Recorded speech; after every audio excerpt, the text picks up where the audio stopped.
Tantor Audio, a division of Recorded Books, presents Rootbound by Tarah DeWitt, narrated by Stephanie Bentley and Nelson Hobbs. Prologue. Tate. As I sit in the cafe on the most beautiful day of the year thus far, with a crystal-clear view of the snow-capped Sierras, sipping on a perfectly foamy cappuccino, I can't help but think of wounds. The festering, infected, gaping kind that are notoriously hard to heal, to be precise. When I was in nursing school, we learned about wound debridement, the act of removing the dead or damaged tissues in order to improve the healing potential of the remaining tissue. I can't help but find it darkly ironic that, broken down, that word is debridement, exactly what the process of divorce is. Unbecoming the bride. The wound happens, that initial break, the injury that calls for the divorce. Could be a sudden, forceful injury, could be something small and almost indiscernible, something that grows into something putrid. Whichever it is, the wound is there and needs to be addressed. Then, the painful debridement continues each time you need to take apart a piece of that marriage. Property division, monetary division, closing and changing every damn account you ever had. It's a necessary process, because as petty as it might be, I refuse to share a Netflix account with my ex-husband and his new fiancée, lest my wounded self be infected further by just knowing what shows they're into and enjoying together, on the sectional we painstakingly picked out after 3 months of sitting on every option within a 50-mile radius. Then there's the restaurants you most enjoyed, the hobbies, the photos, that one dress he loved that has that tiny hole in the seam, the one you hadn't even had mended since it reminded you of the time you both dressed up and cooked a 3-course meal at home, got wine drunk together, and ended up having sex in the dining room. That tiny rip happened when, even after 8 years together, he got worked up enough to almost tear that dress off you. Some of the more painful, more necrotic tissues to remove are the subsequent relationships, our entire friend group, the in-laws that were my family. After all of that, when the wound is this big, it's no wonder a complete amputation is what many recommend. Let that shit go, my sister, Ava, says.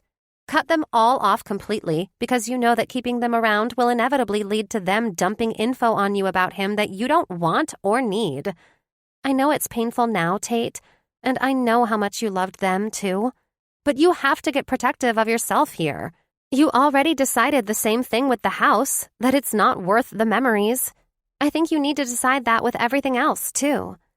Ava is ferocious, free-spirited, and despite being just under 4 years younger, has suddenly become the big sister in our dynamic since the divorce began. I hate that.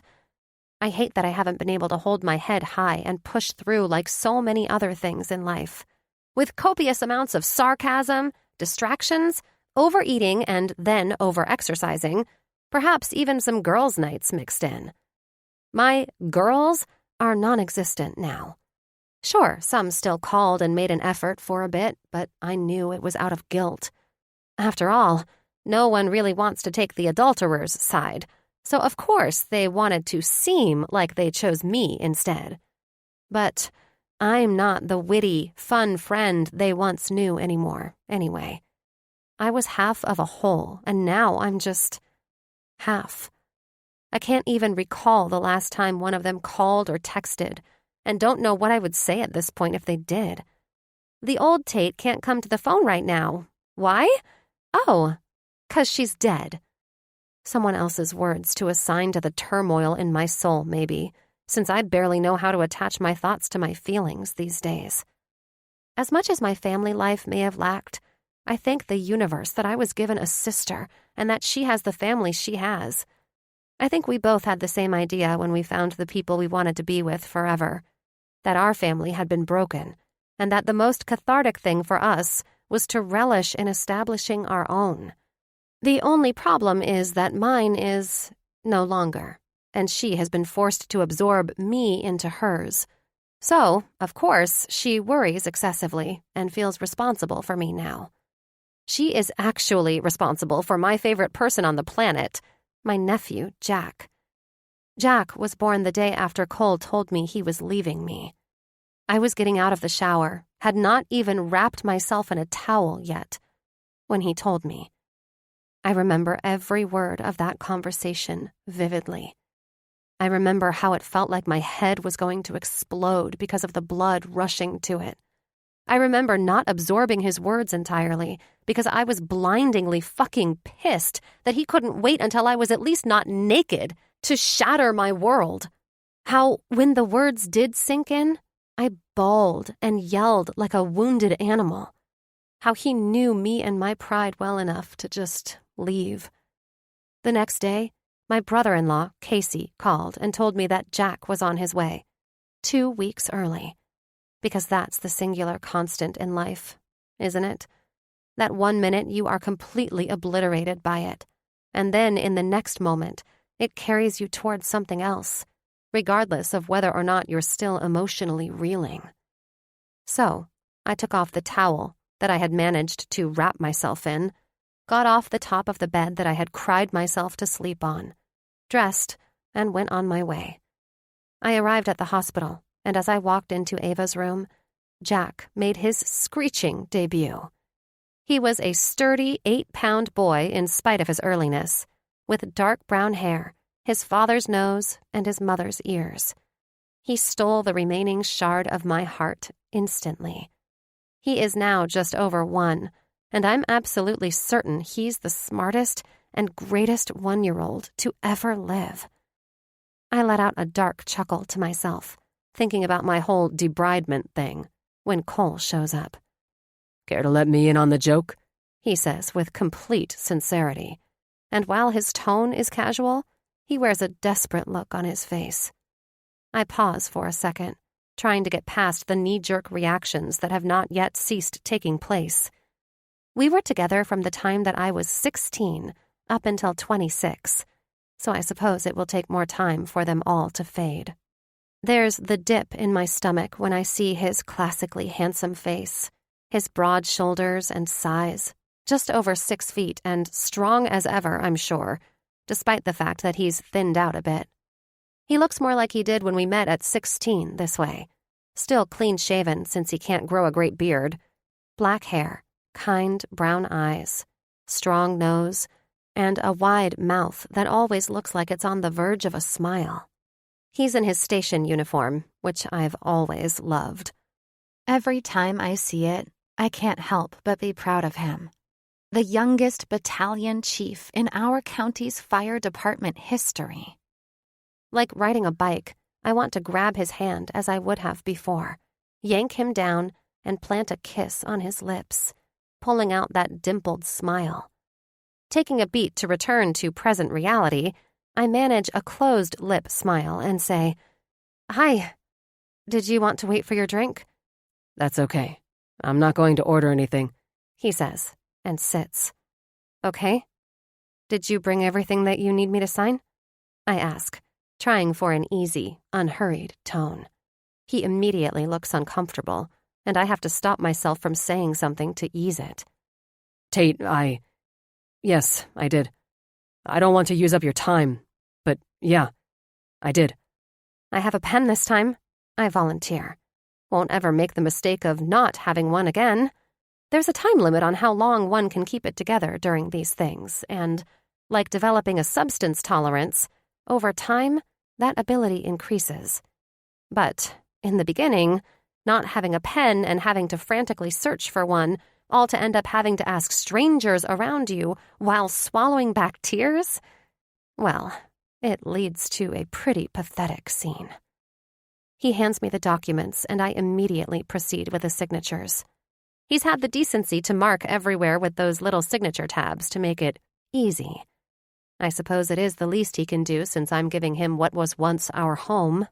He wanted to buy me out for a small amount, but I simply don't need the money. And since he didn't want any of mine, This seemed like the easiest way to just cut ties and for us all to move on. Neither he nor his new fiancée, Alex, seem to mind that they'll be sharing the home I helped design, on the land I helped to purchase, with the inheritance given to me by my grandparents. It's a great house, if I do say so myself. So I imagine that's why. We don't have any children together. Ostensibly, this is a blessing, or so I've been told. I'm on the second to last page when the bastard has the nerve. I miss you, Tate. I know I shouldn't say that and don't deserve to, but I miss you being my best friend. Allie does too. I am so sorry, he says, for about the billionth time, and with enough earnestness to make me furious.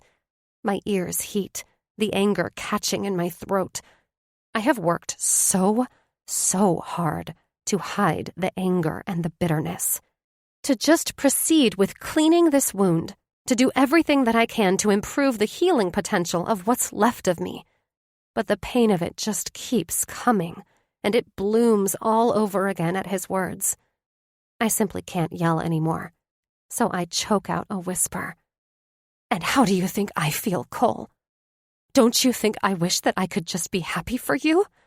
You gave me no indication that you were even remotely unhappy, that anything was even wrong.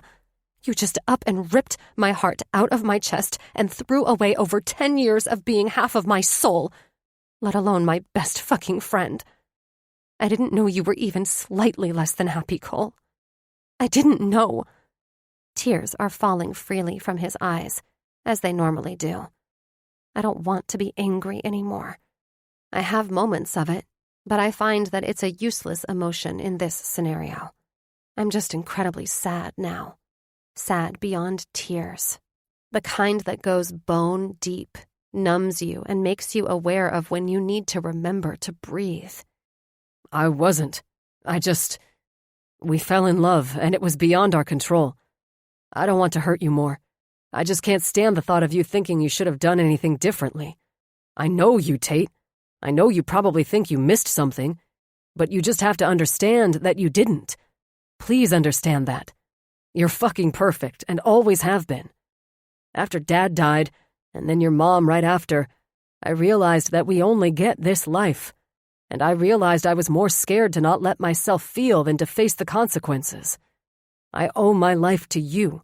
I wouldn't be who I am without you. I will always regret that I hurt you, and that I lost us. For us. I huff out a sigh. I don't know what you want me to say. Stop concerning yourself with what you think I'm thinking, or who I'm blaming, and just please let this be the last of it all, Cole. I hate how my voice shakes at the end of it. I want this to stop.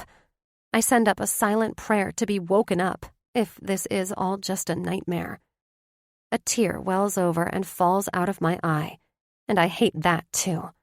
I quickly scribble the last signature. He must sense my desperation for the emotional purge to stop, so he moves on.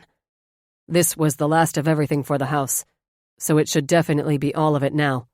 Allie's brother is a notary and said he'll verify everything for us. He'll reach out for anything he needs. He pauses, flicking his glance up to me and back down. I don't expect you to right away, but my mom has made it abundantly clear that she loves you more than she loves me right now. I hope you'll eventually have a relationship with her again. I know she misses you too.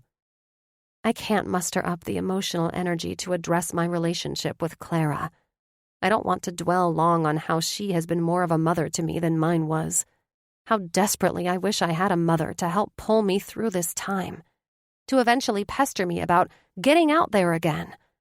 I can't marinate on how much I miss cooking with Clara, or how I miss her still wanting to take pictures of us all the time, even as adults. I miss feeling cared for, feeling precious to someone, and the self-loathing that this actualization brings me is a daily dose of acid, burning and sour. I can't get further into that now, weary as I am, so I haul my body out of my seat, turn away from the view, and say, "Bye, Cole. Be well." It occurs to me that for some sick reason, I do want him to be well.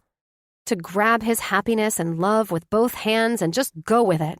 Because, despite my best judgment, despite the fact that I love myself enough to know that I deserve better, I still love that idiot, too. That boy who became a man, who held me through my mother's death and the complicated grieving that accompanied it, who supported me pursuing a career and then supported me pulling the switch and changing it, despite years of school and money going to the former. We grew up with each other. We used to joke about how lucky we were to have found great sex at 16, at least great chemistry that grew into great sex, to have grown up and still grown with each other. He and his family, our friends.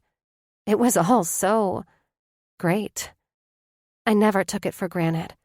And now I know what it's like to have no hopes for that kind of love again. I believe him, that it was out of his hands to fall in love with her. I have to, because believing that our life, and even more than that, our friendship, was all a lie, or just simply not enough, well, it would empty me out entirely. Someone pass the bone saw. 1. 2 years later. Tate. If you don't shut that thing off, I swear to God, Tate, I will grab the next bottle of champagne that floats by and use it to smash it to pieces. Ava is concealed in giant shades, an impressive messy bun in her waist-length, beautiful raven black hair. Hair that I still get jealous of as an adult.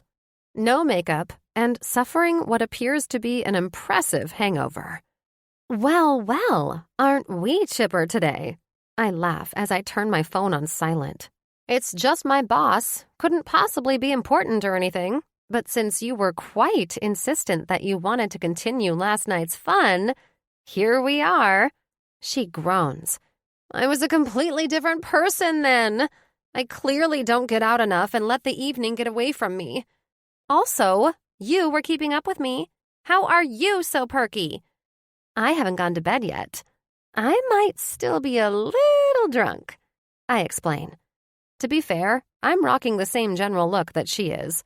Workout leggings, an oversized Fleetwood Mac tee, the same crazy-ass wobbly bun on my head, sans makeup, but my bun is vaguely blonde, and I guess I'm just not radiating pain the same way she is.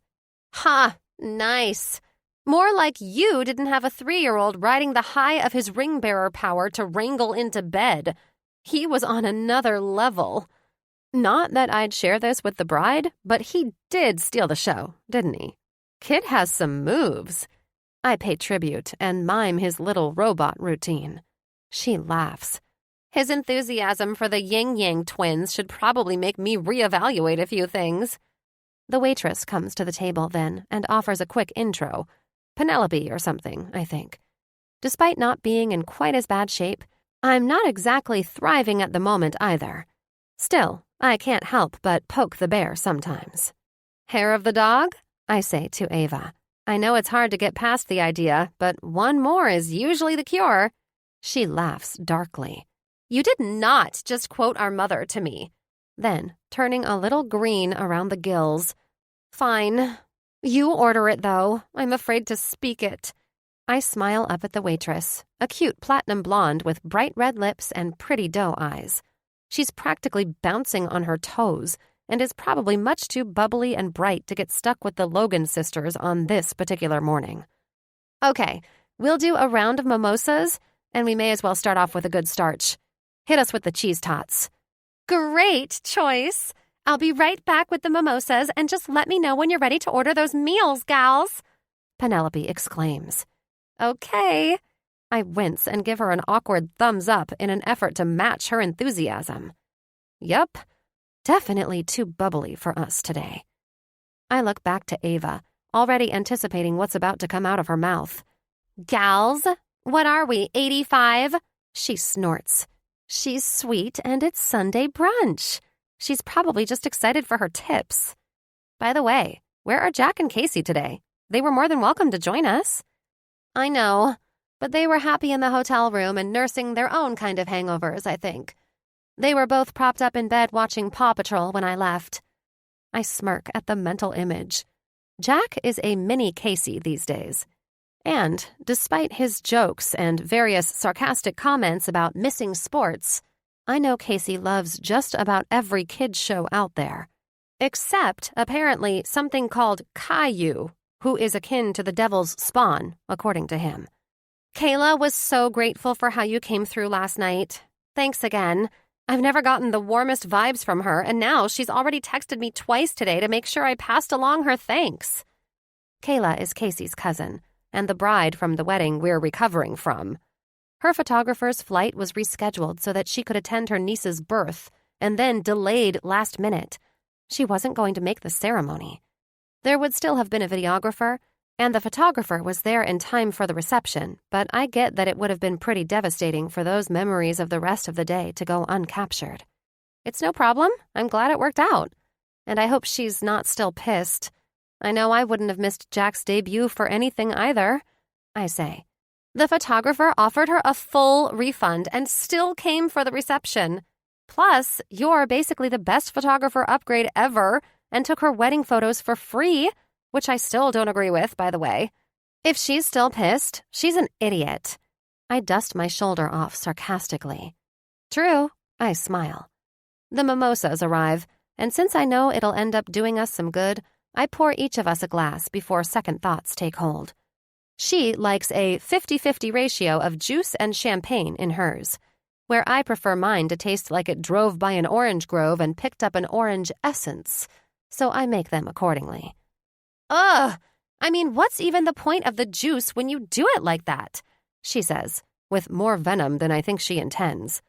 I respond with an unladylike gulp. Hey, last time I just wafted the orange juice towards the champagne. I did this for your benefit. She shrugs me off before changing course. No, but really, Tate. Thank you. I know you haven't taken wedding photos in a while, so I hope that was okay. You're okay, right? Irritation flares, whipping through me with surprising force, and I have to take another sip before answering. I staple the nonchalant smile onto my face. Ave, we were dancing and having a blast all night. I took full advantage of getting to party during the reception. I could have just jetted home after the ceremony. You were with me. Did I look broken or even upset to you? She smiles at that. No, you didn't. In fact, I did catch you flirting with that groomsman at the bar, who asked Casey for your number, by the way. You were doing great for a minute there. She sighs and her tone flattens. And then spent the whole night dancing with the 3-year-old instead. She's right. I haven't done wedding photography for quite some time. But it's less nuanced than what I photograph now, and it was actually refreshing to have some specific parameters to follow. Simply capture the happy people on their happy day. Hey, that was not on me. I even asked what's-his-face. Ryan! He was literally the best man and was introduced numerous times throughout the night, Tate. What's-his-face? To dance. He wasn't into the fun dancing and did not even participate in the conga line. You know how I feel about that. He just wanted to chat, and I could tell he was working up to ask for a slow dance, which is the lamest. Oh my God! Someone not dancing at a wedding is not an in-depth view into their psyche, Tate.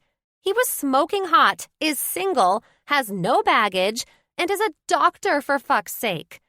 I had high hopes.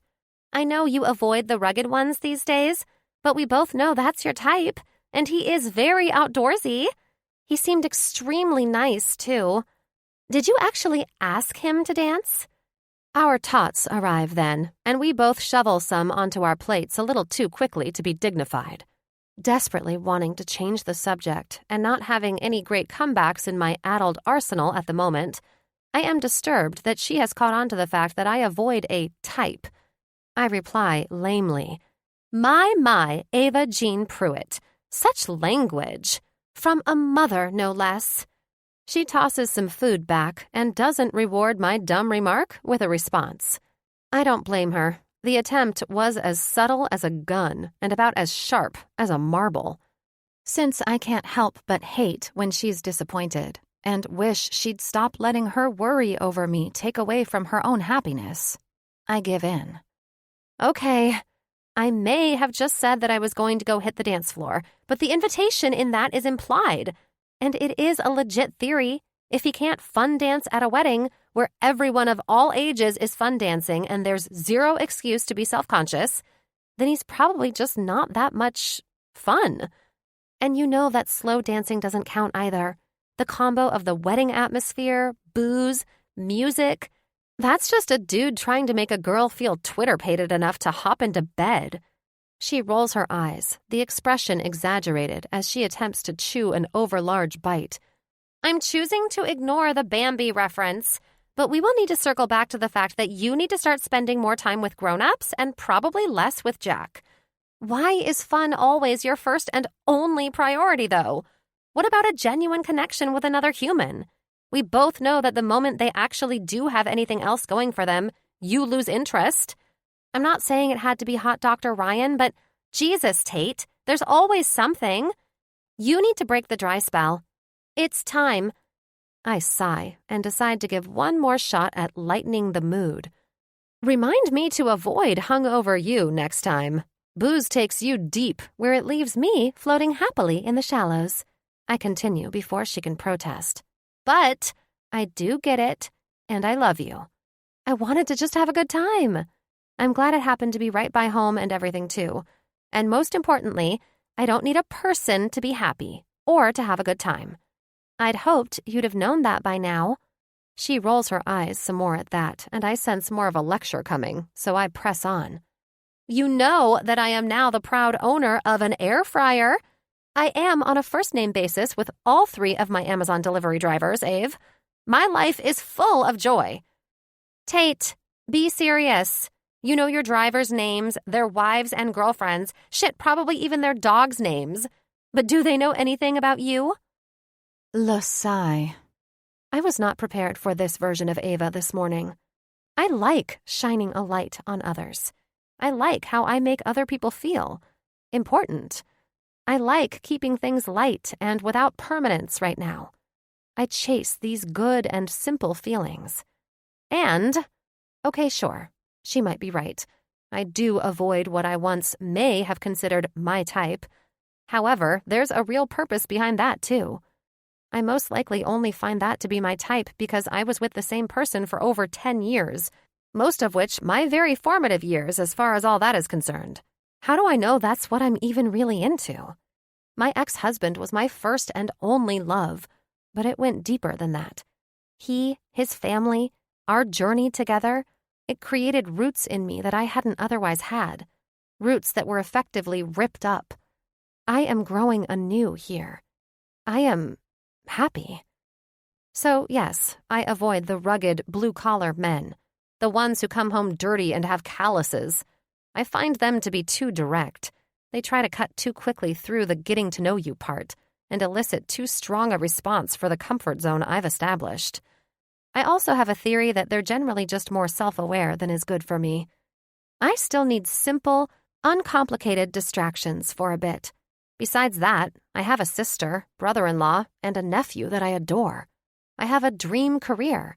And I have had occasional sex in the last few years. I have. It's not as if I have closed myself off to that entirely. Nothing to write home about in that department, which is why I'm not dying to hop back in the saddle. I just have no interest in a relationship in general, and I don't feel the need to give more of myself away again. Not when I know exactly how it feels for it to disappear in an instant.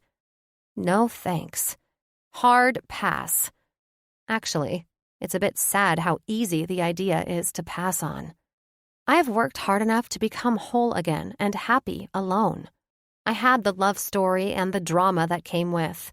And now I will happily choose to be the fun aunt who travels the world and has her own grand adventures. Life is whole enough. I'm no longer scared of loneliness. I've faced it and learned to enjoy my own company. It's a far more desolate feeling to be lonely in a relationship than it is to just be alone. Ave, I've got you guys. Still not feeling it. She won't look at me, but she eventually relents. I'm just really nursing this thing. It's been a couple years since I had a good hangover, and I just have been thinking about some shit lately. She pauses, darting her eyes to her plate as she pushes around a tot. I got another letter from Dad, which always brings out the worst.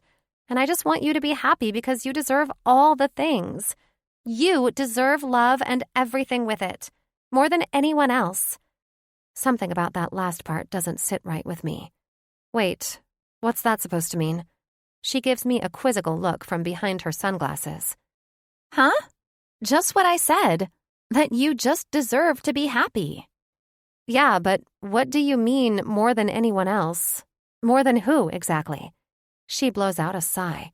I didn't even mean anything by that. I didn't want to bring this up at all. I wasn't going to. She puts her face in her hands. Fuck my stupid pickled brain. I raise an eyebrow at her and wait. She takes a deep breath. I did some social media stalking again. God damn it, Ava. I told you to stop. I don't even have any accounts besides my work page, which is work only, so I clearly don't want to know. You told me to cut everything off. Why is it you who wants to know more? I don't know, T. I'm sorry. I guess I think, well, maybe I hope to find out that he's gotten fat or something.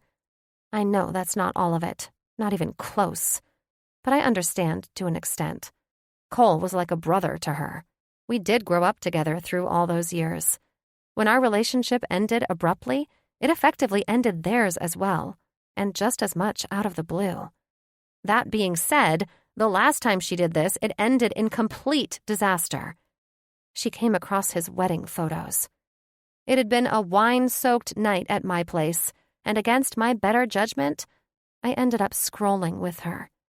That's all that it took for me to learn my lesson.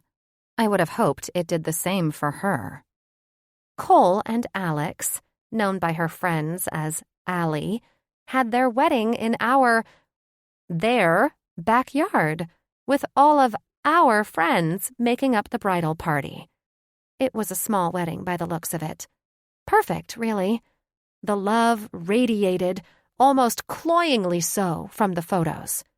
Still shaking my head, she continues before I get the chance to tell her to stop, that I don't want to know anymore. Alex is pregnant. I manage not to pause this time. Of course she is, Ava. They're married and happy and in an epic fucking love. Not some high school sweetheart kind of bullshit. They're both fucking heroes. That's the natural order of things, to have a baby next, so of course they are. I'm not shocked, and I am fine. The mimosa takes a turn on me, and I reach for my ice water with a shaky hand. Bubbles returns at that moment. Ladies, are we ready to order? I highly recommend the lobster Benedict or the churro waffles, or do we need another round before food? I want to bite out that we don't need anything since she is not actually sitting with us, but maintain composure and don't dissolve into complete petulance. I actually will take the donut holes, the California omelet with the breakfast potatoes, and a side biscuit with gravy, please. Great! 2 plates for that to share? Nope, sure not. I offer her a saccharine smile. Ava throws me an anxious look, orders the breakfast sandwich and her own side of gravy, and Bubbles floats away. You know, it's rude that you stay as fit as you do, Ava says, as if all it will take is a thinly veiled compliment. I'm hungry and going on no sleep. Leave me be. And you're the one to talk. I work out to keep the demons at bay, which usually means I work out 5 days a week, sometimes twice a day.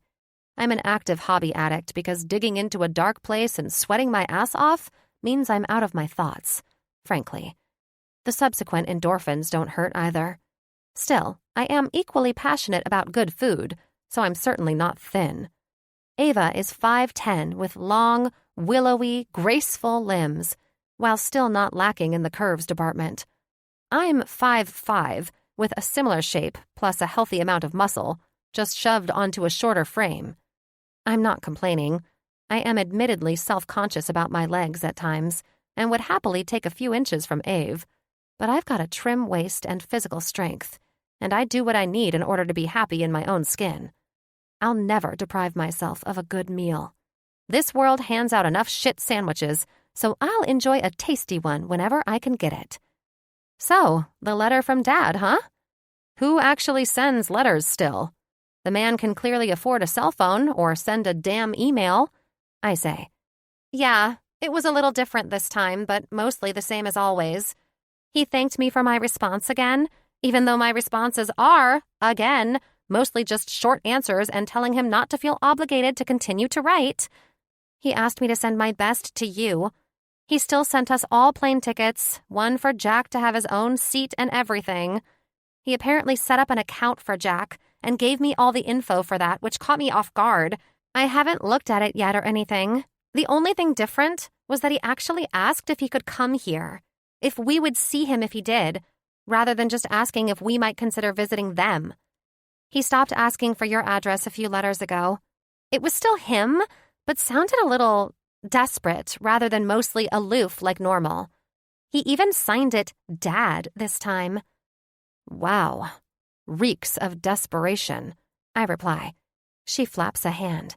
Yeah, I don't know. Just small differences, I suppose. Casey being Casey and the eternal sap that he is wants us to go out there.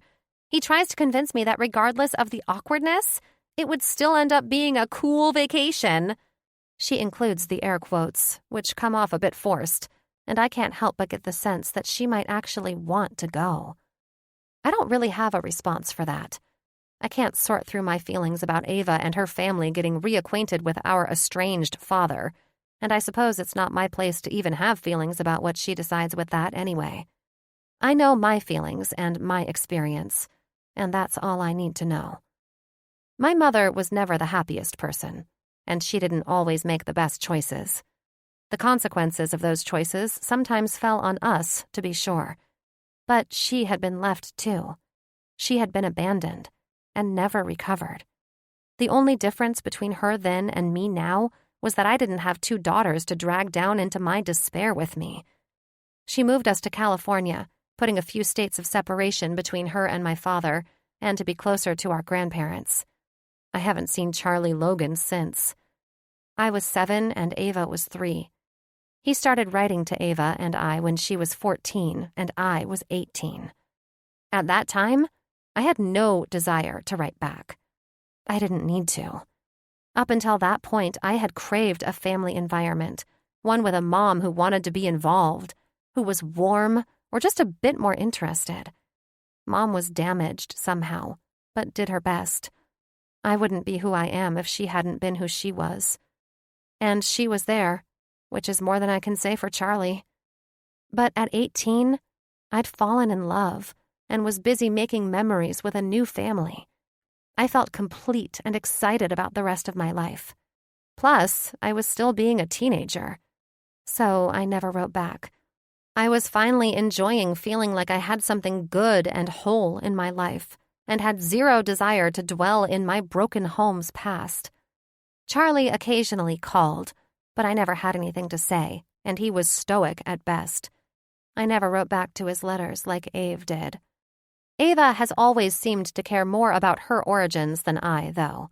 She recently got into the idea of us doing those DNA kits and pitched it to me with feigned nonchalance.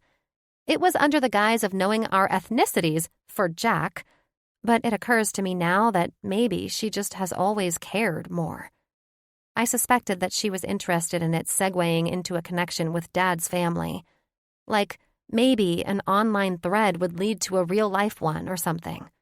And maybe doing it together gave us collective permission to do so. I don't understand why I should care about my ties to Charlie, or any of the Logans for that matter. The last real effort he ever put forth was sending me my first camera as a graduation gift. So 10 years ago now. Hell, we didn't even invite Charlie to our weddings, since that would have meant that he'd, and by extension the rest of his family, needed to have been involved in the rest of our lives. Plus, it would not have been fair to my mother, who was already in the beginning stages of illness by then. Our meals arrive, and the rest of the conversation is light and pleasant. That, combined with the striking blue of Lake Tahoe in the background, warm yet fresh air, and a contented, full belly, make me ready to catch up on that shut-eye by the end of the meal. I squeeze Ava and send her on her way. Thankfully, they don't have a far journey home, only about an hour down the hill in the foothills, where there's no tourist seasons and it's an easier place to raise kids, where I also used to live. I head back to my little A-frame on the West Shore, feeling more numb than I probably should given the news of the day. I tell myself it's a sort of peace I'm feeling, not more of that deep wave of depression getting ready to pull me under. It feels as if I've almost been waiting for this, though. The final confirmation that life, Cole, has moved on completely. That he's getting what I couldn't give him, and that however bad he may have felt for not being able to continue loving me, his happiness is too great to not sail on forward. I get home and all but collapse on the bed, ignoring the continued vibrating of my phone, and sleep. 2. Tate. I wake with a start, drenched in sweat, to find that it's completely dark outside. Great, I groan. The headache has arrived, and sleeping the day away will totally screw up my circadian schedule for days. I, at least, have a flexible work schedule. Well, no real schedule to abide by anyways, and plenty of time off. I've admittedly slowed down on work the last few years, and am beginning to run low on funds, a fact that's officially burrowing an anxious hole in my brain. I currently work for a publishing company doing research assistance and photography for various journalists, authors, and their subsequent story developments. I got my big break on a photo that I took that included a small piece of poetry I wrote on my then blog about 5 years ago. I have no idea how the blog came onto Gemma Nola's radar, but my photo of a canyon that had been half devastated, almost perfectly split down the middle, in fact, by wildfire, with the accompanying short poem, somehow inspired a novel. Because she felt set on using the photo and poem, she offered me credit in the foreword, as well as a stake in the profits. That angsty, but highly entertaining, epic family drama novel turned into a group of 3, each of which she had me privately commissioned for. People's reviews of the books almost always stated how they loved having photography to coincide with the settings. Adult novels with pictures? Who knew? We went on to collaborate on a coffee table book that focused entirely on the photography, the inspirations behind the variety of settings featured. I've since developed a suspicion that Gemma is agoraphobic, hence why she doesn't go seek out these inspirations for herself, and I've never even been able to get the woman to meet in person. But it has also worked to my extreme favor. The publishing company was so happy with the success of those books that they referred me for other jobs, which led to a healthy portfolio that resulted in more work for the magazines it publishes, more books, digital artists, and publications, etc. It may have been too good to be true. Kept me busy for a while, but after my divorce, I have simply lacked motivation. I am beginning to get the sense that Deacon regrets their investment in me. I've done a few spreads for magazines over the last 2 years, but haven't exactly jumped at each opportunity they've thrown my way. Just enough to keep my job. I pad off to the kitchen, scraping up the remnants of my bun that are stuck to my neck, when I hear my phone shudder. Shit, I forgot to turn the sound back on. I scoop the device out of my purse, and my stomach drops. 23 missed calls, 37 texts, and 5 voicemails. What the? I verify that none are from Ava, meaning an emergency is unlikely, but see that they're split pretty evenly between Gemma and Fletcher, my agent from Deacon. Rather than trying to go through every text or voicemail, I go with the quicker option available and push call for Gemma. She picks up after 2 rings. Tatum? Gemma, I am so sorry I missed your calls. I was out with my sister today and left my phone at home. I decide the lie is easier than explaining that I chose to dedicate my attention elsewhere. All's forgiven, assuming you accept the assignment. Oh, I'm not exactly decided yet. I'm sure it will work out, but just need to iron out the details. I'm met with utter silence. Deeply regretting not going through those voicemails or texts, I decide to gamble. After all, I very much owe my comfortable life to Gemma Nola. I've been sent to all of my favorite places at her behest. Scotland, Spain, New Zealand, Switzerland. I've seen places that look as if they couldn't be real, like they should only exist as screensavers. She could have kept her moment of inspiration to herself all those years ago and not chosen to even acknowledge my photograph or my blog. The poem aside, she had her story inspiration and could have ran with it. The books would have been equally successful, I'm sure. I could still be doing all freelance work or not traveling at all and simply doing family photography. And, as sad as it is, my job is all that I have at this point. It's allowed me to travel to places beyond my imagination, where I have met fascinating people, and I've experienced an inordinate amount of fun. These experiences are everything I have. They're what has built me back to my whole self. Or this version of myself, at least. Having a career that I'm passionate about is the only piece of me that I tended and grew on my own. Aside from that, this kind of assignment and entity of my job is my favorite. Research with a focus on imagery. I'm suddenly gripped with the need to get away, to throw myself into work so that I don't lose this, too. Peter the Prime guy and his Pontiac rebuild progress be damned. He and the other two, Jose and Ted, might miss me, but they'll still be here when I get back. At that very real thought, and the cold water reality that washes over me with it, I suddenly know what choice I need to make. Unlike almost all the other assignments over the last 2 years, I know I need to do this. You know what? I've got everything covered. I would love to dig into it for you. She laughs loudly, a bit harsh and phony, but the one I know as her normal one.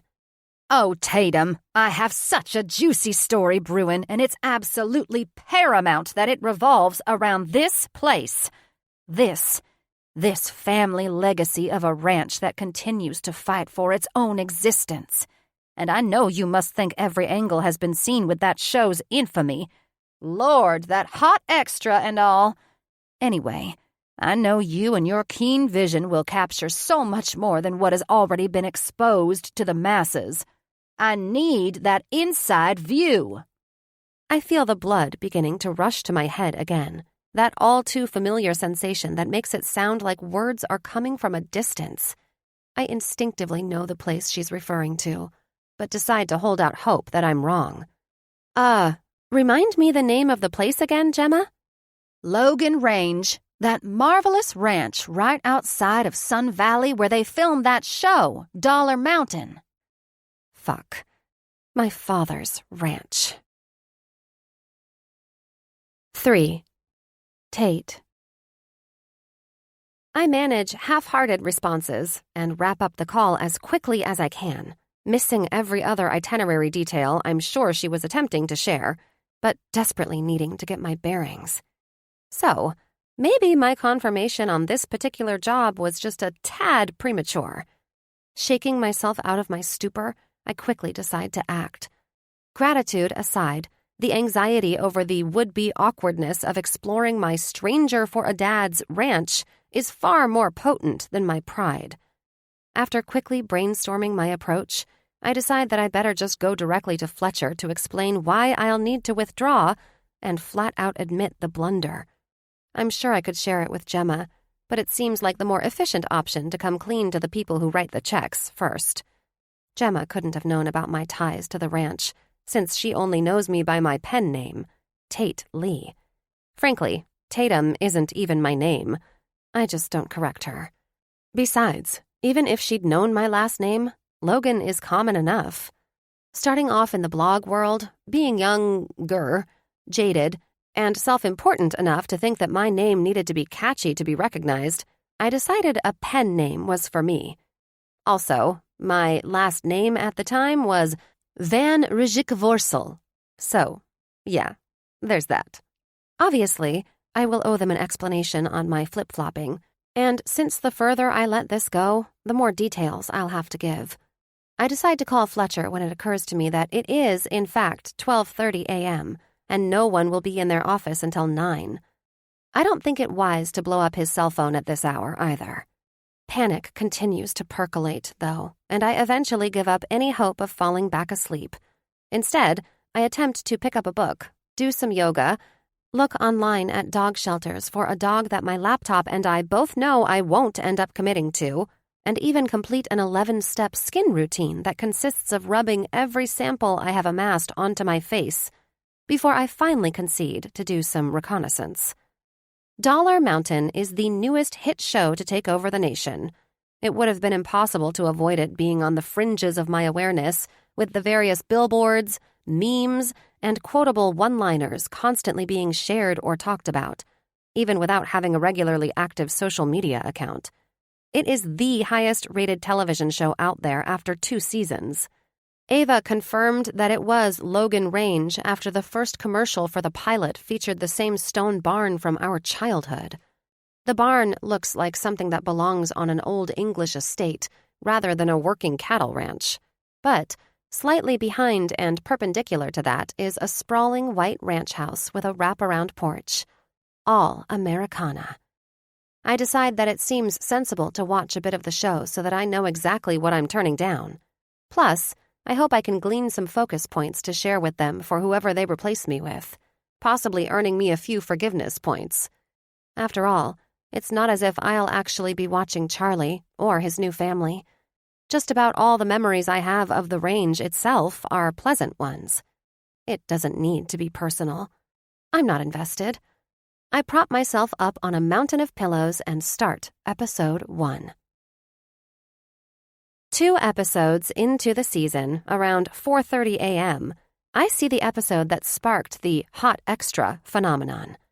A 6.5-foot, scruffy Viking in a cowboy hat.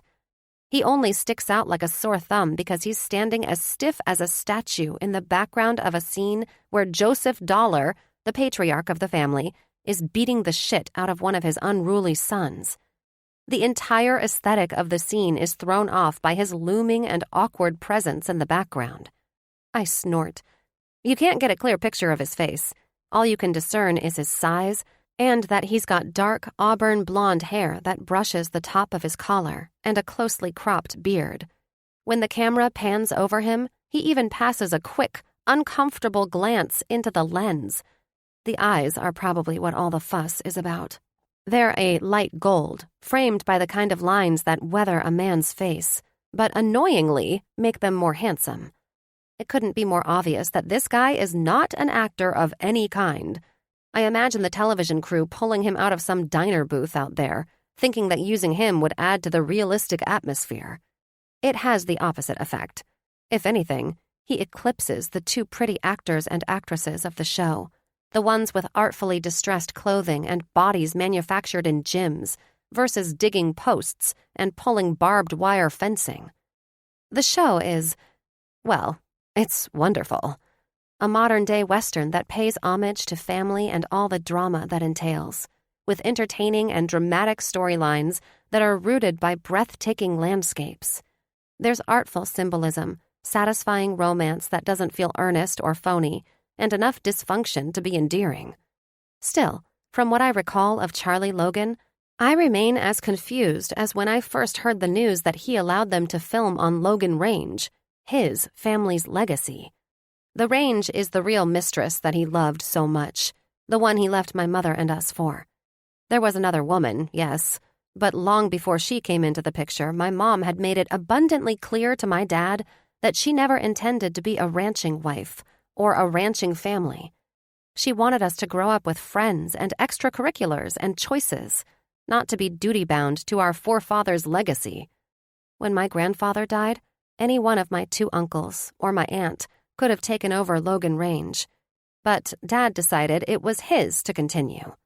My mom always told us that we were the family he could have chosen, but didn't. Mom held her ground, and we eventually moved to be nearer to her parents. I don't even recall the exact time the divorce became official, just that he never followed. After that, he seemed to easily fade from our lives. Charlie became too wrapped up with running Logan Range to maintain his relationship with his daughters. He remarried and started a new family instead. He remarried and had a baby within 2 years or so. I wonder if, perhaps, just as in the show, the ranch itself was struggling financially, hence the reason for allowing the show access. But since I'm not invested and since I hold no claim of connection to the place, it's none of my business. I decide to be thorough, though, and do a quick Google search. I'm further flabbergasted to read that the place is not even a working ranch anymore. It's been converted to a guest ranch. They run guided hunts out of it during season and host guests and tours. It states that the guest ranch is completely booked for the next 2 years, given the show's production seasons. So, Charlie left us to run the ranch, and it's not even an actual ranch. He supposedly worshipped his family's legacy so much that he abandoned us for some idea that he never actually upheld. Right on. Wonderful. I eventually manage a few hours of restless sleep and call Fletcher's cell at 8 a.m. Tate, was just calling you. First off, good morning. Secondly, thank you for being you and for being available to drop everything and take off. I try not to read into that and the implications that I've got no personal commitments holding me back. Joke's on him after all. I've got my air fryer. Cue sad trombone. Oh, that's what I'm calling about. Fletcher, I am so sorry. I completely messed up. I can't go. He laughs, clearly assuming I'm joking. No, Fletcher, really. Listen, I feel there's a conflict of interest here, somewhere, and I really hope that this information can remain confidential, but I blow out a breath that gusts static through the phone. That ranch is owned by my father. I have spoken to him maybe 3 times in the last 20 years, Fletcher. This would not be a good situation. It always goes better when people are excited to have me and are welcoming. They would not be welcoming or excited to have me there, and the whole assignment would just be full of distractions. I'd be wasting your time and Deacon's money, and this seems like a story Gemma is very excited to develop. Big inhale. There's definitely a lot of great photography there, though, so I know anyone else would jump at this. There's the landscape, wildlife, multiple houses on the property. There's a house that one of my uncles lived in with its own dock on a small lake. Well, it's a pond, really. But I haven't seen it in any of the episodes yet. I ramble until he has to raise his voice over me. Logan!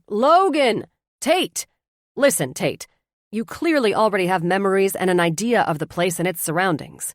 From what I hear, the owner is rarely even around any of the TV crew. We have an extremely small window of time that this is available to us for access before shooting for the winter episodes begins. You were specifically requested by one of our highest-grossing clients.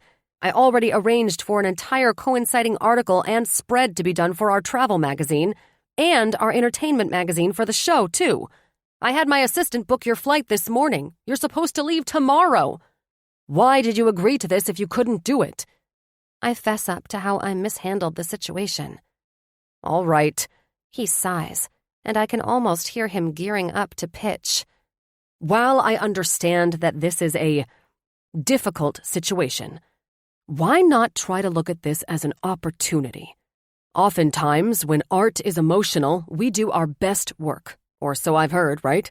It's a miracle that we were so easily granted access to this place. They've had to lock it down like Fort Knox. Also, hey, some of the actors are going to be there while you're there. You'll get a chance to meet them. From what I hear, some even stay in the bunkhouse and everything. Fletcher, I really don't think I can. Tate, you can. And I'm asking you, please don't make me regret how hard I pushed for you here. And then, more gently, you can have the sales rights on all of the photography for other projects if you'd like to. Given the journalism aspect along with Gemma's book, this could be very lucrative for you. I swallow around the lump in my throat, thinking about the dwindling, dismal state of my bank account. I'm swept by some unnamed force. One that's actually named impending poverty. Okay, I practically shout. How long will I be there? That's my girl. We've arranged for you to stay there for 6 weeks. 6 weeks? What? Fletcher, the longest assignment I've ever been on has been 2. Yes, well, I had to give you ample time for the book and make arrangements for both magazines as well. If you do your best work quickly, we could always arrange to bring you home sooner, but it's going to be 4 weeks minimum. Oh, okay. Great. Isabel is sending you your flight details shortly, and Gemma will be in contact with you about any specific focus she needs, etc. Also, Tate, please squeeze in some fun for the rest of us. He huffs a satisfied sigh. Oh, lastly, if I have something couriered over to you, could you take it with you to get Sadie Dollar to sign it for me? That girl is a pistol. Sure. Yeah. Why the hell not? Wonderful. Contract and details coming your way. Apparently, I am now invested. 4. Tate. Explaining to Ava that I was jetting off to Idaho for a couple of months at dear old Dad's went both better and worse than I anticipated. I expected her to be on my side at least a bit, to be pissed and frustrated or even nervous for me.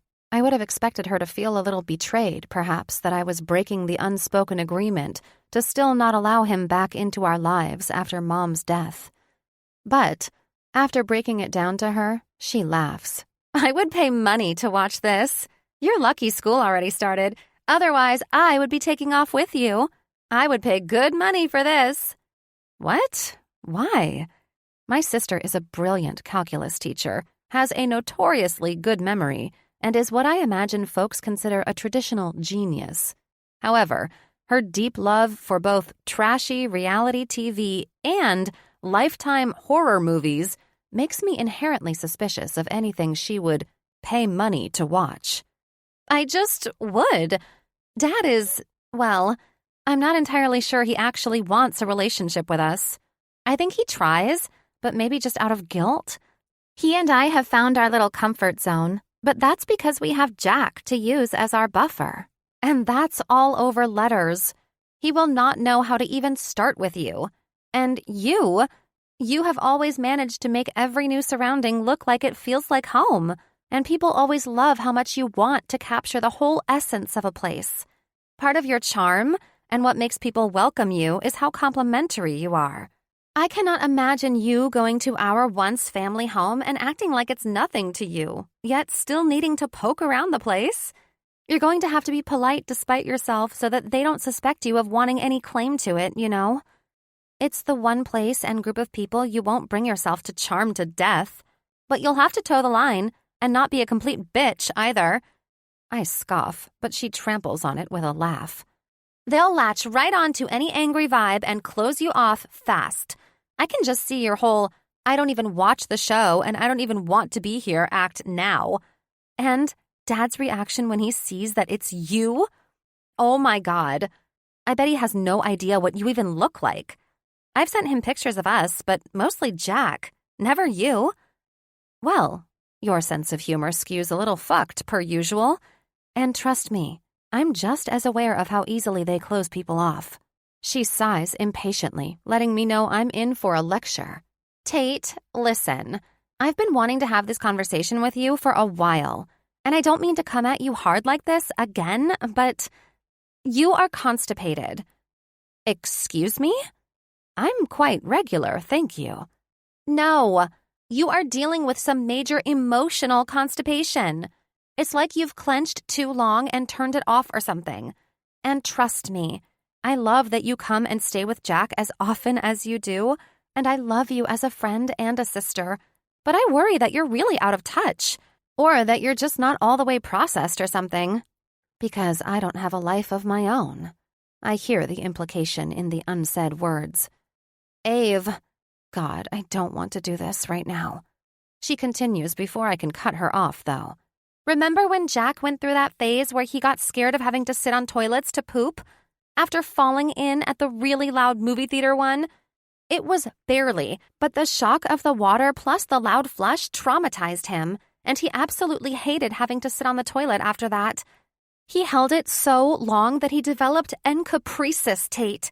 He has been fully potty trained for over a year now, and he still has full-blown little boy shit-splosions. The doctor said that the nerve damage done means he could still continue having accidents for a few years. All that potty training work, and this genius sweet little boy is still having sharts that are painfully embarrassing for him. If you don't feel again and actually take care of your emotional business, it won't just go away. The same thing is going to happen to you. You're going to shit your pants. Emotionally. 30 seconds pass before I can respond to that, and even then, all I muster is, wow. Shit doesn't just go away, sister. It must pass. Wow. All right, Owen Wilson. My analogies aren't the most eloquent, but this is what motherhood has done to me. Then the thought occurs to me. Oh my God, Ave, you're right. He has no idea what I look like. Huh? Oh, Charlie, you mean? Tate, he's still going to know that it's you. How? How would he know, though? Really? The amount of people that go there now to do, set photography for the show alone? Just the sheer amount of outsiders that roll through there now has to be huge. They have an actual guest ranch that people rent out to stay at. I bet none of the family themselves even pay attention to names that come across their list.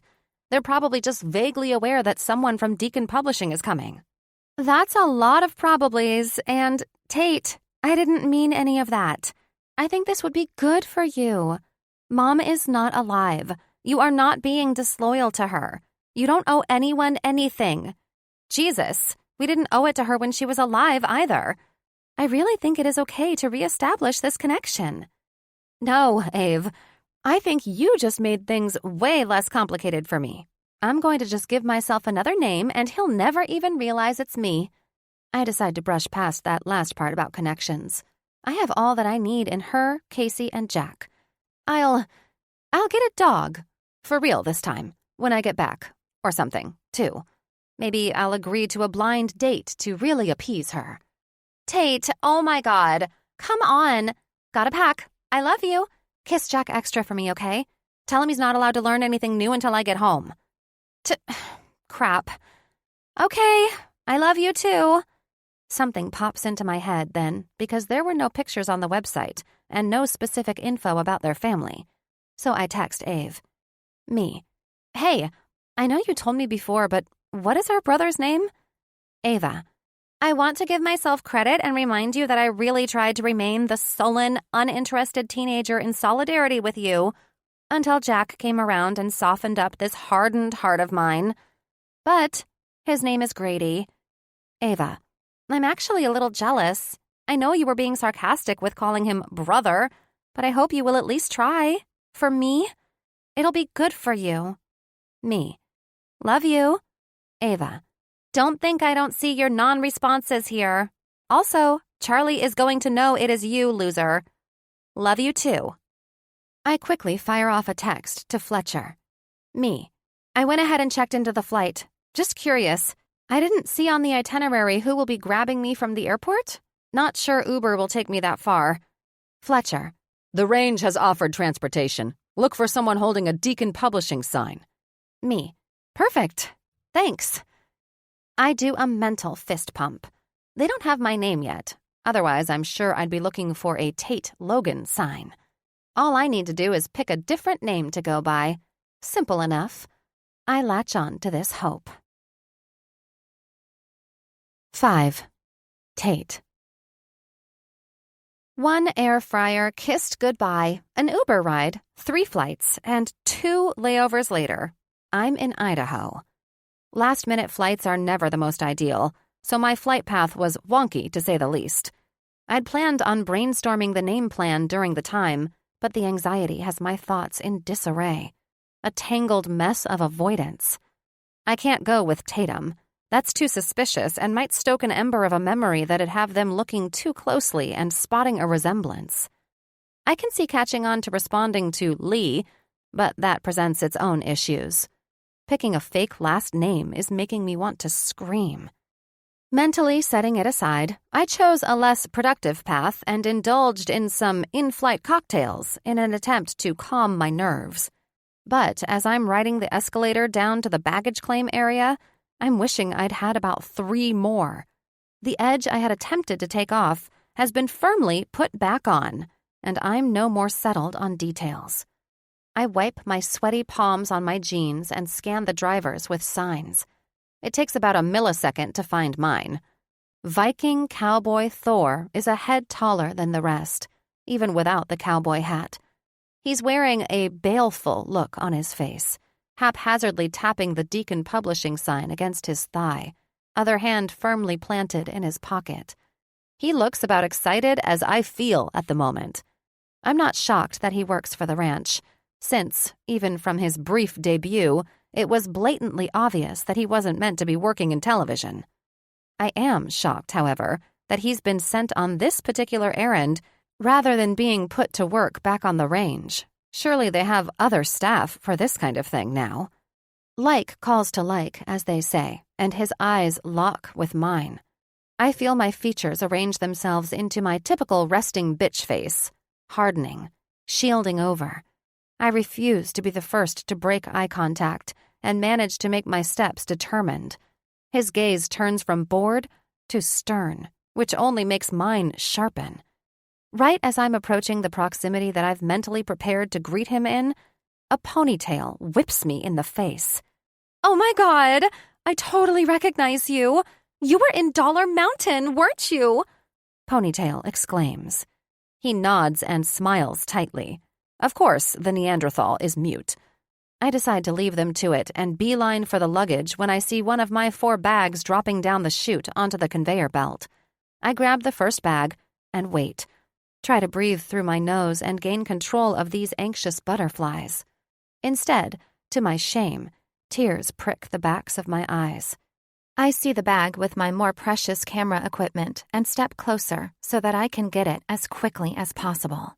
Part of this anxiety is from the typical worry that everything made it safely, I decide. Feebly. A hand shoots in front of mine to grab it, but before the expletive escapes me, the owner of the hand says, in a gravelly voice, Deacon Publishing? "Ah, I see he managed to escape his fangirl." I sniff. "Oh, yeah, thank you. Nice to meet you." I think I forget to smile and turn for the other bag. Nice to meet you, too. Tate? My head whips around so fast I feel something pop in my neck. Ouch. What? How did you know my name? He gives me a bored look and replies, The luggage tag. Fuck. Christ on a fucking cracker. At least they are very old tags that still say Van Rijik Vorsel, I think. He doesn't ask about the last name, so I don't mention it. I'm Henry. I'll be driving you out to the ranch. I'll take these 2 bags out to the truck and then come back for you, all right? I manage a nod. As soon as he turns to leave, the panic surges. My heart hammers in my throat, and the tears threaten to spill over. I'm not going to get to avoid any of this like I'd hoped. I feel like a marionette with my strings being pulled. I'm being played in something that I am not remotely prepared for. Why didn't I prepare better? I'm just tired, and the combination of the cocktails and the residual flight anxiety is just getting to me, I decide. After all, I have done nothing wrong here. That family, the one who didn't care enough to even remain in touch, they should be the ones afraid of me. And Charlie, his actions are the foundation for all of this. I am not the one at fault. I am not after anything from them. I've made a successful, amazing life for myself in spite of the people who left me. A life I will uphold and cling to with every fiber of strength in me. I've got this. I toss back my head to knock the tears out of my eyes and decide, in that very moment, that I'm here to do my job, one that will result in awe-inspiring photos and one hell of a story, and there's no reason for anyone or anything to get in the way of that. 6. Henry. I get the bags packed in the back seat of the truck and make sure they're wedged in securely. I assume little Miss Sunshine back there won't want her precious camera equipment to get thrown in the bed, and since I know that Mrs. Logan will have my balls if I make the ranch look bad in any way, I decide that's the better course of action. I need to muster up the energy to be more personable. But fuck, I have plenty of real work back at the ranch to be doing, and this girl flew into the wrong airport. Not to mention, I can already tell that the woman I just met is going to be about as warm as a glacier. Something nags at the back of my mind, though. Her name, Tate, and something about the way that stare cut right through me. Eyes that at first look almost brown, but up close are actually a dark mossy green. She's tan, but I guess she's from California after all, so it's likely fake. Her honey blonde hair is a wavy mane down her back, and around her shoulders wild. Almost like she's been yanking at the roots the whole way here. She's definitely not what I would have expected, though. I guess I'm small-town enough to think that a California photographer would show up looking completely underfed and head-to-toe black, rocking oversized glasses or something. This girl showed up looking comfortable, in what Grace and Grady like to refer to as athleisure and a jean jacket. I could also tell through her gray workout leggings that objectively, she's got shapely legs. The term thighs that could crush a watermelon comes to mind, and couldn't help but notice a sizable rack. Objectively. Again, California, so probably all fake, for all that I'd be able to tell anyhow. I should reel in the judgmental tone to those thoughts, but I feel immediately agitated by the woman, with no idea why. I turned to head back only to find her charging head first at me, like a buck ready to lock horns, rolling a bag from each arm behind her. "Let's roll," she exclaims with a jerk of her blonde head at the truck. The change in demeanor is jarring, a little manic. I silently take and load the other bags while she gingerly hops in, as if trucks are her regular mode of transportation or something. I laugh under my breath, thinking about the last date I went on. She'd worn a skin-tight skirt and ended up needing me to give her a lift to get in and out every time. She probably thought it was cute and funny, maybe an excuse for me to touch her. I found it annoying. I'm not jaded enough to think that it's them and not me who's causing my love life to be a veritable wasteland. "So, Henry, how far is the range from the airport?" Tate asks, cutting into my philosophical thoughts. "Well, since you flew into Boise instead of Haley, we are looking at about a 3-hour ride." I catch one eyebrow shoot up and a little head shake. "I didn't book my flight. Deacon did. I hope this isn't too much trouble." The slow and precise way she says it, combined with the curl of her eyebrow, makes it clear that she couldn't care less about the amount of trouble it is. Something about the determined set of her jaw, the way she juts out her chin with the small cleft in it, her pouty bottom lip. It gets under my skin, and I want to needle her more. Nah, what's an extra 6 hours of my day when it could have been a total of 1? The work will still be there, waiting for me tomorrow, along with tomorrow's work. I see a muscle in her jaw flutter out of the corner of my eye. "Would you mind if I play music? That seems like a pleasant enough way to pass the time," she asks. "Sure," I reply. I don't offer to help her figure out radio stations. She whips out her phone and manages to sync it to my Bluetooth immediately. I flinch and prepare for the worst, and am pleasantly surprised when the first song is by Chris Stapleton. Not my favorite of his, but tolerable at least. The next song throws me off, though. Hootie and the Blowfish? Song number 3 is straight up an oldie, The Chain by Fleetwood Mac. After that, the chaos continues. I'm subjected to Justin Bieber, followed by George Strait, the Eagles, Katy Perry, Tom Petty, Post Malone, Shania Twain, Queen, then a few in a row that have the most filthy and/or violent lyrics I've ever heard, uncensored, and the girl doesn't even bat an eye. She mouths, "Spank me, slap me, choke me, bite me," without so much as a hesitant glance in my direction. It takes more than a song to scandalize me, but the unflinching, relentless randomness of this has heat creeping up my neck. Oh, sure, now we are back to some country. I can't take it anymore, and frankly, I'm starting to be a little afraid. What is this? I try and fail to keep my tone neutral. She is momentarily shocked that I burst our long-standing bubble of silence. What? It's Tyler Childers. I know who this is. I mean, What is this whole goddamn playlist? There is absolutely no rhyme or reason to any of it. What do you mean? They're all good songs. That's what this is, she says, not trying to disguise her offense. Her scent suddenly fills the cab of the truck, jasmine and something woody. It overwhelms and grates on my already prickled nerves. No, I manage to respond with an annoyed sigh. Excuse me, what do you mean, no? She sneers. I mean, no, I can't follow along with this. It's distracting my driving.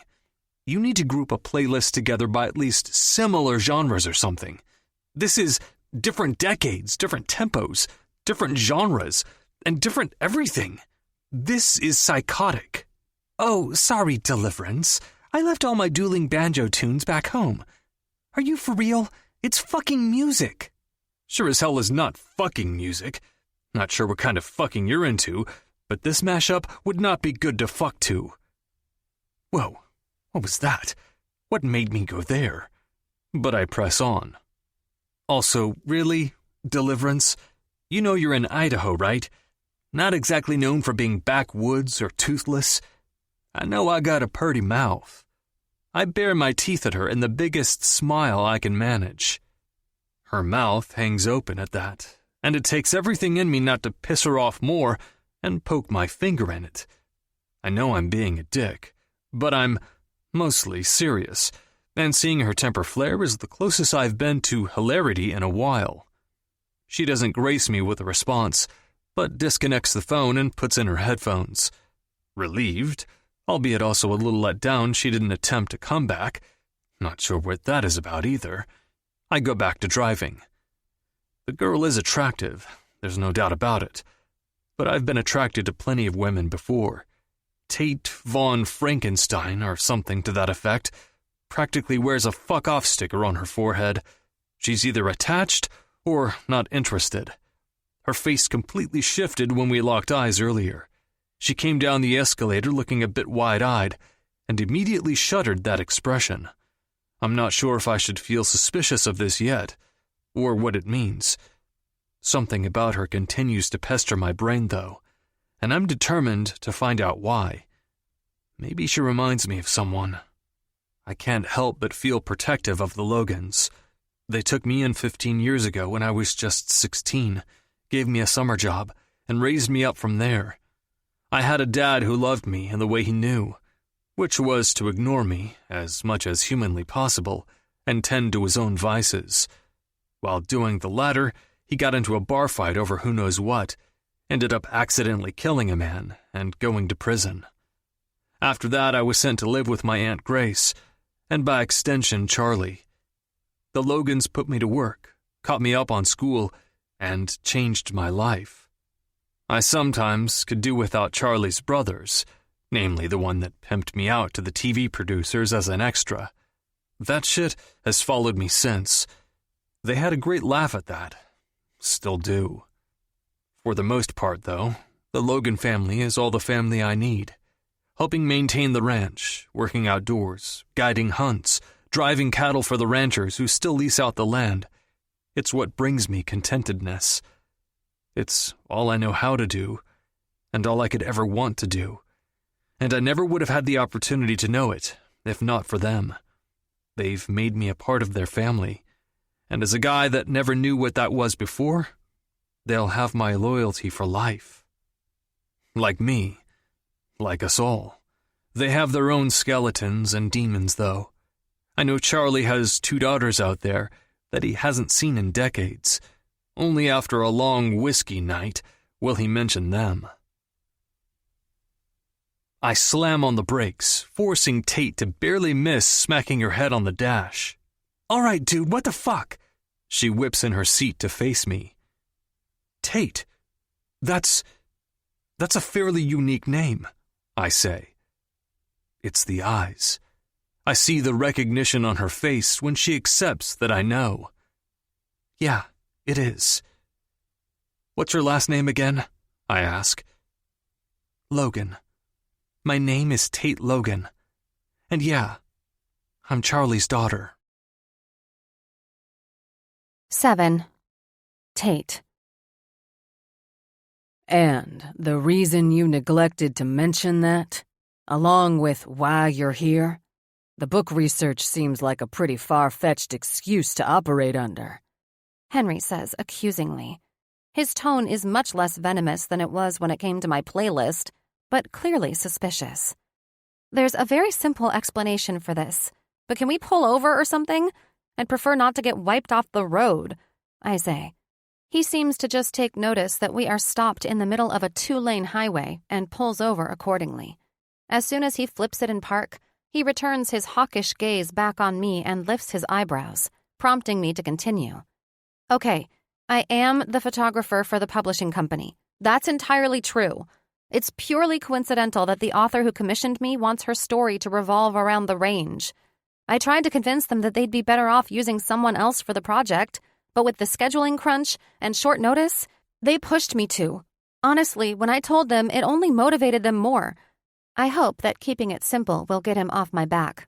I'm not exactly someone who shies away from confrontation, but something about this guy's stern, cold stare and booming voice make me feel like I have something to feel guilty about, a feeling that I find extremely unwelcome given the circumstances.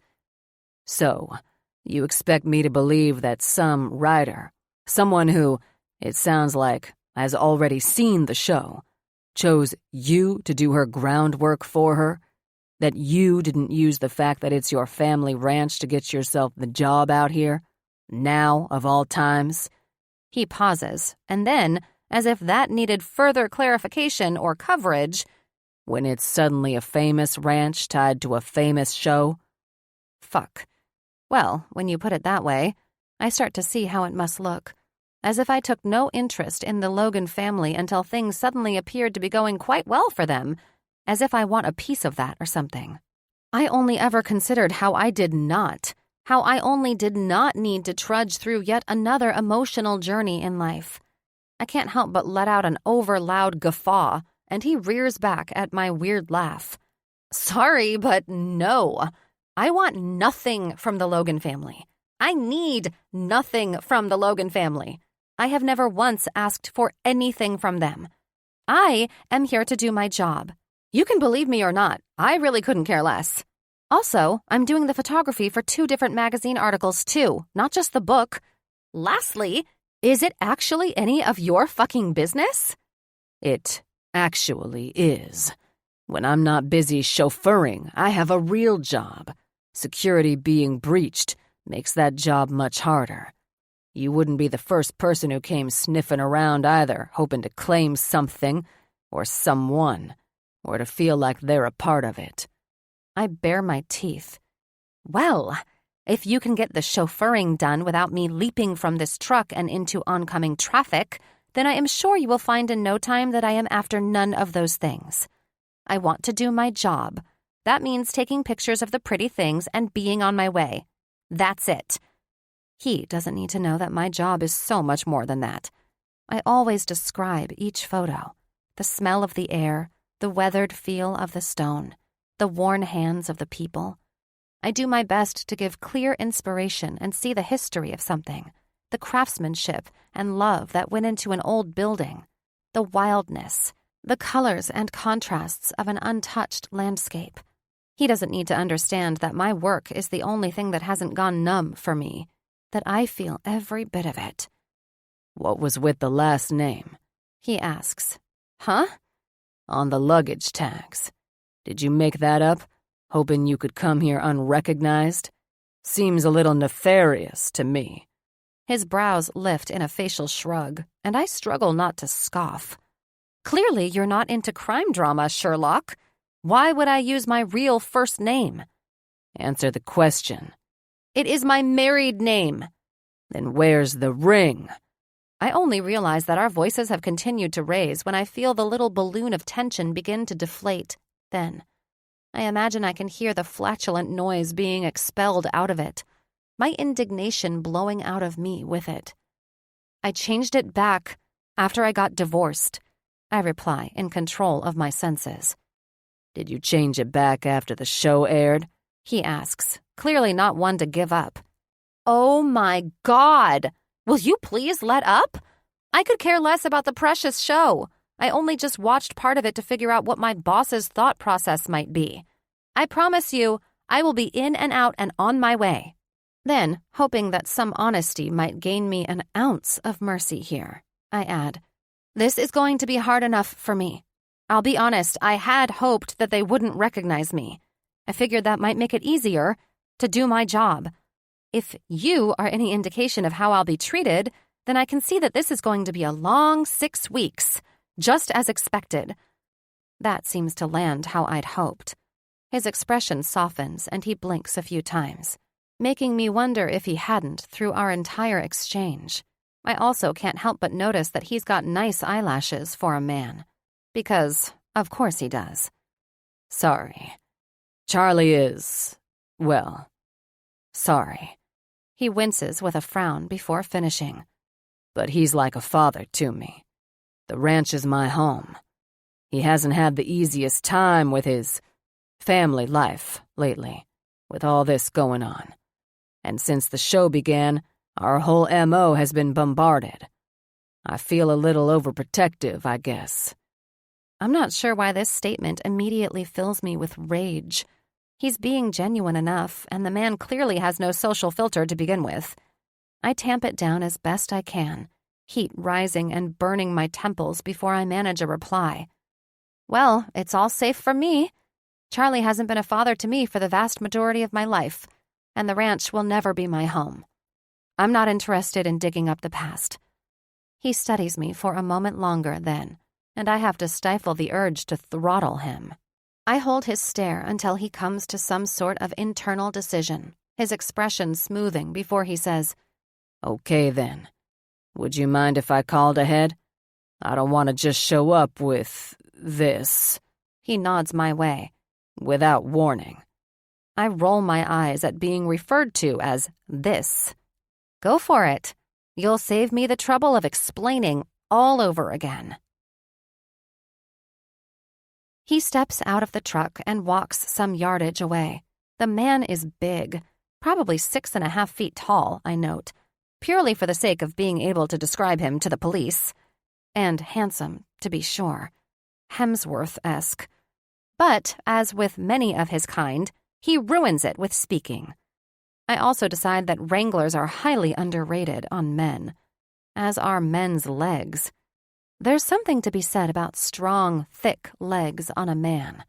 The arms and shoulders and chests, they're all great, but good legs usually lead up to an equally good man butt. Yep, can confirm. I am vaguely aware of the fact that my brain is choosing to deflect and assess, asses, him at the moment, rather than wonder who exactly he is dialing and what he might be saying. Having him do the explaining may not have been the best choice given his obvious bias, but I'm not controlling enough to care at the moment. I'm almost relieved, knowing that the family will now be doing their best to avoid me rather than trying to welcome and show me around, telling me the history of the place, inviting me to family dinners, etc. I don't know if they would have anyway, though. Maybe things are run by Henry now? Maybe they have managerial people who handle all the outsiders while on their property? I once spent 2 weeks living in a castle in Scotland with, surprisingly, what I would imagine is the truest picture of an ideal family, aside from Cole's. They weren't without their drama and fights, especially amongst the older generation. But they had game nights and movie marathons, Sunday dinners with extended family, chores around the farm. They were some of the most warm and loving people who never pried deeply into my personal life, but simply included me in all of theirs. I was party to all of their traditions and idiosyncrasies, all while they continually shared the anecdotes and history about their castle home. I still keep in touch with them over email, though correspondence has slowed. Admittedly, my letters are fairly surface-level material. I share details about my sister and her family often, but I don't have a friend group, let alone my own family to speak of anymore. And I fill my days with whatever makes me feel good, which seems boring to write about. Henry begins his march back to the truck, brows furrowed under a lock of floppy hair that's curled over his face. He's somehow managed not to have one of those hat tans, with the pale forehead that most farmers and cowboys end up with, which makes me wonder if he's got a streak of vanity and takes care to avoid it. Again with the deflecting Tate. He hops in and puts the truck back in gear without making an attempt to look my way. I want to maintain the illusion of my detachedness enough that I refuse to inquire about the call. It's hours that go by, each minute pushing me further up this hill I'm determined to die on. Eventually, he relents, huffing an agitated sigh through his nose. I spoke with Grace, Charlie's wife. Relayed everything you told me, he says. In for a penny, I still refuse to give anything else by asking for details. Thanks, I reply. He chuckles and shakes his head. I refuse to ask about that, too. We continue to chug along the gravel road, nervous fluttering in my belly too strong to worry about music or making conversation. I've let about 87 different scenarios mentally play out, carefully developing what my responses will be to each should they occur, when, suddenly, the stone barn is in sight. I lose my grip at the same time Henry seems to speed up. Wait, please wait, I say, voice embarrassingly tight. I grab the wrist of the arm on the steering wheel, and he visibly flinches but doesn't pull away. I feel the coarse hair under my hand and wonder if I hurt him. I look at my hand. My fingers don't nearly meet all the way around the big wrist, and I'm not even squeezing him. Your hand is extremely sweaty, he says flatly. I jerk it back and wipe both on my pants, letting a nervous laugh barrel out of me. Sorry. He looks at me, brows dipping before his expression softens into what I determine must be his pitying look. And then he offers me an encouraging nod. For some reason, the gesture bolsters me. I take a deep breath, face the house, and say, Okay, I'm ready. 8. Henry. Tension rolls off of Tate in waves as we pull up past the barn and in front of the house. I wonder what exactly she expects to find here. Whatever she thinks she recalls or seems to know of them doesn't align with the family I know, at least. If she's here to do her job, they won't stand in her way. I feel validated in that thought when I see Grace already waiting on the porch with their son, Grady. Grady reminds me of one of the pack llamas on the ranch with how his head is weaving to and fro, looking for his first glimpse of her. To her credit, Tate manages to get out of the truck smoothly, despite her obvious discomfort. Shoulders back and head held high, I can't help but admire her. Personally, I avoid painfully awkward and uncomfortable exchanges whenever I can. I'm definitely not one of those people who has to slow down past a car wreck because of some morbid curiosity.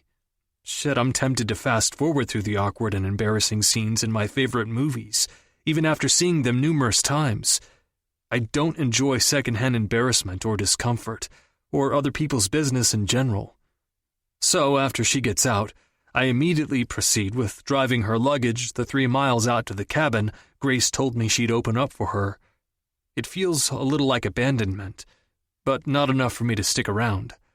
I don't miss the filthy look thrown at me in my rearview mirror, though. Replaying my phone call with Grace, I linger on the lack of shock I sensed from her.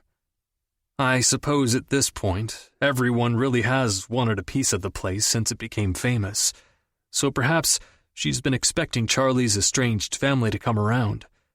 Still, it's September, the time when the unused buildings are shut up for winter before the work of winterizing the occupied ones begins. This particular cabin has never been used aside from a very short period of time. Before. It's the newest construction, twin to mine from the exterior, with more modern finishes on the interior. The bunkhouse is plenty empty right now, though, too, and much further away than the one that I share the pond with. It feels a little like betrayal to so easily move this stranger into this specific cabin. I mentally give myself a shake and a reminder that none of it is actually mine anyway. I've grown used to the dull pain that comes whenever I see the new cabin down the road from mine, but passing this time to unload Tate's things brings it a little closer to the surface. I sort through my keys to find the one I know I still have. Inside, Grace has already had everything taken care of and prepped. It's fully cleaned, minimally furnished. There are freshly folded towels laid on the dining table. It still smells new, even though it was built over 3 years ago now. I quickly set down the first 2 bags and go unload the other 2. I don't know for certain if there is an extra one that Grace already had made or anything, but I'd rather not risk needing to be asked for it later, so I leave the spare key on the counter with a toss. It's something I'm completely unprepared to do, but quickly jet out before the emotion, whatever it is I should feel, has a chance to take hold. Directly across the pond is what I know of as my cabin. Charlie's younger brother James used to reside in it until he built his home on the farthest eastern ridge of the property. He manages the outfitting entity of the range now, which means that we rarely see him. He's one of 3 guides, the others being Charlie and myself. I usually only co-guide, since people-ing is not my strong suit. They spend a great portion of the year scouting and doing predator management, and will spend much of October-November doing guided elk hunts. It's fairly obvious that there are 2 grown-up kids living out their dream of riding around in quads, shooting, and sleeping under the stars, though no one will accuse them of not taking their jobs seriously. My beauty, Belle, greets me with a bark and her usual mouth grab on my forearm when I get home. She's been cooped up for much longer than normal today. I typically bring her everywhere, so I let her outside and throw her ball for a bit. She eventually takes off after some grouse, and I head inside, somehow more worn out than if I'd been on a days-long hike, when my phone dings. Grady. "This is the most excitement we have had around here in years, and Charlie isn't even home yet." Leave it to Grady to find entertainment in anyone else's pain. Where I avoid the awkward, Grady would be the kid to prep the popcorn. He's only 21, though, and still thinks humor has the power to cancel out any other emotion. I should remind him that we have an Emmy-nominated show that is filmed here for 6 months out of the year, off and on, and all the excitement that has unleashed. Me. Go easy on the girl. Grady. "Mom wants you both to come up for dinner tonight. I didn't get Tate's number before she zoomed out of here like a bat out of hell. So will you go knock on her door, be the neighborly boy next door I know you are, and pass along the invite?" It's then that I hear the telltale crunch of gravel and look up to see a Logan Range fleet truck fly past my window. The brat is blowing up enough dust to suffocate anything nearby. Shit! Belle. I jog out just in time to see her fly out of the meadow and after the cloud of dust. She's bred to herd and gets even more ornery about folks that drive too fast. She's also a mean bitch to anyone but the immediate family. I sprint a few steps before reason sets in and turn around to quickly grab my keys and go after them in the truck. The last thing this woman needs is a dog bite to start off her trip here. Also, the last thing I want to be responsible for. Sure enough, I hear Belle barking from a distance when I get in the truck. I jam over as quickly as I can, but can't see what's going on through the billowing dirt in the air. The barking stops, my dread rising. I bolt out of the truck and send up a silent prayer that she doesn't already have her by the ankle. The dust puffs up around me, and I squint and flap at it stupidly with my arms, frantically searching until it settles and reveals Belle sprawled out on her back, getting her belly rubbed. Tate's smiling, too.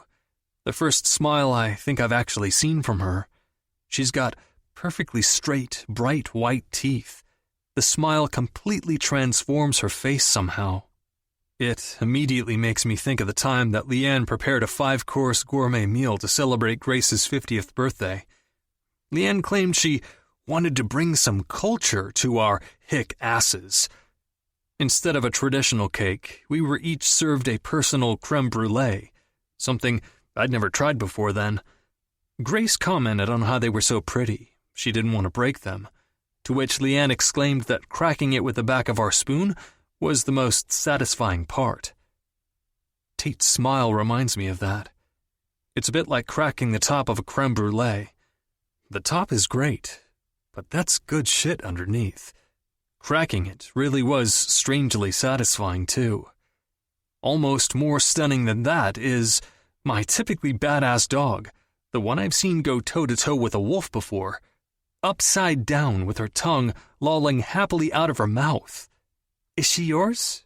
Tate asks, smile clinging.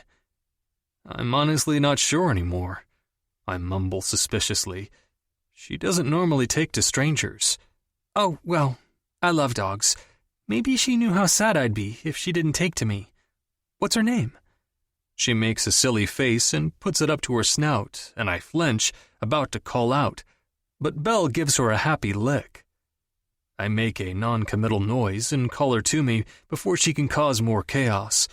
She sprints over and sits by my feet, staring up at me with her happy dog grin. "Belle." Tate pouts a little, and I'm disturbed at how that disappoints me. "Wait, Belle? Ha! Beauty." She points to Belle. "Beast." She points up at me. I ignore it. "Grady sent me a message to ask if I'd invite you to dinner at their place tonight. I guess you took off before they had a chance to get your number," I say. "Oh, okay. I really just want to get settled tonight, I think. Pass along my thanks, though? Or why don't I just give you their number so that you can?" She sighs but pulls her phone out of her back pocket and looks at me expectantly. I give her the details and tell Belle to load up, when Grady's comment about being neighborly comes to mind. "Listen, Tate, I don't know your history. I do know these Logans, though. I know if you give them a chance, they'll be more than accommodating with your work. And it's probably not my place to say, but they're not normally this welcoming to outsiders, aside from the obvious people who come for filming, or to stay as guests, of course," I clarify, oddly defensive. "But for them to immediately invite you to dinner?" I don't need to explain that they could have set her up in one of the guest cabins, or even the bunkhouse as well. They've gotten much more protective of their privacy in recent years. I'm just saying, you might consider it. I'm sure they're just suspicious, and want to vet me before I wander around the place. But you're right, I need to make it clear to them what I'm here for, and that's my work, which I will do. But tonight, I just want to get settled," she replies firmly. I nod and turn to leave when another thought occurs to me. I may as well get your number too, and you mine. We've had a few security issues here since the show began, and if you see anything suspicious or need any help, I'm nearby. Out of all 5,000 acres, there's surprisingly only a few pockets that don't get some kind of cell service. We exchange details, and I head back to my side of the pond. 9. Tate. Once I get inside the cabin, I immediately set to unpacking. When I turned 13, my mother gifted me with 7 Habits of Highly Effective Teens. I know, very moving stuff. Just what every 13-year-old dreams of. I only ever skimmed over it, but memorized the main ideas in case she ever prompted me. Do first things first has been my go-to life hack since, which is why I immediately set to settling and getting familiar with my surroundings. Having spatial awareness first is what grounds me. Once I unpack my equipment, clothes, and toiletries, I decide to rearrange the living room area a bit to better highlight the giant steel and glass doors that look back out onto the pond. The way the furniture currently sits, it leaves a gaping area in the middle of the room. Space is great, but not empty or unusable space. Deflecting again. It's a habit I've accrued, fitting myself into a space and immediately making it my own. I try to find the best in it, highlight the good and the beautiful. It's something I absolutely cannot do here, though. I cannot ignore the hurt that this family has caused by their apathy, simply because it feels nice and looks better that way right now. After all, you can hide all the wires in some cute aesthetic way, throw them in some well-fitting basket, but if you unplug them altogether, things are no longer functional. A wave of reality balloons its way through me, and I have to sit down. I feel like I've been watching my life over the last 24 hours from underwater, clear enough to make out the shape of what's going on, but not exactly cognizant either. As soon as I exited the truck, I thought my legs were going to buckle beneath me. Luckily, that feeling was immediately replaced by annoyance when Henry abandoned me to face everyone alone. I'd expected his looming presence to help give me a reason to hurry off to wherever my place was and get set up. I had no idea they'd lend me my own vehicle. Plus, he'd been privy to my sweaty hands and anxiety, so I'd hoped he'd stay and be my buffer. The exchange replays in my mind. A gangly boy, probably as tall as Henry but half his body weight, gives me an emphatic, whole-body wave, taking the porch steps in 2 strides before he envelops me in a bear hug. Or, more like what I would imagine a giraffe hug would feel like. Grace meets me with, well, grace. Har har. I don't blame her for my mother and father's split, just like I don't blame the other woman entirely for mine. It always takes 2, and we're all adults who don't require anything of one another at this point, other than mutual respect. But she offers a warm and kind smile, eyes glossy. It is so great to finally meet you. You have no idea how long we have wanted this. As soon as I found out I had sisters out there, tell me everything about California. Do you know how to surf? I'm kidding. I'm sorry. The production crew is normally here regaling me with tales of the Golden State, but it's off-season and I'm bored of all these same faces. You are beautiful, by the way. Oh, I'm Grady, Grady says without a breath. Thank you. It is really nice to meet you too. I'm Tate. I'm really looking forward to photographing this place. We are really grateful that you're here, Grace says softly. Grateful? That catches me off guard. I should have said I'm grateful for the opportunity to work here. I didn't do anything for any one of them by coming here. So why grateful? Grady, let's get Tate a truck and let her go get settled, Grace says, eyes staying on me. Grady leaps back up the steps in about 1.5 strides this time and heads inside. Grace keeps me under her gaze, assessing. She's very pretty, kindness exuding from she and Grady both. The smile lines all around her eyes and bracketing her mouth are deep, her chestnut hair corkscrew curly. The farthest thing from the dark, icy beauty that my mother possessed. Charlie's up on the ridge today. He didn't know you were coming, otherwise I can promise you he would be here himself. He's going to be so happy to see you, and so happy you decided to surprise him. I feel my face smile awkwardly, so I look down at my feet. She's being perfectly polite, not pushy, and clearly wants to welcome me. I manage to say, "Thank you," stiffly. Just then, Grady emerges with the keys. I hold up my hand, desperate for him to understand, and, oh, thank God he gets it. He tosses them promptly. The fleet trucks are in the stone building over there. If you stay on this road, you'll come to a pond with 2 cabins. Yours is the second, he shouts to my retreating form. It's then that I notice that a secondary stone barn structure has been built out behind the main house. The driveway has been continued on over to it. It matches the original barn almost exactly, but since I know the original one to be the stables, I figure that the other must be the garage. I march in the direction of the barn, clicking the button to find out which is mine, get in the truck, and do my best not to peel out. It's not until later that I realize that I didn't manage a goodbye, or even a brief chat on my outline for the photography. I only knew that I needed to catch my breath and get back into my own space. So now, here I am, sitting on the leather couch, looking out the giant steel sliders at the pond, attempting to catch that breath still, when I'm coming out. I'm coming out. I'm coming out. I'm coming out. Plays from somewhere around me. I briefly wonder if this is the beginning of the psychotic break, aka shitsplosion Ava promised I was headed for before knock knock, and a female voice shouts, "Sorry, I forgot about the doorbell. I know it can be jarring." Still in shock, I rise rigidly and open the door, only to stare into a face that looks almost identical to mine, but in, 15 years. Same dark blonde hair, same olive skin tone. The eyes are different, though. Hers are a striking denim blue, the same shade as Ava's. "Hi," she says brightly. "It's about time we got you out here, girl. Do you remember me?" Her smile is infectious as she bounces in place.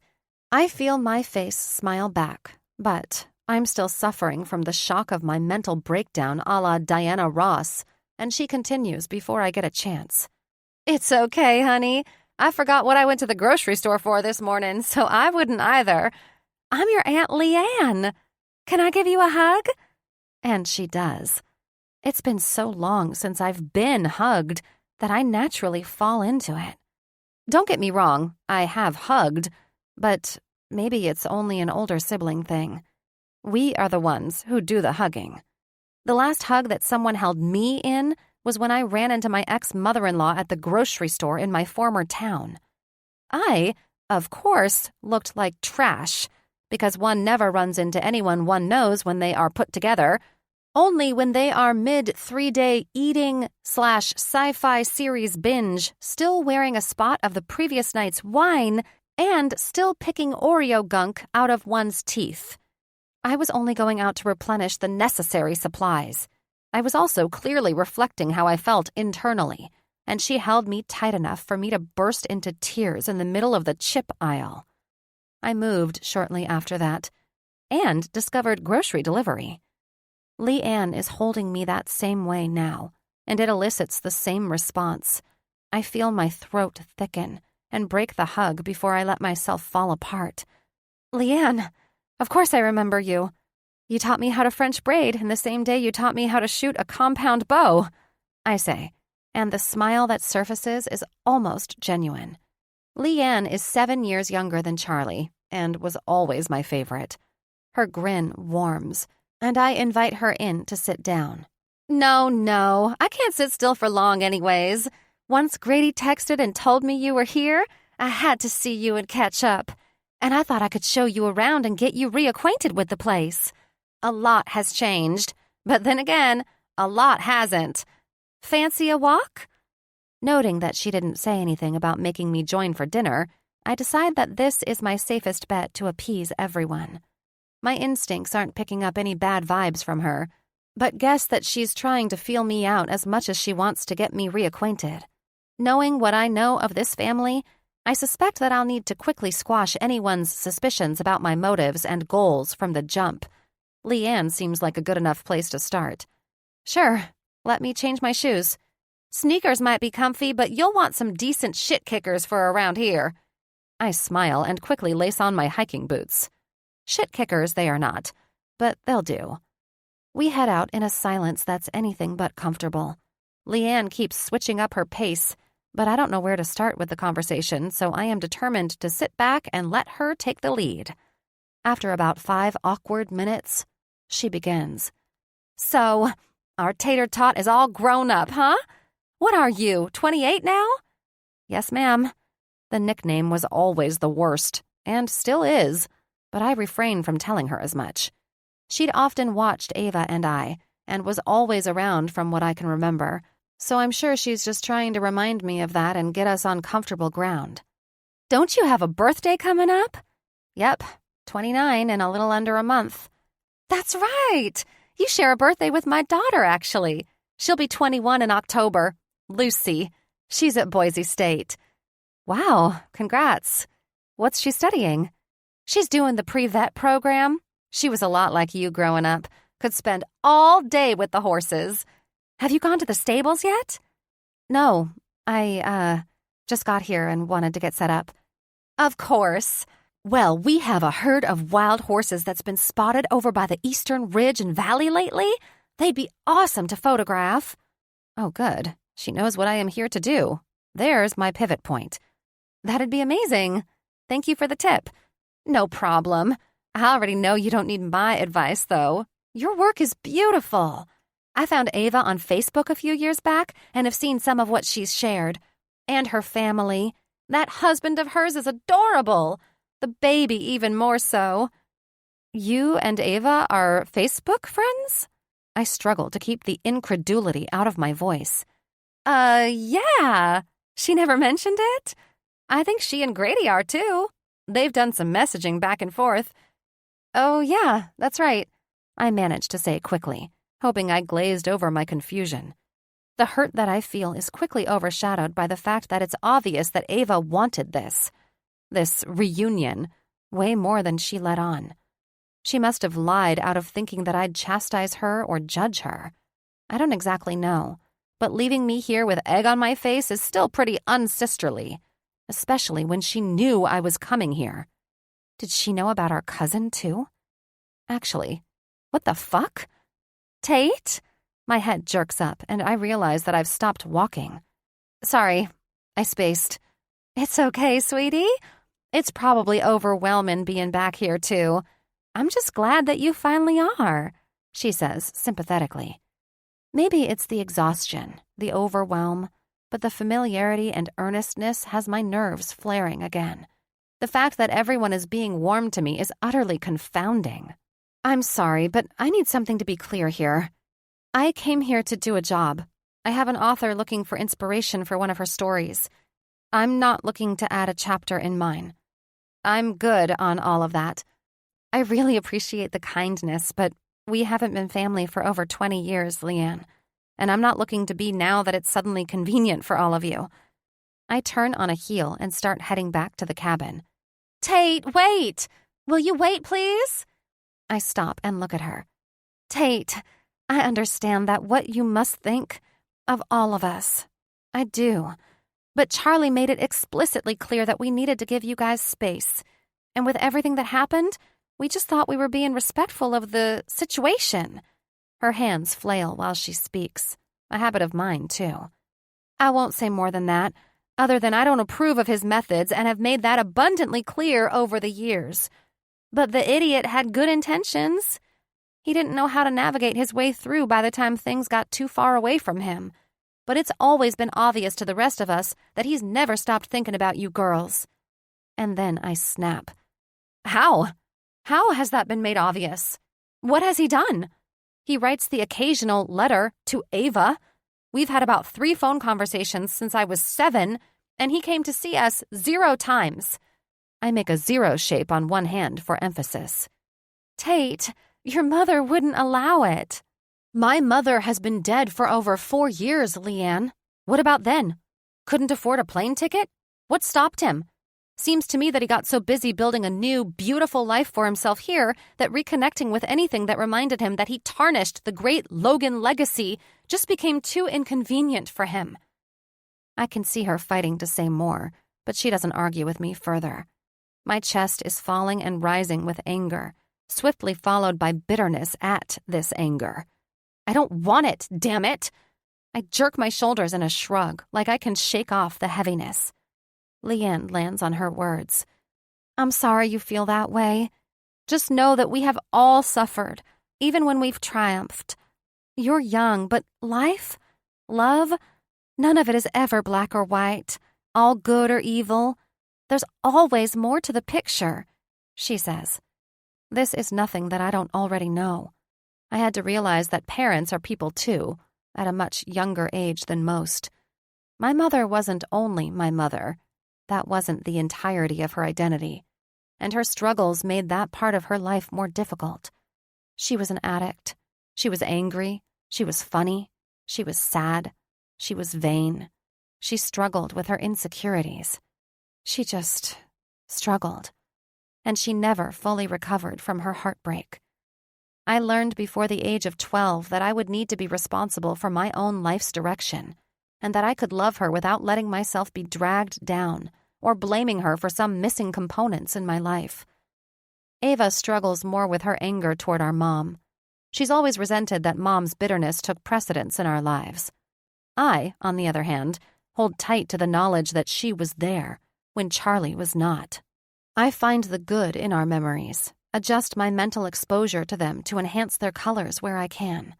My grandparents, her parents, weren't around long after we came back, but I was able to make memories with them, too. We didn't have some epic family dynamic in any aspect, good or bad. Sometimes, sure, Mom didn't come home until morning, and once in a while she would be passed out on the couch, likely more from the exhaustion of being a single parent over anything substance-related. But she never hit us or screamed at us. She never subjected us to weird boyfriends. She also didn't take much interest in what we were doing, but I think that's part of what has made Ava and I self-reliant.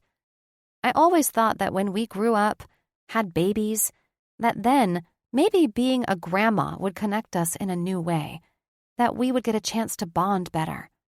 But she died, and I never got the chance. Charlie, on the other hand, never even tried. I just hope we'll have the opportunity to get to know each other a bit. And here's the thing. You're here anyways, right? I know it's probably a bit brazen for me to say, but whatever comes of it, you're not going to be able to compartmentalize this entire trip, so you may as well dig in. Lord knows that Charlie will be a lot less pushy than me, so I just hope you'll give him the chance, she says, and turns to leave. Leanne? Yes? Does Charlie know that I'm here yet? I ask. I'm not sure, sweetheart. How old is Grady? I decide to get as many of the bare-bones facts as I can, hoping not to be caught off guard again. He's 21 also, she says, but I don't miss the subtle change in her body language. She doesn't care for being the one answering questions. Interesting. And they don't have any other kids then? Any other cousins I should know about? At that, she folds her arms and closes off completely. After considering her reply, she says, They don't, no. Ah, so when I start to interrogate, it is unwelcome, I see. Well, I'll be damned if I'm going to be the one under the spotlight here, the only one that has to answer for my choices. Okay. Please tell Grace and Grady thank you for the invite, but I'm exhausted and just want to catch up on sleep. I'll head to the house after breakfast tomorrow to talk about the timeline and where to get started with work. Sure thing. I'll be back to do a real tour, though, soon. She offers me a sad smile before she heads to her car and on her way. I head back into the house, collapse on the bed without even taking off my shoes, and fall asleep. 10. Henry. Growing up in Wyoming, before my dad's drinking got away from him, we spent a great deal of time outdoors. He used to say to me, "Stay close to nature, and nature will stay close to you," before promptly dropping me off somewhere in the woods and challenging me to find my way back on my own. His intentions were good, even if the execution was lacking in fatherly warmth. He meant that spending time in nature kept your instincts on. We get so clouded by our reliance on our devices and convenience now that as a species, we've lost some of our wilder intuition. I suppose since I continue to spend as much time as I can in nature, that's why I'm able to still hear some of mine. Which is also why, when I wake up a little after midnight with my hackles raised, I know something is wrong. We've had a slew of paps break onto the ranch, crazed fans who are mostly harmless, and 3 different stalkers who were most definitely not. And since most of the actors have their own personal security when they're staying here on location, the real risk is that any one of these idiots could end up hurting themselves and trying to hold Logan Range liable. They're all from cities, of course, and don't take the perils of nature seriously. One girl, a determined 19-year-old from San Diego, said that she knew that if she could just meet Duke Wade, he'd see how great we could be together. This particular girl hiked for 2 days during winter. We found her nearly frozen, only about 2 miles away from the main ranch, just over a ridge. She later admitted that she'd walked along that ridge for hours before collapsing. If she had just gone up top, she'd have seen our valley. That's Idaho country for you, though. The steepest and most dramatic ridgelines that break even the most seasoned hikers and hunters. I think she ended up losing a toe or two. Belle is already on point at the door. She's a Queensland healer, so not exactly a pointing breed, but her body language is obvious. I throw my boots on over my sweats and a jacket and grab my pistol. September might still be warm during the days, but the temperatures usually take/make a dramatic drop at night. It's just shy of a full moon, and I know the surrounding landscape like the back of my hand, so I don't need a flashlight. I follow Belle through the meadow a ways and down toward the bottom of the same ridge that the lovesick teenager got stuck behind. I think I see movement in the tree line, but can't be too certain. I make a sound to get Belle over to my side, and we make our way through some of the outlying brush. I don't want whatever it is to see me coming and hide. If it's another one of these crazy fuckers, we will absolutely press charges.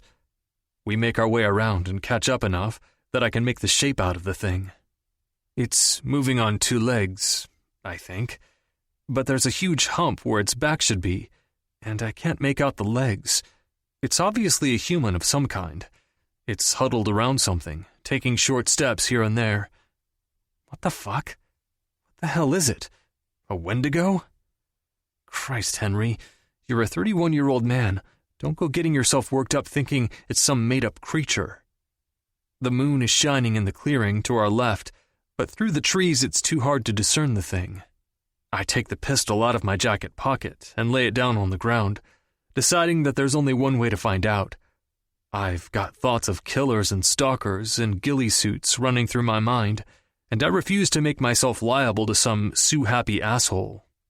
Before I can change my mind, I launch out after it, Belle at my heels. She passes me as the thing turns and tries to lunge away. Belle knocks it halfway down, and I hurl my body to tackle it the rest of the way, hearing the air whoosh out and a strangled noise escape. Definitely human. I wrap my arms around it as its limbs flail. My hand closes around something, and it slightly gives under my touch. Squishy? What? A strangled gasp. Duh! More of the noise. Fuck! It says. That's my boob! The voice manages to push out while trying to swallow back air. I run my hands down, and sure as shit, feel how the body tapers in at the middle, and back up and out where boobs would in fact be. Fuck. Recognition surfaces. Tate? Tate. Anyone who's had the wind knocked out of them knows those noises that you make. The angry noises coming out of me sound hideous. They're weird, strangled moans, way more akin to a terrible bout of diarrhea than sexual. He's got his hands on either side of my waist, his legs wrapped and locked around mine, with my ass smashed against his lap. Being wrapped up in his big limbs has me flustered and pissed off enough to hiss and writhe. But my backpack separates my back from his chest and is making it even harder for me to breathe. Yes, you! Gasp. Dick! Gasp. He comes to and lifts his hands and feet straight into the air like a fainted goat. I, in turn, struggle like a turtle caught on its shell and try to right myself. I'm seeing spots, and as I roll back and forth against him, my ass comes into contact, repeatedly, with him there, and he lets out a little grunt that flusters me even more. After what feels like the longest 10 seconds of my life, he grabs under my armpits from behind and rights us both to standing in one swift motion. I whip around, ready to tear him to shreds, but my vision swims. I groan and sit down. "What are you doing out here?" he says accusingly. I hold up a finger and he seems to remember that he tackled me like a defensive lineman. "Shit, I'm sorry. Are you hurt?" The finger remains up and I work to get my breath steady again. He's shifting from foot to foot with his hands on his hips. The bastard should be nervous. As soon as I get my breath, it's over for him. "What on earth are you wearing?" he asks. The nerve of this guy. You better hope you didn't break any of my equipment! I snarl as I take off my parka and open up my backpack with my camera equipment. No! I groan when I remember that I had my actual camera in my hands right before I was hit by the truck that is Henry. I see it on the ground, very obviously broken. "Shit, I'm sorry. I didn't know it was you. his tone etched in irritation. He stalks back the direction he came, picking up something from the ground and tucking it away. He whips back around to me, all hints of apology lost. What the fuck are you doing out here at night, unarmed, and wearing this dress coat thing? This dress coat thing is my old swimming parka. It's warm and comfortable. I wasn't headed out in the night worried about fashion, you knob. And armed? Why the fuck would I need to be armed? It's brown and shiny. He's fixated on my coat, the corners of his lips pulled down in disgust. Our mascot was the banana slug. Also, you broke my camera. And for that, I am sorry. But what were you thinking? I was thinking that it's a full moon and I had light. Leanne told me about a herd of wild horses and, I don't know, I figured I could get some interesting pictures one way or another. I woke up and couldn't go back to sleep anyway. He nods, jaw clenched and flaring before he looks down. Belle licks my hand and paws my leg for attention before I comply. For the record, the horses are nowhere near here, but I will replace your camera and anything else that was broken. I'm sorry again. And for the... He gestures to my chest and then looks down again, rightfully embarrassed, shifts on his feet anxiously. I study the man. He seems contrite enough, maybe a bit panicked. So while I don't understand why he took it upon himself to act as a one-man army, my guess is that there have been reasons for it in the past. It's all right. Most action I've had in a while. I cringe, not sure what possessed me to say that. A laugh escapes him in a rush before he replies, Me too, actually. He grins. Yeah, right. That smile is a complete panty melter. The moon is shining just enough that I can fully see his face clearly now. The smile lines around his eyes deepen, and the ones around his mouth dimple, almost meeting each other. His hair is mussed and sticking up in a corner, like he just woke up. We both deflate at the same time and laugh at the sheer ridiculousness of what just happened. Why are you up?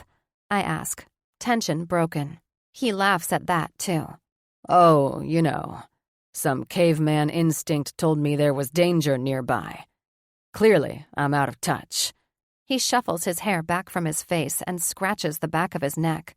The movement causes an impressive bicep to bunch, and my body responds with traitorous warmth.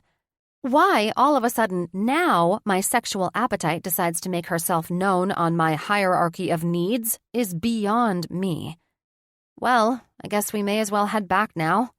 Not going to get much material. I pick up the remnants of my camera. Henry grabs my coat and backpack.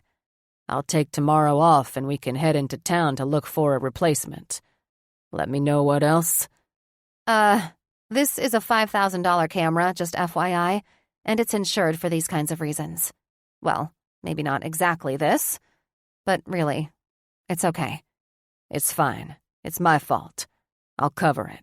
I already know I'm not going to let him buy me a new camera, but rather than argue it out tonight, give a non-committal nod. We start to make our way back, my sides and back aching. I take a weird step and hiss. Fuck. You're hurt, aren't you? He reaches for me before jerking his hands back, obviously unsure whether or not he should touch me again. Eyes rounding in concern. No, just took a weird step. I'll be fine, seriously. It was a misunderstanding. No, let me at least take a look when we get back to the cabins.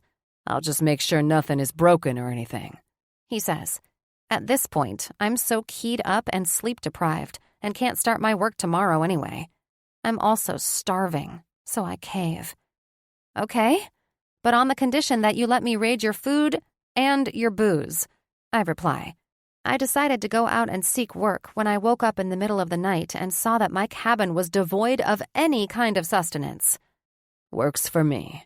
He smirks and walks closer to me the rest of the way back, keeping his hand out as if to brace me. I shiver and realize that I'm in the pajamas that I changed into before I gave up and headed out for the night. Braless, and in a too-small fitted t-shirt that says, Taco Bell on it, with my favorite hole-ridden black sweats. Last Halloween, Ava and Casey dressed up as Beauty and the Beast with Jack in a Lumiere costume. I bought this so I could join in their family theme, as Ava demanded, but added my own twist. I carried around a 12-pack box of tacos all night for effect. In the dark, the get-up is fine, but I know once we get inside, my nipples will be on full display. I try to grab my coat from Henry as we step on his porch, but he doesn't let it go. I don't think this should be allowed in my house. Sorry. His nose scrunches when he spares my coat a horrified look. I'm cold. Then go inside, where it's warmer, he offers. He looks down as I fold my arms across my chest and understanding lights his face. Oh. And then he smiles again and opens the door. He tosses my coat on the nearby rocking chair, solidifying his stance. I roll my eyes and head in. 11. Tate. I do realize that I'm in a strange man's house in the middle of the night after he has attacked me in the woods, felt me up, broken my camera, and playfully taken my beloved coat away. And I further realize that I hadn't considered any of it until this point. I mentally shake myself while simultaneously hearing my own subconsciousness's voice purr. So what? He doesn't give off that threatening vibe. And what's the worst this could lead to? Clearly, he has more consideration for my self-preservation than I do, because he offers my coat back to me, looking a little disappointed. I was kidding, he says dully. He probably assumes I'm into him, as I'm sure most other warm-blooded females are. I attempt to wrap my coat around me and feel something pinch in my side again. Henry catches my wince. Go sit down and let me take a look at your side. Just then, because I haven't been put through enough torture tonight, my stomach chooses that moment to let out the most audible, long-winded, gurgling growl that has ever occurred, ever, and I'm reminded of what sent me out into the night to begin with. Henry's eyes go wide, and he holds his hands up in surrender, as if I'm in charge of my stomach's auditory tendencies. Or I can feed you first, he says, eyes on my midsection. I sigh. Thank you. There's not a scrap of food in my place. And then I catch the complaint in my voice and try to cover it. Not that I expect to be fed or the groceries to be stocked for me. I was invited to dinner and everything, and could have gone into town for food if I hadn't fallen asleep. I'm starving, I elaborate. He chuckles, the sound skating through me. It's all right. Go ahead and sit. I'll make a drink first. Assume you don't feel concussed? No, my head is completely fine, actually. Minus the 15-year-old boy that's taken up where my libido resides. Any preferences? I'm not picky, thank you. I head over to the sofa.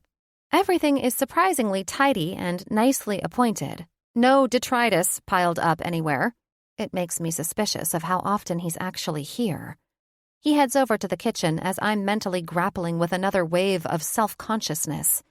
I've been assuming he lives here on his own this entire time. Maybe it's so tidy because his girlfriend, or wife, keeps it that way? Are you alone? I blurt out before I can think better of it. What? He looks at me quizzically, head rearing back at my shout. I mean, is your girlfriend or anyone going to be woken up by us? Do you plan on being particularly loud for any reason? What? No! Then, realizing how loud that was, no, I mean. He laughs again. Relax, I'm kidding. Yes, I live alone. Just Belle and I. At the mention of the latter, I pat the seat next to me to get her on the couch before I blow out a breath. It's not lost on me that he didn't clarify being unattached. Unfortunately, being in the single world, even in the smallest degree that I have been, has taught me that some men choose not to be transparent about those things for a reason. Scratching Belle's ears and petting her soft fur calms my frazzled nerves. I'm pleased to smell something delicious coming from the kitchen. My stomach mules in agreement. Henry emerges with a grilled cheese and what looks like a cocktail, and I can't help but steal a glance at his gray sweatpants effect. There's something a little too intimate about him serving me food in his bare feet. When did he shed his boots? I'm genuinely annoyed at my baser attraction to him. It's been so long since someone besides myself participated in my orgasm. I sigh, suddenly very aware of everything he's doing. I remove my shoes and feel my eyebrows come together on their own accord as he brings the goods in front of me. The food, too. What? He snaps at my expression. Sorry I don't have any fresh sushi on hand, sunshine.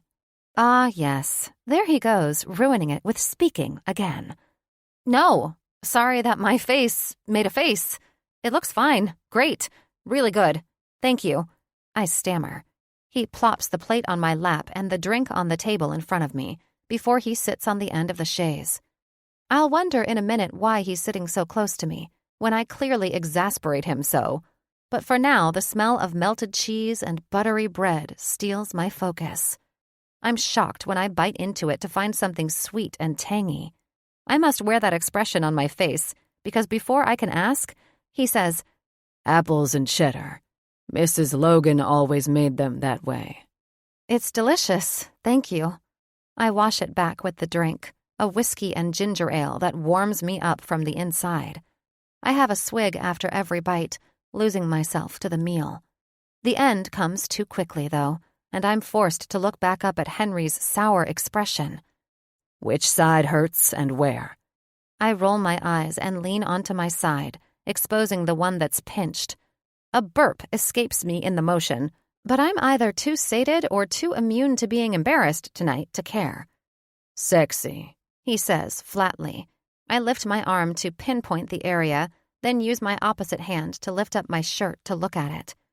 An angry, reddish-purple bruise has already mottled the skin over the front of my ribs, but it's the back that hurts. I roll onto my stomach to grant access to the area in question. The awareness hasn't dulled with the meal, so when he slides the hem of my shirt up a bit further, I feel the touch of rough fingertips shoot right through me, my stomach somersaulting.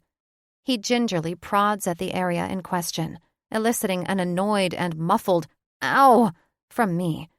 Nothing's broken, but you've got a nasty bruise.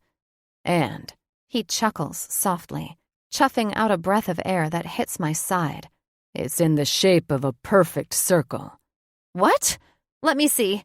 Not sure how to do that unless you're an owl and can turn your head all the way around, he replies dryly. Where's your bathroom? He gestures to the hallway, and I remember that our cabins are generally the same layout. I'd only been here a handful of times as a kid, but it has definitely been updated since. He doesn't offer more help than that, so I go off on my own. As soon as I open the door to the would-be hall bathroom, at least from what I recall at my place, Henry is up and behind me, his very large hand over mine, awkwardly taking the door handle. Not that one. Next one on the left, he says gently. His proximity throws me off again, close enough to see chest hair poking up from the neckline of his shirt. Oddly obscene. And he's so tall and warm, smelling like grilled cheese and something else that's just man or man soap and warm leather. Actual warm leather, like the best books always say. And why is it always warm leather? How is warmth encapsulated in a scent? My musings are cut short when he turns around and heads back toward the living room. Mercurial might be an understatement with that one. I get to the bathroom, flip on the light, and audibly gasp because, oh my God, it is the bathroom dreams are made of. The slate floors are heated under my feet, the room itself larger than my kitchen back home. A vanity with a sink dawns either side, with there being a second arched door past the vanity on the right, and a built-in stocked with fluffy towels just past the one on the left. Straight ahead to the back are what appear to be large double sliding glass shower doors that lead to a slight step up and into a shower room with a massive freestanding tub inside the shower toward the back. There are 2 large windows over the tub, no doubt looking out and over the pond. On the left wall, There are multiple shower heads, one handheld and one rain head that looks like it's big enough to wash an SUV. On the right side is a built-in bench. I suppose you'd end up spending so much time in there that you'd like a place to sit down. I'm not sure how long I gawk, running my hands over the marble slab walls in the shower room. Yes, I let myself in. But it must have been a while because Henry stomps in, irritation written all over his face. I opt for honesty again. I don't even remember what I came in here for, but I'm having an out-of-body experience in this bathroom, I tell him. His hands go on his hips, and he spares me another one of his exasperated looks. Do you even appreciate all this? Flies out of me, incredulous. What? I mean it. There's no body wash or anything in here. I assume you shower? I use mine in my room. I'm sorry if your facilities aren't up to your standards, though. It takes me a minute to process what he says, but I snap a little more then. You really assume I'm some kind of snob, don't you? You're taking a compliment that I'm making and reading into it as some kind of complaint or comparison when it's not. You're the one who asked me if I even appreciated it, Tate. True, I did do that. So I hedge. You just did it over a facial expression not 15 minutes ago, though. You're the one who tackled me in the woods, in the dark, and told me to come here, yet you're continuing to act like I'm up to something. He sighs, and I see thoughts processing on his face. He seems to struggle with something, grasps it, and then finally spits out, I'm sorry. Realizing that I've been talking to him from his shower, I mournfully step out. This puts me back at an even greater height disadvantage, so I'm forced to look up further at him. It's fine. I don't exactly assume the best of people myself, especially being here, but I'm going to be stuck here for a month and a half, and honestly, Henry, I could use some kind of friend. One who's not related to me. I'm not sure what about him, given that he's especially cranky, menacing, and rude, elicits such transparency from me. But it feels almost good to be recklessly vulnerable this way. Knowing that there's an end date, and that he's not sharing any of my DNA, helps. He seems a bit flustered at that too, but responds, holding out his hand. Truce?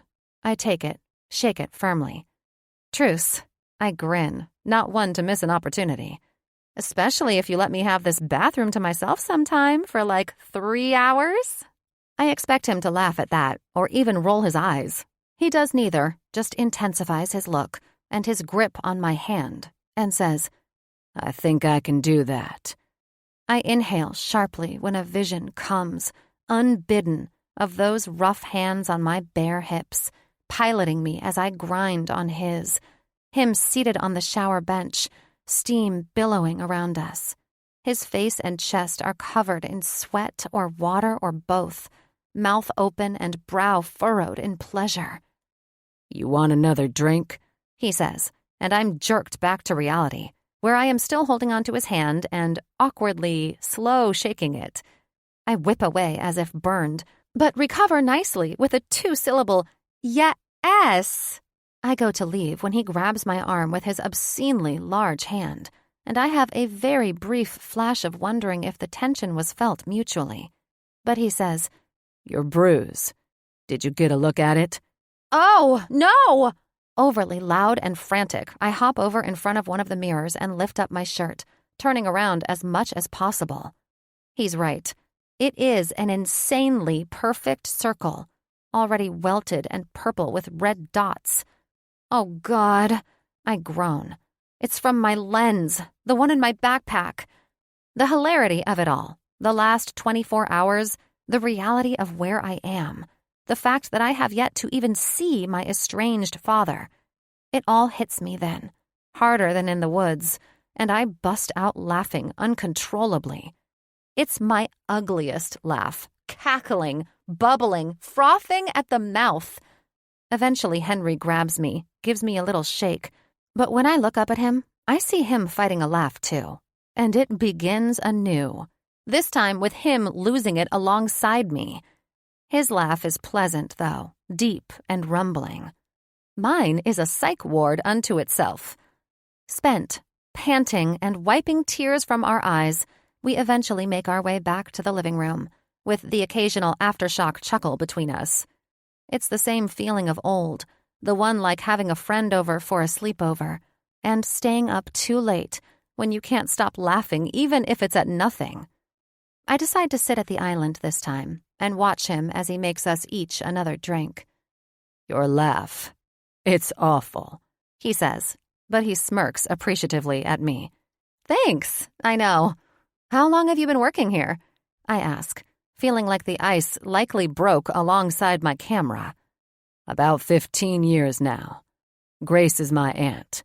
He slides another drink on the counter in front of me. He grabs one of the stools next to me and swings it to his side, so we are sitting across from one another. Ah, I see.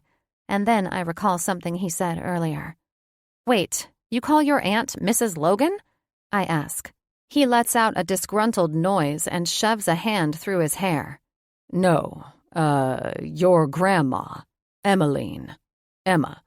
She's who I call Mrs. Logan. Oh, wonderful. Dear Grandma. I have blessedly blocked her from my mind until this point. I manage a nod and take a sip of my drink. There goes another attempt at small talk, barreling to the ground in a ball of fire. God, I'm tired, but not tired enough. I know if I head to bed, my thoughts will keep spinning. You like cards? Henry asks, looking at me beneath a raised, sympathetic brow, and I could kiss him for his deflection. Love them. We play card games for what feels like hours. Gin, 5-card draw, high spade, high hand. We even make an attempt at cribbage until we both decide there's too much thinking and math involved, and switch back to gin. He regales me with light, funny stories from some of the outfitting trips he's guided on. One in particular that leaves me in stitches about a man from Seattle who thought he was lost and actually blew a foghorn despite being 25 yards away from a gravel road and from Henry. I'm not sure if it's the image itself or the put-out face he makes while he repeatedly says, he thought he was lost after maybe 10 minutes. 10 minutes. Not to mention, it was still fucking daylight. By the time he finishes, I'm wiping tears from the corners of my eyes. The conversation stays light, both of us cleverly avoiding anything that could turn heavy, sticking to our work, places I've been to and seen. He's an active listener, asking for pertinent details here and there, seeming genuinely interested. I find that I enjoy sharing, actually. Having the chance to talk about some of the places I've seen reminds me of their beauty and wonder again.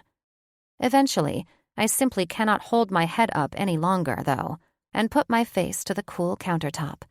Henry gets me up at some point and shuffles me to a bed, where I pass out before my head hits the pillow and fall into a dreamless sleep. 12. Henry.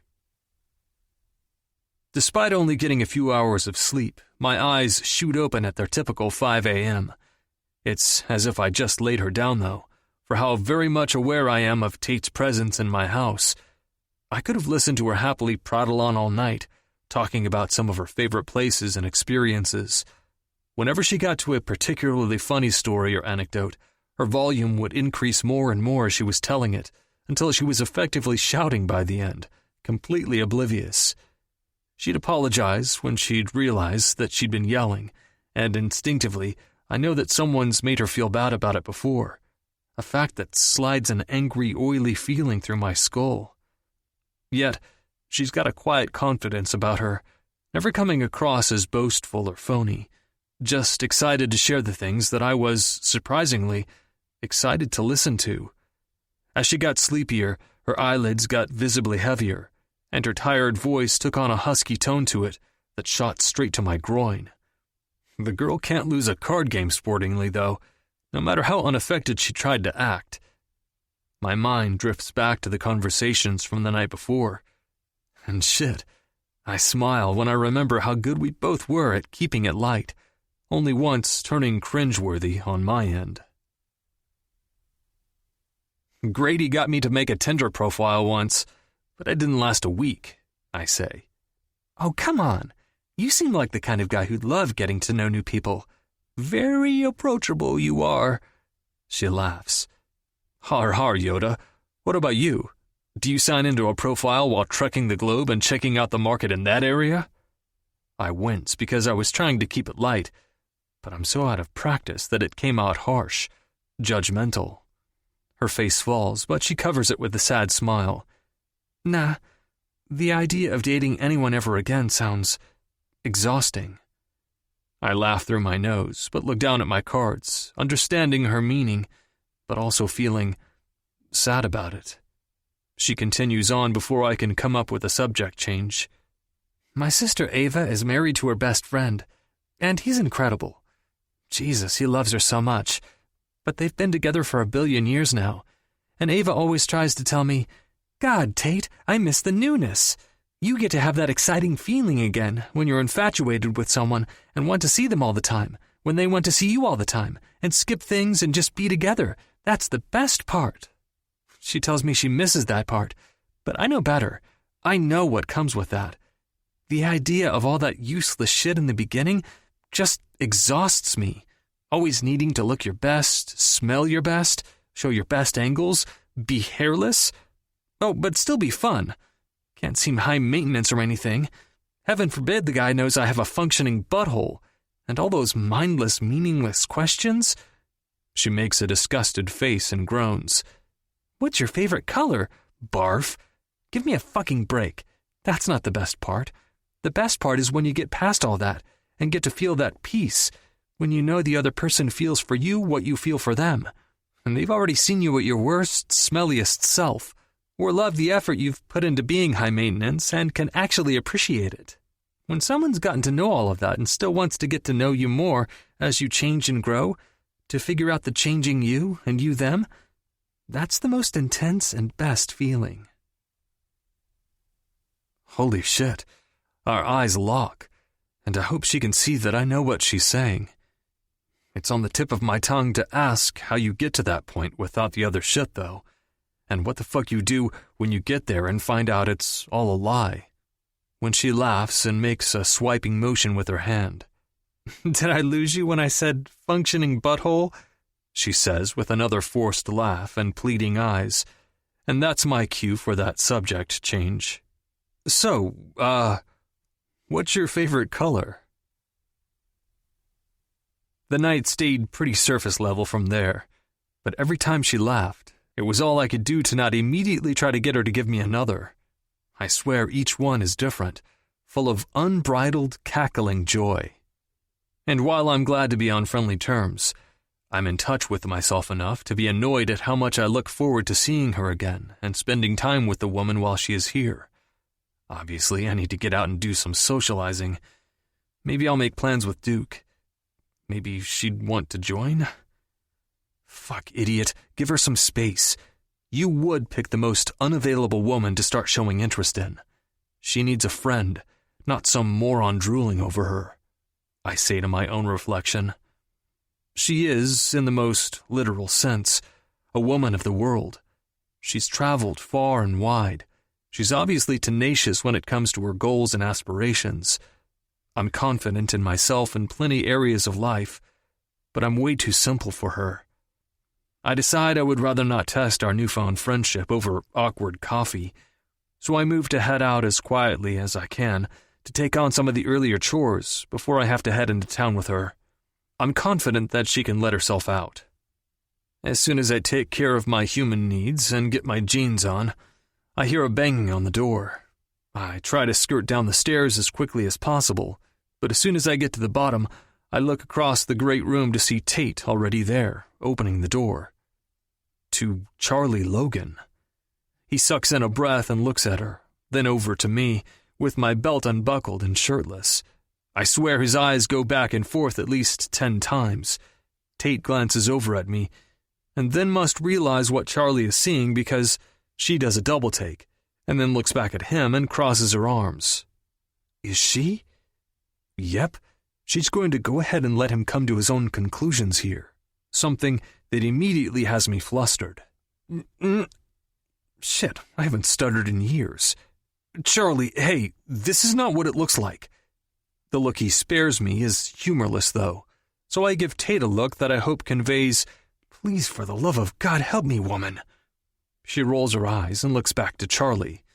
He visibly flinches under her glare and says, "I wasn't expecting you here." Oof. "Ah, yes. Funnily enough, I wasn't expecting you here either.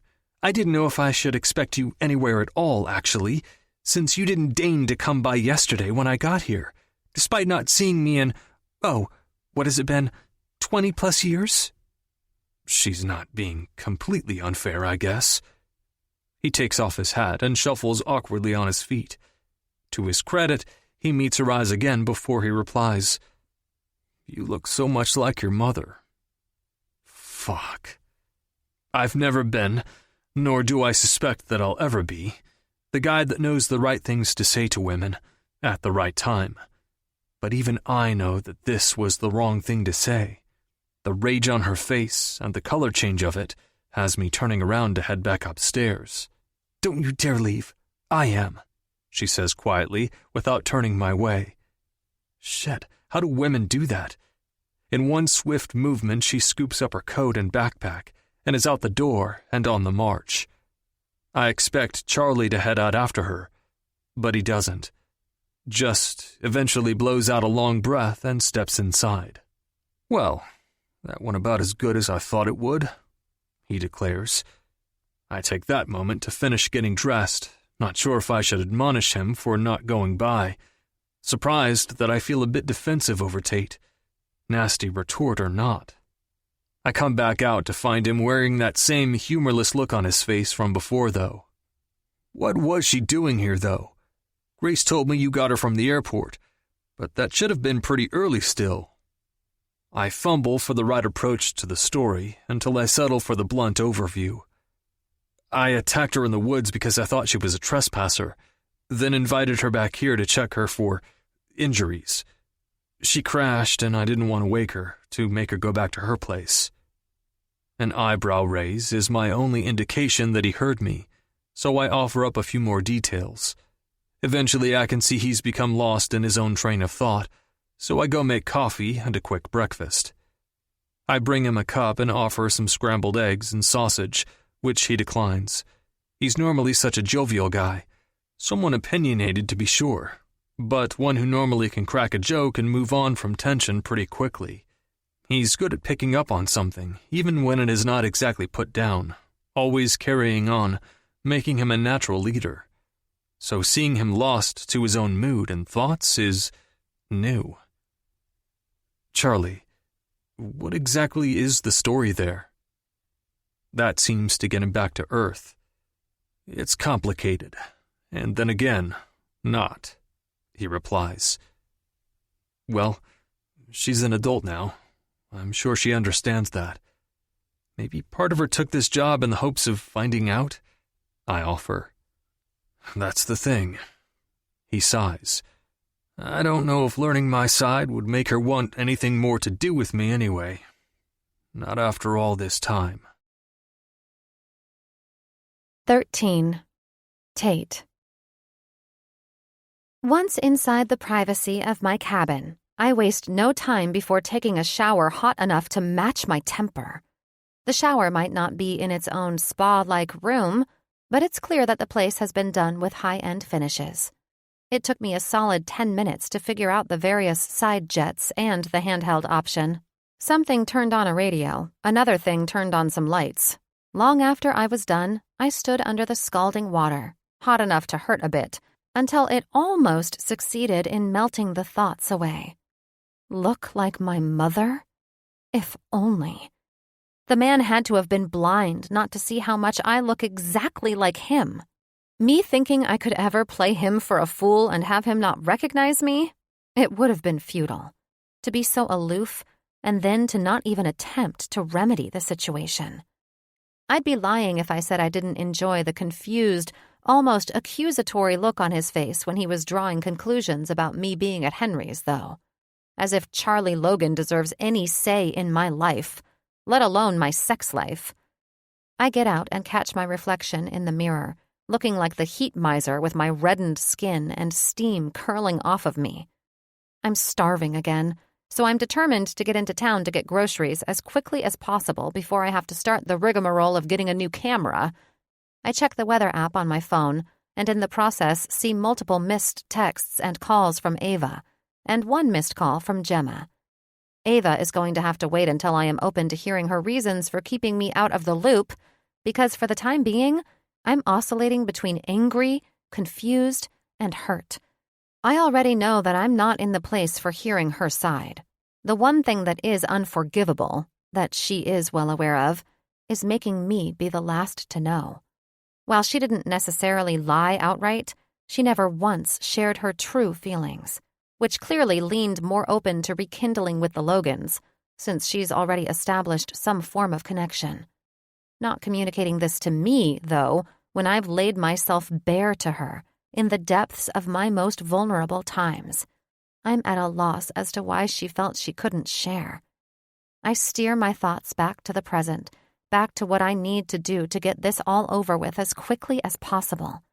I'd better get the camera resolution, again, along with my food situation, at least started before I call Gemma. The weather is warmer than usual according to the app, so I throw on an easy sundress and my favorite denim jacket before I head out. I manage the basics with makeup, but lack the patience to dry my hair, so I leave the windows down in the truck to assist. I'm relieved to see that both Henry and Charlie's trucks are missing from Henry's place, so I won't even need to deal with having to get Henry off of my case with replacing the camera. Just as I'm losing myself to the music in the truck and the warm wind coming through the windows, I see that I'm approaching the big house, and that Grady, along with another boy who looks to be around his age, are standing in the middle of the road, waiting. I inwardly groan, outwardly pound my fist lightly on the steering wheel in frustration. Can't a girl just go get a greasy breakfast and some alone time? It's barely 6:30 a.m. and I've already been swept up in this twister again. Pre-caffeine, too. Grady ambles up to my window with a smile, and since I can't exactly speed off in a cloud of dust without it being glaringly obvious, I return it. I'm sure it looks more like a grimace. Good morning, he says, and is immediately followed by Grace coming out onto the porch and yelling, "Breakfast!" before turning around and heading back inside. So, how about getting one meal over with, so you can leave the rest of us with something to talk about, but not enough reason for us to keep getting in your way? Grady says, arms folded on my open window. Wise beyond his years, I suppose. I laugh through a sigh. Why not? I am hungry, after all, and need to regain my footing here. I slide out of the truck and offer my hand to Grady's friend. Hi, I'm Tate. Grady chimes in before he can respond. Oh, sorry. This is my boyfriend, Caleb. Caleb goes to speak again, but Grady says excitedly, Come on, we've got waffles! I'm not shocked that he's gay, but I am happily surprised that he's been made to feel so comfortable in his own skin, to the point that his boyfriend joining his family for breakfast is no big deal. My heart warms up a degree or two to the family for that. It shouldn't be anything but that way, but I've found across the world that it too often still is. Hi, it's nice to meet you. Caleb manages. Grady steps ahead of us. He's almost as tall as him, with the kind of cute face that's reserved for teenage boys and young men, the not-yet-filled-out look that's both angular and soft. I immediately mentally compare that to Henry's face, one that's nothing but masculine, hard angles and rough edges. The smells wafting off the porch have me swaying on my feet, but I clamp down onto my dignity and make my steps slow and determined. I'm hit with a massive wave of nostalgia the moment we step inside, though, and feel like swaying for a completely different reason. The entry is a massive, or so I remembered it, now it seems like a normal-sized, hallway that's filled top to bottom with photos. I avoid lingering and head toward the kitchen behind Grady and Caleb. Things have been updated, but the layout is generally the same. A big built-in dinette has been added off of what is now an open kitchen. The built-in bench part resembles a huge booth, with an oval table big enough for 10 between it, and the 4 chairs across from it on either side. I notice now, so much more as an adult, how there's an abundance of light in each place here, how the windows and large doors are always featuring the outdoors. Grace smiles warmly and hands me a plate. We do buffet style here, so why don't you start us off? Thanks. I grab a waffle the size of my face, topping it with a berry syrup concoction of some kind, some scrambled eggs, the most burnt bacon I spot out of the batch, help myself to some coffee, and head over to the table. Don't wait to dig in. The door will be revolving all morning, so just go ahead and eat, Grady says. Grace backhands his shoulder lightly. You don't need to rush her. Leave her be. I go for something in between and methodically cut my waffle so I can eat slowly. I want to get this meal and any of the discomfort it promises out of the way, so I want to be sure to get some chat in. Thank you. This is delicious, I say, and mean it. You're welcome any morning, Grace replies with a nod. I smile at her, her expression pinching. It's not pity, nor is it sadness that I see in that expression. It's a tentative nervousness. Caleb adds, When the cast and crew gets back, you'll probably want to get here earlier, though. They clean house at group meals. I'll keep that in mind, thank you. I'll probably get to the store today and get some things for back at the cabin since I keep odd hours with lighting and such anyway.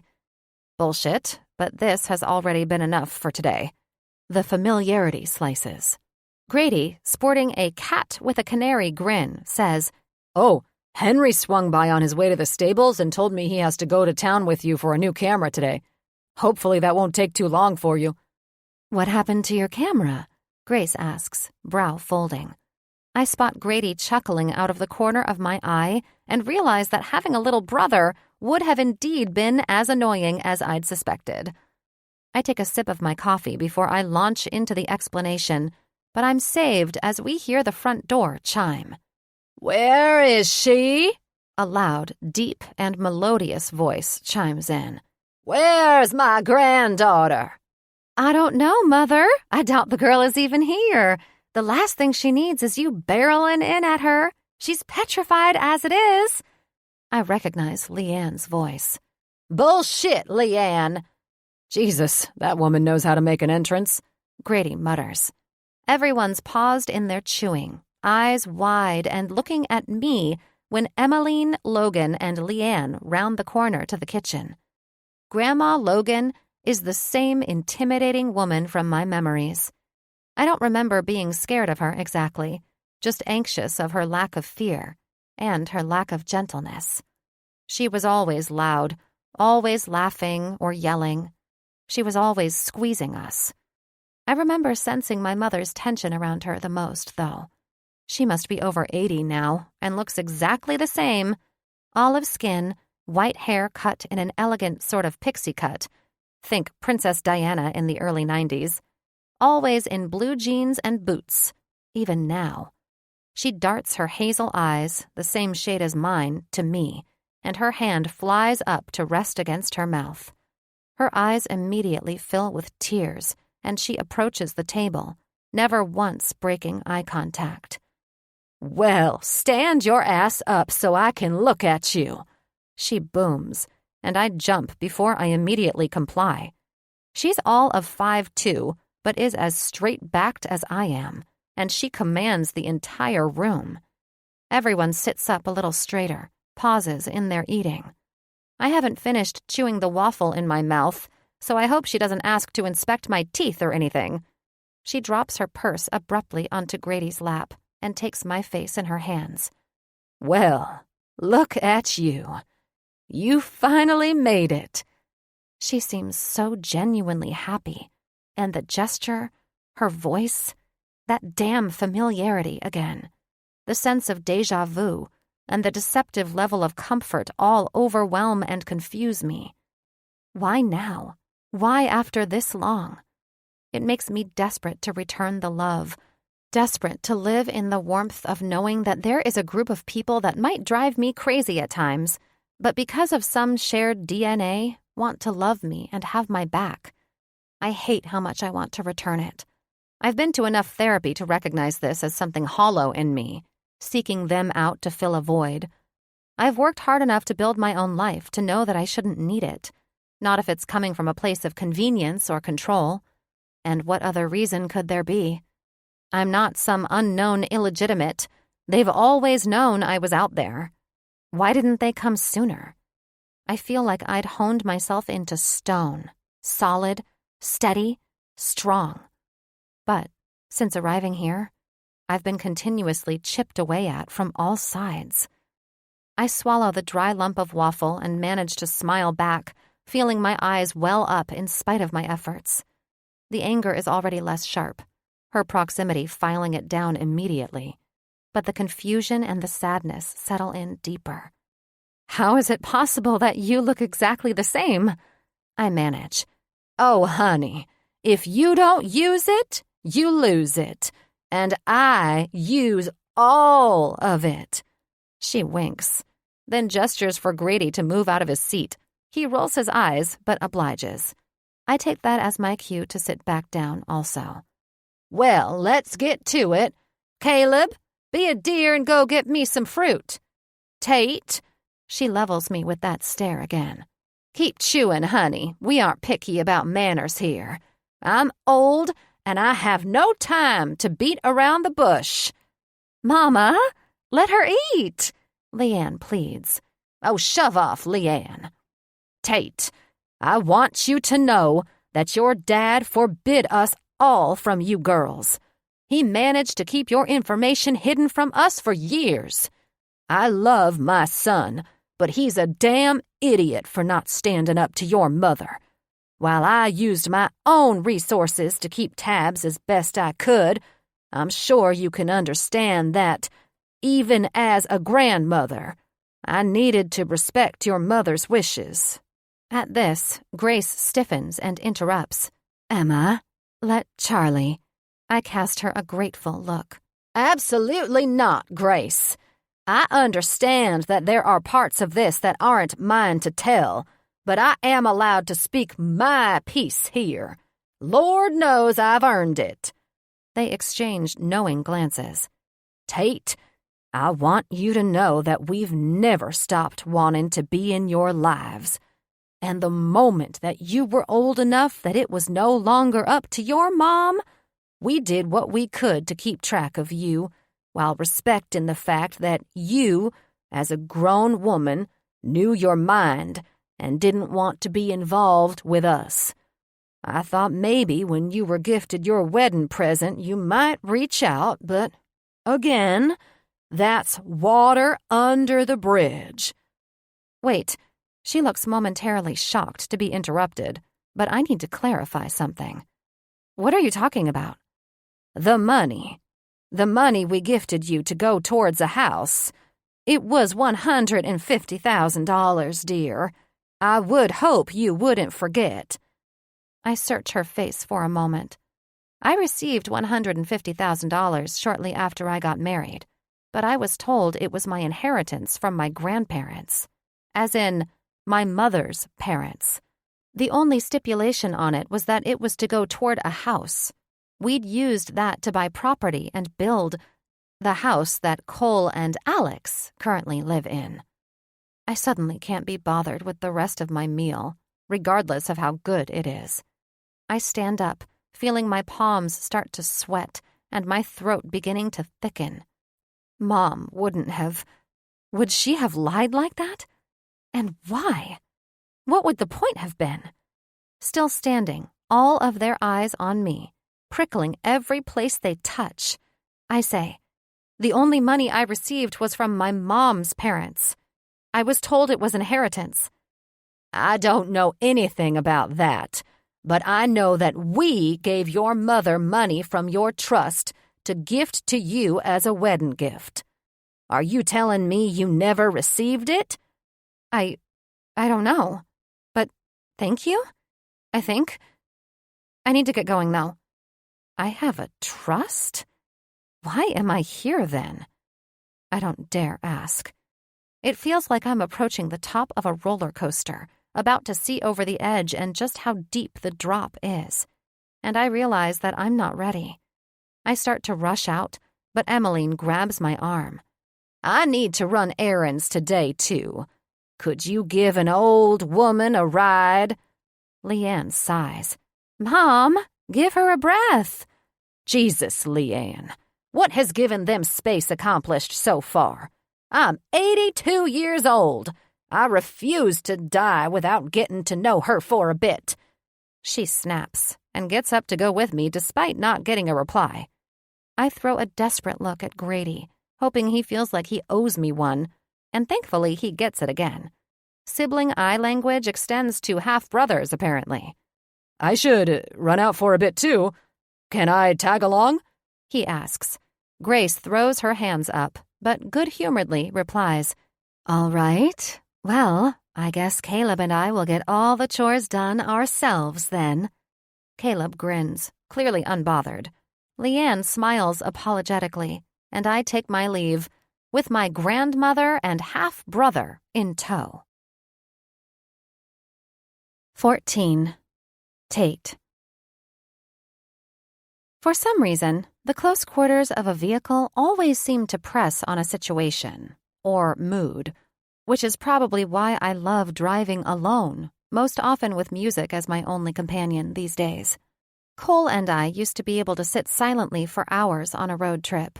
I was always in charge of the playlists or the stations.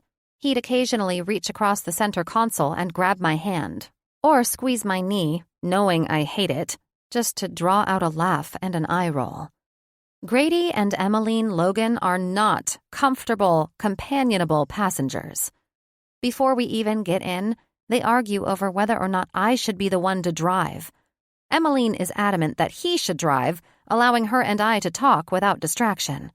Grady is just as adamant that she should, since she's been around the longest, since she is practically ancient, and it would be second nature to her anyway. She eventually agrees, but then Grady decides that is actually not the best choice since she is so ancient and would likely drive us off the road. So, I am driving.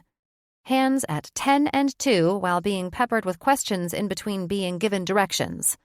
They start out about my work, about where I live, how I like it, my hobbies, etc., then escalate dramatically.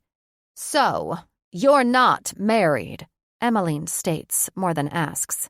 When did you split? I guess it's been about 3 years now? 2 since it was official. What caused the split? She asks, like it's a question as simple as, what's your favorite hobby? Or where did you go to school? Not, what catastrophic event took place that caused you to examine your entire identity and your ability and or willingness to ever trust someone again, let alone have hope for a future that includes love and partnership? Blame it on the pressurized atmosphere in the vehicle, or the fact that I'm only able to answer with the bare truth since my mind is also focused on driving. Either way, the answer ends up flowing out of me because my feeble dam has officially sprung a leak. He fell in love with someone else. Well, more specifically, he fell in love with one of my best friends. They are both firefighters and work together. Cole had helped her get on with them. I'd actually pushed for it, ironically. I was traveling a lot to do freelance work. He was ready to start having kids. I wasn't. I had a whole checklist of things that I felt like I absolutely needed to do prior to having them. I guess I thought there would be less chance of me being unfulfilled if I checked off those things, and I'd have less chance of screwing them, the hypothetical kids, up. And yeah, I was blindsided. We had what I thought was a really good marriage, despite me not exactly having any good examples for comparison. But while I was shocked at the time, I look back and realize that I should have had my suspicions. I think I even know exactly when it started. I can sense them both gauging their responses, approaching me like a wild animal whose trust they've just earned. When? Grady quietly prompts. I think it was when I was just starting out in photography.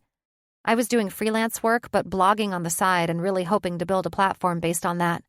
Maybe become a travel blogger of some kind or something. It was a bit aimless, so I took every job I could. I got an assignment working on a fire that Cole was also on. I surprised him at his hotel before I told him I even had this gig. I clench my eyes shut, blinking away the memories that try to resurface. Anyway, it was for this article for a university that was studying how California wildfires had increased so much in the last couple years. the environmental impact, etc., and they wanted their photographs to be something more avant-garde to highlight the devastation. I got this one shot, though, and for some reason, I knew I wanted to keep for myself. It was a shot of this canyon that was split, as in exactly down the middle. One side completely decimated, the other still lush and green, wildflowers everywhere. I almost missed it at first, but in the corner of the photo, near the top of the canyon on the green side, was a mountain lion.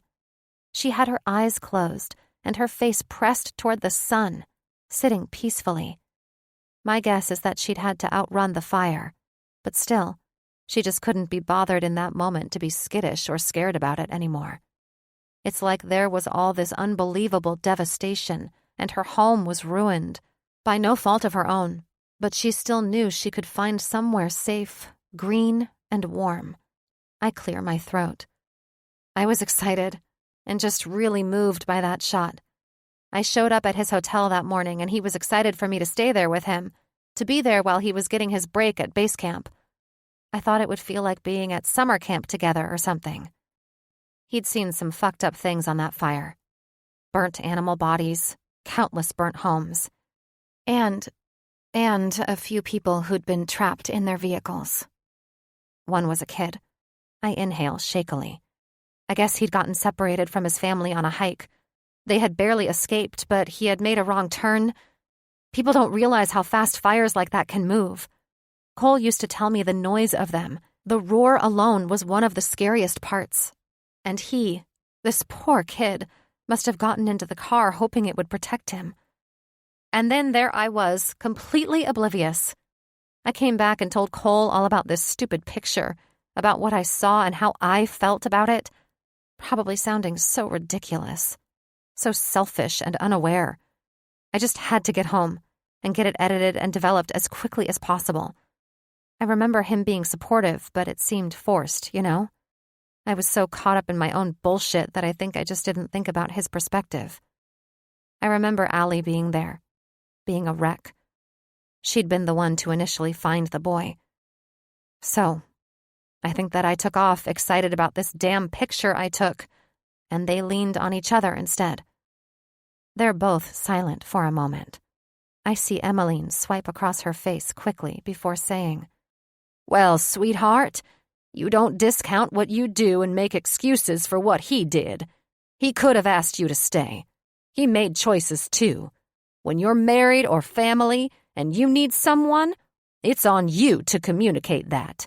If you can't, what's the point? You should be able to tell someone when you want to lean on them, or if you just need them there. And before you start, Grady, and try to tell me that sounds like codependency or some mumbo-jumbo, it's not. I'm talking about expression and honesty.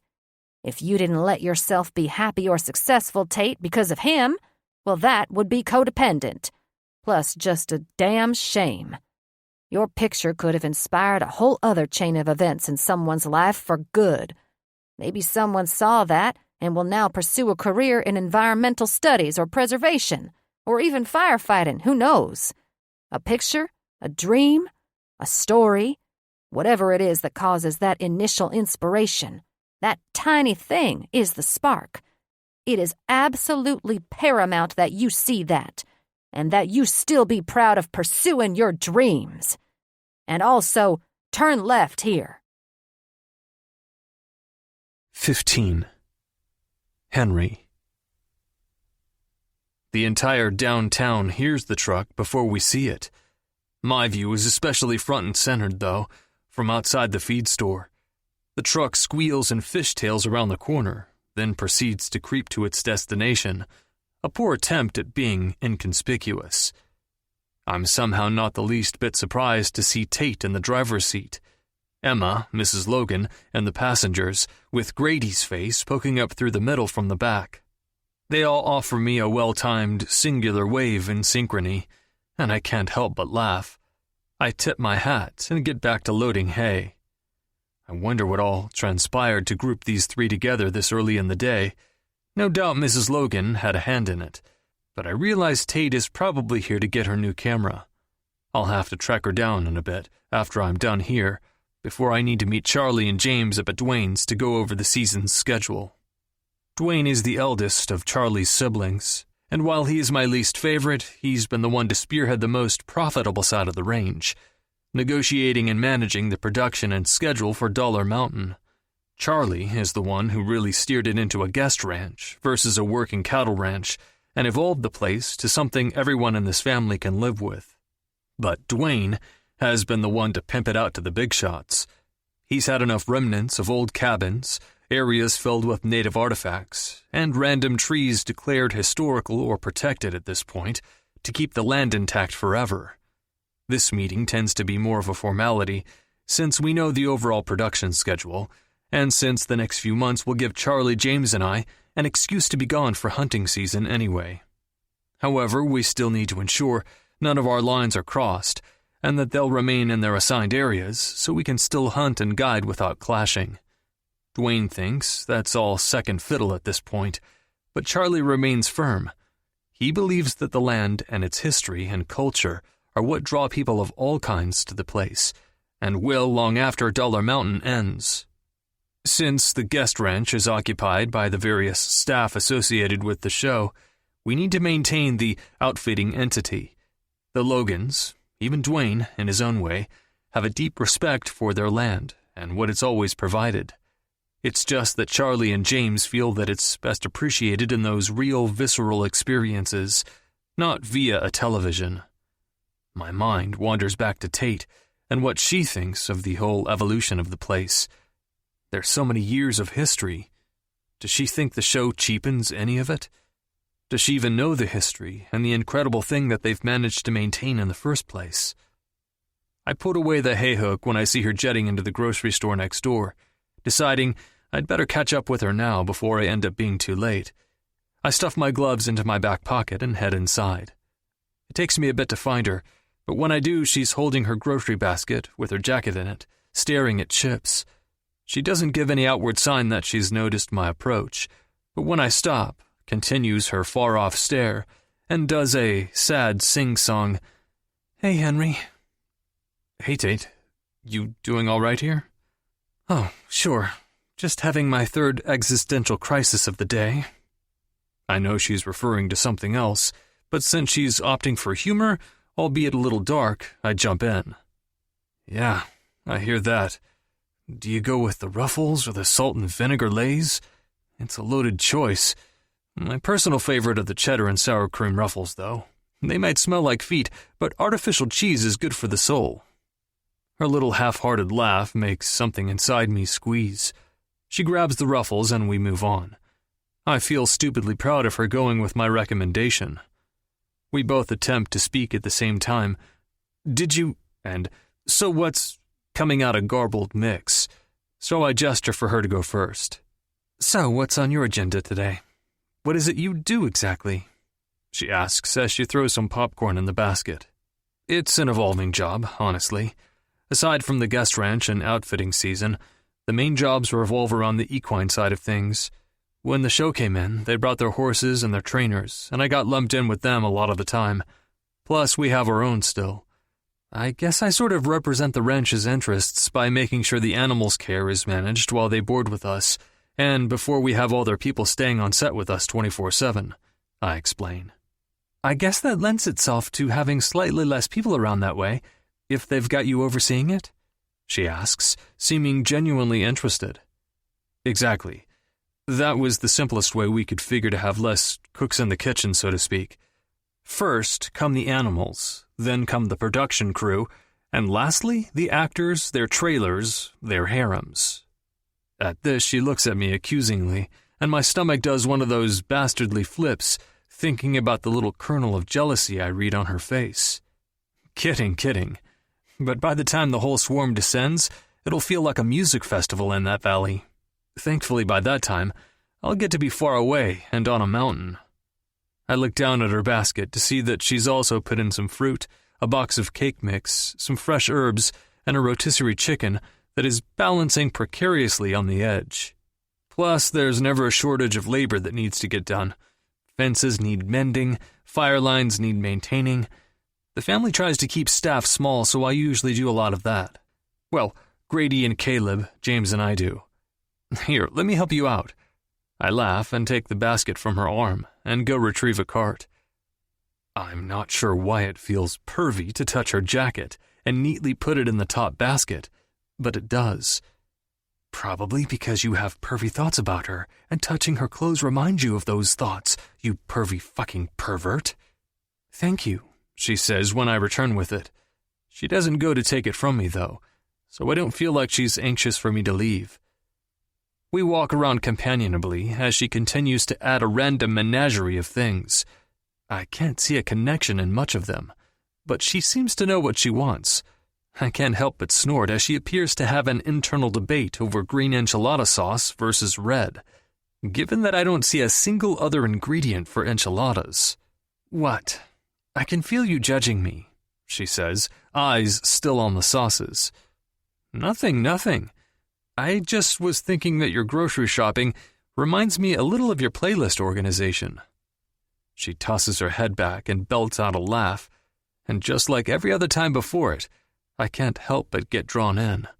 She laughs with her entire face, her nose scrunches up and her eyes close, like laughing is the best feeling she's had every time she does it. She backhands my shoulder when it dies down. I'm not saying that your assessment of my playlist-making skills is at all accurate, but I am a terrible grocery shopper if I don't have a list or specific things in mind. I will be surprised by half of this when I get home, she admits. I still take umbrage with the fact that you can transition from Cardi B to Tom Petty back to back. I press on. You take umbrage? Who are you? Who says that? She laughs. You'd probably take umbrage with the fact that I eat breakfast for dinner more than not too, huh? Not at all. That's completely different, I say. Music is like filter over an atmosphere. Now, if you were listening to Slayer while eating a crepe, that I would take umbrage with. Well, I guess dinner's off the table for us then. She shrugs. Not to be rude, but I'm not sure I'm interested in the menu at your place. I laugh as I gesture to the cart contents. She laughs back, but it morphs into a sigh as she looks over the items. I'll probably come up with something brilliant and realize 30 minutes in that I forgot the main ingredient. I rarely cook full meals since I got divorced. I used to enjoy it, actually. I know what you mean. Cooking for one isn't a huge thrill for me either. Her gaze flies to mine. Did you used to cook for more than one then? She asks, and I hear the real question. My knee-jerk reaction is to change the subject, but before I do, I recall her sweaty, trembling hand as we pulled up to the house that first day, and her monologue on dating later that night.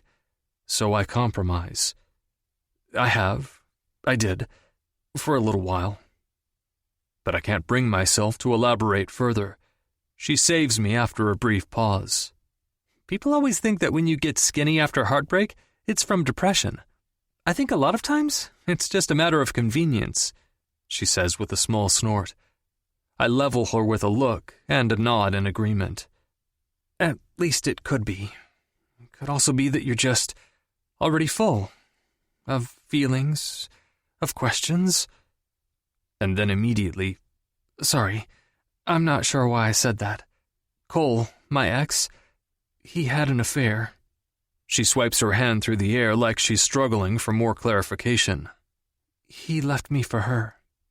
I take a second to decide how to respond. The fury that rises in me at this admission isn't exactly proportional to the amount of time that I've known her, I realize, but it stirs something in me that I usually take care to avoid. When someone betrays you, you don't have a chance to lose feelings. You're left with all that love left over, plus anger right alongside it, with nowhere for it to go and no one to give it to. It's like a phantom limb or something, I guess, I say, and stop the cart when she stops, regarding each other. Exactly, she says in a quiet voice, her eyes darting between mine. I imagine that, in a way, and I hope this doesn't sound super fucked up, but I imagine, in a way, it's like a death. At least, that's how I chose to process it. She's still looking at me with a mix of shock and admiration, and I feel my expression mirror hers as we just managed to put into words what I've felt for 3 years. It's amazing how putting words to something, reducing a big, impossible thing to language, makes it understandable. I agree. You can look back and try to hold on to the good bits that way, without getting bogged down with the anger. It's harder to be angry at someone who's dead to you, I reply, her expression tripping on a wince. She turns and keeps walking. Without looking back over to me, she says, I hate that I still can't honestly say that he's dead to me. Just the relationship, the shared life is. Even though I know that I'm over him, even though in hindsight I can appreciate that being with him led to good things in my life, in spite of the way it ended. I don't think I'm bitter, but I don't really know if I have closure, you know? How do you know? I inhale deeply, carefully weighing my response, searching for an epiphany to share with her as I'm absorbing it for myself. I guess if you're holding back from anything because of them, you don't have it. I think we learn from experience, so of course you're going to make decisions differently based on your experiences with them. But I think if you are denying yourself anything or not doing something because of them, I guess that means you don't have it. I shrug because, fuck if I actually know. I'm still floundering through it myself. She peers at me sideways, and I'm snared again for a second. We look away and back at the same time, and then suppress a laugh. We're both a mess. The silence easily transitions back into companionable, but now coupled with another level of understanding each other. We both have shit. Neither of us is dying to dig into it too deep. Eventually, we turn down the same aisle for a third time, and she grabs a bag of shredded cheese. I can't hold back another chuckle, and she lets one out too, and gives me a little hip check. I'm enjoying this version of her that's touching me, even if it's only because I'm teasing her. Childish or not, I find that I want to find something else to poke fun at. I'm going to need to find some takeout places around here, aren't I? She says. Just come by my place if you need anything. I'm sure I've got what you need. I can feed you. You think you know what I like? Maybe I need to take a look at your menu. I guess it depends on your tastes. She smirks triumphantly. Guess it's not a big menu then, huh? She stops and faces me, folding her arms across her chest, a motion which inevitably leads my gaze there. I realize what I've said and how she's responded, and how slow I am on the uptake. I drag my focus back up to her face to see if I'm accurately gauging this situation, the fact that a bag of shredded cheese segued into this flirtation, or if I'm just reading into it. I feel my jaw flex at her little eyebrow tilt, and notice the way her mouth makes a little O when she sucks in a quick breath. As much as I want to be a happy distraction, and the current tightness in my lower abdomen is indicating that I really want to be distracted back, this would be too messy, I can already tell. Have I ever noticed collarbones on a woman? Because all I can think about is running my tongue along them and slipping off those tiny, ridiculous straps on her dress, one at a time. I wonder if she is shy at first when she's naked, or if she gets more confident and bold as she sheds each layer. Her arms fall to her sides, and her chest rises in time with mine, her nipples pebbling beneath her dress. Jesus, man, it's like you've never seen boobs before. Remember when you had the audacity to wonder if they were fake? As if you'd even know or care? Shit, I'm ogling again. Wait, why the fuck am I here? Camera! I practically shout, like the idiot I am. She jumps, but immediately replies, Yes, camera. I'm checking out now, and I'm going to look into it. I promise you there was no reason for you to come, though. I have insurance. I nod, especially since I realize that I'm already late for the meeting I have seemingly forgotten about, and since her mentioning me coming, on even that completely unrelated note, shot heat straight to my dick. All right, I'll catch you later then. By the time I get back to my truck, I'm sweating and need to remove my hat and unbutton my shirt. It doesn't feel like it's singularly caused by the heat wave rolling in outside either. This is going to be a long 6 weeks. 16. Tate. Emmeline and Grady are already waiting by the truck when I head out with my groceries, violently fanning themselves. The heat feels similar to Tahoe during the peak of summer, probably only 90 or so. Nothing too intense on paper, but it feels closer to the sun in the mountains, and therefore more powerful. I'm sweating more and stickier than I already was by the time I crossed the parking lot. Woo, this is late in the year for a heat wave, Grady remarks. and hotter than a witch's tit at that, Emma replies. I give a non-committal noise of agreement and proceed with unloading the groceries. I don't ask before making the executive decision to place them around everyone's feet in the cab rather than in the back where they'll be more at risk, when the thought occurs to me. Shit, I should have gone to look into a camera first. The groceries will be stuck in the truck for too long now, in this heat. Oh, don't worry, honey. I called the local fries for you. A replacement will be here in 2 weeks, Emma says. 2 weeks? What am I supposed to do for 2 weeks? I groan. Wait, how did you know what kind of camera I had? I'm a nosy old lady, and asked Henry. It sets my teeth on edge to have anyone be so cavalier about my privacy, but at least the process is underway. I'll submit the paperwork to Fletcher when I get back to the cabin.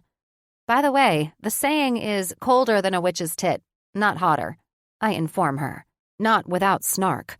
Huh? Why would a tit be cold? Not sure. Probably because it's implicating being cold-hearted or something? And the heart is right beneath a tit?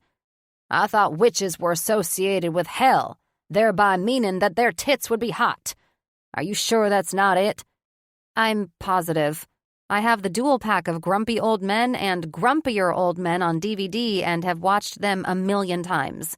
That is the first and only other time I've heard the saying, colder than a witch's tit. Any chance you guys could stop saying tit? Grady chimes in. I look over at Emma to find her wearing the same oops expression as me, and we shrug. I turn up the music a short while after, and we ride along in relaxed silence. My mind drifts back to Henry, to his quiet, formidable presence. Sometimes there's a melancholy in his expressions that doesn't add up. Maybe I just haven't been attracted to anyone in a long time? Most of the sexual encounters I've had in the last couple years have been born out of curiosity and boredom more than anything. I don't really know, but I find myself warming up to the cranky cowboy. It was, dare I say, nice to have him around at the store, and I now feel a kinship with him, how he understands my shade of heartbreak. The jolts of lust that accompany being around him aside, it felt comfortable. Until that last bit when it didn't. Each time I've been possessed to be a little flirty with him, he's shut down immediately or basically fled like today. Jesus, he practically peeled out the first day I barely touched him, and I wasn't even flirting that time. Clearly, I need to get my attraction under control. My hormones and baser needs are continuing to betray me as far as he's concerned. I'm somewhat ashamed to admit to myself that if he showed returned interest, I would definitely be willing to explore that lust. The same time that thought occurs to me, anxiety bubbles up and over because it's a terrible, terrible idea. He is more a part of the Logan family than I am. Whatever connection I'm reluctantly building over here with them would get tied up and jumbled up with him too. I need to tread carefully and not muddy the waters. I can have a friend. If it was just friends with benefits, sure. We are both adults and can keep that separated. At least, I think. I've been able to before, that is. Something tells me that it would prove a little more difficult with him, though.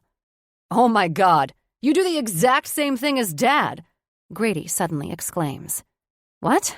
What are you talking about? I reply, confused. Adrenaline spiked from being yanked out of my machinations. You wear your entire internal conversation on your face. He laughs, and then mimics some of the expressions I must have been making unflatteringly, cocking his head side to side. I feel 12 again, annoyed with Ava stealing my clothes, or with her honing in on my deepest insecurities, like only a sibling can. I reach back and smack him in the back of the head, just as Emma does the same thing from the other side. All right, I'm just going to nap then if you two are going to be all in cahoots and shit. He pouts, but closes his eyes to do just that. Sometime later, I feel Emmeline's eyes on me. I look over to her wistful expression.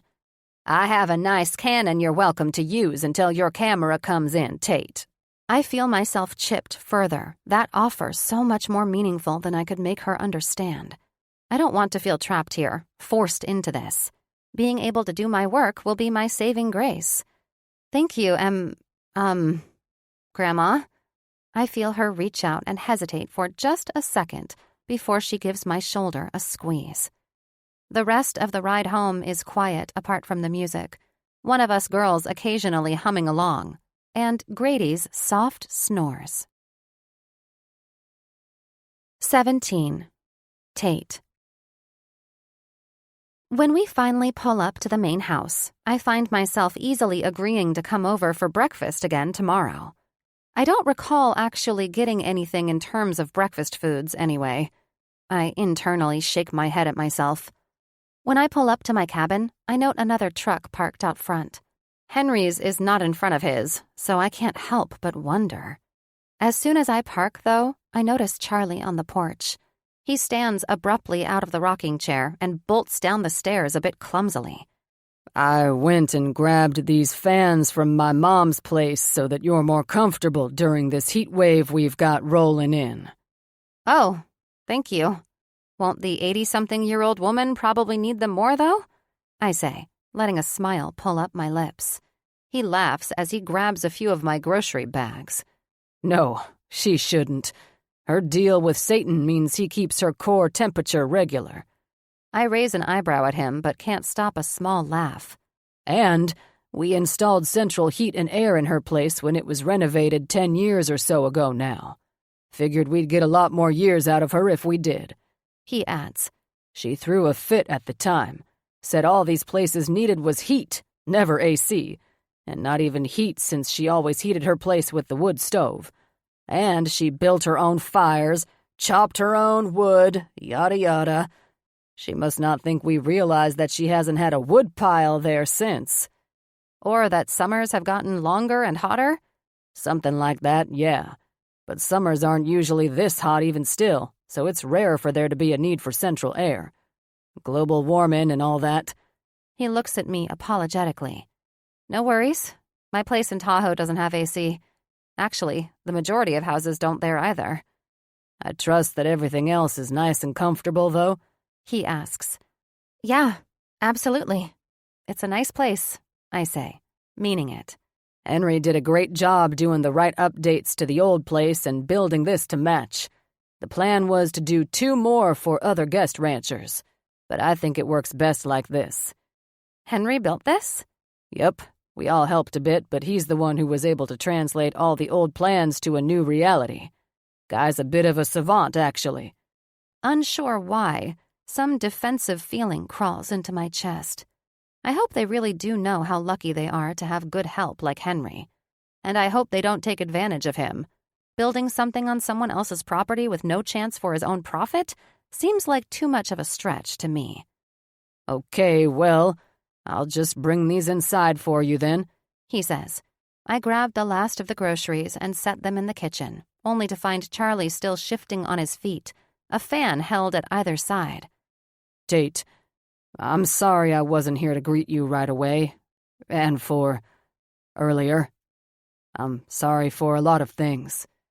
I give it a second before responding, admittedly enjoying his nerves again. Not sure what that says about me, but I'm also not dissecting it much further. It's okay. This is all a lot. And honestly, I'm not dying to hash it out quite yet either. As much as I realize that we'll probably have to get it over with. He lets out a sigh and sets down the fans. I don't want you to think that I'm upset that you're here, but I just have to ask, Tate. Why now? What do you mean? I just mean, is there any specific reason that prompted you to come out here Now? Ah, there it is. The confirmation I've been waiting on, that this whole welcome act is not quite as genuine as they'd have me think. You mean besides the job that hired me?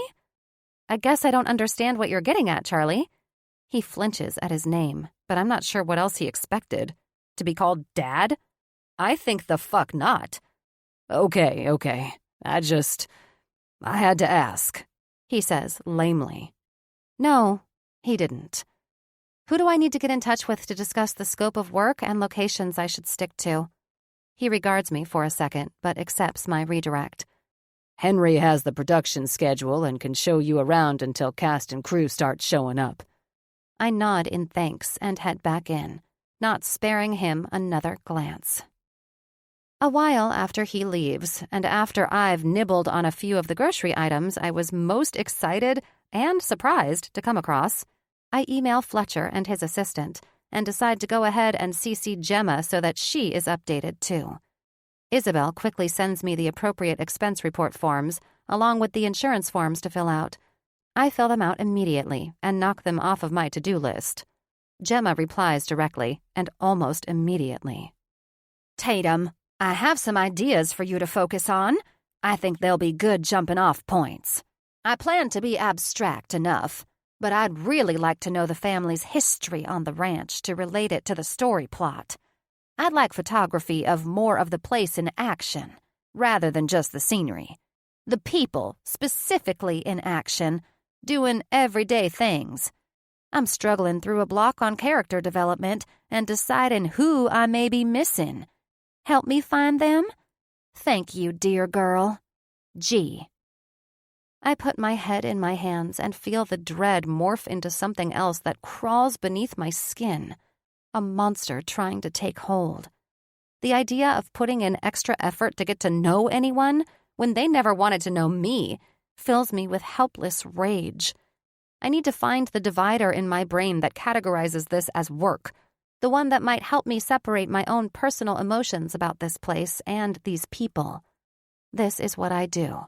It's what I've done for every single one of these types of assignments. Photographing an Italian grandmother hand-making her pasta with 3 generations of women alongside, hands lined up in succession of worn and gnarled to young and smooth. Sending those photographs with a summary of the conversations that took place during that day in the kitchen. I find the juxtaposition between the laborious work, the time-worn utensils, and the bubbling life that a menial task brings out in everyone. Capturing pictures of an ultra-modern mansion in the middle of a forest, something so cold-looking and devoid of life, surrounded by nature. I just need to get enough material here and do it quickly enough. Whatever it takes to get this done, to get me back home and to the life I've worked hard to make my own. Because the resolve I have here is slipping.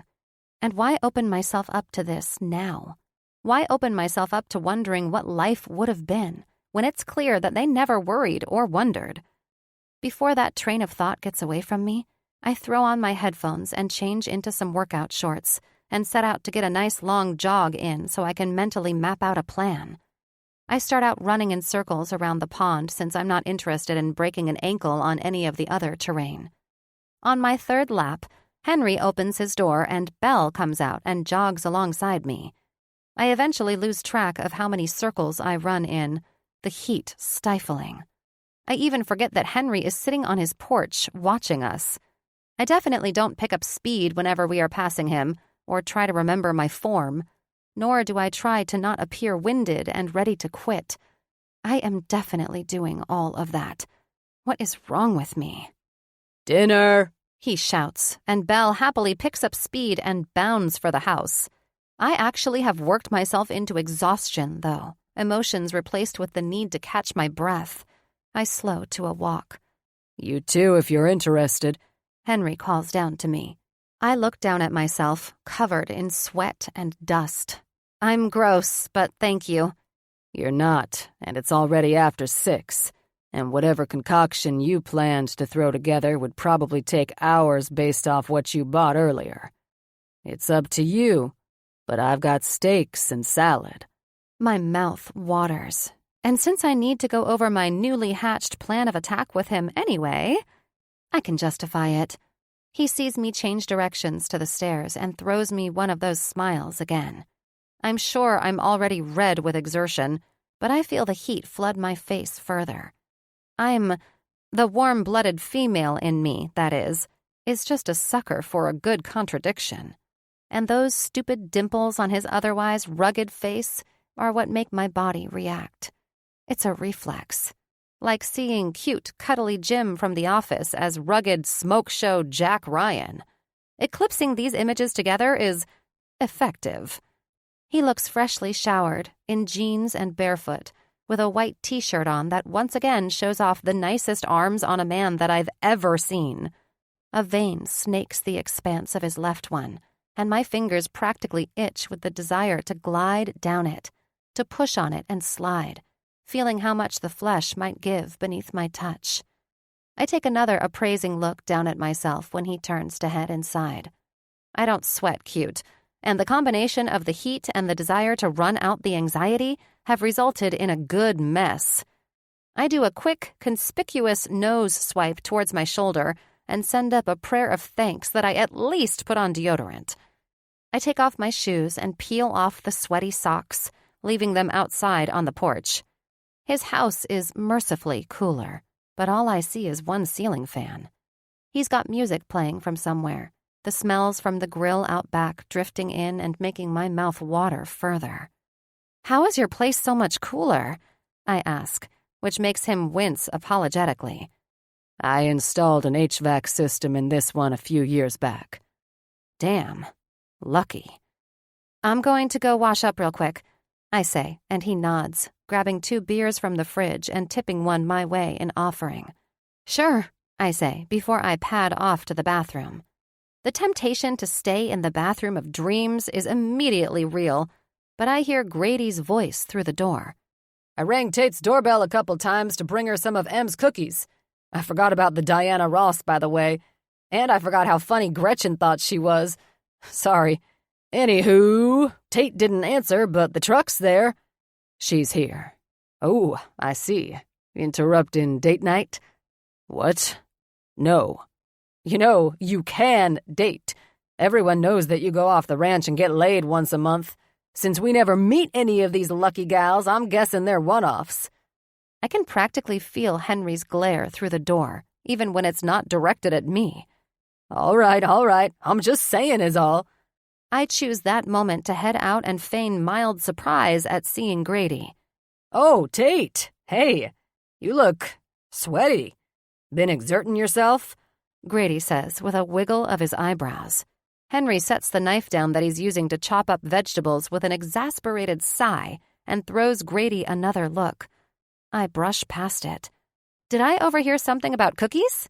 "Oh, yes. These are M's BTS cookies. Just wait until you try one." BTS? Like the band?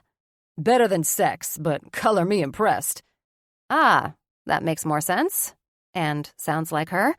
I laugh before I grab one and take a bite. "Holy shit," I say, still chewing. "Right?" Grady says, nodding like he knows the taste-gasm happening in my mouth. "There's something to do with brown butter and chocolate and oats. Henry's the only other person in the family who she's taught the recipe to." I turn around and frown at Henry, who shrugs at me innocently. For some reason, he's never struck me as a dessert kind of man, and imagining him using those biceps for baking makes my brain short-circuit. I inhale the rest of the cookie, a moan escaping me when I bite into a second. A crash sounds from behind me, and I turn to see Henry picking up a tray and some barbecue tools. "Steaks should be ready.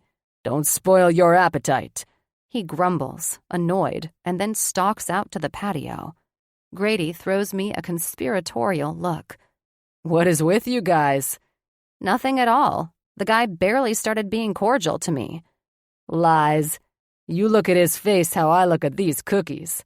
"He's like 7 feet tall. I'm not even convinced that I've seen his face." Uh-huh. Anyway, we typically convene down here on Wednesday nights for dinner and game night. You should join us while you're here." "Who's we?" I ask warily. Me, Emma, Lucy when she's in town, Caleb when he's not working, sometimes Auntie Leanne. Wednesdays were always my mom and dad's date night growing up. I nod and smile, grabbing my beer from the counter. It's, again, an unidentifiable feeling imagining a family unit, one that I might have belonged to once, with traditions and game nights and marriages with date nights, noise and laughter and annoyance, love and companionship. I shake it off quickly. What games? I ask. Anything, really. We usually stick to cards. When it's nice out, we'll do yard games. Tonight, I've brought Yahtzee. Henry walks in with the stakes and lets out a groan. If you're trying to get her to come back, I would save Yahtzee for another time, he says, setting down the food and grabbing another cookie. He manages to toss the whole thing back, and there's something explicit about it. My stomach dips. Yahtzee? Really? The game that takes no skill whatsoever. The game that takes no skill whatsoever is apparently the one that brings out the worst in everyone, because Grady has won every round, and it's clear that Henry and I both are hating it. Dinner was delicious. The cookies are all gone but one. The combination of full bellies, sugar highs, and mild buzzes have us all turning the volume and competition up. Where's Mrs. Logan? Henry asks Grady. Grady looks down at his phone. Huh, I guess she isn't feeling great. He continues to frown after he puts his phone away. Okay, how about impossible questions, since Grandma can't join us? He then pivots, rubbing his palms together menacingly. Henry grunts. Grady, aren't we too old for that game? You know that we're absolutely not.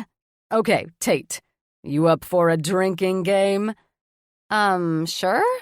Anything beats Yahtzee, I say with a shrug. Fucking Yahtzee. Stupid, useless, mindless game.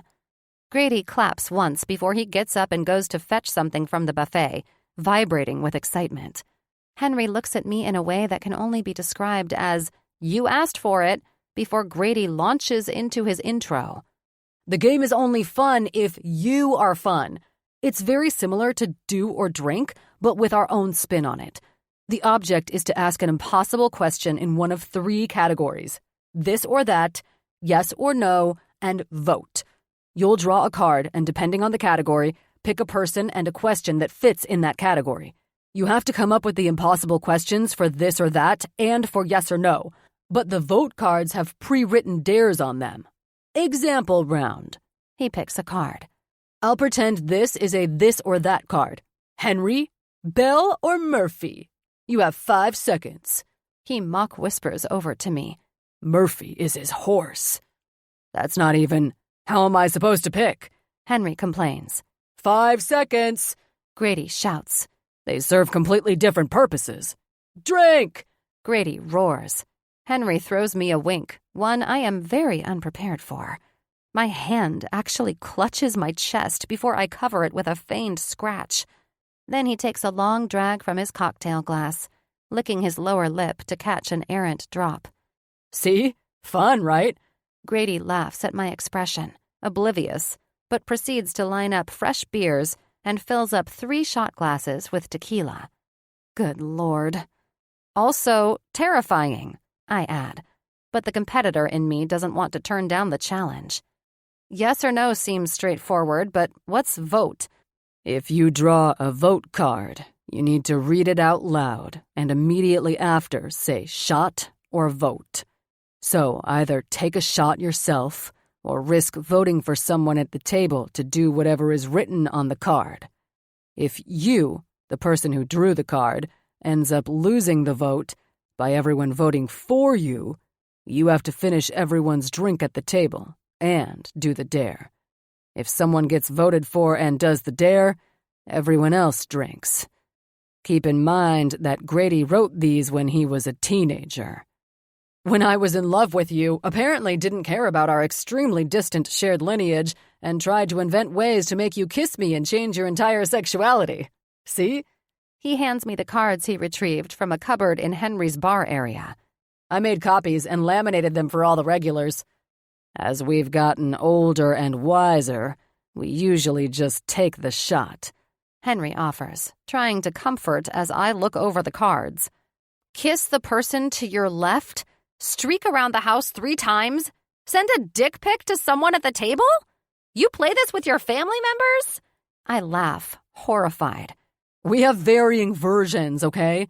Grady explains. "Note that the kiss doesn't say where or with tongue or anything, and most are up for interpretation if you're smart." He taps his temple. "I once sent Grandma a picture of Dick Cheney when I pulled that card. The one at Henry's place is admittedly one of the nastier, less family-friendly ones because he never plays. The one we keep in the bunkhouse is by far the worst, though." He beams with pride. I look across the table at Henry again, who gives me a challenging, single brow lift. So much communication from that face, with so few words. "Let's play," I say. "I'll go first," he says, without breaking eye contact. He draws and seems to exhale when he reads the card. "This or that. Tate. California or Idaho?" It's not as easy as I make it sound, but I quickly respond. "California, duh." "Boo!" They both shout at me simultaneously. "Drink." Again, in unison. "What? I answered in less than 5 seconds." I slam my fist down on the table before I can rein myself in, indignant. "Oh, did we forget that part? If we don't like your question or your answer, you have to drink. So, don't hold back."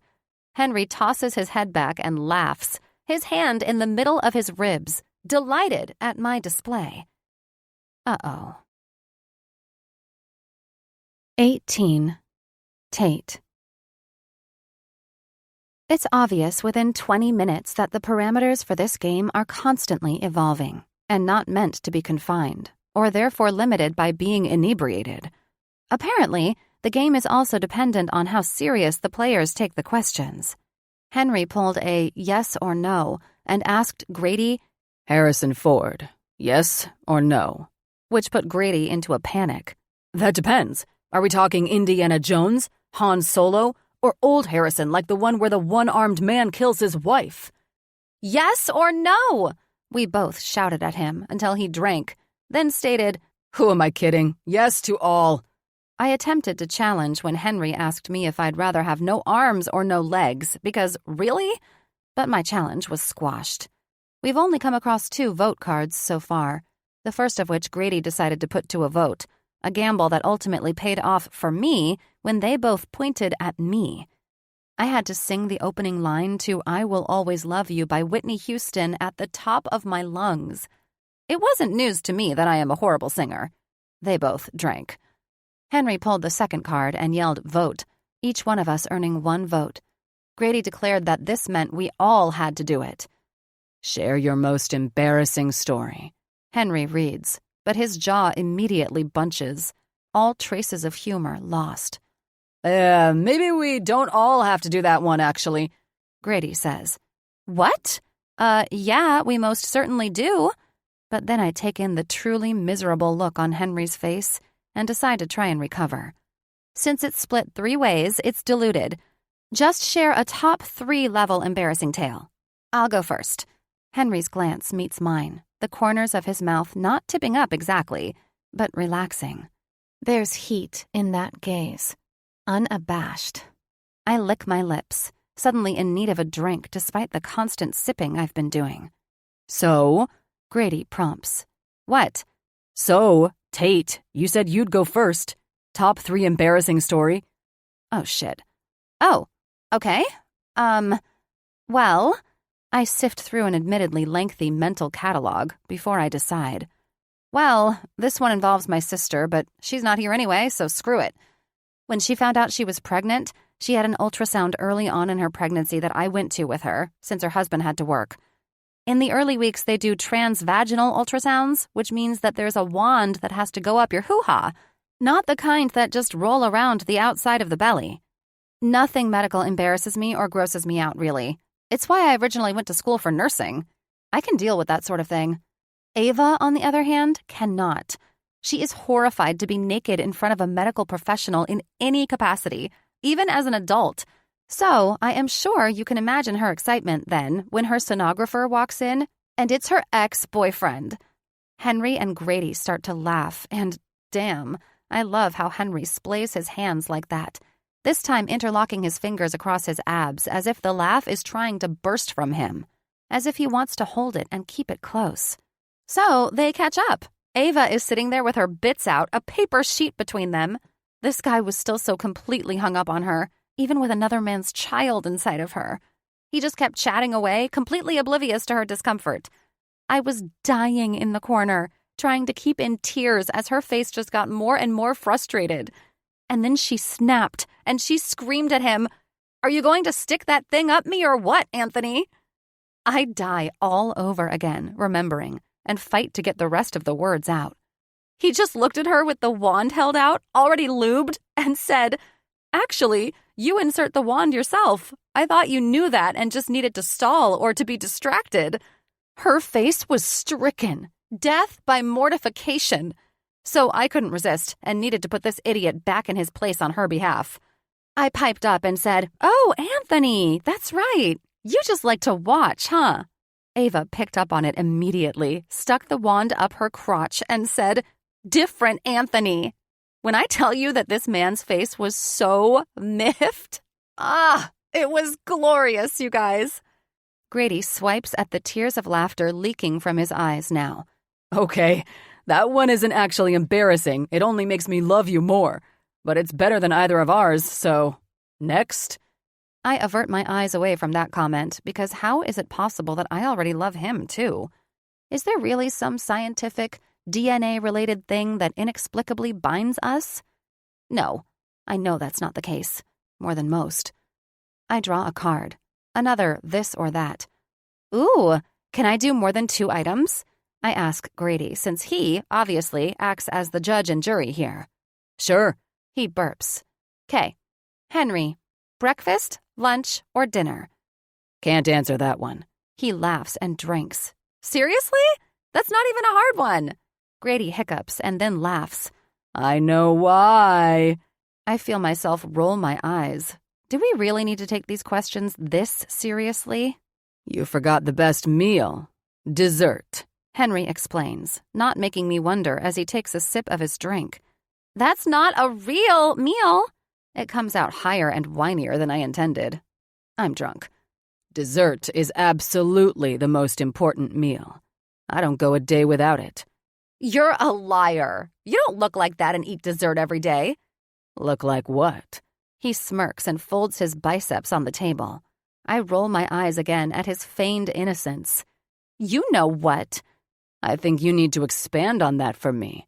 Deliverance here doesn't pick up on innuendos. I think your ego is expanded enough and doesn't need any stroking from me. How about that innuendo? I think you both need a room, Grady says, head tipped back, eyes closing slowly. He hasn't developed a tolerance like the big kids, apparently. Go again, Tate, slurs out of him. But I drank, Henry says. And now who's the whiner? I stick my tongue out at him and draw a card. My stomach drops.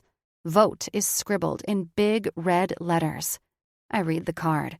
Skinny dip in the pond. I look up as Grady's head snaps back to attention. Vote! I yell. 3, 2, 1. Grady and I both point at Henry, sitting wide-eyed. No vote cast. No, he says flatly. Then drink, bitch, Grady replies. Sorry, I'm just kidding. Love you. I look down at all 3 of our fresh cocktails with a wince. There's been a lot of consumption in a short amount of time. Maybe we've all had enough, I say, suddenly full of reservations. Henry's expression narrows at me. Oh, no, you don't, he replies. Don't you try to back out of it now. Then you better decide, big guy. Drink or strip, Grady says. Or we could just stop playing the game. We are adults, I say and shrug, shoulders jumping, suddenly feeling quite sober. Henry studies me then, and I feel my face scowl under the scrutiny. He comes to some internal conclusion before saying, We don't quit or chicken out on anything here. If we did, what would be the point in ever playing anything? I start to say, I don't think that drinking games are the arena in which we learn life lessons. But then he stands up and takes off his shirt, and my mouth goes dry. I dart my eyes to the table before I can get caught studying details. Let's go, darlin'. I need a witness. He turns to march out the doors to the deck. Grady tips his head back and closes his eyes. What are you doing? You better go out there with me. I hiss at him. Ew, no. He's distantly related to me, remember? He closes his eyes again. Grady, come on. No response. What if I'm uncomfortable going out in the dark alone with a naked giant lurking in the water? He cracks open one eye and somehow manages to roll it.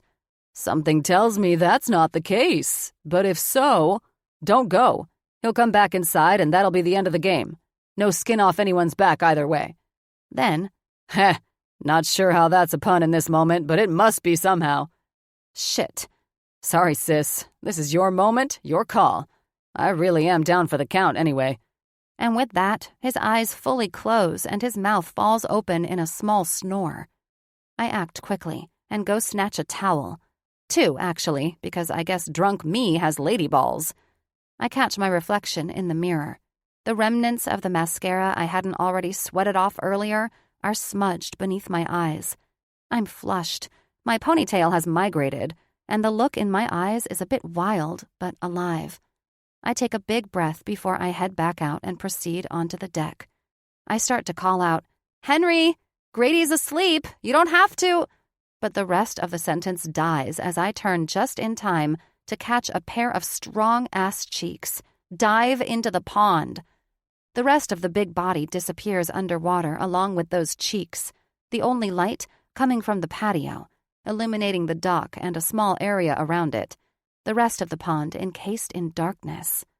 I continue to stand awkwardly holding the towels for what feels like hours before he resurfaces, rests his head on folded arms at the end of the dock, and looks up at me curiously. It's muggy outside, the air just this side of stifling. Hi, I say. He smiles a half smile. Hi back. I stand there for 5 seconds, painfully awkward, until it's clear that my lady balls have vanished, castrated by my own neuroses. I go set down the towels by his elbow. Why 2 towels? He asks, almost too quietly for me to hear.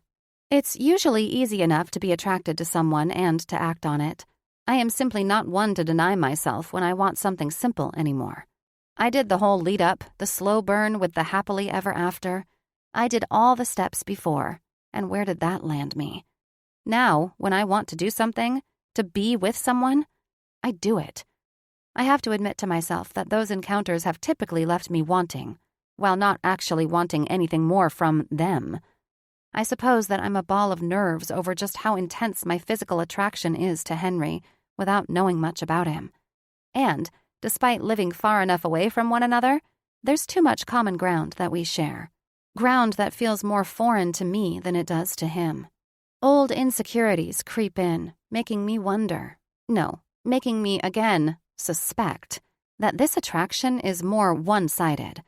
Reminding myself of him flinching under my hand and running away at my silly pickup line, I deduce that it must be. That isn't something I'm up for. I sigh, realizing that he's still looking at me expectantly. You're a large man. I thought you might need 2. He laughs through his nose, then looks down at his knuckles. I guess I won, huh? He doesn't say it victoriously. How do you figure? I think I ended up with the most cards collected, I say as I take a seat next to his arms and dangle my feet in. A sigh escapes me. The pond is on the cool side of tepid. Perfect. Henry tilts his head on his folded arms to look up at me. I'm sure Grady knows of a bylaw that states how many cards one of these dares is worth. We both laugh, because he's probably right. God, I really can't remember it ever being this hot here, I muse, wiping my forehead with the back of my hand. It never is. How old were you when you moved? He asks. It's a jab in the stomach, the reminder that Charlie really never even spoke about us. But it's not surprising to me. I was 7. I'm sorry about your mom. I remember the family talking about it when she passed away, he says, and my heels dig into that bitter place. I find that shocking that they even gave my mom a second thought. He frowns sternly at that. Why? Exasperated with this line of questioning already, I snap. Because they didn't care all that much when she moved multiple states away in the first place. About her or us, Henry. I understand that you might see a different group of people than what I knew, but that's just the truth. I'm sorry to tarnish their reputations for you. I go to get up, but he wraps a big hand around my ankle and stops me. Hey, I'm sorry. I don't know what all took place or anything. I shouldn't have gone there. He sounds completely sincere, but flinches slightly before continuing. But, are you sure you know everything, Tate? I know it's easy as kids to see things a certain way, and to just accept that as reality. The reality is that my father barely put forth a modicum of effort to have a relationship with my sister and I, Henry. I know you mean well, but that's just a fact. His palm is still wrapped around my ankle, and he traces a circle with his thumb, considering his words carefully before continuing. You're right. And even though that makes no sense to me, and isn't the Charlie I know, I just know what it feels like when you don't get another chance to have things be better. To at least have the chance to mend things. I consider him again, and am struck wanting to know his story. I'm failing to reconcile this man, who looks like Avenger Lumberjack, but says things like nefarious and takes umbrage with me, and who can read this situation pretty clearly even as an outsider. He barks out that husky laugh again, and I realize I've said this last part out loud, slightly less than on purpose. Though, who are we kidding? I feel like I'm getting the equivalent of a gold star each time I manage to make him laugh. I'll have you know that I read real books and everything. And I have a degree in environmental sciences. Even know a few big words and how to spell them, too. Nerd, I deadpan. At that, his hand shoots up to the back of my knee, and with one arm, he shot-puts me into the water. I come up laughing, relief flooding my senses at being cooled off, finally. I can't even feign irritation, splashing water in his general direction once before floating up onto my back and closing my eyes. I feel him swim closer and feel him watching me somehow. Gripped by the need to fill the silence, I say, "Thanks for that. Saved me from having to take a shower anyways." "Oh, so you don't mind the leeches then?" he says, which results in me practically levitating out of the water, losing all self-preservation. What? I am panic dog-paddling back to the dock in great big splashes. I latch onto the ladder when his hands go on my hips, digging in pleasantly. I'm kidding. I'm sorry." I turn slowly and level him a glare. He's laughing silently, eyes watering. Bastard. I'll have you know, I don't do bugs. I am not prissy, typically. I feel my cheeks heat. He struggles to regain composure, and I struggle not to look down. The water is too dark to catch a peek at anything anyway. "I'm sorry. I owe you for that one," he says, and then takes his hands away with another, quieter, "Sorry." A bath. Huh? You owe me a bath. I want to use the tub and shower of dreams. Right now? He looks almost afraid, which almost endears me to him again. No, that's okay. I'll call it in at some point, though, and reach out a hand while my other grips the ladder. I know I'm setting him up again, but can't seem to stop myself. He shakes it, nods, and predictably pulls me back into the water. As soon as he does, he swims a few feet away again, giving me my space, it seems. So, environmental sciences, huh? I say, needing to fill the space once more. Yep.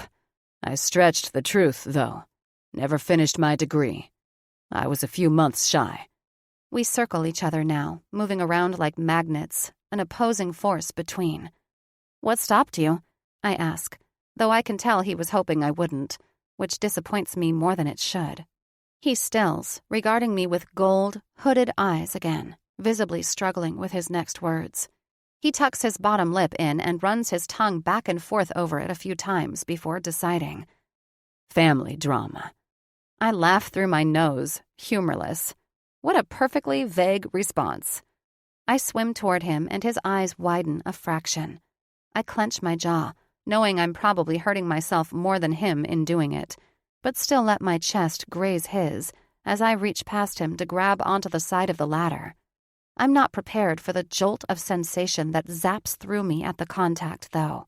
The workout top does little to shield the feeling of my nipples sliding over his warm chest. I manage to bite back a moan. Up close, I can see his lashes, stuck together with water droplets. His lips are parted and glistening, softness surrounded by scruff. His mouth closes and a muscle ticks in his jaw, and I realize I'm staring. I try to pull myself past his shoulder quickly, awkwardly, careful to avoid further contact. But when I get my first foot on the rung of the ladder, his right hand closes over my left one, his other hand gripping my hip and flipping me around so I'm abruptly sitting on the top rung, him floating between my legs. We breathe like we raced here, his eyes wide and intense on mine for only a moment before they go to my mouth, and he leans in. Tate, he whispers. Yes, I say, and the breathy tone makes my cheeks heat again. Can I? Shit. He shakes his head a little, but I'm already nodding mine. I'm going to kiss you now, he says, voice a low rumble. And then he does. It's painfully sweet, him lightly tasting my bottom lip first before moving to my top lip. I'm gripping onto the ladder with the need to run my hands through his hair and pull him to me, chest heaving. He pulls away slightly before he uses the grip on the ladder and my hip to pull himself closer through the water, up. His eyes slide up to mine before he kisses me again, this time without a hint of hesitation. I open for him, tongues gliding over each other greedily. He tastes like cookies and tequila, and so good. I nibble on his lower lip, and his gruff hum of approval makes me thrust my chest out to his, wanting to get closer, to melt and to fuse against him, but refusing to grab at him with my hands, keeping them wrapped firmly on the rungs of the ladder. He's too big to get any closer this way, the sides of the ladder restricting how far I can part my legs to make room for him. But when he trails kisses down my jaw and neck, I lose a little of that control and scoot my butt off of the rung, legs floating further apart of their own accord. When he runs his tongue along my collarbone, I sigh, letting my heels hook behind his bare thighs to pull him closer to me. I'm quickly dissolving into a mindless, needy thing. The boneless feeling of floating heightens every other sensation. I feel the rough hairs on the outsides of his thighs grazing the insides of mine. His thumb hooked around the front of my hip, his hand so large that I feel his other fingers pushing into my lower back. He's moved over to the other side of my collarbone, beard scraping cruelly over the area he'd just soothed. It's too much, and not enough, all at once. I give up, peeling one hand off the ladder to wrap around the back of his neck and into his hair. The motion throws off my balance, and I react by trying to right myself using my legs, the action bringing his very, very naked hips to mine. His choked sound is drowned out by mine, the hardness of him giving me friction right where I need it most. He pulls back and looks at me, a combination of heat and shock in his eyes. I'm panting, heavy-lidded, and too wound up to care or consider being embarrassed as I grind against him, our gazes still locked. A smile reaches my lips, and I close my eyes, not wanting to see his intense staring at me, not wanting to come to my senses. I can't remember the last time I ever dry-humped someone. Is it still dry-humping if you're in the water? I bite my lip to stifle a laugh and let my head fall back. Sexiest smile I've ever seen, he says, and when I open my eyes, I want to return the compliment. His lips are swollen from kissing, his dimples maddening, but he appears completely in control even as he stares. I want to make him as desperate as I feel, dipping momentarily into self-consciousness again. Before I can fully descend, though, he lays his palm across my chest, thumb brushing the hollow of my throat reverently, while he slips a large fingertip under the strap of my tank top, slowly pushing it down, down, down my arm. Before I can second-guess myself, I wrap one hand around the wrist on my chest and grab his shoulder with my other. I think he must do some of the work for me, since he's a behemoth, and I likely couldn't flip him around using my own strength alone. But I somehow manage to smoothly turn us and push him into the ladder. I float a few feet away and hook my thumbs into the straps of my top, sliding them off without hesitation. He gives up our eye contact to look his fill, color blooming on his cheeks, and his jaw clenching with restraint. He licks his lips and reaches around in the water until he finds the back of my knee with one hand, then the other. He keeps my body suspended half out of the water as he drags me back to him, my arms dragging slightly behind me, and I laugh, thinking of those mermaids plastered to the fronts of ships. He smiles back, but as soon as I'm within reach, he bends his head to pull my nipple into his mouth, and a moan gasp flutters out of me. It's not a slow or gentle lick. He sucks me, and then keeps my peak wedged in an almost bite while he flicks his tongue back and forth. My hips grind shamelessly against him again, and I hazard reaching down between us to grasp him. Of course, I let slip out as I slide my hand up and down. Of course, he's perfectly huge, and I shouldn't be surprised by his size, but I am. He lets out a small chuckle that's nothing short of knowing, male pride, then hisses around my nipple when I squeeze him. He lets me out of his mouth, planting a chaste kiss there before moving to my other. He flexes in my hand, and I feel that familiar tugging, throbbing sensation start to build in me. Jesus, I haven't been given an orgasm by anyone other than myself since Cole, and even then, I normally take a lot more work and time. I'm so keyed up, I can practically hear the buzz of my blood rushing. And then I really do hear buzzing, plus the crunch of tires on gravel. Henry releases my other nipple with a small pop and looks up. One side of his hair is gorgeously mussed where I've been gripping. The look on his face is pure panic, though. Fuck, I'm so sorry, he says, right before I see the beam from headlights shine on the dock and the side of his face, and right before he promptly launches me out into the pond and away. 19. Henry. The horror and acute shame I feel at having literally thrown a half-naked Tate away from me makes everything in me, and on me, instantly deflate. Thankfully, the pond beyond the light is pitch black, so although there are ripples, I doubt I'll raise much suspicion when I exit and wrap the towel around me. Charlie and Grace come around the corner as I'm walking up the dock, and I send up a prayer of thanks that I didn't chance it after all. "Hey guys," I say, voice coming out a pitch higher than normal. Grace quirks a brow at me. "Taking a dip?"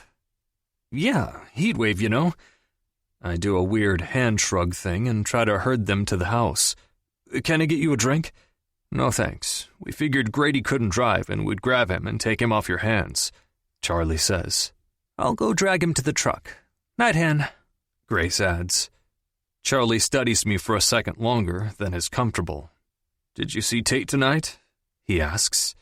Yeah, she came by and had dinner with Grady and me, and I." "Don't hurt yourself there," he chuckles. "Did she bring you up to speed?" Oh, fuck me.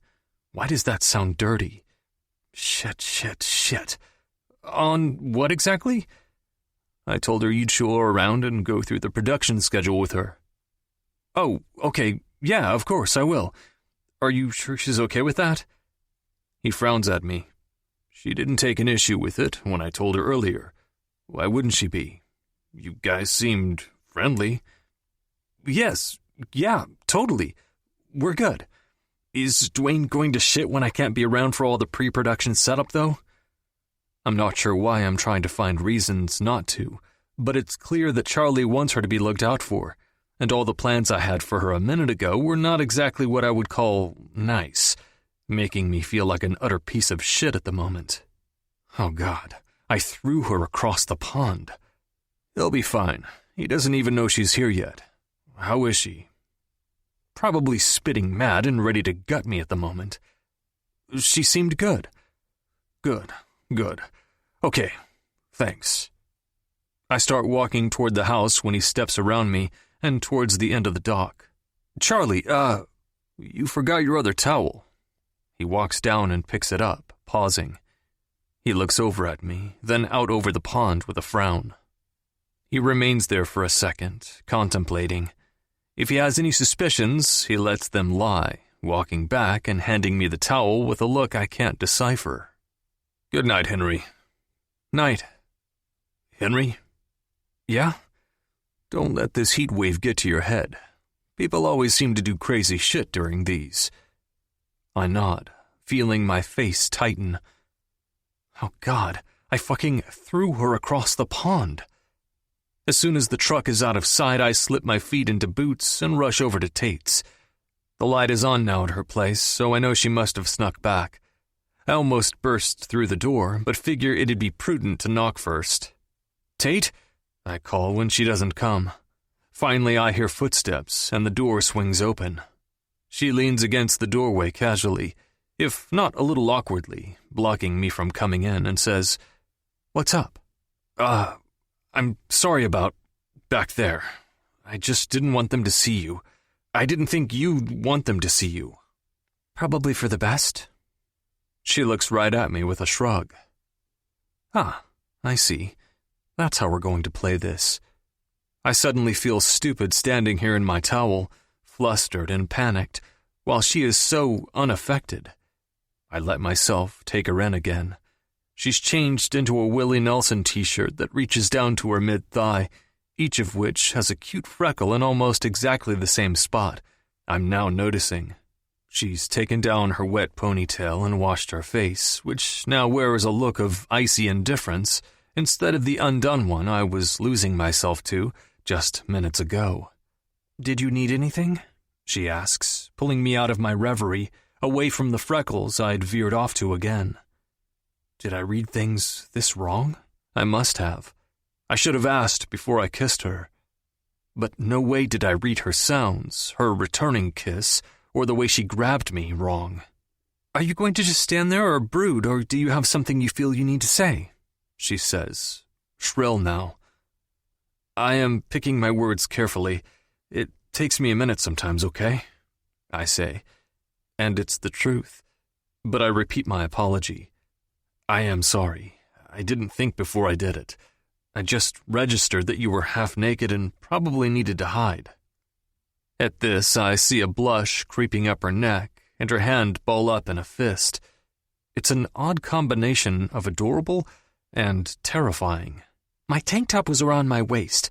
Wouldn't have been hard to pull up really quickly. And it's a pond. People swim in it when it's hot. It was you who didn't want to be seen, Henry," she says, and holds up a hand when I start to interject, to remind her that I was naked, and that it would have been hard to explain away that. "I meant what I said. It is probably for the best. I'm only here for a few weeks, and that was, well, too intense for a couple of weeks." She looks down her leg and watches her foot as she traces circles on the floor. I let her words sink in and realize that she's right. It was intense. Her honesty leaves me feeling hollow, though. Too intense, but not worth it? Of course not. Not to her. You're probably right, I manage, trying to mask the sour feeling in my stomach. She looks up at me, something passing over her face, something like regret, before she smiles a half smile. "Would have been fun, though," she offers, and we both let out a quiet laugh. Sex would ultimately complicate things and bring our messes to the forefront, which neither of us wants. Still. Oh, I have no doubt about that. I also have no doubt that mixing family and my love life will risk disaster again, and the last thing that Tater I need is drama. That kind of intensity blows the door wide open to drama. Friends? She asks, holding out her hand for another shake. And fuck me if she doesn't take my breath away in that moment again. One of her eyes has more flecks of brown than the other, but they're such an interesting shade of green. The iris is lined with a gray. At first, I thought they reminded me of Charlie's, but up close, I realized they're all her own. Friends, I confirm, switching the hand that I'm holding the towel with so I can shake hers. Sorry you have to escort me around some more, but the quicker we start, the quicker I can get out of your hair. So how about tomorrow? She asks, all business. Tomorrow I have a meeting that had to get rescheduled, and I think your uncle will kill me if I bail again. So how about the next day? Sure. She grins and leans off the doorway, signaling the end of the conversation. Okay, good night then? Good night, Henry. I turn to leave and start walking down the steps when she says, Oh, Henry? I turn back to her expression, pulled into a smirk. Since we both know you owe me, since I had to sneak through a dark pond with my tits out, army crawl up a bank and slip in through my own back door, drop the towel. It's the condition of my friendship. I laugh, but when she doesn't, I realize she's not kidding. Fine, I owe her a bit of embarrassment on my part, but I'll be damned if I'll act fazed. I unwrap the towel and fold it carefully over my arm, not rushing. I then walk it over and hand it to her. She doesn't take her eyes off mine. The only indication that she's affected at all is the blush that's spread to her cheeks. Sweet dreams, honey, I say, and take all the care I can to turn and march slowly and away, down the porch steps, and turn toward my place, her laugh following me. Sweet dreams, sweet cheeks, she calls when I finally make it to the dark part of the road. 20. Tate. It started as a night of tossing and turning, nothing seeming to cool me down or let me get comfortable. A cold shower and a sleep aid I keep for emergencies eventually did the trick. Despite waking up drenched in sweat the next morning, I wake up in the best, or at least the most determined mood I can recall being in days. I guess I am fired up. This is what fired up feels like. It feels good to feel determined and fired up about something. I am happy to have parameters now in regards to Henry. This feels like the best-case scenario for that anyways. I'm here temporarily, and last night, quite frankly, was too intense for temporary. Neither of us seems to be in a place where we are willing to concede much of ourselves, so at least we did the adult thing and nipped it quick. Go me. Go Henry. Good. Great. Grand. Wonderful. No yelling on the bus. I quickly dress in some shorts and a tank top after brushing my teeth, swipe on a bit of mascara, and throw my hair in a ponytail before I head down for breakfast. There are no extra trucks out front when I get to the big house, though, so I call out when I get inside. Hello? Hey, Tate. In here, Grace says. When I round the corner, she continues. Hey there. I saved you a plate. Oh, shoot. Did I miss breakfast? Yes, but we figured you needed the rest, so don't worry. She smiles, and I look at the clock as I realize that I left my watch and phone back at the cabin in my haste. It's already past 11. Holy shit, I exclaim, and then immediately, sorry, I just can't remember the last time I slept in this late. A day with Em and Grady takes a lot out of anyone, let alone all of us and all of this. Really, you didn't miss much, I promise. Henry grumbled, Grady annoyed. It'll be the same way tomorrow. She grabs a plate of biscuits and gravy from the microwave and slides it across the island to me. There you go. No need to tell her that the portion of my day with Grady and Grandma was the least of it. Thank you, my favorite. Your dad said as much. She turns before I can meet her eyes, surprised, then hands me a coffee as well. I have to go take care of a few errands, though, sweetie. You okay if I head out? Of course. Not much I can do today anyways, except wander around, I say with a mouthful of food. Oh, speaking of that, Em brought you this. She grabs the camera off the counter behind her and slides me a piece of paper along with it. Charlie will be up at Dwayne's today if you want to go find them. They need to go for a run to try to steer that herd of horses away before they tear up the place and push any of the elk off. He left you these directions. If you can get there before 1, you should join them. Just, for work. She awkwardly shrugs and smiles before heading out. Grace, I say before she gets to the door. Thank you. And I hope she knows that I mean for more than breakfast. For being gracious, kind, and welcoming, without an ounce of pushiness. She looks at me, sucks in a breath as if to say something, but decides against it, smiles and nods before heading out the door. May as well check the uncles off the list today, too. Baptism by fire and all that. I inhale the rest of the biscuits and head out, some of my pep gone, replaced with a returning surge of worry, eclipsed with the hope that this won't be so bad either. Henry. Cast and crew start arriving in 2 weeks, which is why I wanted to meet on this and finalize it 2 weeks ago. You can't expect shit to run smoothly if you can't show up to meetings when you say you will. Dwayne fires at us, and by us, I mean me. The meeting's a formality, Dwayne. We approved each other's schedules over a month ago. Pending some extreme weather, nothing will change. Charlie replies, I'm just saying. What? What exactly are you saying, Dwayne? I told you something came up. I snap. Then you should have given a couple hours' notice, Markham. I have other stuff to do besides waiting around on you. Besides that, you were the only one who couldn't be bothered to show up yesterday, he replies, and I look at Charlie to try and ask permission with my eyes to backhand Dwayne. Dwayne, relax.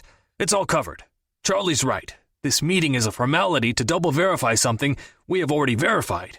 What we need to worry about is getting the herd out of here before they tear up the valley for your show's pretty shots, James says. Fine. Dwayne sighs irritably. Let's go. Let's wait until 1 if you don't mind, Charlie says. What? Why? Dwayne asks, and we all look at Charlie, confused. He's usually the one anxious to get back out and on the ground. I left Tate directions to come here in case she wanted to join, he says. Dwayne continues to get redder, stutters for a second before regaining composure.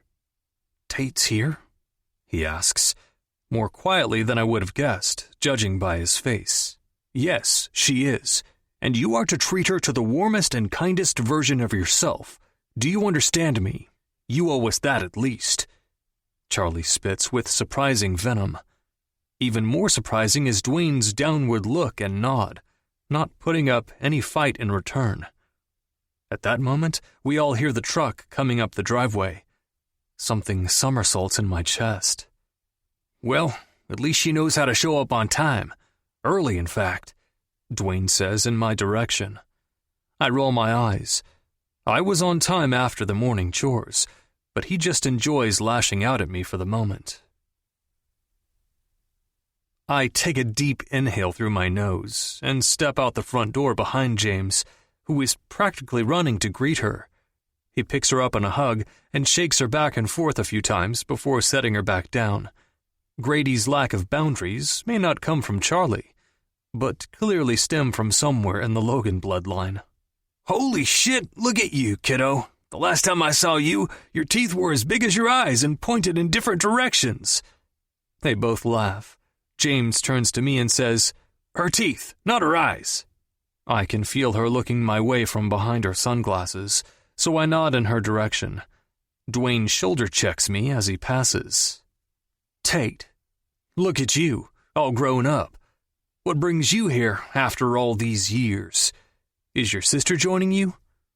He says it, putting unnecessary emphasis on all these years. She picks up on it, her body language stiffening. I'm not surprised by the sass in her tone when she responds, Welp, I'm here to take some photos, Dwayne. I was hired. And, no, Ava isn't joining me. She frowns. Hired by who? Dwayne asks quietly, more to himself than anyone else. Charlie spares him one of his death glares, so he doesn't press. James laughs and throws his arm around her again. Looks like we don't need an extra body after all, Dwayne. You're off the hook. He rolls his eyes. Perfect. I got a shitload of actual work to take care of anyway. Someone has to. Tate, it's lovely to see you. I'm sure we'll all get together soon. He turns and takes his leave. You can ride with me in the rig, James says, looking down fondly at her. Charlie and I simultaneously reply, no. What? Why not? James whines. Because you've flipped that thing 3 times. You're on your own. We are all going to stay on horseback, Charlie states. Fine. Let her at least ride with me in the truck down the road so we can all catch up with her a bit. She's here for 6 weeks, James, I say, when I see that Tate's face has gone from happy to nervous in an instant. That okay? Charlie asks her. Yeah, I just haven't ridden a horse since I was a kid. I love them and everything, but I'd imagine this kind of ride requires some speed and skill in that aspect. She toes a pebble with her boot. Ah, I didn't think about that, Charlie says, and proceeds to do the same thing. I see these two are going to need a little coaxing, so mentally setting aside the irony in it, being me to do it, I offer up a suggestion. Charlie, why don't you take her in the rig and James and I will keep up on the horses? There's an extra helmet and a headset in the trailer. That'll be better for taking pictures anyways. Tate and Charlie both nod emphatically as if relieved. I load up in the truck hauling the horse trailer, while James follows with the toy trailer. What's the need for driving these horses out of the valley exactly? Wouldn't they typically avoid groups of people anyway? Tate asks when we are all in the truck, quickly avoiding any awkward silence. It's less to do with the show and being concerned about them, and more for the horses' sakes, actually, says Charlie. It's a small enough herd that we've grown somewhat accustomed to them, but you still have to encourage them to rotate areas before they decimate one in particular. Plus, it's just better conditions for winter. Eventually, we'll have to push them onto BLM land, where they'll most likely be driven to auction. But I haven't felt the need to yet. Auction for what? She asks, concerned. Just for pets, really. The ones that aren't bought usually end up in a comfortable sanctuary, with plenty of hay and shelter. Nothing sinister happens to them. Actually, horses that would have otherwise died because of the state they were in often get saved that way. And we, by we I mean Lee, end up with the rest.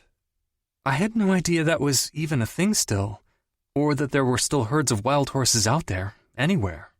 Yeah, actually in a lot of places, even in California, they get large enough that they'll use helicopters to drive them out. You guys don't, though? She says, and Charlie snorts a laugh. No, I still do some things the old-fashioned way mostly. I figure I've got my ancestors rolling in their graves enough as it is. He's full of shit. He just likes them, James says before walking away. At that, the energy shifts into something more pensive, until I can practically feel them both grasping for something to talk about next. Tate's the first to be successful. Does Leanne not do anything with the equine center anymore? I remember she used to be great at all that, teaching and training for all the Western timed events and such. She even started that breeding program and hired trainers for cutting horses and everything, right? She says it so excitedly, with such admiration, and the familiar nasty pit of dread and guilt opens up in my stomach. Not anymore. We closed down that entity and sold most of our personal stock about 3 years ago, before the show started production. We needed the room for them, the show's horses and all that. She's filled up her personal barn with rescues now, Charlie replies, smiling, covering me where he shouldn't have to, making it worse by laying it on further. It's simpler that way anyway. When we got away from traditional cattle ranching, we were going in a bunch of different directions, trying to make money, keeping the property intact and keeping it a simple dude ranch, inviting outsiders to come, stay, and experience the outdoors, and this life is what really matters anyways. Thankfully, we roll up to the edge of the valley, and my torture is ended. I accidentally slam the truck door and head to the back of the horse trailer, ready to be deafened by the wind, to clear my head. Henry, can you get Tate set up with the helmet and headset? I'm going that way a bit and see if I can glass them," Charlie calls out.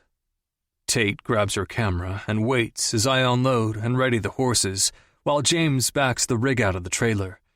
I look over at her expression, expecting to see a hint of worry. It's like a dune buggy on steroids and mean, if a machine can look mean. Instead, she's got a wild, excited look in her eye. She chews her lower lip and smiles a little. That's when she turns my way and catches me staring again. The issue here is that I now know how good those lips taste and feel, and I'm just supposed to forget the little noises she makes too. She must be oblivious to where my thoughts have veered because her smile grows. Suit me up. I laugh and gesture for her to go into the trailer. The first helmet I go to place on her head is way too loose. The second one too tight. "And this one is just right," she says in a cartoon voice when the third one fits. "You excited?" I ask, my fingers fumbling around for the buckle underneath her chin. "It looks fast. Is it fast?" "Yes, but you'll be able to communicate with Charlie through the headset the whole time when you push this." I guide her hand to the button. "Let him know if you need a break or anything." "I'm sure I'll be just fine." She bats my hands away and buckles the helmet herself before she marches over to the rig. Charlie coughs behind me. He definitely does not see me looking at her ass from behind my sunglasses, but I whip around anyway and head over to the horses. "Nice to see you being friendly for a change," Charlie says to my back. Heat. The heat is stifling, and I am ready to move and to get some damn air. 21. Tate. I fling myself into the machine, and I have to swallow a yelp from the seat burning my ass. The heat feels like it's increasing by the minute today. Charlie climbs in on the other side of me and immediately sets to turning knobs on the radio until I hear his voice come through the headset. "Can you hear me?" he asks. "Yep." I push down the button and repeat it, and he nods in response. "Henry?" he asks. Henry rides up next to us and grabs a walkie-talkie that's strapped onto his chest. "Yup. Same here," comes James's voice. "All right, let's roll. They're still out on the Eastern Ridge area, so coming at them from over here will push them closer to the house and southeast away from the main hunting areas." "All shit that we know, Charlie," James drawls, making me laugh. It's obvious Charlie is trying to do an overview for my benefit. "If you push this button here before you speak, it'll stay between you and I," Charlie says as he shows me another button on the inside of my helmet. "This one goes out to everyone." I push it before I say, "Okay," to let him know we're good to go and that I'm ready. I'm anxious to take off, to feel myself flying. Henry and James take off ahead, and Charlie floors it. I let out what I'm sure is a delighted but very girly squeal as we propel forward and it glides across the field. Every time we approach what looks like a huge divot, I'm shocked at how smoothly we skate over it. It takes a while, but eventually I stop tensing up for each bump and start laughing at the sheer delight of it all. The speed, the music blaring, 90s country to be exact. Charlie is a Shania guy, apparently, a fact that delights me also.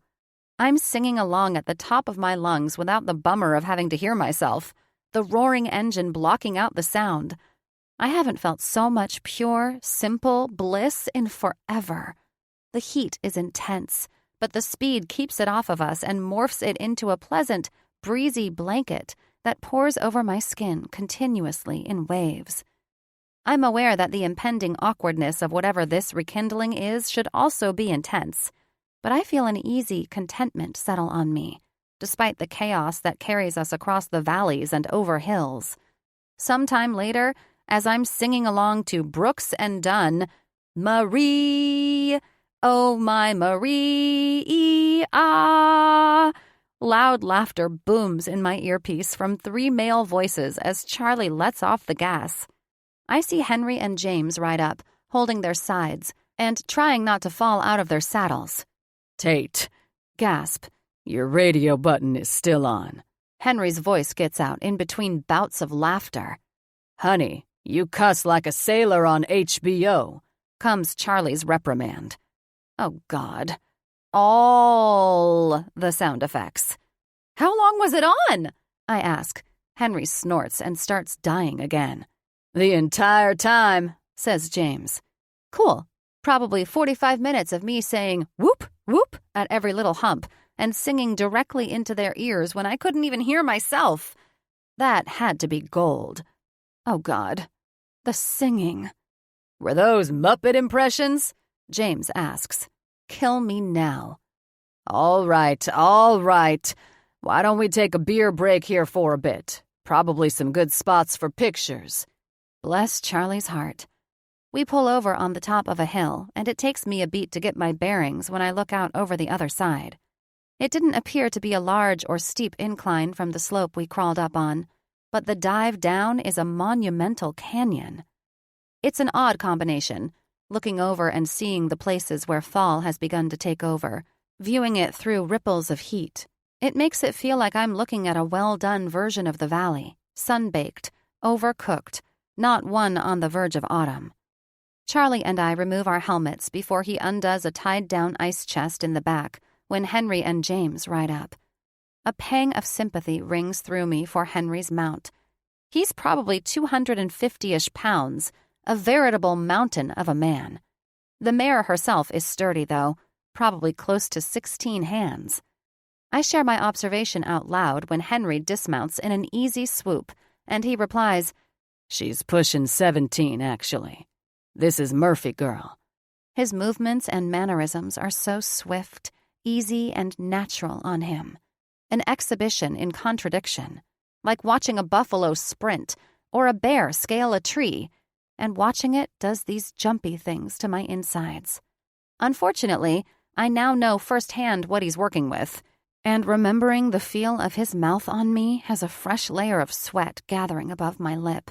I track his hand as it slides gently across her hide before doing a leisurely circle. Enormous hands, large-knuckled and calloused, fingers thick and long. He snaps off a quick swat of appreciation against Murphy's rump, and I visibly jolt at the satisfying thwap that it makes, squeezing my thighs together. He catches me, lips pulling with suppressed laughter again. Bastard. Really on a winning streak here. I groan and turn in embarrassment, anxious to get a cold beer in my hand.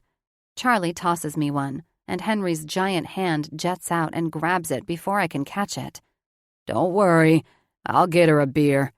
All she's got to do is just gimme that wink, he offers, singing the line with an actual wink that doesn't help relieve my situation. That Neil McCoy song is a classic, and it is officially ruined forever. I feel my face flush, which really annoys me further since the last thing I need is more heat in my face when I feel like I'm already stuck inside a toaster. I snatch it from his grip without a fight, his expression a playful challenge. He's dust-covered, sweat pooling through his shirt, but according to the sparklers currently being set off under my skin, there's nothing gross about it. I can't come up with a snarky reply, so I turn to retreat back to the shade. He snakes an arm around me and flips me back around before he starts in an off-key rendition of Any Man of Mine. I cover my face in embarrassment, but let it melt into laughter as they all three continue on. If I was awful, they are horrendous. Okay. I guess I'll pay more attention to the radio tutorial next time. I let out. Hey, I didn't mind. James shrugs. We don't normally get to hear the music from horseback real well, so that was a treat as far as I'm concerned. I smile at him gratefully. Henry takes his arm off me, along with the weirdly pleasant smell of his sweat, dust, deodorant, man combination. He heads off out of sight, presumably to take care of a bathroom-related need, since the other men disperse in different directions, and James declares, "Piss break." I decide to chug my beer before I'll break the seal myself, and find a tree to settle under. I'm almost finished with my first beer, refreshing and crisp, when I catch Henry hiking back up the hill out of my peripheral. The juxtaposition of him, someone so vast and looming, being dwarfed by everything around him, compels me to snap a picture. He looks up from under the brim of his hat right as I do, directly through the lens, right through me. His plain green t-shirt is good and soaked now. A bead of my own sweat tracks down my chest between my breasts as I lower the camera and continue taking him in. Even from a distance, I make out that vein snaking down a substantial bicep, and my fingertips twitch. He doesn't break eye contact as he marches up, up, up, until he comes and settles down against the tree with me. Then, because I'm feeling idiotic, an awkward chortle coughs out of my lips. The bubble burst. I get up and head to get another beer. Need another? I ask him over my shoulder before I see James and Charlie walking up. I've got 'em. And sandwiches, Charlie says, flipping open the chest. He tosses Henry and James theirs, but walks mine over to me, looking at it in his hands. I realize that I don't know what you like, now that you're grown up. But I remembered, I know you didn't like mayo, didn't like mustard, and only liked lettuce and white cheese. He chuckles mournfully before continuing. Hopefully it's not too plain. And hands me my food. I swallow down the emotion that rises and respond, It's perfect. I'm still picky. Thank you. It's a sandwich, but it's also tangible proof that I took up space in his mind, that I existed here. It's proof that he knew some insignificant part of me, and that maybe he understands, or cares to understand, some of the bigger parts as well. And that thought right there is what I need to avoid. That is what I need to keep in perspective. I can't fill a 20-year void with a fucking sandwich. You know, I can't tell you the last time I saw him smiling and laughing this much, Charlie says with a nod in Henry's direction. It's nice to see that he's made a friend. I don't miss the question implied. Sounds like someone did a number on him too, huh? I say, and immediately regret casually prying into his life and word-vomiting a bit of mine in one sentence. It's usually easy to get others talking about themselves and those they care about, so it's a habit I haven't entirely shaken since being here. The problem is that, no doubt, these people will expect me to reciprocate. Yes and no. I think he beats himself up more than anything, and doesn't trust himself anymore. He responds, leaving me bewildered. I don't see a way to keep up this particular line of conversation without him having to divulge too much, and it doesn't feel right, so I search for a subject change. Charlie proceeds before I can come up with anything, though. He brought someone he loved into all of our lives, got her on with the ranch. The short of it is that she ended up embezzling a pretty huge sum of money over time, and we needed to dismantle the whole equine center. We were looking at having to sell a portion of the land or something. I had already quit ranching, and we had taken on too much with trying to build up the other businesses. We all had stretched ourselves too thin at that time and made it easy for someone to take advantage. That's when Dwayne came in with the offer for Dollar Mountain that let us hold on to the place. There was no way Henry could have known. We weren't exactly organized with the finances at the time, until Dwayne caught everything up, and then he caught it. But Henry still blames himself. I'm just saying that it's just nice to see him try, though. To try and open up a bit, I mean. He talks about Henry's betrayal and shame, something that obviously affected his business more than he's letting on, casually, as if it wasn't a big deal to him either way. And I realize that this was always one of the things that drove Mom crazy about him. He let things go too easily. He let everything go too easily. When Mom left, she wanted him to chase her. But he didn't, and didn't pursue us by extension. Why did you stop trying? It's there, on the tip of my tongue to ask. Asking is admitting, though, isn't it? And if I hadn't been forced to come here, I'd have been fine not knowing. Fine with his absence, long since forgotten. I catch a glimpse of Henry in my peripheral, right before he disappears over the edge of the ridge, and for reasons I'm not fully cognizant of, I want to head in that direction right now, and away from this conversation. I'm up and moving before I think on it too long.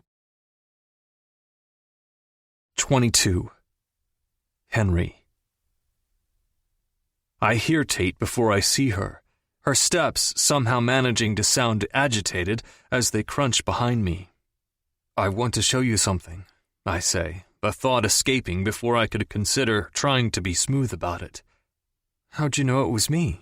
She asks, catching up to my side. You stomp your feet like the ground pissed in your Cheerios. I noticed it the first night I saw you in the woods. It's probably why I mistook you for a Sasquatch, I tell her, and immediately lose the hold on my expression when I see her affronted one. I blow out a quick laugh, and it draws out her smile. Ass? I guess that explains why you tried to mount me then. You finally saw one of your kind, and went into rut? The word rut, husky and hot from her lips, grabs onto that invisible cord between us, and fucking yanks, sending fire through my core. You give me whiplash, you know that? I say, and I don't bother to temper my tone. She smirks, fucking wicked triumphant even. What do you mean? And she doesn't sell me on her coyness, doesn't even try.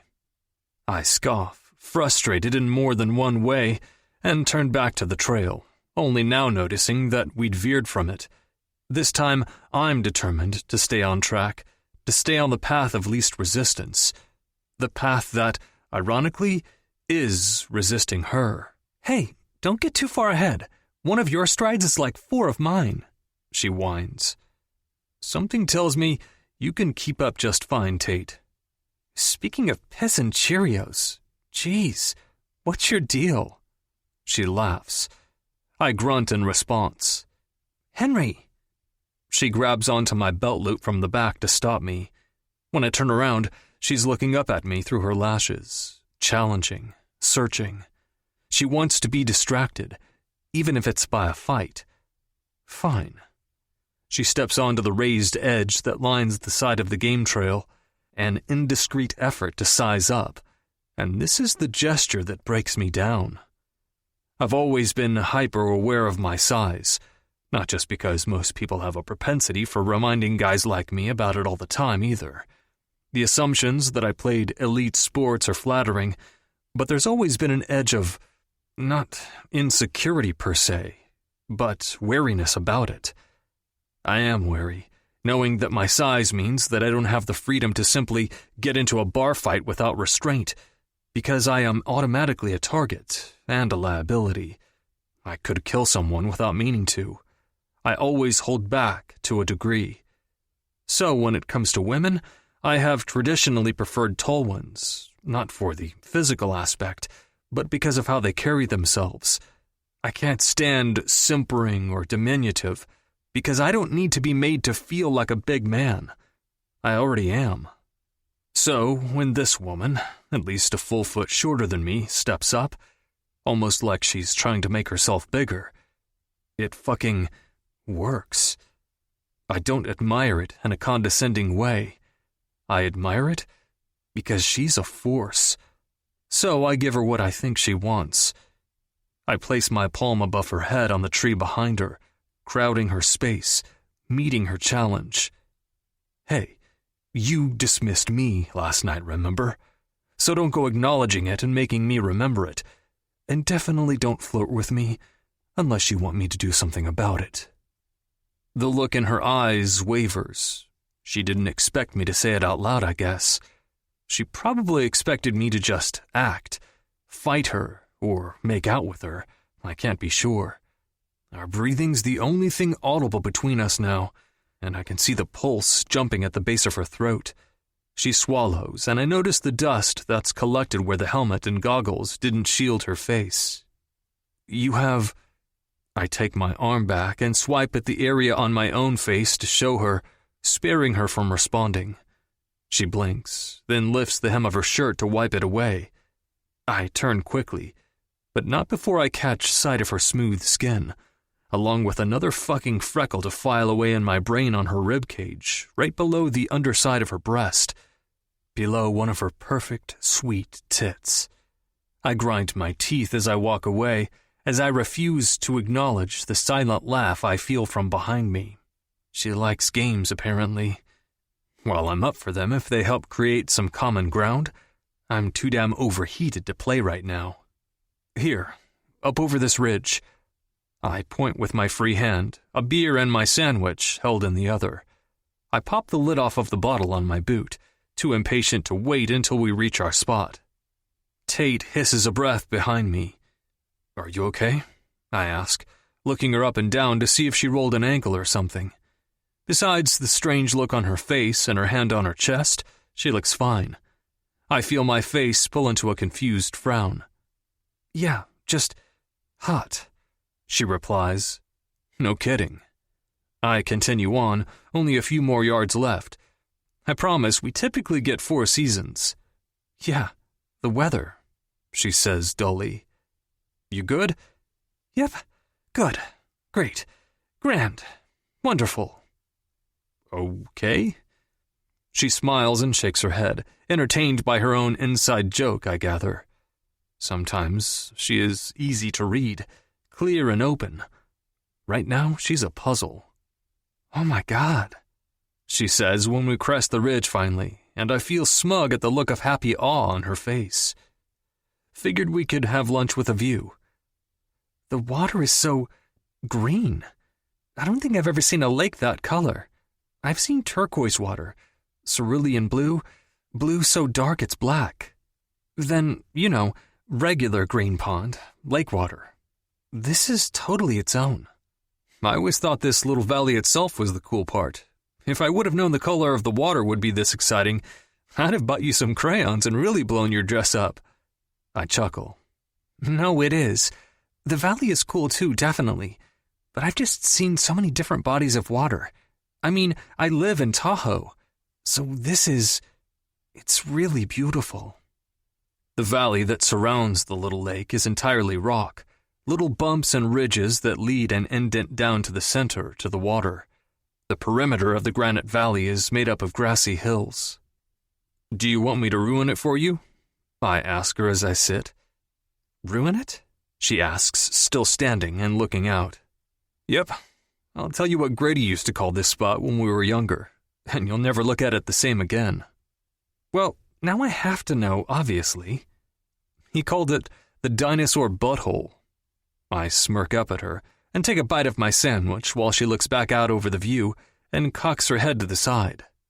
She closes her eyes and laughs through her nose. "Okay, I see it." She sits down next to me and starts to unwrap her food, giving it a funny look before she begins to eat.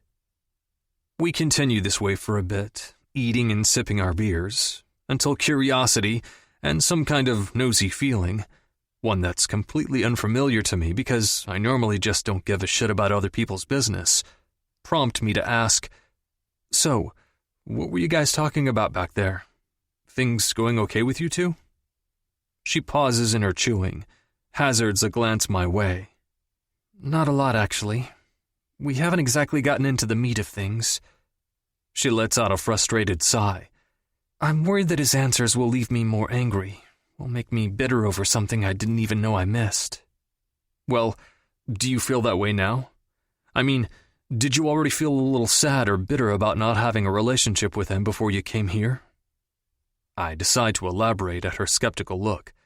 "I just mean, maybe assess the risk and decide if it's worth it to you to bond again.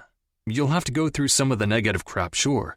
But if you were fine before you got here, then maybe you'll be just fine when you leave too. Regardless of whether or not you want your father in your life. Do you think you have any unresolved bitterness?" She thinks for a second, raising her eyebrows when she answers. "Honestly, no. I don't think I did. I think when I was a kid, sure. But it's been so many years and I have a great life, in spite of the messy parts. I don't love to dwell on what I don't have." She shrugs. "If that sounds calloused, I'm not sure. But I've had adventure, excitement, and I have my sister and nephew and her family. I don't think it'd be fair for me to sit back and mourn or be deeply angry over missing some father-daughter dances."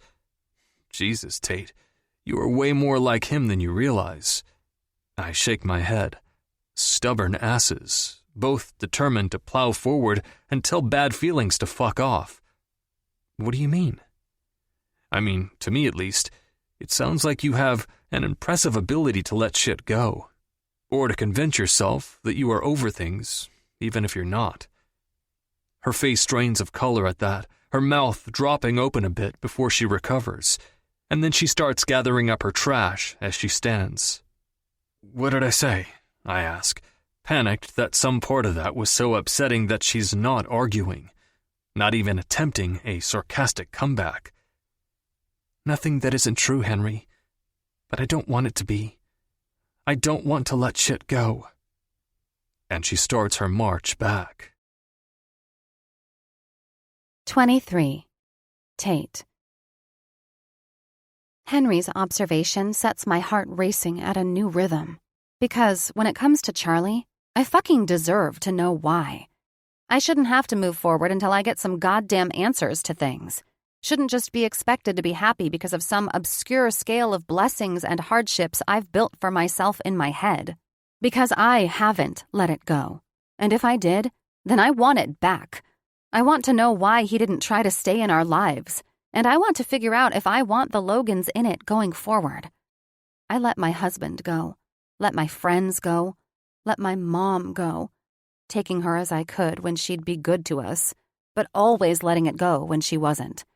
I let my damn house go. Didn't even take a piece of furniture with me. Why did you stop trying? With Ava and I say, as soon as Charlie's in front of me. He sucks in a quick breath, but the look on his face says he knew it was coming. Grady was right. He wears his internal conversation on his face, another thing we apparently share. I see the tilt in his brow go from embarrassed discomfort to irritation and settle on something in between. "You're ready to start this now?" he asks. I think it's as good a time as any. I mean, I'm here anyways, I say, and try to shrug, not wanting to bulldoze him before I can get some answers.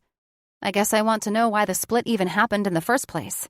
He takes a deep breath before continuing, his eyes scanning back and forth like he doesn't know where to begin.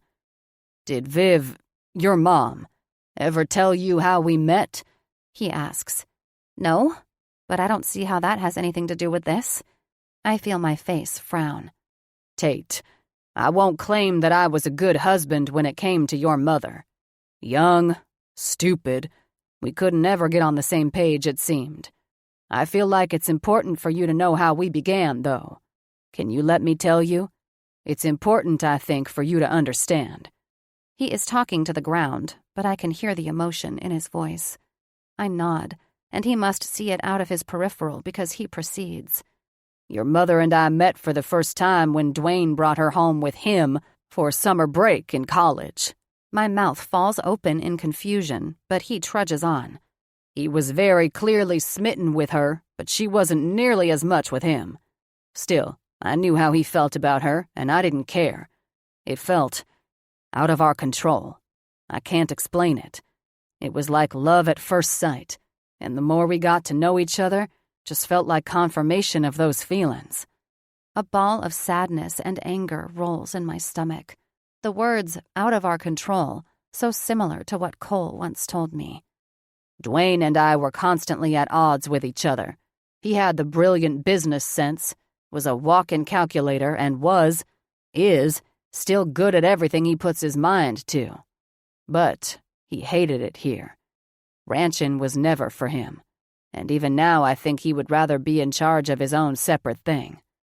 Your grandfather wasn't gracious about it, which pitted us against each other constantly, and, well, your mother and I weren't exactly proud of what we were doing, but—" He sighs shakily.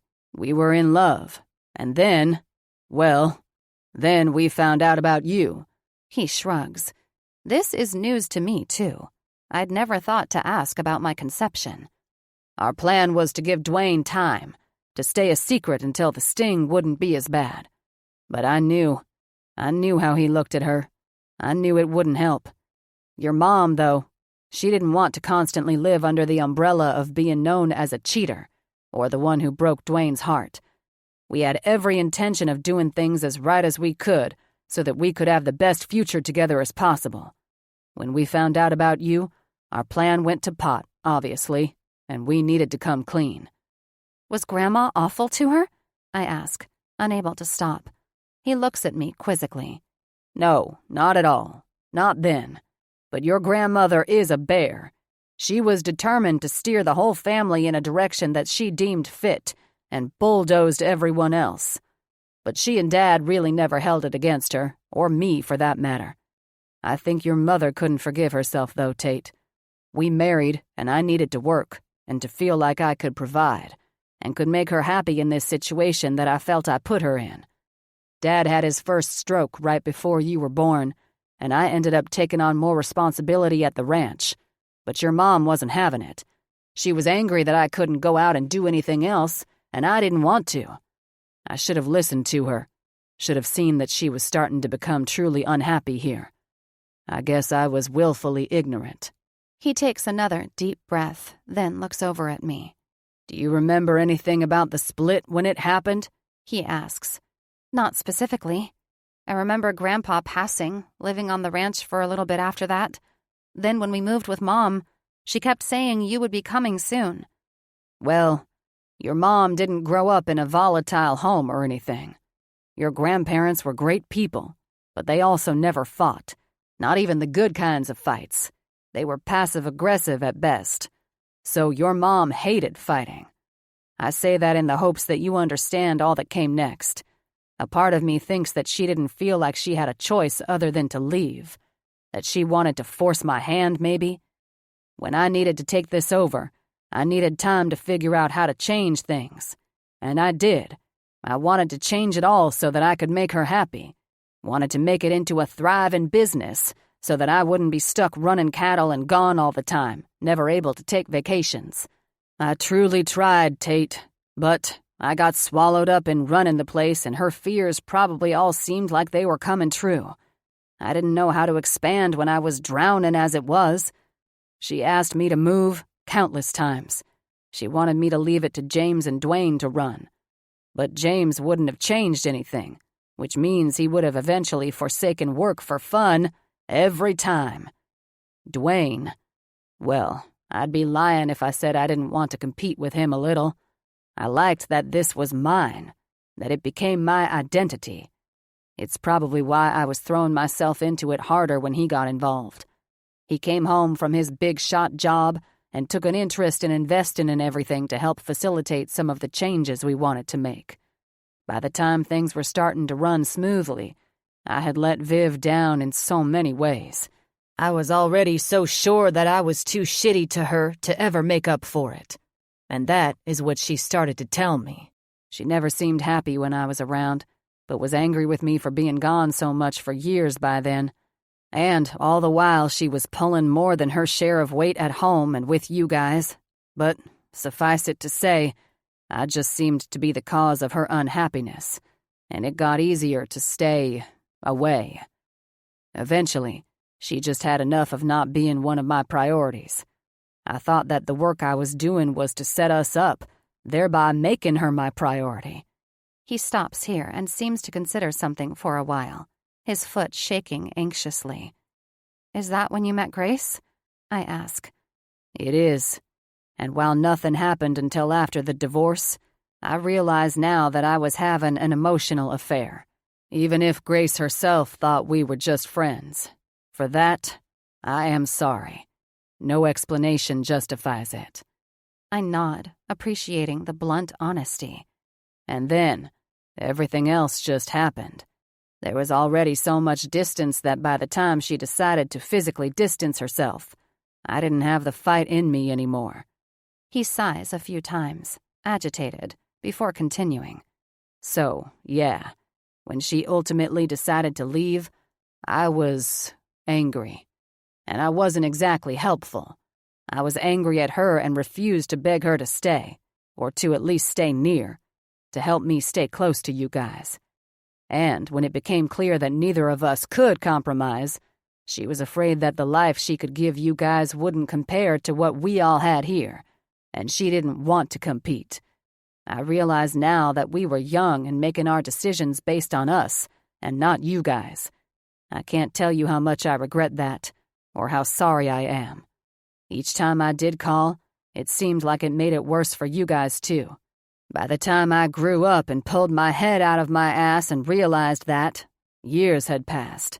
And by then, you really were happier without maintaining ties, it seemed. And Tate, I need to be clear. I don't feel like it is right for me to speak to her character when she's not here. It seems too easy for me to say whatever I want to now, to make sense of it. So I won't do that, and I won't make excuses for myself. I thought I was doing the right thing by your mom, and I still don't know what the right thing to do was. I can't say that I wish I would have picked up and moved with our family when I had the chance, because I met Grace, and God, I love her, and don't deserve that woman. I can see him struggling and bouncing around mentally, so I stay silent and wait for him to wrap it up. He is looking at me, eyes so similar to mine, but brighter and tear-filled, and I feel some of the anger in me deflate. I know how easy it is to get lost in ourselves, even in a marriage.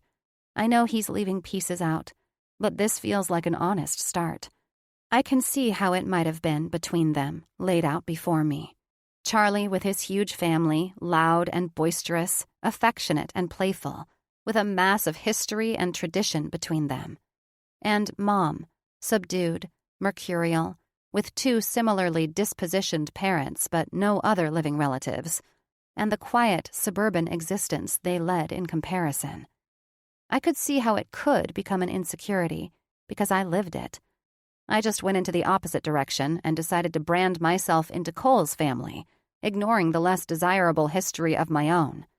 I trudged on, head first, and abandoned them all when I had something else to look forward to. I was a kid, sure, but I abandoned even the notion of wanting to reconnect with my family. It was born out of self-preservation, but I bore it nonetheless. I met your ex-husband, Cole. I'm sorry to hear that things didn't work out with him, he says. What? When? I say, incredulous. At your mother's service. I came to the church first and ran into him outside. I wasn't planning to go in, was still in my car. Why wouldn't you come inside? Something I've held on to with righteous anger is the fact that he didn't bother to show up to Mom's funeral. I'm having an internal crisis trying to process this information. Because I didn't want that day to become about me. I wanted to give you girls the space to grieve. And I didn't... This is going to sound juvenile, but I don't know how else to put it.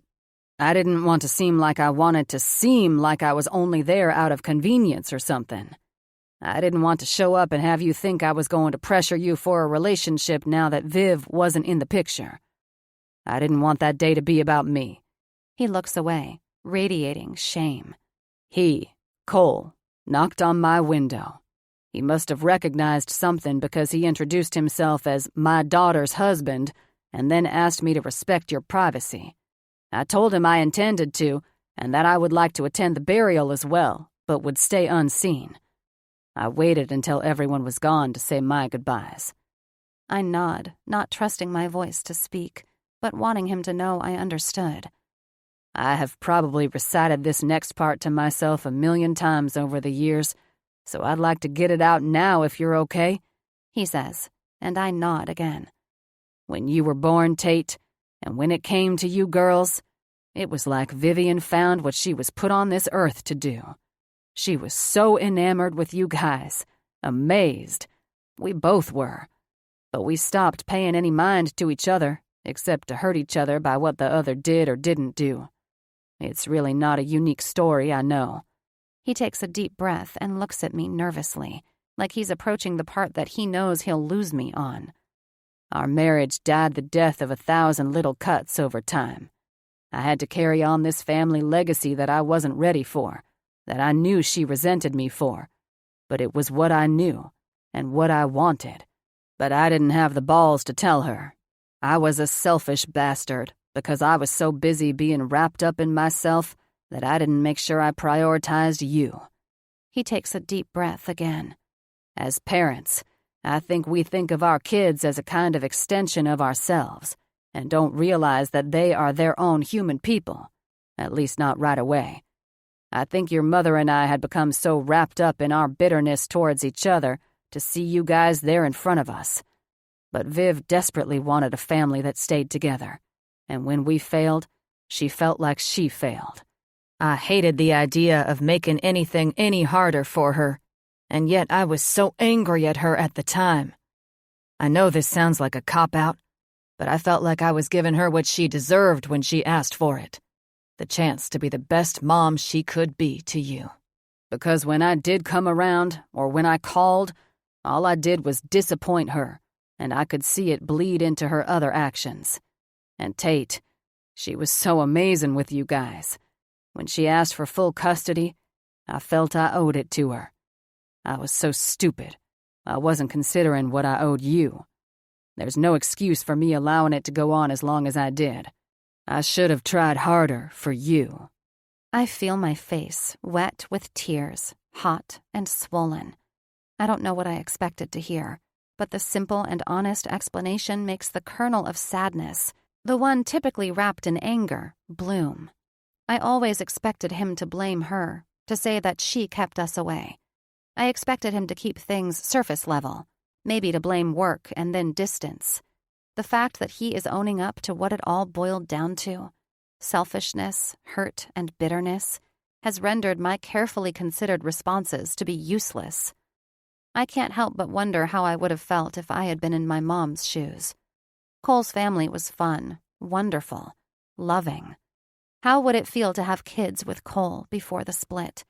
To imagine the fun holidays with them, the new siblings they'd get with their other side of the family.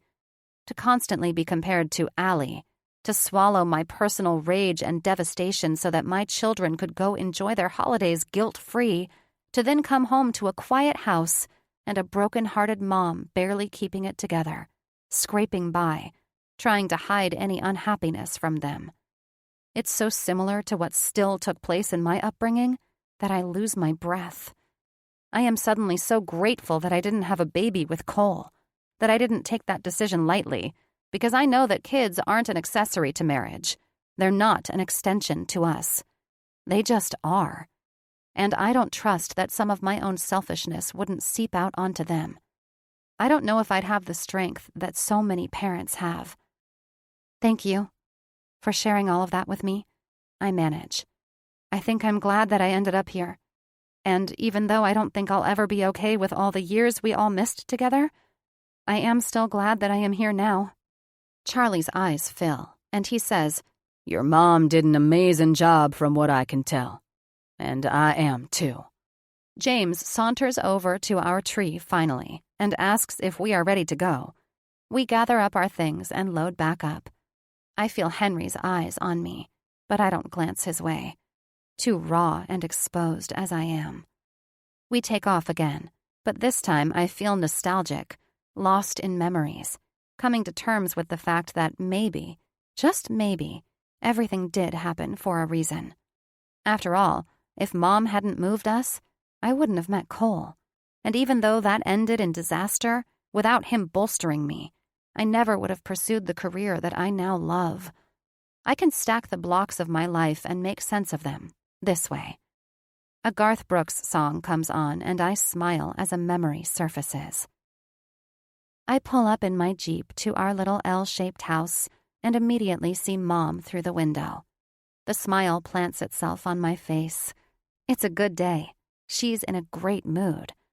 Mom is in the kitchen with rubber gloves, music blasting.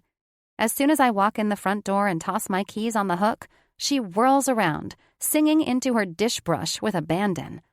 I join her, and we share the mic. You see, in all my life, I've never found what I couldn't resist, what I couldn't turn down. I could walk away from anyone I ever knew, but I can't walk away from you. I have never had anything have this much control over me. I've worked too hard to call my life my own. And I've made myself a world, and it's worked so perfectly. But it sure won't now. I can't refuse. I've never had so much to lose, and I'm shameless. We laugh hysterically, hug and dance in the kitchen. Mom and I that same night, going through wedding plans, looking over the timeline we printed off of an online wedding planning how-to page. I quickly Sharpie over the father-daughter dance and anything alluding to being given away. Tate, Mom gently rebukes. I look at her in confusion. What? I just don't think... Well, I want you to know that I will be okay if you want to invite your father to be a part of this, she says, leaving me stunned. I think that she must be saying this in an effort to check off some kind of mom guilt reprieve list she has going on. So I don't toy with feeling that out more and respond with as much levity as I can in my voice. Why would I invite him to my wedding? To meet my husband for the first time? That's silly, Mom. I don't need him there. I've told you numerous times that I don't even need this whole wedding. I'd be happy doing it at a courthouse. I think you should send an invitation that way. Who knows? Maybe he'll send a gift at least, she counters, and I see right through her forced levity too. And why would I want that now? He's been perfectly happy to just pay you your support for us. He hasn't pursued more. At least not for a long time, not really. So why should I be the one to try? She looks at me sadly then, and her eyes start to fill with tears. Shit. Wasn't it 20 minutes ago that we were dancing and laughing in the kitchen as we put away dishes? Now I've made her feel guilty like I'm some angry, unadjusted young adult with daddy issues. Look at me. I'm happy. I'm great. I'm marrying my best friend, and he's as crazy about me as I am him. Ava is happy. She's great. She's got a new boyfriend, is away at college. She did good. We are enough. We made it. The Three Musketeers. All for one and one for all. Mom, I have you guys. They let me have you guys. That's all that matters to me. I just want this day to be about you, babe. I just want you to know that I support whatever you want to do. Don't worry about me. I can face the music whenever you are ready. Easier said than done. I spent so much time worrying about determinedly and decidedly being fine for her sake that I never considered that she might have actually been fine then, and been genuine about trying to bridge the gap. Was she feeling sad that she hadn't encouraged us earlier? Did she feel guilty over keeping and moving us, for us missing out on something? I had assumed that is what she meant by facing the music. Or did she feel sad for him and what he missed? I had made that call, along with many before that, closing him out. 24. Tate. The silence in the truck for the way home morphs into a comfortable, if not slightly melancholy one. Shortly after we took off a second time, Charlie discovered that they'd forgotten to pack the extra fuel for the rigs. So, rather than chance it, we turned around and headed back. I find myself agreeing to dinner the following night, accepting hugs from James and my father, a distant wave from Dwayne, and an encouraging nod from Henry before I bid them farewell and head into my truck and back to the ranch. I get to work as soon as I get back to my overheated cabin and start to upload the material from the day. I'm only a tiny bit embarrassed to find that I didn't actually capture much. Too often, being a photographer means you're forced to miss the beauty because you immediately auto-analyze the lighting and angles of a landscape rather than soak it in. Today was understandably distracting, reconnecting to this place that once was home, and it forced me to be present rather than work-minded. Nevertheless, when I start uploading what I did capture onto my laptop, I can't help but fall in love a little bit with the terrain. Dry, dusty fields peppered with sage in one series fade into lush forests.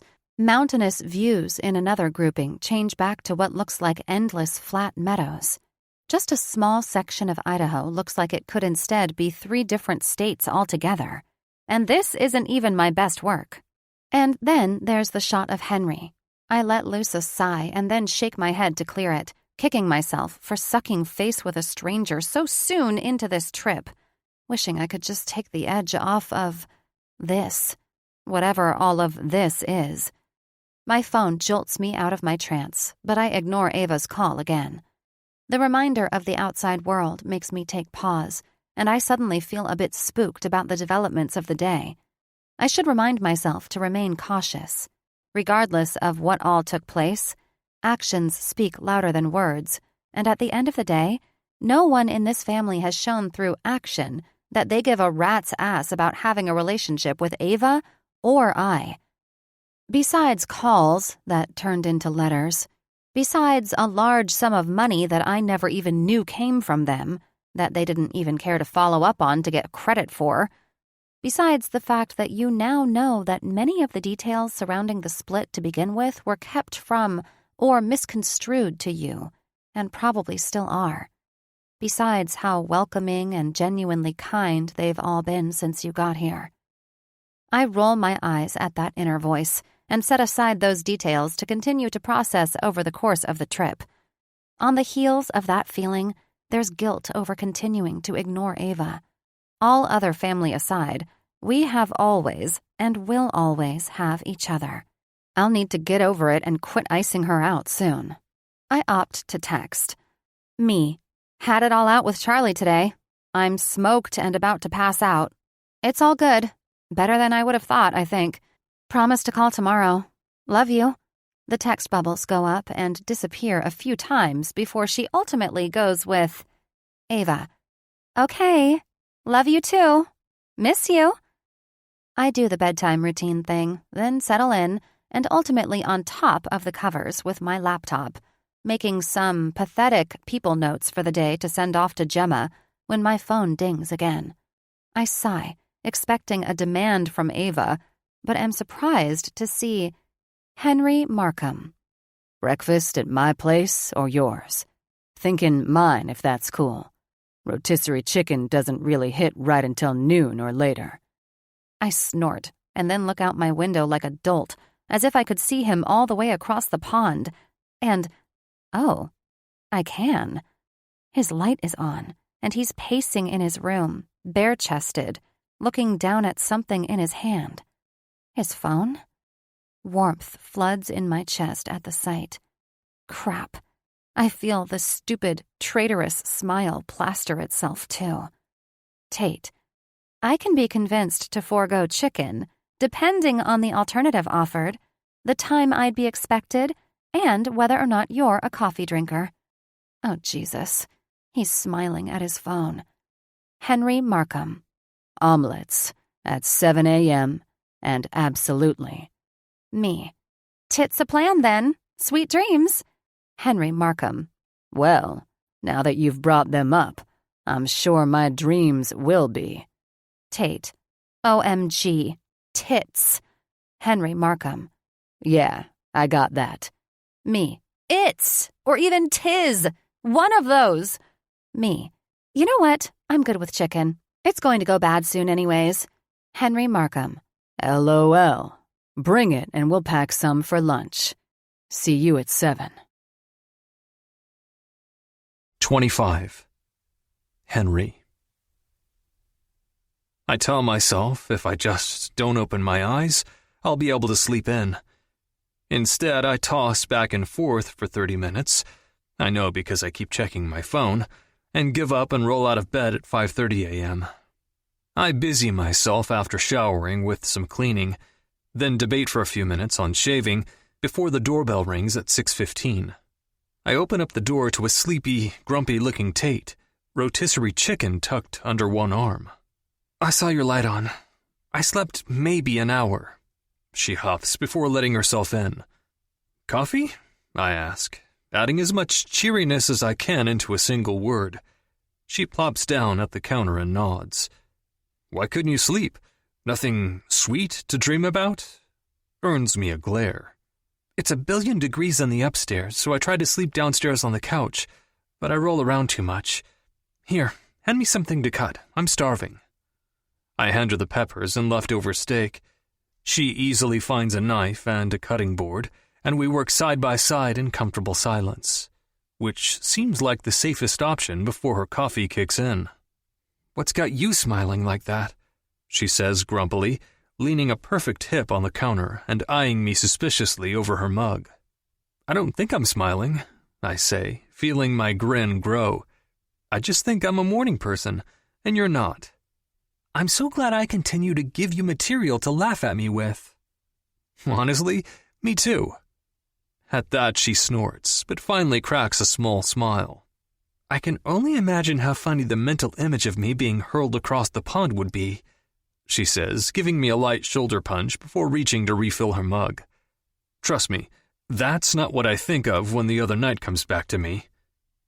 Oops. Her shoulders tense, but she looks back up at me sideways before we break into an awkward chuckle. Determined to refocus, I plate our omelets and go over today's plan.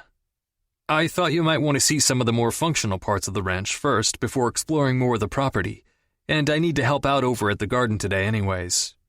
She shrugs merrily, the caffeine's effects visible. "Sounds good to me. You like to garden too? Is there anything you don't get roped into doing around here?" It's one of my favorite parts, actually. And I can't help but feel a little self-conscious, suddenly unsure about whether or not she'd find my love of growing things particularly manly. She slowly cocks her head in that studious little way of hers, and the gesture is so similar to the turn of her head before she kissed me back that night that my jeans immediately feel tighter. God, I love the little seam that divides her bottom lip, the one that makes it into two pillows stuffed together. I break eye contact to precisely cut an oversized bite of my omelet to hoover down. I feel her assessment all the way through me doing the dishes, studying me with a look I can't make out. I told Grace I'd pick her up, but we've got an extra hour before I'm supposed to, and the thought of killing time fills my head with ideas that I grind my teeth to stomp out. I feel everywhere her eyes land on my body. "Ask me something?" I say before I can change my mind. "Huh?" "Well, I feel you ogling me, and we've got time to kill. Ask me something if you want." I expect her to deny it, or to make some sarcastic and cutting remark about my ego, so she surprises me with her response. "Can't be helped. I'm a sucker for watching a man clean, especially one who does it well."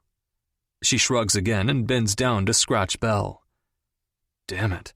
My whole chest feels like it fills up with air bubbles, and a laugh barks out of me. "You should see my feather duster."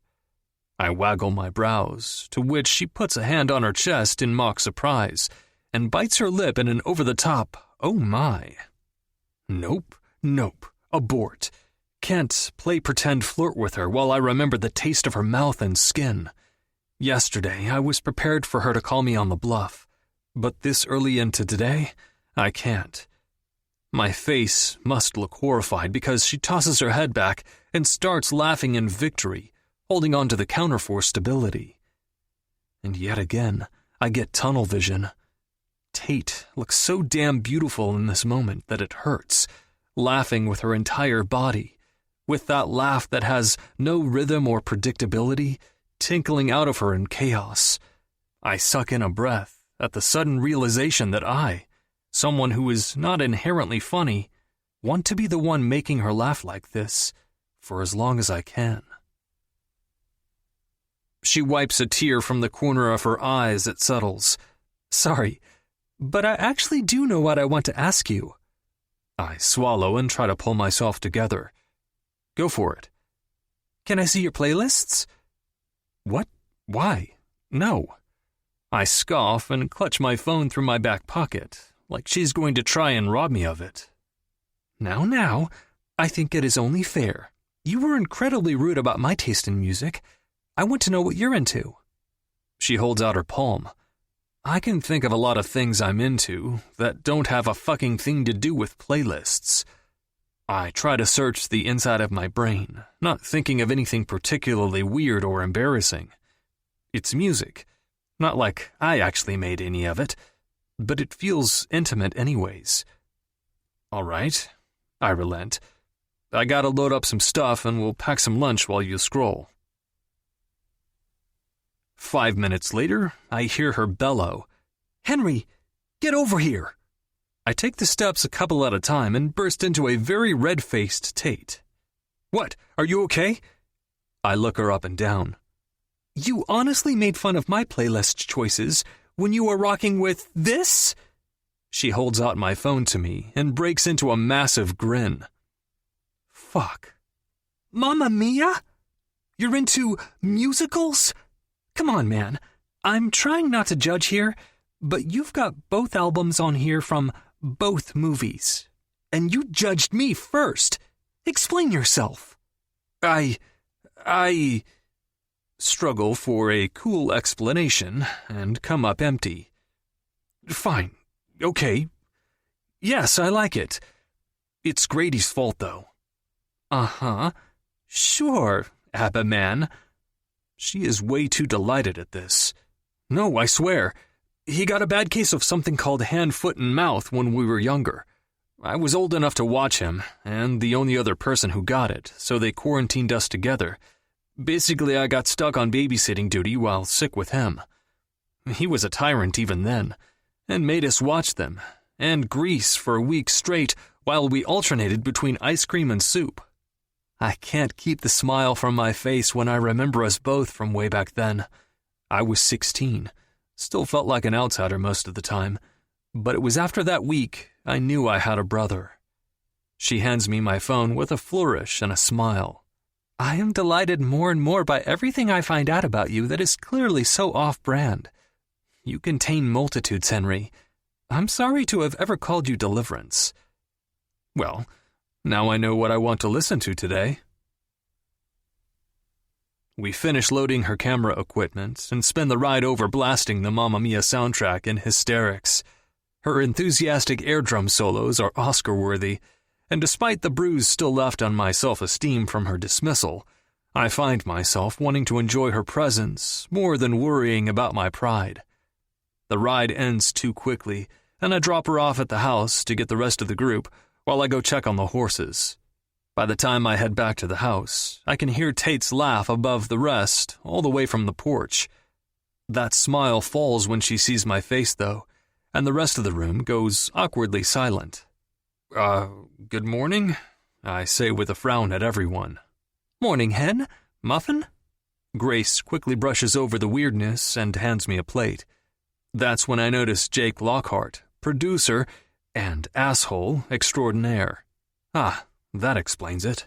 "Henry Markham, speak of the devil," he bellows. And fuck, I hate not being in on the joke. "Jake?" I nod, friendly enough. "You're back early?" "All for you too, my man. We've got some new extras and Sadie will be writing this season. I need them to look like naturals, and would like to go over some of the scenes with you and Charlie to get your suggestions for locations. Figured we could get a head start," he says, leaning onto the counter like he owns the place.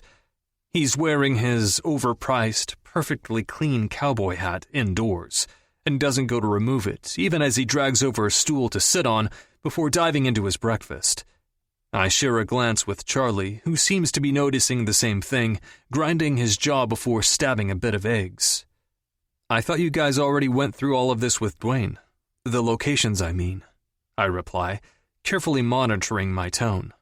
"Indeed, but you know how these things go. We've had some rewrites. Now mention some sweet spots you took her to, actually, that she thinks would be ideal." The meaningful look he throws me from under his stupid fucking hat is smug. I'm tempted to tell him that actually his ex-fiancée, Nell, a.k.a. Sadie Dollar, fan favorite who he fucked around on constantly, actually followed me out one day during filming last year, put herself in my truck, and asked to go to my place, claiming that the bathroom options were all taken. Nothing happened while we were there, but the illusion she wanted to create was solidified when she continued to flirt shamelessly and aggressively the rest of the season, always turning it up a notch in Jake's presence. I'd never taken the woman anywhere else on this whole damn property, though, but didn't know if I should tell Jake that and sell her out. We'd become pseudo-friends over our shared enjoyment at pissing off Jake, after all. Sure, Jake.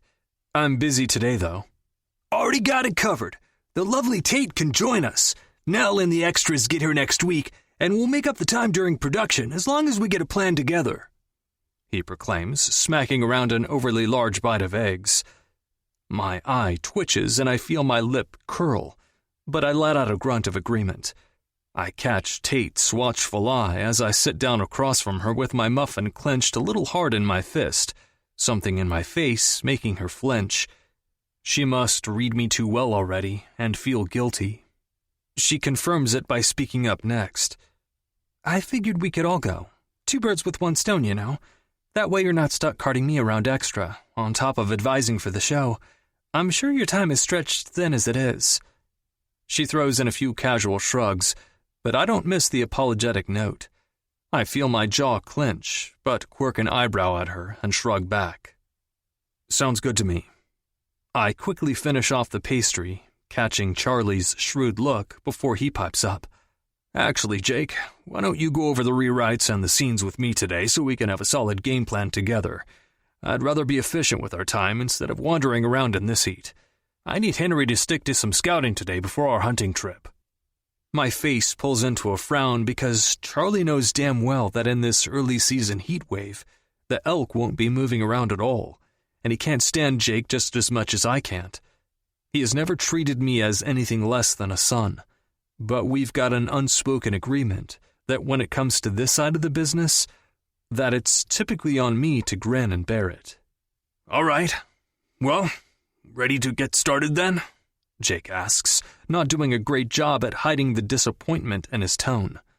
Yep, I'll meet you out front. Charlie dismisses him. It was great meeting you, Tate. I look forward to seeing you around, Jake says before waving the rest of us off and heading out front. Asshat. Charlie scoffs as soon as he's out the door. Well, I know you'll get good pictures next week on set and behind the scenes and whatnot, he says to Tate, flourishing his hands agitatedly. But you should take this time to get some better material of this place outside of the show. Lord knows our website needs updating. Of course. Henry seems to have a good plan, she replies with a sweet smile and a sidelong glance my way. It catches Charlie off guard, his stare lingering a little too long on her face before he squeezes her shoulder, reaches over to kiss his mother on the cheek, and ultimately heads out. Grace walks him to the door. I might not understand his angle, but I'm not going to look a gift horse in the mouth on this one. I nod a confused thanks, and look from Tate's quizzical face over to Mrs. Logan's beaming one. She sips her tea and gets up, slowly for her, before gathering the empty plates and starting the dishes. Tate gets up silently and heads toward the bathroom. I wonder if she is cognizant of knowing where it's located. Emma, please don't, damn it, Grace says as soon as she returns. I chuckle at the familiar dance they're entering into. Oh, stop. I'll do these. And you put away the leftovers. I'll bring them over to Grady and Caleb on my way out, Mrs. Logan replies. Where are Grady and Caleb this morning, by the way? Tate asks as she gets back, before an unsure look passes over her face, like she's mad at herself for being comfortable. Jesus, I need to dial back on being tuned into this woman and her expressions. Grace chimes in. They're already at Leanne's, starting on the garden work. We're getting a late start, and with the heat, I don't have high hopes, but Grace is the MacGyver of gardening. Between Henry and Grace, they've made this place almost completely self-sufficient. Mrs. Logan throws her a loving look. Color drains from her face suddenly, though, and she grips the edge of the sink with white knuckles. I jolt up and over there, but only hover, knowing better than to call Mrs. Logan out on any kind of frailty. While she and Grace share some silent communication, Tate, oblivious to the moment, starts piling things into the Tupperware containers on the counter. I catch Grace's eye and do my best meaningful look towards Mrs. Logan and back. Shoot, you know what? I just remembered. I have an appointment in town and need Em to drive me. Grace nods. Em gives us both a resigned look, some color returning to her face. No biggie, Tate says, looking at us all suspiciously. Tate, I'll meet you at the truck. I, gotta use the bathroom, I say, and wish I could punch myself directly in the face. Nice one, Henry. Great seduction tactic, letting her wonder about your bowel movements. She nods my way, then to Grace and Mrs. L. Thank you for the muffin. She smiles warmly, awkwardly, adorably, waving a hand before she goes. Grace waits a beat after hearing the door before turning to me. She needs to go to the hospital. She's needed to for days now, but I can't get her to. Don't speak about me like I'm not goddamn here, Grace. I'm fine. Just old, Emmeline says, but it's lacking her typical venom. Mrs. Logan, you know I would never insult you, but you went from Helen Mirren to the Crypt Keeper in half a second. I think Grace is right, I say. She squeezes my arm, giving me a glassy-eyed look. Tell him, Em, Grace says quietly, earning a defeated look from the woman I consider my grandmother. Tell me what? 26. Tate. Henry's presence proves to be more distracting than I'd like, and not just because of the pangs of lust that surge each time he does some small, inconsequential, purely masculine thing, i.e., throwing his arm over the back of my seat and looking over his shoulder to back the truck out, doing the dishes, for fuck's sake, but also because something is off. Despite the other day, and the playfulness since, I keep expecting a bit of coolness from him. Maybe even some detachedness after the other night when I sent him away. Instead, he's been suspiciously nice, doting even. After an oddly silent car ride over here, a stark contrast to the ride before that, he's been overly attentive. He hovers over my shoulder, checking out shots on the little screen and smiling and complimenting. It's disorienting, to put it mildly. Plus, the man is just obscenely large. Watching him deftly haul around my lighting equipment like a sack of feathers, rather than the cumbersome load it is, puts my libido at odds with my feminist ideals. My mind continuously wanders to how those large hands felt splayed across me, fingertips pressed into that spot on my spine right above my ass. RBG help me. Even remembering how easily he tossed said ass has a giddy feeling building in my solar plexus. As aware as I am of the man, this garden setup is damn impressive. Eventually, we'll build a more permanent greenhouse structure around all of this. But this will do for now, he says, hauling me out of the mental gutter. Henry should show you the whole system and what everything is. He designed it, Leanne offers. I look up at him to find him practically bouncing on his toes. Oh, he's really into this. Gardening. Of all the things. Well, like I was saying, eventually I'm sure they'll put a more permanent structure around it.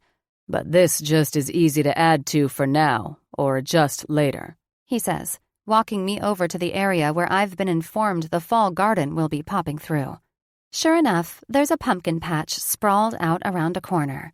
They've had the foresight to build it under a massive hangar-style building, with greenhouse sheeting in panels that are easy to rotate and remove for more or less sun exposure. It's the length in total of a football field, and if I had to guess, complete with a composting area, a chicken coop, a massive indoor potting bench that's got numerous labeled fertilizers, feeds, and tools neatly organized and labeled. There's even rainwater collection barrels that are piped in from both ends. It's brilliant. At least, to someone with no experience in this, it sure seems to be. He's seemingly thought of everything. The pride on his face, mixed with his thinly veiled excitement, is contagious. I find myself asking about each area and plant, mooning over him waxing on how he wants to attempt this chili or that squash, or the cobbler he and Emmeline made with a mix of the berries they grew over summer. His eventual hopes of having an orchard. Hoo boy, I've got the hots for a farmer. Farmer? Cowboy? I don't know which, or both, but I'll bet he's one of the few men on planet Earth who could rock the hell out of a pair of overalls. I bite my lip to stave off laughing at the mental image. What? He says sternly. He thinks I'm laughing at him. Nothing. I'm just a stereotype. I feel like every other bitch. He frowns in confusion. I haven't known you long, but even I think it's safe to say there's only one of you, Tate," he says before getting distracted by an errant weed. He jerks it out of the garden bed like its very existence offends him, and I wonder if he realizes that he's just paid me such a weighty compliment. I'm not unique, at least not in ways that everyone isn't. And while I know that's perfectly fine, feeling as though I'm special to someone again is causing me to have a moment. The man is just so damn helpful. I can't help but notice how easy it is for Leanne, Grady, Caleb, hell, even the other employees in this place all ask him questions or for a hand without hesitation. And while I couldn't categorize Henry as someone eager to impress anyone, it's all too obvious that he cares about every aspect of the place. And yet, this is all just outside of Leanne's house. He helps with the range's animals and horses. Even his house is James's old one. What does he get for all his loyalty and dedication, I wonder? Belle chooses that moment to lick my hand, like she's aware and happy that I'm noticing this about her guy, and I look up to catch Henry's eye. He flexes his hands and shifts uncomfortably, grinding a muscle in his jaw, but not breaking eye contact. I'm aware, all over again, of the tiniest sensations under that stare, wishing so badly that I could read his thoughts on his face like he apparently can mine. I feel the beads of sweat trickling down my tank top as he strides my way. I slowly pull my camera up higher as my shield de facto, and he smirks. "Got enough here?" he asks. Not nearly. "Yeah, I think so." "Feel like a swim? Grady and Caleb want to go to a swimming hole," he says, including the last sentence for my benefit, I'm sure, so that I know this is a G-rated swim adventure this time. "Absolutely. We'll stop on the way to unload the equipment and grab suits?" "Perfect. I'll load up an ice chest and some dinner." 27. Henry. I'm apparently a masochist for suggesting the swimming hole, but here we are. We could have easily hiked from mine and Tate's pond, but we all decide to hop in the truck for the AC. When we get as far as we can in a vehicle, it's only a small walk over one ridge to my favorite spot on the entire range. It's really a collection of two pools, one smaller one up top, looking out to a view of a valley stuffed full of trees. A short waterfall starts off to the side of the upper pool and trickles down a smooth face of rock into a larger one. There's one massive tree trunk that spans the width of the larger one over the deepest part, making it ideal for jumping. I say I'm a masochist because, of course, I fucking knew Tate would wear a swimsuit, and that swimsuit would bring my attention to all the parts of her I am desperately trying to ignore. I want to be a good friend to the woman, really. I'd love to get extremely friendly, in fact. I want to get so fucking friendly that I lose track of where I stop and she begins. Fuck. But I know that if I pursued that now, it would be easy to make whatever it is between us all about sex, and I know that's not what she deserves. Not in the midst of reacquainting with her family again. So yeah, I mean it. I want to be a friend. Which means that I should tear my eyes away from how her swimsuit bottoms have migrated, one cheek much more exposed than the other. I absolutely should stop wondering what it would be like to be on my knees behind her, to slide my hands up the back of her thighs, kneading them as I go, until I could sneak my thumb in and slide those bottoms all the way to the side, to see just a peek of her pussy. That is probably a bit too friendly. Thank God for Grady and his ability to monopolize a conversation. He's been yammering on, asking about what Tate's seen and taken pictures of so far. I've been unable to contribute much to the conversation. I'm darting between my attraction and the knowledge of just how much Tate needs a friend, how much I want her to take this time she has with everyone. I feel the need to show her the best of this place, in the hopes that she sees the best in the people here too. Her smile is beatific as she takes in the view, ignorant of my warring thoughts. She snaps multiple photos, some including me, but she thankfully doesn't ask me for any poses or faces. Eventually, she lets out a little satisfied sigh, gingerly stepping over to her bag to put her camera away, before she joins me in the upper pool. "I never knew this was here," she says quietly, and I notice how she can't seem to suppress a smile, despite some obvious effort. Yeah, I say, because my brain lacks any more duality at the moment. Yep. I nod, grateful for the water's cool temperatures. Any other year, this would be far too cold for comfort. It's pure relief in this heat. When she gets back up, my eyes get snagged on the crease where her upper thigh meets the front of her hip, and for the life of me, I can't remember what that's called. Does that part of a woman even have a name? Hip cleavage? It's fascinating. And I'm tempted to punch myself in the balls so I can focus. I should feel sobered by today's information. Instead, I feel more urgency, and it's all centered around the woman walking across the tree trunk, laughing as she cannonballs into the pool below, splashing Grady and Caleb. That's when it finally clicks in my thick skull. I really do need to hold off. To be a friend in the capacity she needs, but regardless, in a non-distracting capacity. She needs the space to get to know this place and her family, and I need to keep my dick in check. I blow out of breath when she gets out again, sun throwing shimmering ripples off the water and making her seem even brighter than everything around her. I grind my teeth when I notice her nipples pebbled beneath her black bikini when she slides her thumbs down the sides of her bottoms to write them. I should probably get a medal for the effort it's going to take. I get out and get my phone, coming up with an idea that will both provide a buffer for me and an opportunity for her. Charlie texts back right away, freeing me to join Grady, Caleb, and Tate for a few more hours of fun. We swim and float and mess around like kids, completely separated from the adult outside world. We start a harmless game of impossible questions. I tell her about my friends on the range, Duke Wade being the most recent, and a surprising one at that. A real true blue Texas cowboy that also acts. Marshall, an advisor for the show, and also Duke's cousin, the far rougher of the two. We make loose plans to all go out sometime when they get back on set. Grady falls asleep, laying on his towel as Caleb sleeps with his head resting on his back. I'm splayed against the warm stone, and would be slipping off to sleep myself if Tate wasn't here. Her presence is a laser pointer. I am the cat.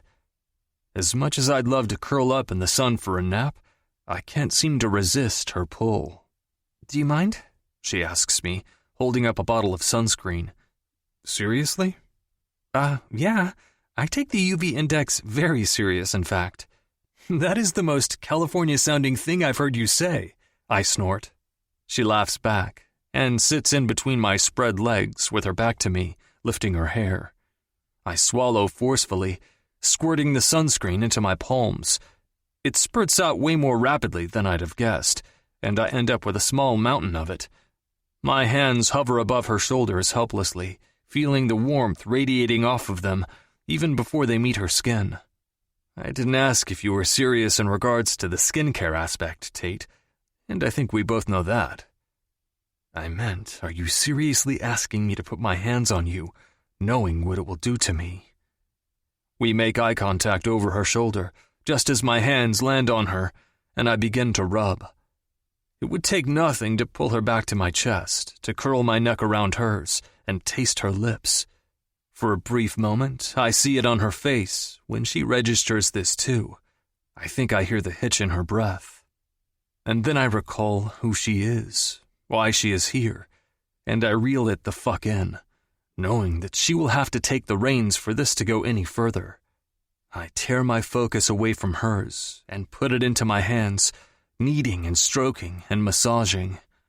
It takes way too fucking long, sunscreen mountain and all, so I'm not surprised when she jumps up and away as soon as I'm done. "I'm starving, aren't you?" she practically yells, scaring Caleb awake. "I could eat," I reply with a smile. 28. Tate. Charlie rides up over the hill just as I've finished the last of my chicken and broccoli salad. I had been blissfully content, Full, warm from the sun, but easily cooled by the pool below. Calm settled over me like a soothing blanket, despite the frenzy of sensations that had surged under my skin during sunscreen application. I only had myself to blame. I knew what I was doing to myself, finding a reason for Henry to put his hands on me like that. I'm certain he was on to me, too. It had taken a full meal, along with about 20 yards of separation for me to calm my senses. I was just settling back into these new, warm, comfortable feelings, thinking about the other parts of the day, of the laughter and conversation, when Charlie's silhouette came into view. He's on horseback, with another horse tied at his side, saddle empty. The calm leaves my system because I can guess what his intentions are, and this feels bigger than it should already. Hey! He calls out warmly as he dismounts, and I'm putting my shirt and shorts on because no matter what, this obviously signals the end to our time here. Hi! I look back and forth at both horses' faces and wonder how you can feel elation and dread simultaneously. I loved horses as a kid. The feel of their soft, nuzzling, fuzzy lips on my palm was what I imagined my Dementor-fighting, Patronus-summoning memory would have been.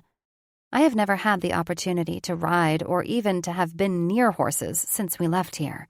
It's simply never came about again.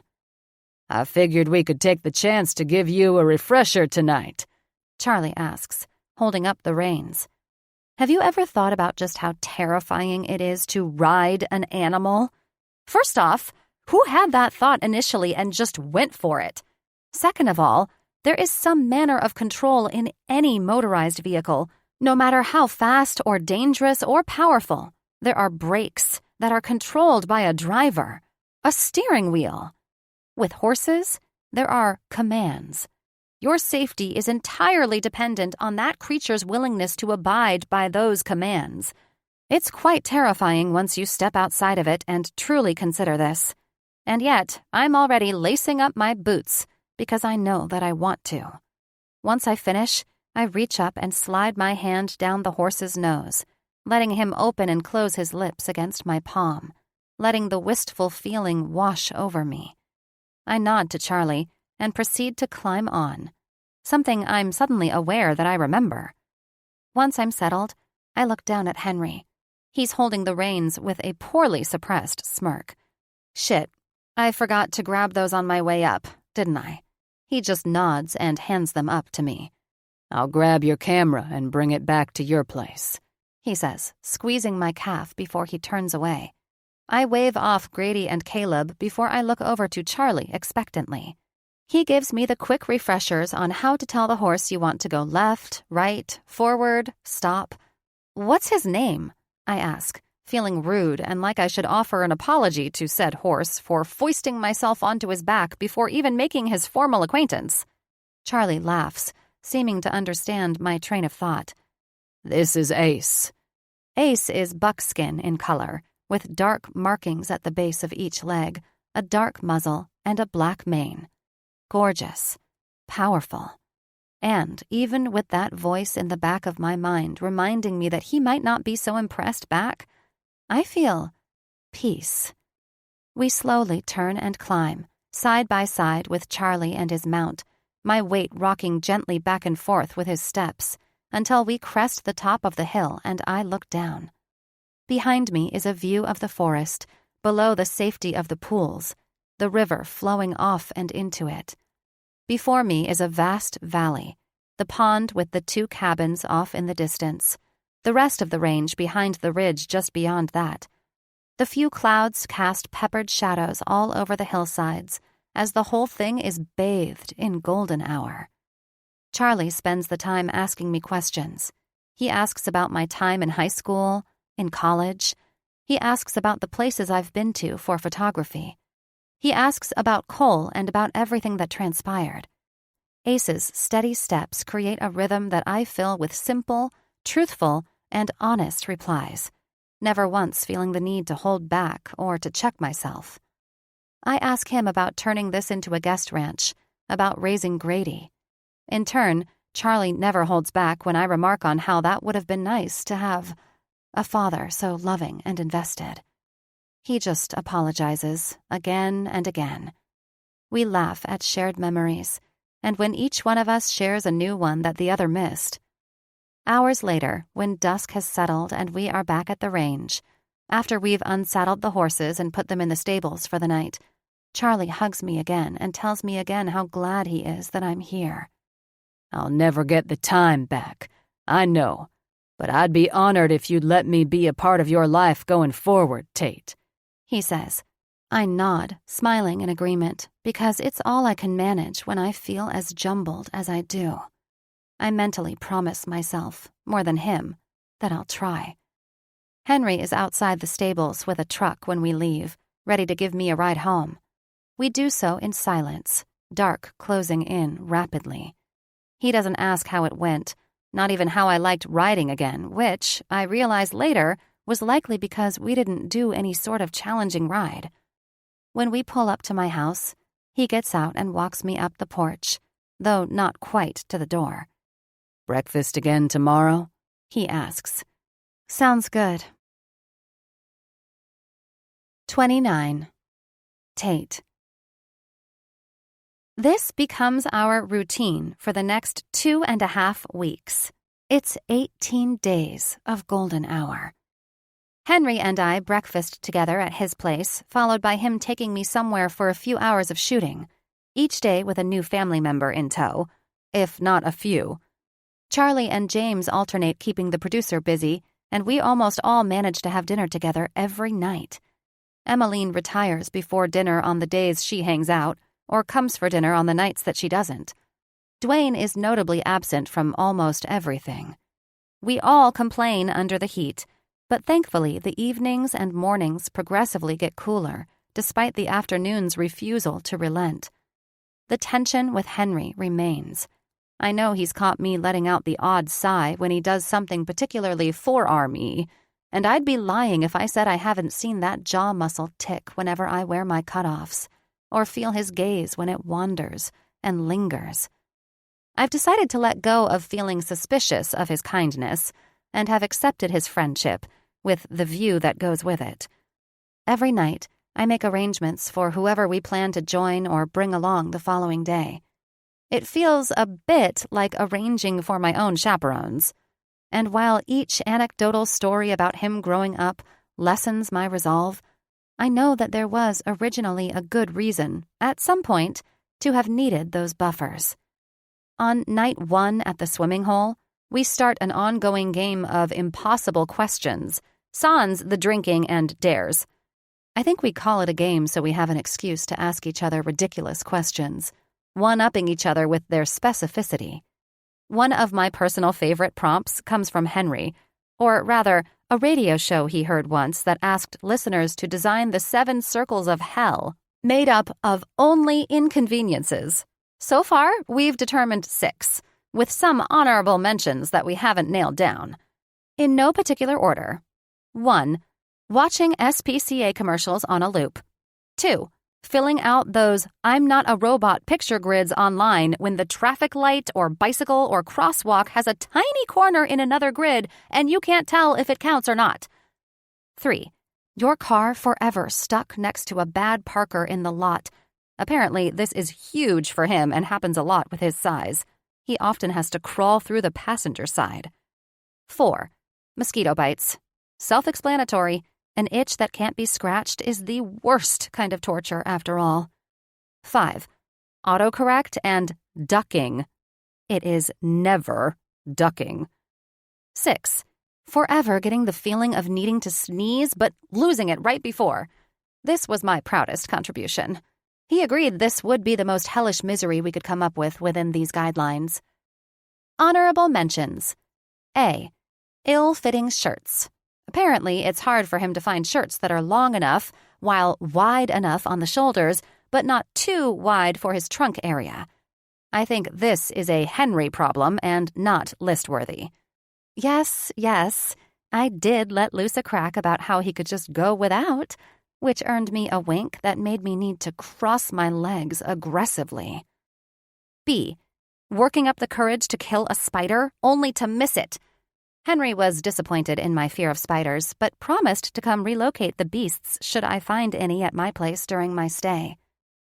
At times, the questions turn more serious. He tells me about his mother's passing and his dad's incarceration, something he doesn't seem to have much, if any, resentment about. When I comment on that, he says, "Why would I? I got to grow up here. I've had more opportunities and privileges than most people get in their entire lifetime." I want to remind him that letting go or setting aside something when he's not actually done might not be good, but then I realize it's different for him. He can't do anything else about his dad. Can't form a new and better relationship with him when his father doesn't even want one. When their relationship prior was, objectively, shit. I also want to tell him that he doesn't owe the Logans militant allegiance for his life. That he doesn't owe Charlie his entire life. That if he wants to find his own thing, seek his own way, he can and should. But then the thought occurs to me that when I did that, when I decided to go after something for just myself, it led to the dissolution of my marriage. I loathe myself for thinking it because, logically, I know that's not all there was to it. I know that Cole made his choices, knowingly. But those feelings and insecurities that I've smothered rear up, telling me that maybe if I'd finished nursing school, not sought a career with travel and adventure and art, a career to define myself by, maybe if I'd stayed the girl that I was when we married, who'd only wanted family, stability, and calm, then maybe he wouldn't have fallen out of love with me. Though I don't mourn it, I realize. I don't wish it was any different anymore. Henry's done that for me. The more morsels of information I get, the hungrier I am to know more about him. Hell, about everyone. I spend more time with Emma, and she brings me a series of articles she used to write for a local section of their newspaper. They were always surrounding the ranch. The seasons, events they'd hosted here, recaps from town meetings, cattle and horses, and even rodeos. I'm incredibly impressed with her writing. Her ability to make even the mundane seem so interesting. Guess maybe the art genes run in the family, huh? Your photography is so good because you love it too, you know, she says. But when it comes to Henry, I can't seem to ask a weird or random enough question, which he typically follows up with a more normal adjacent one. I think it's on day 4 that I ask, "Who would you want to narrate your life in a movie?" To which he instantly replies, "Matthew McConaughey. You?" "Leslie Jones. Do you want to work here forever?" He quirks a brow at me, but responds in an obvious tone. "Yeah, I think I really do." He asks about Ava and Jack, and I ramble on story after story. He doesn't pry into my past, so I decide to leave his alone, still feeling a bit dirty for knowing the pieces that I do. Game or not, it's the most fun I've had in forever. On day 5, my cousin Lucy shows up, declaring that she is taking the remainder of the semester off. Leanne supports it without preamble, and my warmth towards her increases anew. Having Lucy here is as close as it could feel to having Ava here with me. She's a fast friend and ally, especially when it comes to ribbing Henry and getting a rise out of Emmeline. She's convinced everyone to throw us a joint birthday party in a few weeks, for which she's booked a DJ, a full bar service, and a lighting company faster than I could say, "Whoa!" and has resumed planning on a level more suited to a wedding than a family barbecue. On day 6, Dwayne asks me, "What is it about photography? Don't get me wrong, your stuff is a different caliber, I'm sure. But isn't everyone their own photographer these days?" He holds up his phone in explanation. Emmeline and Charlie throw him such venomous looks that I immediately go into peacekeeping mode, answering without considering being offended. I get what you mean, and I actually think the premise behind professional photos and taking a selfie on your phone is kind of the same. It's wanting to stop time for a second and capture it, preserve it, make it something tangible. I guess for me, I've always felt a little like an observer. I think I've always been painfully aware of the fact that I'm not the main character. I realize how bad that sounds, so I flail my hands and quickly continue. Or at least not the only character. What I mean by that is in no way belittling myself, but it's made me feel very watchful of what's around me, rather than always feeling like I'm the one being watched, if that makes sense. Taking a picture of something is my way of having my own bits and pieces of all kinds of things, of whatever it is. And sure, it can make you cynical about lighting and angles and all that, but at its core, it's being able to notice and see something that might otherwise go unnoticed or unappreciated. I think having a camera in my hand lets me find even the most mundane, suburban existence beautiful. Even people's daily grind and routines are beautiful, when you think about it. People just doing whatever it is they have to do to take care of themselves and each other, not for the recognition of it, just for what it is. We take pictures to preserve and stop time. So I guess, in a roundabout way, photography also helped me find myself by shining a light on my own strengths and character. Pictures do a great job of making the ordinary come alive. Henry's face is the first my eyes are pulled to, and I can't interpret his expression. Lucy, being a gem, cuts the tension with a resounding, "Fuck! Welp, I'm going to need to take pictures of everything now." How'd you get your big break, though? Dwayne presses, finger quotes included. Luck, really. It was all luck. I shrug. I don't miss the looks exchanged between Dwayne and Em again, though, and I feel bad for the man and the verbal whipping he's sure to receive later. It's also that night that Charlie asks if he can give me a ride back to my place.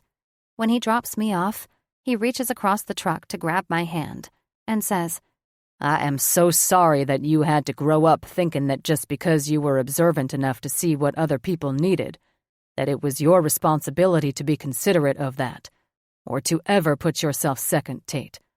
I hope you can see yourself through our eyes sometime, and see how beautiful and incredible you are, and see how much you have to be proud of.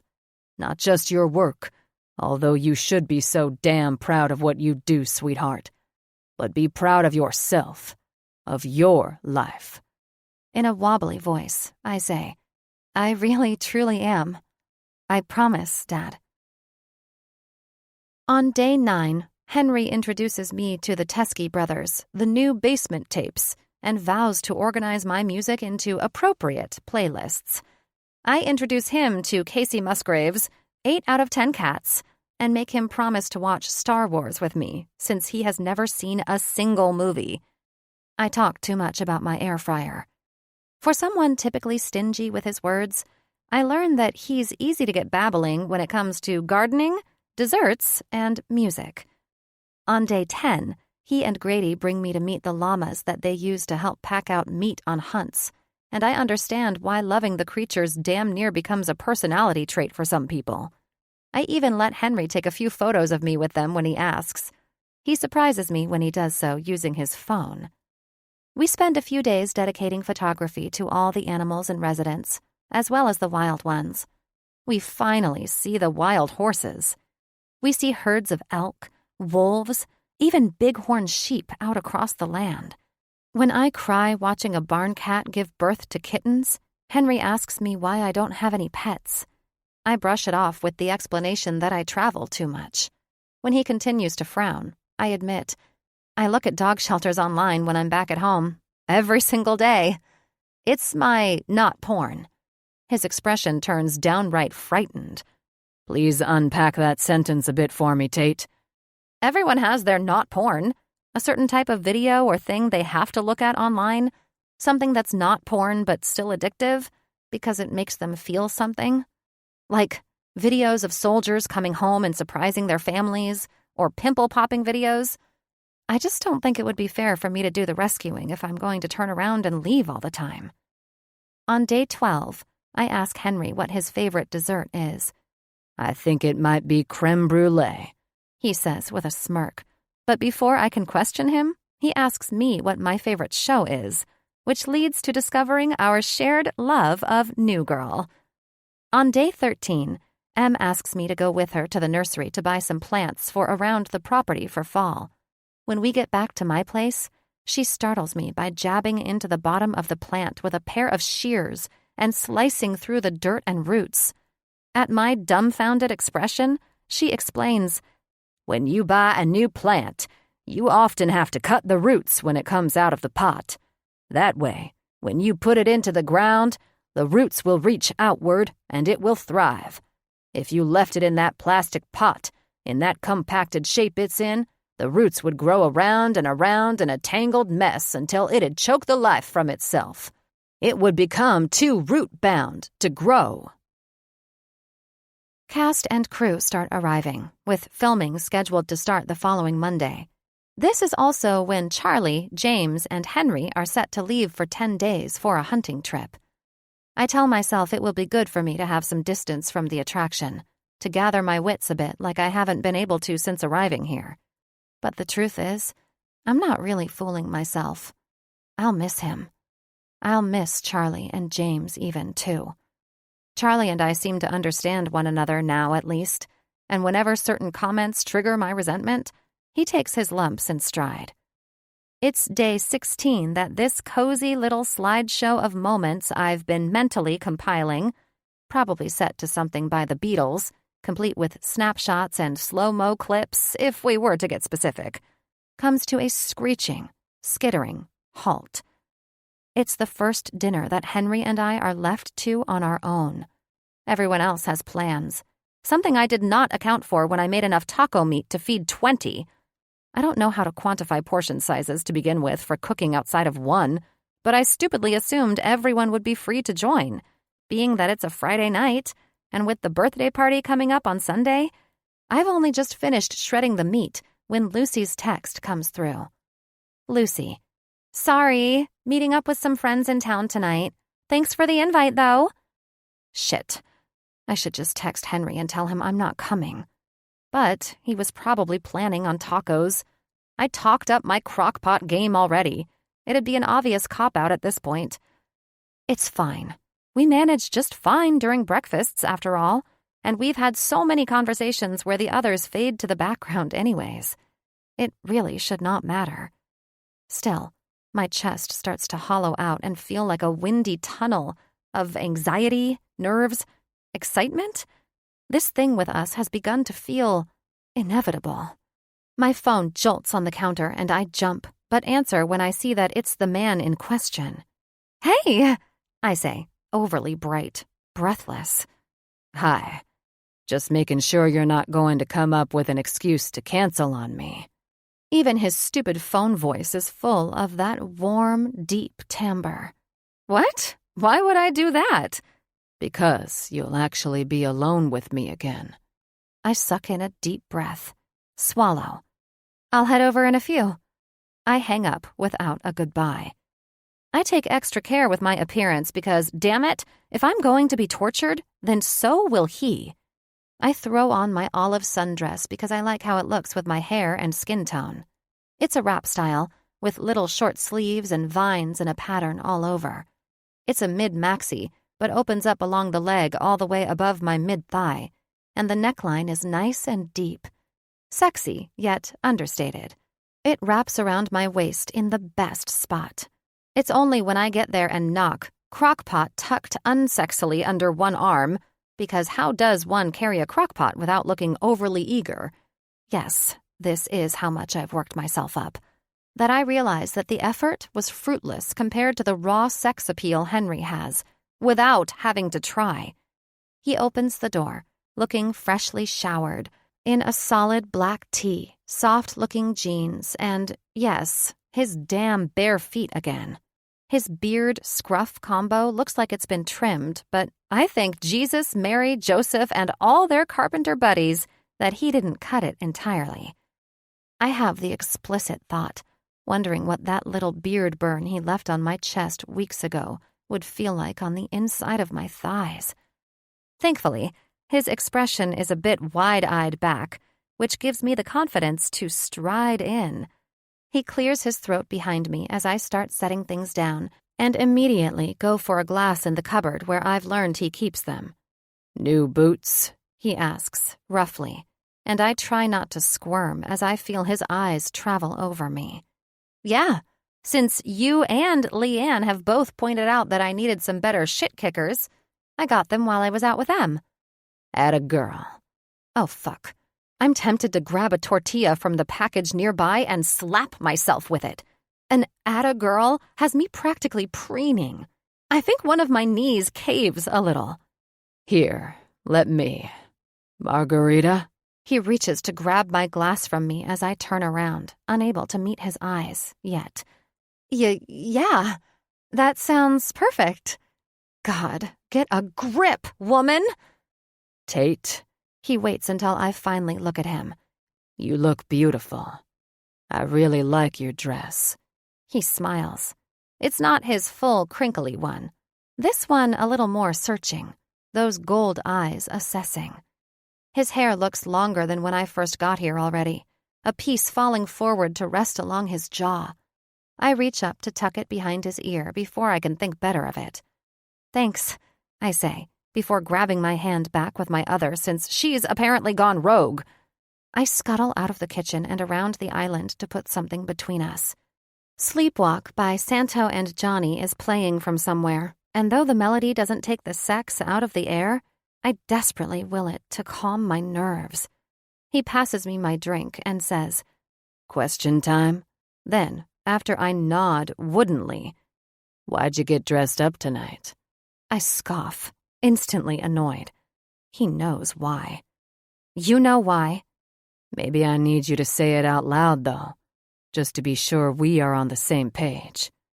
Well, why don't you say what page you think we are on, and I will confirm or deny. He takes a gulp from his drink before setting it down a little too hard. Tate, please. I close my eyes. It felt like this was a date. I open them to see him twitching that hard jaw again. Honey, they've all been dates to me. I've just been waiting for you to catch up. Oh. And instead of taking that opening, I jolt out of my chair, shove a tortilla chip in my mouth, and say, around said chip, I gotta go to the bathroom. Damn it. He smirks, but gallantly tries to hide it. You really do have a thing for bathrooms, don't you? I stutter step down the hallway, ready to throw myself in. I fling open the door and step into confusion. A hospital bed, an oxygen tank, an end table with a basket full of pill bottles. The bathroom isn't in the same location as the one in my cabin. This is the converted room. My mind starts spinning before I can stop it. What the fuck? I say out loud. Tate? Henry calls, and I hear him heading this way. I can't force myself to move fast enough to close the door and pretend my oversight never happened. He comes to stand beside me, putting his hands on his hips and looking down before I feel his gaze on the side of my face. Henry, when you talked about getting over someone by having them be dead to you, did you mean that you have an ex that actually died? Tate, no. Because that's pretty fucked up. Were you just, mocking me, mourning my cheating ex the whole time, meanwhile you actually lost someone? Tate, what?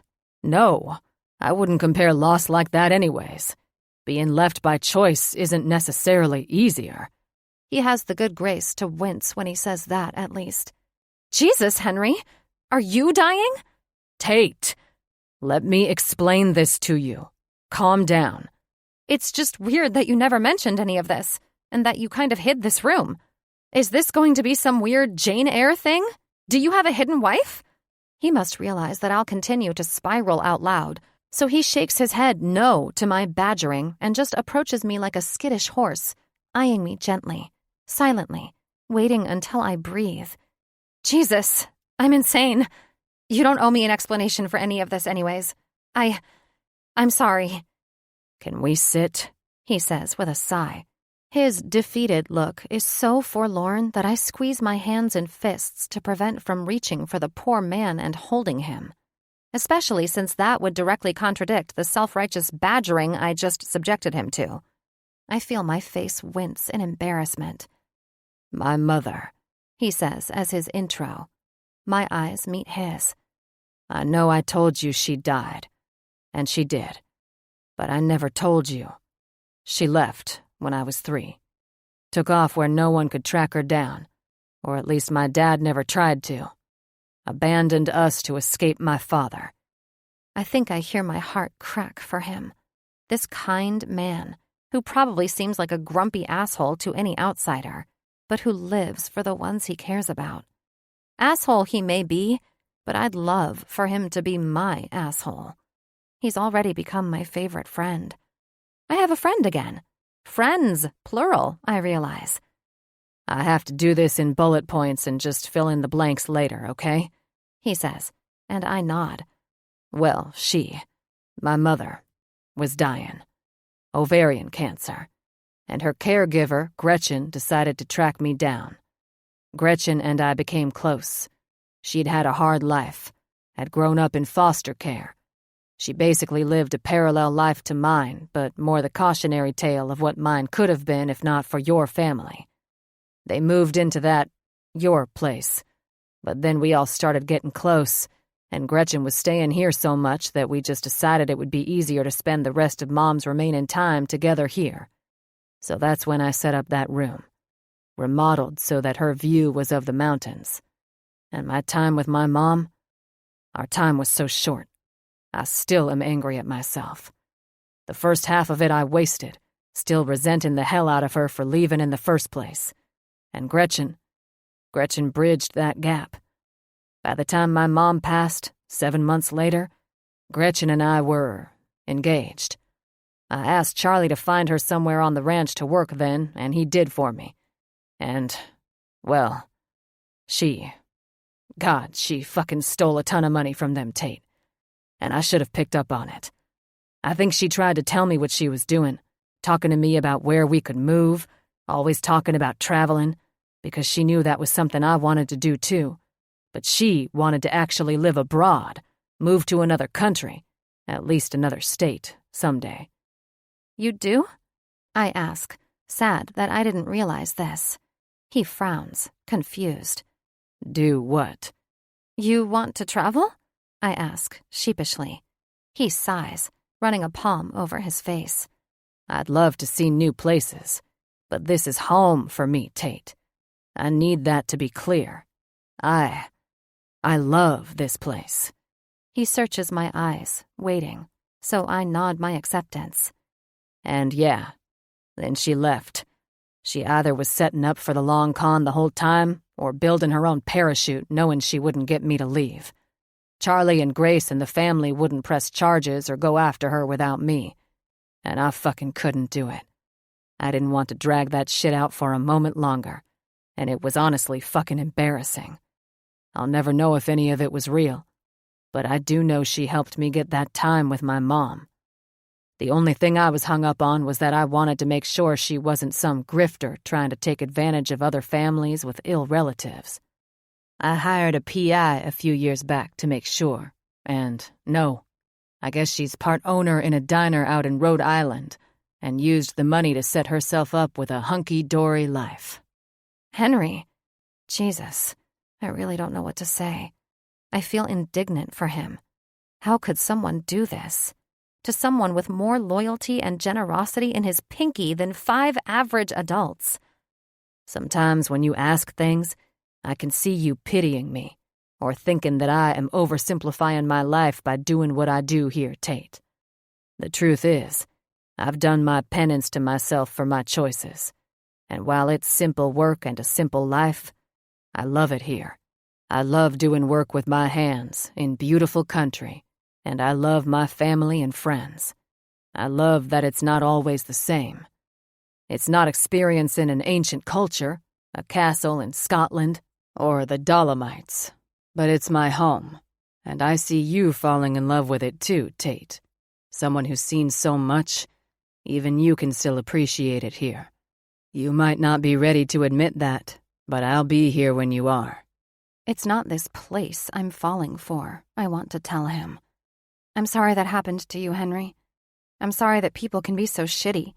I say instead. Do you think I'm pathetic for not pressing charges? He asks after a pause, eyes searching again.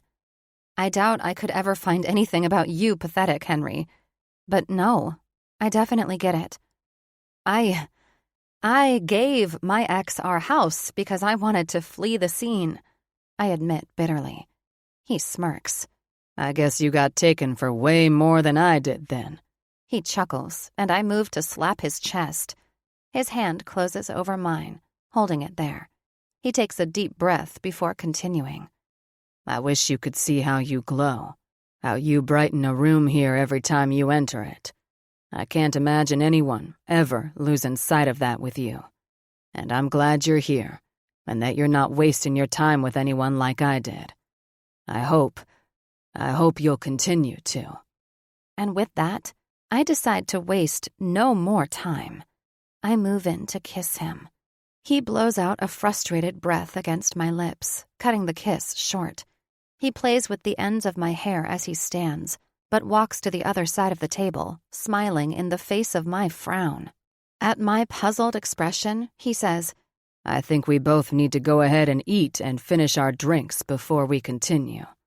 And it's now that I can see the tension in his shoulders, his hands opening and closing on either side of his plate when he sits. We can eat and still sit by each other, I say, and I wish I could take back the needy tone to it. He smiles, taking a massive bite of a taco then. He chews methodically, and when he swallows, I wonder if anyone else has ever found an Adam's apple so fucking sexy before. You smell better than dinner, and I'd rather have you, Tate. So if you want to eat, I think it's best if I stay down here. And there it is. Because who are we fooling at this point but ourselves? I want him, and I plan to have him. The new Basement Tapes is playing now, singing about when I get my hands on you. The rhythm plucking in time with the building, nervous desire pumping in my belly. I breathe in through my nose and out, slowly picking up my drink, finishing it in 3 gulps, before setting it down thoughtfully. I think we might need to take the edge off first, Henry. At that, he bolts up and kicks his chair back, followed by me a half-second after. He stalks around the table, a predator covering the distance in 3 of his large strides before we collide. His hands crash under each of my ass cheeks, and he lifts me, my legs wrapping around his hips at the same time that my hands fly to his hair, yanking his face to mine. His lips and tongue crash into mine, and it feels like I can finally breathe, despite him stealing my air. My hands grip the roots of his hair like its absence was the reason for their shaking, like relief. When he separates an inch, I bite his lower lip in protest. He hisses, then drags a ridiculously large palm up my side, sliding his thumb over my nipple through my dress, then into my hair to move my head and give him access to my neck. I catch his gaze when he looks down, falling forward a step. The slit in my dress has given way to one whole leg, up to one whole needy part of me being crudely exposed and pressed to him. Tate, are you not wearing underwear? His dilated pupils fly to mine, black. What does it look like? I say, not recognizing my own voice. A deep, choked sound, maybe a growl, falls from him. Fuck, I want to see you. He swipes the vase off the table behind me and sends it flying, shattering against the nearby wall. I think I hear a small sound of alarm from Belle and hear her pad away as he leans us over, disentangling my limbs from him as he lays me on the table and stands. He looms over me, hair jutting out in different directions, lips swollen and wet, and I feel practically feral taking him in. I make no attempt to readjust the dress, knowing there's no turning back now, especially as I notice the wet spot on his shirt. No more thinking. No games right now. I part my knees and let him look his fill. His grip on my knees tightens unbearably for a moment before his eyes find mine. God, look at you. It's Tate, actually, but feel free to worship all you'd like. I gesture down the length of me because I'm apparently incapable of not injecting humor at the worst times. He smiles, though, and I might just become his zealot in that moment instead. This dress makes you look like a present, just for me, honey. He slides his hands slowly up my thighs, up my ribcage, palming my breasts appreciatively once before meeting in between. He slides his splayed fingertips under the edges of the fabric, eyes still locked with mine. Can I unwrap you? Yes, please. He slides the sides apart, those rough fingertips just barely grazing the tops of my breasts as he reveals them. He groans painfully, then floats that same light touch over my nipples. I'm panting at this point and biting my lip with the effort not to squirm. The cadence of my breathing should feel embarrassing, but Henry unwrapping me peels away the veil on my desire, on his. Every warm moment between us, stoking this heat that's broken loose. Now, ladies, you'll have my attention again soon enough, but I have been thinking about this pussy for far too long now, he says to my chest, staring at me like I'm something miraculous. Wait, are you talking to my tits? Shh, we're in the middle of something, he admonishes, placing a finger over my lips. I bark out a giddy laugh, the motion making me bounce, and his playfulness disappears. He swallows once, twice, then clenches his jaw and closes his eyes. Fuck, I am overstimulated. I'd like to be, I tease, and it has the intended effect. He smiles again and huffs a laugh. I feel the warmth of it in my very bones. I got you, honey. He slides his palms over my tips one more time, making them impossibly harder, tighter, causing me to groan once before he quickly plants a sucking kiss on both. He then drags me down the table, kisses the inside of my knee, and hooks my booted foot over his shoulder, exposing me entirely. Fuck, Tate. This pussy is so pretty. He runs the backs of 2 fingers up my seam, and I whimper, wondering how long he plans to make me wait until he touches me where I need it most. The answer is not long.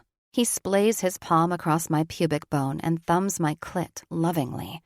The way he watches, studies, and marvels as he touches me is filthy, perverse, like he is getting as much out of it as I am. He dips his thumb and drags more wetness up, circling, moving back and forth lightly across the tip, nerves flooding with sensation at every swipe. He twists his hand then, slides a finger into me slowly as he tears his gaze back to my eyes. His stubble scratches the inside of my knee. He shakes his head ruefully, even as he gives me another crooked smile. Ah, honey, this is gonna be a tight fit. I feel heat surge to my face and gather, then ripple out through my core. Oh, God, I fucking hope. Yes. My eyes roll back in my head as he puts my foot back down on the table and hooks a second finger into me, thumbing my clit all the while, kneading my thigh with his free hand. The amount of times my mind has thought about his massive hands pales in comparison to this. I can't count how many times I've thought about this, Tate. Is this really happening? He says, echoing my thoughts. His free hand squeezes my knee, and I realize he wants me to respond. Fuck. If it's not, then it's the best dream I've ever had. I moan, long and hoarse, as he drags his fingers down my inner wall along a sensitive spot. Good girl. There it is. Shit. That mouth on him sends a fresh wave of lust over me.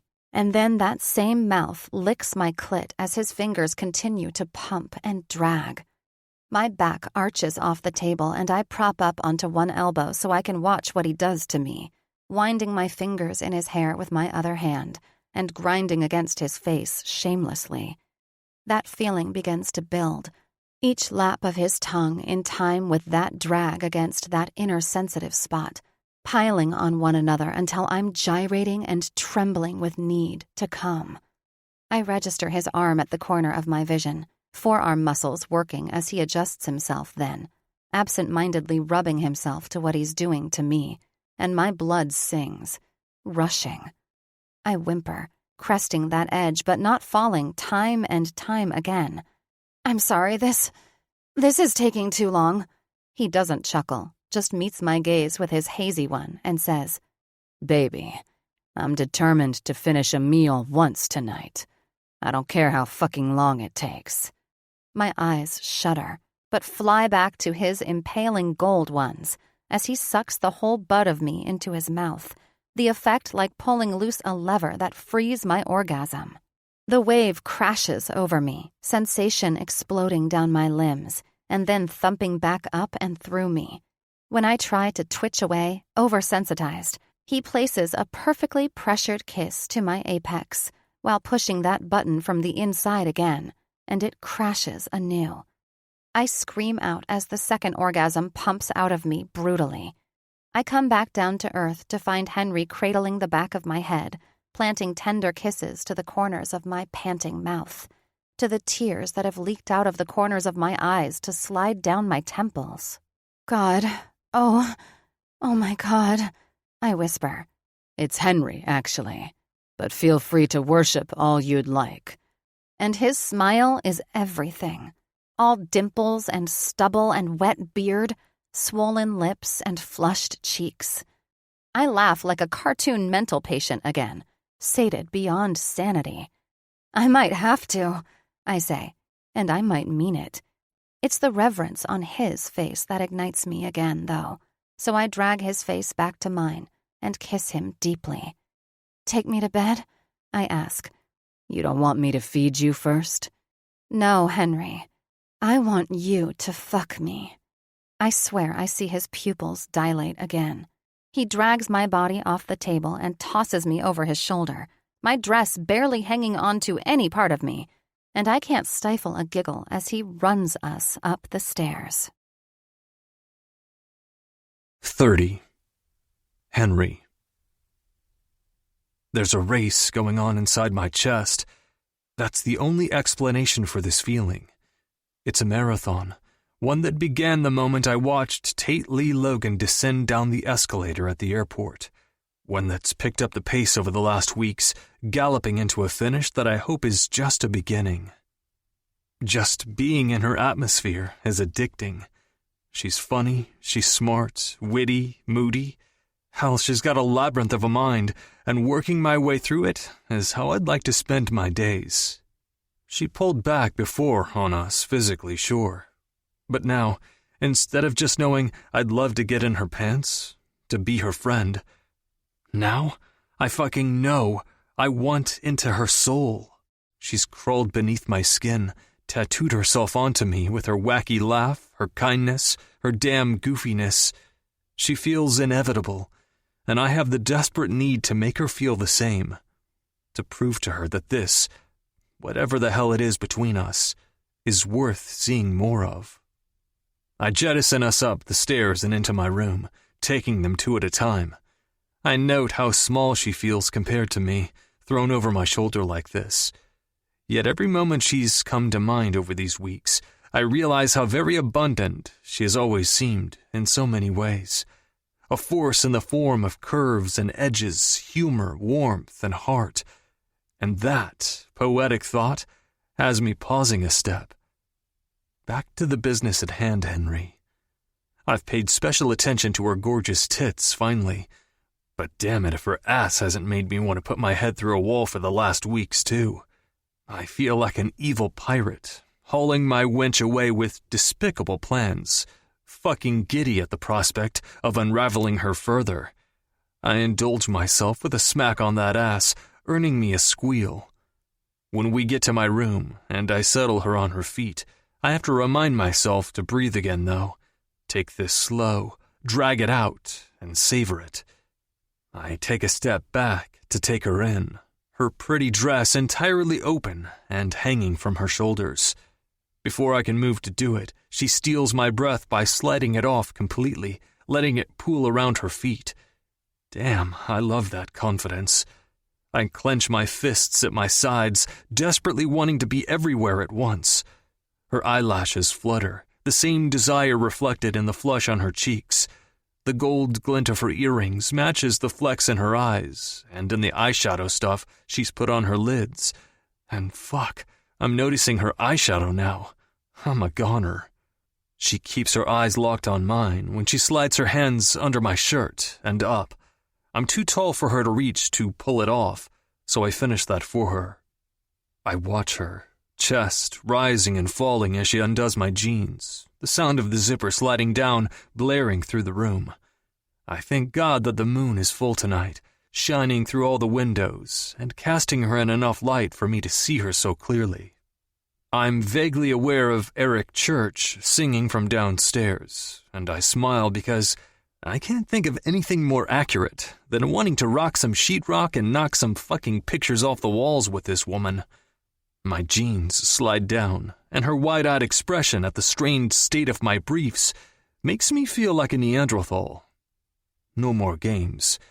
I don't feel self-conscious over my physicality, no matter how perfect she is. Determination surges, and I walk her backwards towards the bed, refusing to break eye contact as I lay her down. Before I can drop to my knees in front of her, she surprises me by kicking one booted foot on my abs, giving me a front-row peek of her glistening, swollen pussy, causing an actual growl to rumble out of me. "Take these off?" she asks with a naughty smile, flicking her eyes to the boot. I apparently can't manage words yet, Neanderthal mode firmly active, but I oblige, peeling it off with the accompanying sock, nipping her ankle before she drops it and props up the next. I let myself take her in briefly as she comes back up onto her elbows, her wavy hair floating wildly around her shoulders. She looks at my briefs and licks her lips, and it feels like my dick literally jumps, carrying me to stand between her legs. Tate. Fuck. I reach for the nightstand drawer, pulling out a condom when she traces a hand up the outline of my cock and says, "I'm on birth control. Haven't had sex in a year, and I'm clean." My eyes fly to hers. They look vulnerable, and I'm gutted by the expression. "I'm clean. It's been about 6 months, despite what I know you overheard from Grady. I can show you my bill of health if you'd like." "I trust you." 3 words. 3 fucking words and my world has changed. She could have said those other 3 words in that moment, and I don't even think they would have been as impactful. Trust is a conscious decision, the heaviest decision in my book. I bend to push my forehead to hers, her hands holding mine as I stroke the sides of her beautiful face. I nod, swallowing past the lump in my throat. I straighten, cupping her jaw to have her look in my eyes. "Thank you. I trust you too." She beams at me, then slides her hands to my waistband, swiftly pulling down my briefs and freeing me. "Jesus Christ," she exclaims. "There you go again, woman. It's Henry. Henry."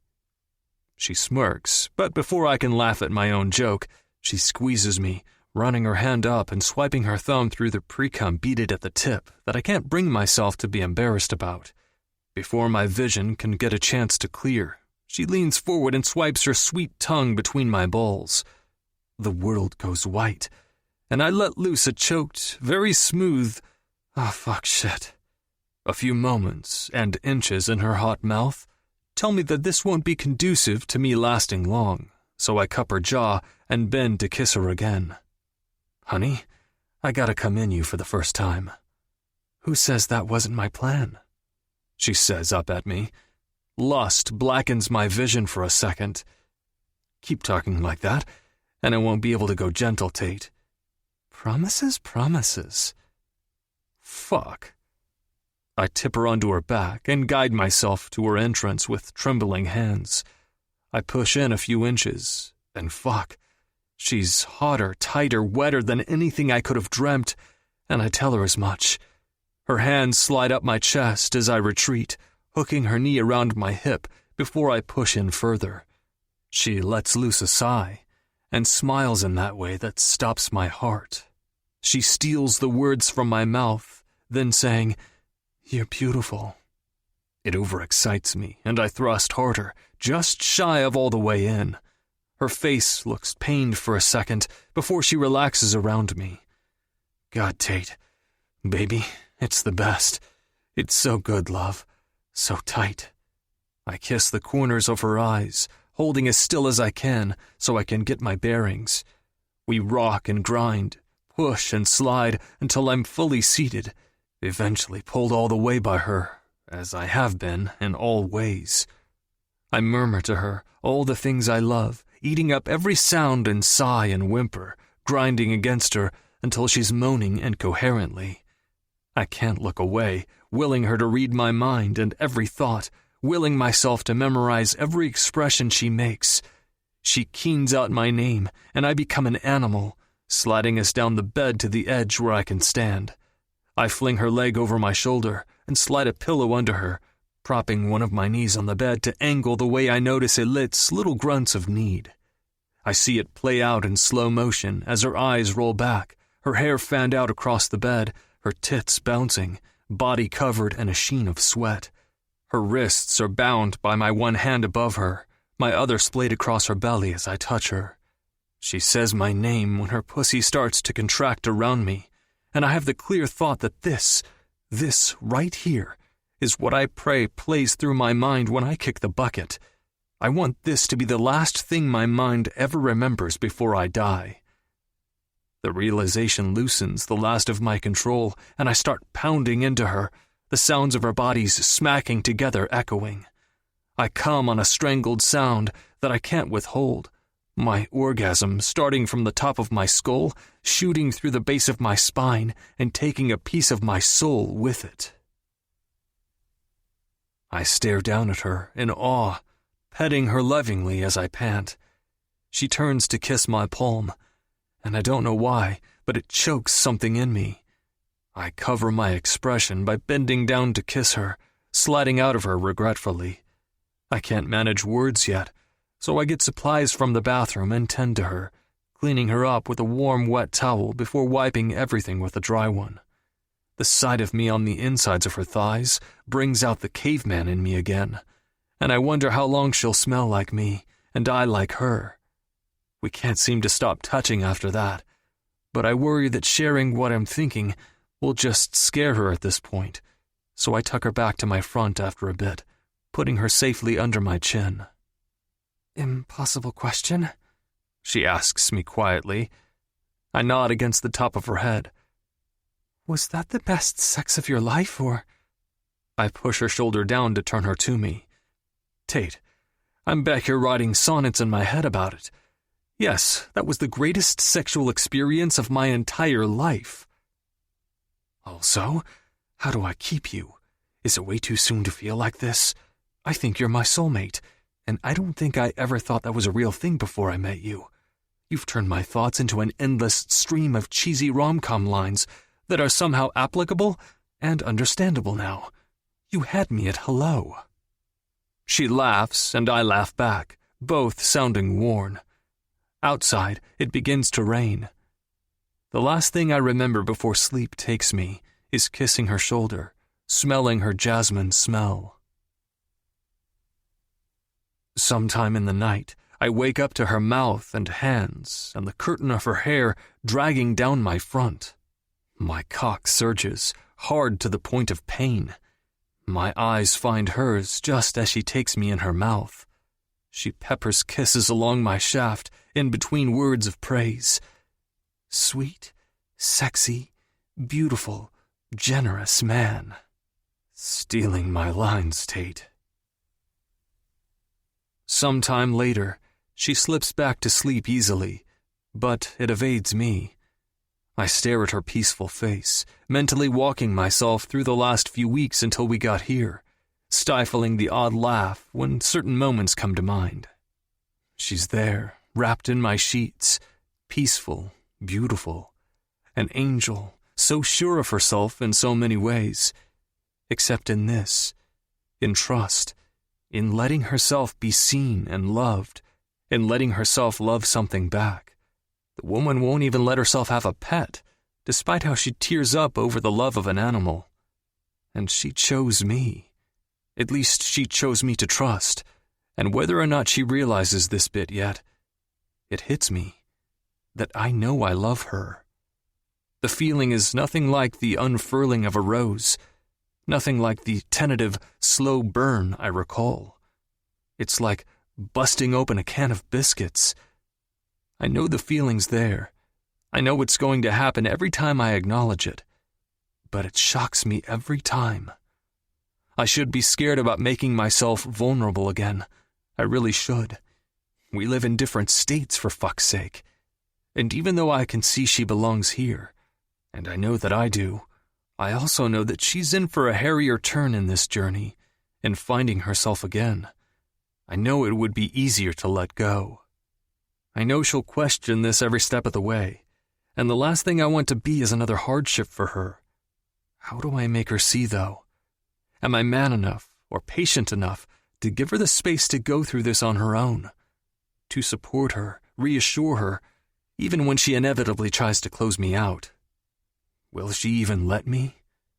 I want to fix all of it for her, to imprint how I see her into her brain, to blow up that image so large it leaves no room for doubt.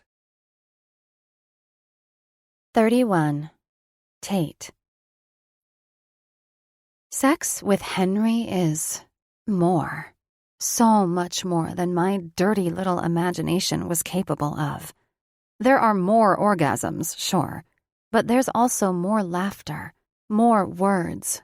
God, so many words of praise, more touching, more tasting. The rain and our needs are relentless through the night, with sleep scattered in between tangled limbs. I woke up at some point in the night to get a glass of water from his bathroom, which, I can happily report, is yet another lovely one. But when I saw him approach me from the reflection in the mirror, all thoughts of hydration fled. He bent me over the cool counter, fucked me from behind, while his eyes never left mine in the mirror. I remember the way he lifted my hips, the way his knees bent to the backs of mine as he lowered and as I went on my toes so we could align, the furrowed, determined expression on his face and his praise as I came apart around him. So fucking good, honey. God, look at you. So fucking beautiful when you come. I'll never get enough of you. Do you know that?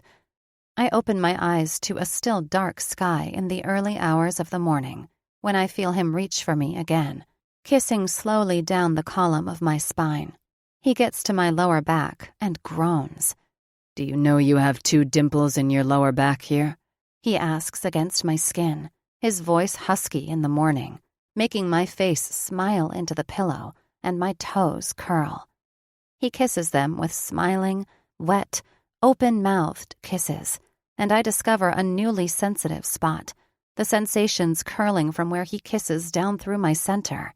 The only way this wake-up call could get better is if you let me sip coffee while you did this, I say. He chuckles. I'm offended that you think you'll have the focus for coffee sipping.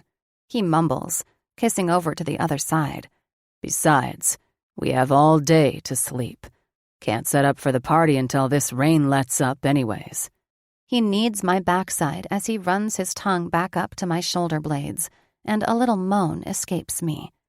And he suddenly whispers deeply in my ear, and I gasp. Coffee is brewing. I moan a breathy, porn star-worthy, yes. At that, he rumbles a low laugh, deftly flipping me over and beaming down at me. My breath hitches at the sight before me. Knees on either side of my hips, pinning me down, his massive body in all its glory in the gray morning light. There's nothing groomed about him. The whirls of hair at his massive chest trail down his hard abdomen. Not exactly a six-pack, but defined and chiseled by work and use, with prominent obliques, 2 between his legs, and, oh, I like that. I like that I can't imagine him taking the time to worry about grooming or working out for aesthetics, just for what his body does for him. The dull ache between my thighs reminds me of all that body has done for me already. His cock nudges above my belly button as he leans over. Eyes up here, Tate. I watch in fascination as he begins to harden under my gaze, and because I can't help myself, I reach for him. He hisses, moving to kiss me, but I slap my palm over my mouth, dropping him to slap heavily against my belly. "Morning breath," I say beneath my hand. "I don't care, Tate," he says, trying to pry my hand away. "No!" I try to shout as he feigns a struggle. "Has anyone ever told you you are deceptively strong?" He laughs, but then easily flicks my hand away, pinning it to the bed. I clamp my mouth together. "Let's have it then." I shake my head back and forth as he continues to bend closer and closer. "Come on, honey. Let's just get it over with. I'm dying to find out if this is your second flaw." That gets me. "What's my first?" "Ha! Gotcha. Oh, okay, it's not great. Maybe I have a spare toothbrush." I thrash underneath him, indignant, even as he laughs and kisses my resealed mouth. "Asshole!" I spit out, and he bites my lip. "Ooh, feisty, are we?" He laughs all out as I try to breathe through my nose. Eventually, I tire myself out. I'm running on fumes in terms of sleep here, and he kisses me. I let him, but decide I just want to feel fresh anyway. I'm sticky from sweat and tongues and all manner of filthy, wonderful things, and I probably smell as such. Really, though, I need my toothbrush and a shower hen. "But it's raining, Tate." He pouts adorably. "Henry?" I try for my firmest warning tone. All right. But no clothes. I'll drive you to your place really quick and back. Then we'll put that bathroom you've been dreaming about to good use." I feel my eyes and smile grow on my face as we get up. I can't stop a squeal, kissing his cheeks before he steps all the way up. He turns, granting me the most perfect view of his ass as he heads to his dresser, firm and full above strong legs dusted in wiry hairs. And then I catch sight of him from behind, heavy, thick, and long, and my insides clutch around emptiness. But then he pulls on some sweats, and I busy myself fashioning the sheet into a toga of sorts. Before I move to do it, he bends onto a knee and slips on my boots for me, one at a time, and I wonder how he's managing to make me blush with this simple gesture, despite seeing every inch of me already. "Wait," I hear myself say. He looks up at me, all bedhead and strength, and I feel like an insane woman, but I have to have him again. Right now. My face must read like a book, because without saying anything or breaking eye contact, he parts my sheet toga and slides one long finger through my folds. "One more. But then we need to eat and caffeinate before you turn into a real monster." He smiles up at me as he slides his finger in. I groan, letting my head fall back and eyes close again, tender and swollen and so sweetly sore. He works me over slowly with that one finger, and I catch sight of him palming himself through his sweats, the outline of him impossibly hard again. Bang! Bang, bang! Bang, bang, bang, bang! "Tate, are you in there?" calls a familiar, faraway voice. I feel the color drain from my face as Henry slips out of me. "What the fuck?" Fun fact, hurrying downstairs sounds simple enough in theory, but it's actually hysterical and awkward and painfully slower than you'd imagine, especially when sharing those stairs with a giant, tightening toga and adjusting sweats accordingly. The slap of our feet on the steps echoes as the seconds last hours. "Stay here," I hiss-whisper. "I think no," he says, clearly thinking to protect me. "Please," I plead. He frowns down at me, standing on the bottom landing, but nods. I kiss his arm for reassurance, not sure if for mine or his. Bang, bang, bang. "God damn it, Tate, it's pouring out here. Let us in." Us. Finally, I make it to the door and take a deep breath before I crack it open. Lucy's face comes into view first, sporting a wince, then Grady's, trying and failing to hide a smirk. Lastly, Ava? What the hell? 32. Tate. Ava shoves past me, followed closely by Grady and Lucy. All three of them freeze to stare up at Henry. Ava's expression immediately dissolves, replaced by a hysterical smile. And who is this? She exclaims with a delighted smirk. Miffed by her initial indignation, my knee-jerk reply is, "Nobody. What the hell are you doing here?" The expression returns. I think the better question is, what the hell are you doing here? You promised you would be calling me weeks ago, Tate. Enough is enough. Let's have this out like grown-ups, she says, and I feel myself start to stiffen in rage. How dare you? You've got some nerve, Ava. I do. What about you? I'm not the one who hid that I already had a relationship with all of them, Ave. You let me be the last to know. You want to talk about being a grown-up? Well, you first. You know you hid that shit from me on purpose. She sniffs, folding her arms and looking down. I wanted that choice to be about me, not about how it would make you feel, Tate. I'm sorry if that hurt you, but there's always been so much that does not make sense about this, and I wanted to know the rest of our family. I don't care that you wanted a relationship with them, Ava. I cared that you lied to me, that you hid things from me. As if you wouldn't have judged me for it. You're so self-righteous, Tate. You're so closed off to anyone and anything that might hurt you that I knew you would have resented me for it. You didn't even give me the chance. At this, Lucy steps in. Ladies, let's just take a breath here. Tate, do you want to change, perhaps? I'm tempted to say no, to stomp my feet and tell everyone to fuck right off. But then I remember that I'm wearing Henry's bedsheet. I'll take you home, Tate, Henry says. The rest of you can help yourselves to coffee.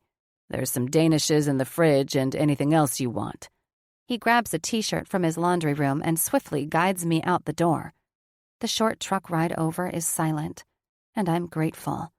It's when we get inside that I notice the solemn look on his face, and my brain plays back what I said. Henry, I didn't mean that you were nobody. I just was caught off guard. Tate, I'm a grown man. I don't care about that. I don't actually care what you tell your sister about us right now because I know what we are. I've never been around sisters. I didn't know how, I guess I'm a little taken back by how volatile you guys were back there. He half smiles apologetically, scratching the back of his neck, and I chuff out a laugh. You have no idea. That was nothing. She jumped out of my moving car once because I wouldn't let her borrow a sweater, but she had just lost my favorite pair of earrings. She called me a stuck-up, sour-faced bitch and told me I smelled like cabbage. Then she bolted out of my car before I could take a swipe at her. I really laugh then, at his horrified expression. I take it Grady never chased you around with a knife then? What? No. Oh my God, you did that? Hey, I resent that assumption. She did that to me. And that's actually a very common sibling rite of passage. Aggravated assault with a weapon is common amongst siblings? Not the actual assault part, just the threat of it. Ah, okay. Should I get back and hide the sharp objects?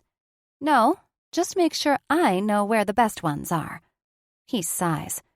Tate. I know. I'll just go shower.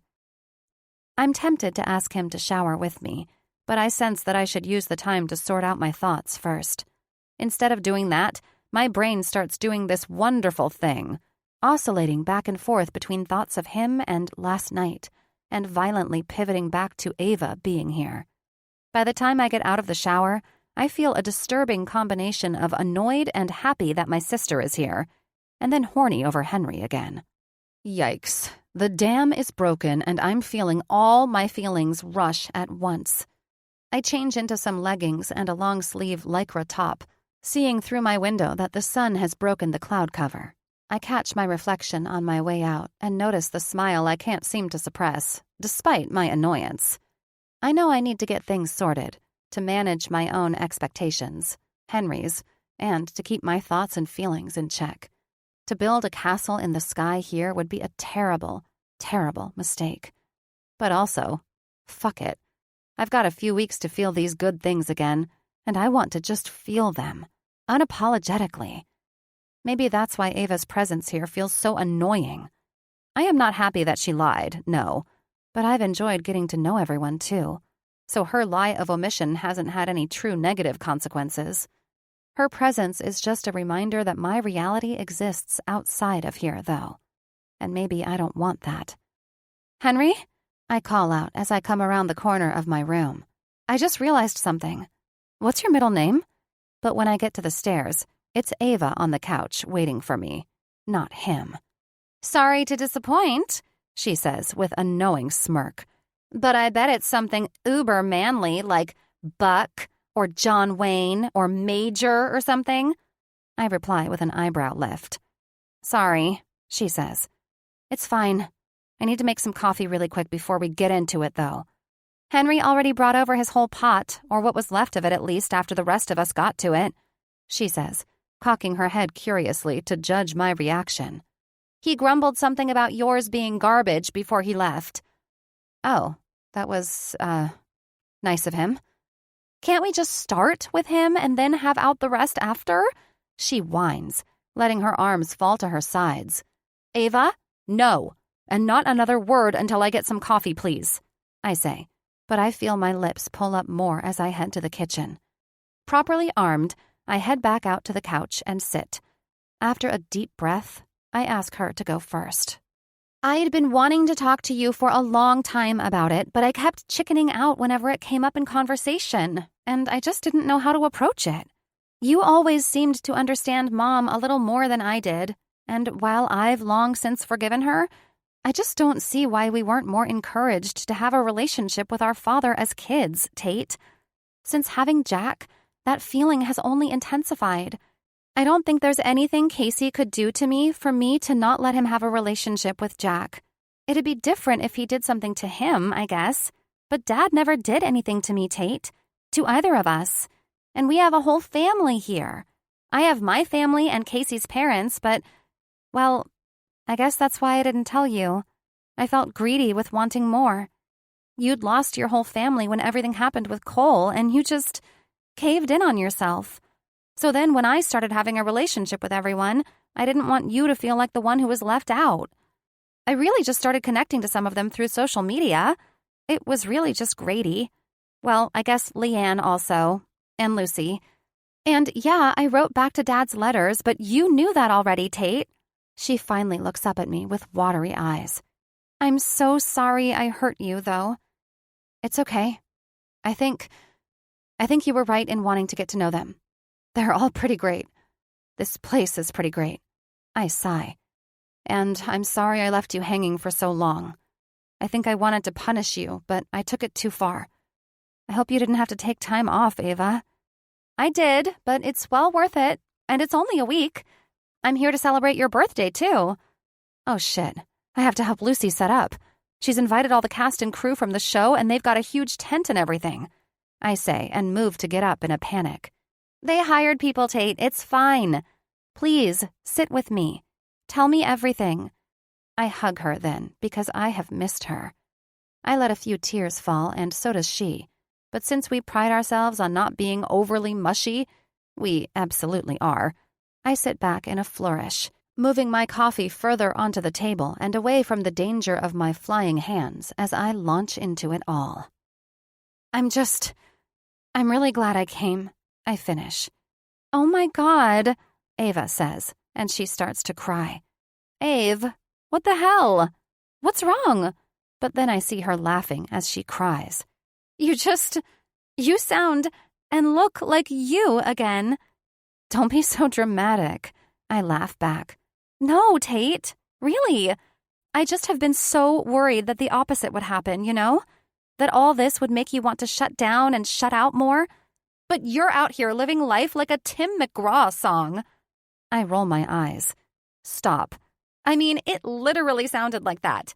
You were all, I went four-wheeling, I went Rocky Mountain hiking, I went 2.7 seconds in a pond with Cowboy Thor." She sing-songs it badly.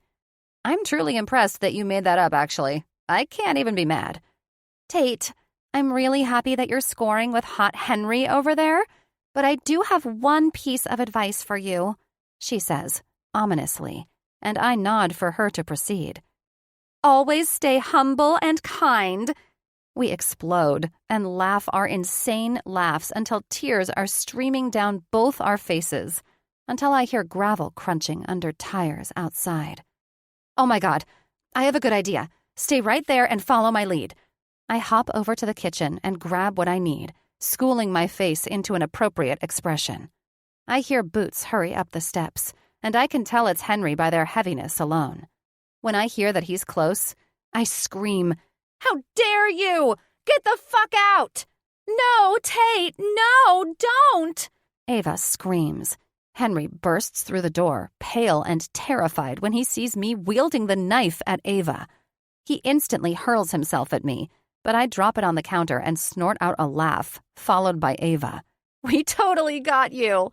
I laugh, pointing, but his expression remains. My laughter dies in the ether between us. It's your grandma. She's in the hospital. 33. Tate. She fell, Charlie says when he sees me in the waiting area. knocked herself out on the way down, lost a lot of blood, but she's already spitting mad and trying to leave, so I'm sure she'll be just fine. I hug him then, because he's as white as a ghost himself, and because despite his levity, he's clearly worried. I'm just glad she was at our house when it happened. You need to talk to her about moving in soon, Charlie, Grace says, and it's firmer and more irritated than I'd have guessed coming from her. Emergencies bring out those differences in people, though, I suppose. Some thrive in chaos. Their focus and calm sharpens. And some crumble. That panic ricochets out onto whoever's closest. I don't expect, nor can I make sense of either reaction, when they take notice of Ava behind me, though. Charlie grows impossibly paler, and Grace's brow crumples in confusion. Devastated. "Hi," Ava says, and it's clear by her timid tone she's noting the same reactions and interpreting them the same ways. Not happy. I called her, Henry says, and my head whips around to him. She has a right to know what's going on with Em. They both do. What is he talking about, Dad? I ask, my tone rising with the dread filling up my chest. Charlie sucks in a deep breath, chokes on it, and looks up at Henry. You should have talked to us first. To his credit, Henry doesn't back down or even flinch. She shouldn't have to miss out on time. They both should know. And clearly, I reached out just in time. Grace speaks up then. You know I agree with you, Henry, but this wasn't for you to tell. It wasn't up to any of us. This was Em's choice. Henry looks over at me, and I see the conflict there, something warring with the sadness in his expression. And then his words from the night before come back to me. And I'm glad you're here, and that you're not wasting your time with anyone like I did. I hope you'll continue to. His eyes stay intent on me as he grabs my hand, and I try to read what he's so clearly trying to convey. And then, Dwayne and Leanne walk around the corner, arguing under their breath, and I pull away from that stare, pull my hand from his. Someone needs to clear shit up right this instant, I say to all of them. Leanne rushes Ava, though, covering the last of my statement with her excited cry. Then Dwayne's face shatters. He coughs, covering his mouth with a fist, failing to cover tears. Before he makes it to Ava, though, Charlie lunges at him and shoves him in the chest. "Charlie? What the fuck?" Leanne cries, but both men immediately begin wailing on one another. Henry's arm wraps around my chest, and he tucks me behind him as hospital security rushes in to break them up. A little boy starts crying into his mother's lap, and in a blur of bloodied knuckles and noses, security badges and admonishing glares, we are all ushered outside the hospital corridor, followed immediately by a deceptively small doctor with the deepest, scariest, and most British voice I've ever heard. Oi, you lot! Get your shit together. Emmeline is being released momentarily, and I'll be damned if I'm to stitch up any of the rest of you. Fuck's sake! This is why we don't encourage the entire family to join patients in the ER. He shakes his head at all of us, just as James, Grady, Lucy, and Caleb walk up. What did we miss? Grady exclaims, which has the doctor turning around and growling more, Fuck's sakes! Bleedin' Yankee Doodle twats! under his breath as he leaves us and our special brand of bullshit outside. All right! I say as loud as I can without shouting, since we remain in public here. Someone needs to start talking now. I agree, Leanne says. I look over at Ava, whose head is cocked, eyes moving back and forth like she's rapidly building a puzzle. I see when it clicks, her eyes flying up to look at Dwayne? Tate, Ava, you didn't deserve to find out like this. I'm sorry. Can we please go back home and I promise to tell you everything there? It occurs to me that in movies and shows, this is always what happens.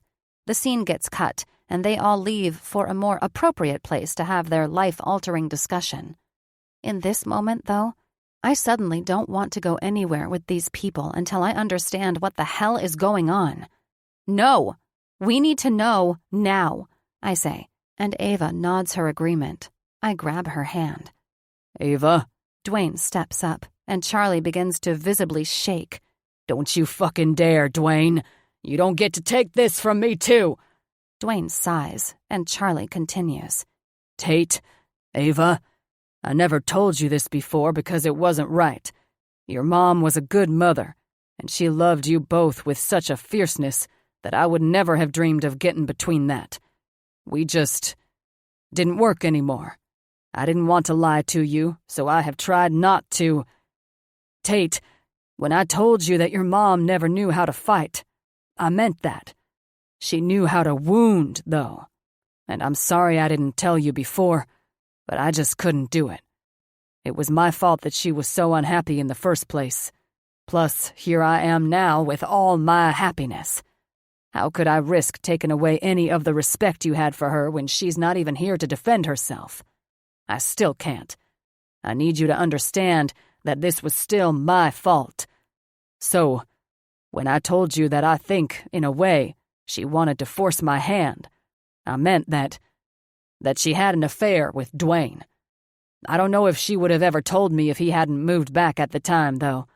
At the time when we were already over in every other way. It happened when you were little, when I was taking on more after Dad's stroke, and Dwayne hadn't even known that we'd had another baby until he moved back those few years later. He still acted so angry at me all the time for being with her, I never would have suspected. Viv said it was a mistake, that it was a one-time thing, but that she was scared that he would try to separate us if he found out, that we needed to move because of it. She wanted us to all go, to start over fresh. I never would have done that, would have separated you, Dwayne says, and this time it's me who stabs a shaking finger in his direction. You shut the fuck up and let him finish. I feel Henry's hand come behind me, and I desperately want to lean into it and be held up, but I am holding up Ava. Charlie runs a palm over his face, but proceeds. She claimed she had told him that there was no way, but she admitted to me that she had no way of knowing for sure. So then, when Dwayne moved back, and he started asking questions about how old Ava was, he made comments about her dark hair and how she already loved math at age 3, and your mom suspected that he knew that Ava was his daughter. And I couldn't forgive her. I'm so sorry, girls. I'm sorry I wasn't man enough to forgive her, to take you both and move us all away, to be the father, the family you guys deserved.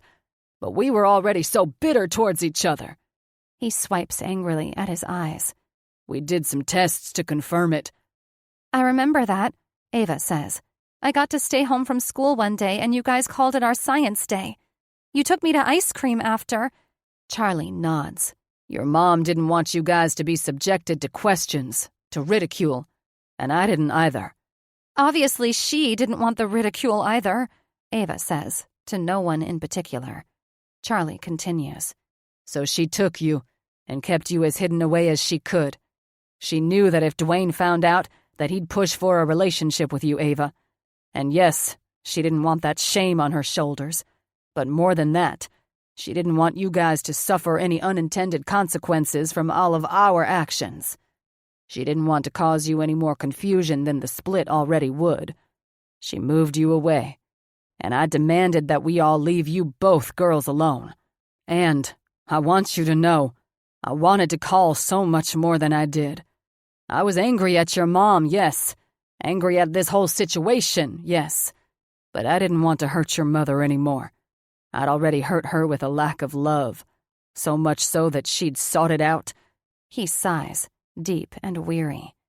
Up until Ava was 18, your mom, Grace, and I are the only ones who knew this. Although it's clear to me now that Dwayne had developed his suspicions. By the time that happened, it was all too late. I knew, Dwayne says, a lot longer than that. I had my suspicions, Leanne states. I, for one, had no fucking clue, James says. But wait, what about your letters? Ava says to Charlie. Letters? Charlie says in confusion. I wrote those letters, Dwayne says, barely more than a whisper. You? It's why I didn't sign them for so many years. I knew you didn't know it was actually me, but I didn't care. I didn't want you to suffer either, nor your mom, and I would not have. He looks at Charlie when he says this, but Charlie doesn't meet his eyes. I've only ever wanted to be in your guys' lives. I knew your mom didn't love me back. I knew what I was to her, a means to an end, a way of lashing out when her marriage was unhappy. I still did what I did because I loved her.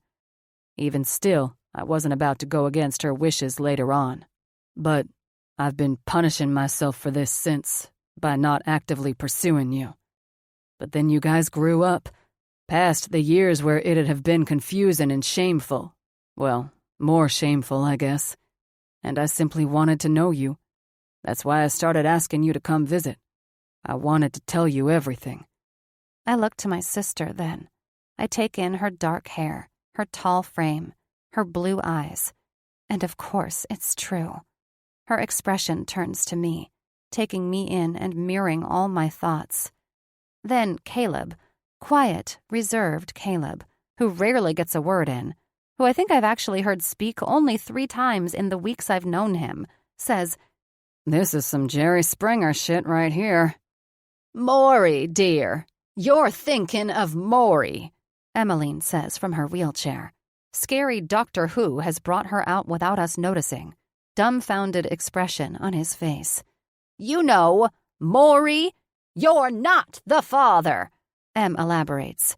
"Jerry Springer was the one where all the people threw chairs." My mind decides to elbow its way through this revelation, back to the one at hand. "Hold on. Henry, you said you called Ava because of something going on with Em, but you couldn't have known she would fall." "Henry Marcus Markham," Emmeline says, shaking her head in disappointment. "Okay, going to need to address that later. That's a terrible teen heartthrob's name if I've ever heard one." Henry seems to shake his head and come to, clearly as taken back with this new information as the rest of us. "I'm sorry, Mrs. L., but they deserve to know." She sighs in defeat, but shrugs. "Well, ladies, happy homecoming. I'm dying." 34. Henry. I can't stop wondering how a heart just fails. I have no medical background, so I guess when I think of the heart, I still think of its abstract identity. I think of it not only as a muscle, but as the thing that gives someone life, the very thing that drives their actions in turn. It just seems like, maybe in a perfect world, they'd be related. How can someone with a broken heart go on to climb mountains and run marathons, yet when there's so much life, vitality, and love in another person, their heart can just slowly fail? I know that it's such a simpleton thing to mull over, but I can't bring myself to put an explanation to it with a Google search or by asking anyone with a modicum of medical knowledge anyways. It just seems unfair, and that's all there is to it for me. Mrs. Logan asks them all to head home, and this time everyone listens. Ava and Tate get back into my truck, and I listen to Ava's quiet cries and Tate's gentle words of comfort the whole way home. I feel like a right idiot for inadvertently throwing them into that revelation, but I can't bring myself to regret it. I know they'll get to soak up valuable time with their grandmother now. I only regret that either of them feels hurt or confused. Tate's eyes meet mine a few times in the rearview mirror before they dart away, though, and not knowing if she is angry at me is killing me. I remain quiet while Emmeline tells all 4 of her grandkids what's going on. Congestive heart failure, she tells them. She was diagnosed over 10 years ago. It's been manageable since then, but has started approaching the end stages of it. Her fall is evidence enough, and she agrees to move in with Charlie and Grace for her remaining months. She tells them how she's not in much pain, that she's already lived with it so much longer than most. She just forgets that she can't go as much as she used to, and that she's grateful to get the opportunity to know that her end is coming, to really suck the marrow out of my days, she says. They all cry, gathered around her at the kitchen table, followed by some angry remarks from Lucy and Grady to their parents for not telling them. The anger fades quickly when Em chides them for it, and she laughs and exclaims how much she loves that she'll get to use this to her benefit. As the conversation dies down, Lucy surges up from her chair and shouts, "Oh my God, I have to cancel the party." "You most certainly will not, Lucy. This is the first time we will have a celebration here with all of my grandkids, and it very well could be the last. We will dance, eat, drink, and celebrate yours and Tate's birthdays. I don't care if I drop dead between now and then. I want to know we all got one party together." Lucy bursts into tears but says, "Oh, thank God. Duke Wade is coming, and I have to dance with him." Em laughs and says, "Oh, I'll play up my frailty and make that happen. Don't you worry." "Grandma," Grady admonishes. But Tate and Ava both laugh too, and that makes the whole room brighten. They remain holding on to each other, and Ava eventually starts to fall asleep on Tate's shoulder. "Hey, let's head back. I forgot you were on a plane early this morning too," Tate says to her. "All my stuff is here though. I met Grady and Lucy here this morning," Ava responds. She looks up self-consciously at Dwayne. "That's okay.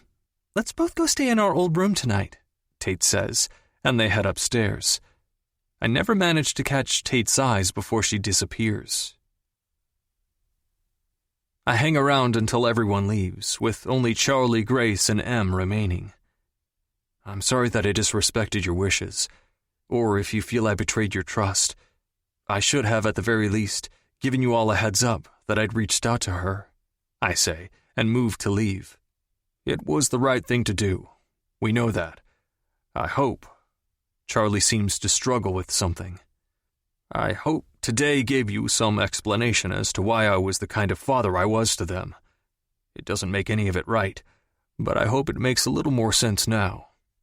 Charlie, I already knew the kind of father you were, that you are, because I was the lucky one who got to live it. He nods tightly and leaves the room. Emmeline says, overly loud, "Don't worry, dear. He just needed to leave the room to go cry again." She and Grace laugh. "And you?" I ask Em. "Do you forgive me?" "There's nothing to forgive, Henry. I love you. Forgive yourself, and don't give up on our girl." She and Grace look at me knowingly, and I marvel at how I ever thought they might not be on to me. I don't hear from Tate that night, and I decide not to push her. The last thing she needs is anyone else to worry about right now, especially since she and Ava were hit with a double whammy. I try to fall asleep without my top sheet, in a bed that I think already smells like her. I'm probably hallucinating it. And I wonder how I'll ever convince her to stay, if I even can. If there will be room in her broken heart for anyone after this, all while mine is breaking too. It feels like a cruel joke, this bad timing. And after tomorrow, I know I'll need to give her space to process everything. After tomorrow. My eyes only just finally feel heavy enough to remain closed when the knock comes. Singular and quiet enough that if I wasn't fucking desperate for it, I may not have heard it. Belle barks excitedly, and before I know it, the door is open and she's there, tear-stained and beautiful. Ava was talking to Casey. She said she wanted to be alone, but I know she said she wanted that, so I would come here, she says. So, you're trying to say you came here because your sister wanted you to? I'm confused. Yes. No. Are you mad at me, Tate? She searches my eyes then, and the expression is so open and terrified that it scares me right back. You're scaring me, honey. Talk to me. I'm scared. I always thought that sounded so cheesy before. That things, this, she gestures between us, would just feel too good to worry. But I'm scared of how fast and how much I feel. I'm waiting for the other shoe to drop, for me to realize that I'm the one who cares more. Henry, all I wanted today was you. All I want right now is you. I know this isn't actually good. I know that operating from a place of fear is a shaky foot to get started off from in a relationship. There's some part of my brain that also knows that using me to pass the time might not make any real progress either, and that she's never claimed she'd even consider staying here, that I could very well be setting myself up for complete destruction. But I get hung up on the part where she says that she wants me, because all I want is her too, and I decide to leave the rest for later, again. 35. Tate. When Henry kisses me, I feel his eyes stay open and on me. He holds my face in his hands, swiping his thumbs across my cheeks as tears continue to fall. I'm right here with you, Tate. I'm feeling all the same things. This isn't one-sided, and you're not imagining things on your end. I know I have to keep working for you, for that trust, and I'm going to. I open my eyes then, but the tears keep falling because he's said exactly what I needed him to say, and it's both wonderful and terrible. I don't want to be neurotic anymore, though. I whine. I don't want to make you work. You're worth it. He shrugs. Plus, I think you and I have good reasons for not trusting ourselves when it comes to feelings. I'm going to be as straightforward with you as I can. Just hold my hand, and I'll hold yours, and we'll both get to where we're headed together. Okay? Okay, I say, and pull his face back to mine. Our kisses quickly become bruising, frantic, and my legs squeeze either side of him when he lifts me and carries me to the bathroom. He stays holding and kissing me when he reaches in and turns on the shower, and we start undressing as much as we can in this position as steam begins to billow around us. When our top halves are bared, he sets me down and gently pushes me until I'm backed against the glass surrounding the shower. He drops to his knees before me, kissing his way down my front as he lowers. He slides the tips of his fingers into the waistband of my sweats and slowly, painstakingly lowers them, lifting each of my feet with delicate care as he slides them out and brushes my bottoms aside. When I'm naked before him, he looks up at me, planting slow, sweet, soft kisses across my lower belly, nipping lightly at my hips, working his way across and down until he makes his way right above my slit, until I feel my own slickness on the insides of my thighs. He keeps his gaze locked with mine, continuing with slow movements, sliding his hands from my ankles up to the insides of my thighs, around to below my backside. Hold on to me, is the only warning I get before he's lifting my legs onto his shoulders, pressing my back into the glass, burying his face in my center, my hands fist in his hair, and I gasp, my head falling back against the glass with a thud. He laps, savors, humming sounds of ecstasy that rival my own. He circles his tongue relentlessly, the most perfect and consistent pace, until I feel the build start at my core, until the steam around me feels almost as suffocating as holding it in any longer, and I overflow, the orgasm pouring out of me in rich, full, circular waves. My feet never touch the ground, and I'm floating, buoyed by Henry as he slides my legs around his sides and carries my boneless body into the shower. "Hold on to me," he tells me again, and my hands grip the hard muscles at his shoulders. I feel cool glass meet my back again, water sliding across my side. I feel him pause at my entrance, waiting. When I crack open my eyes, he rewards me by sliding in.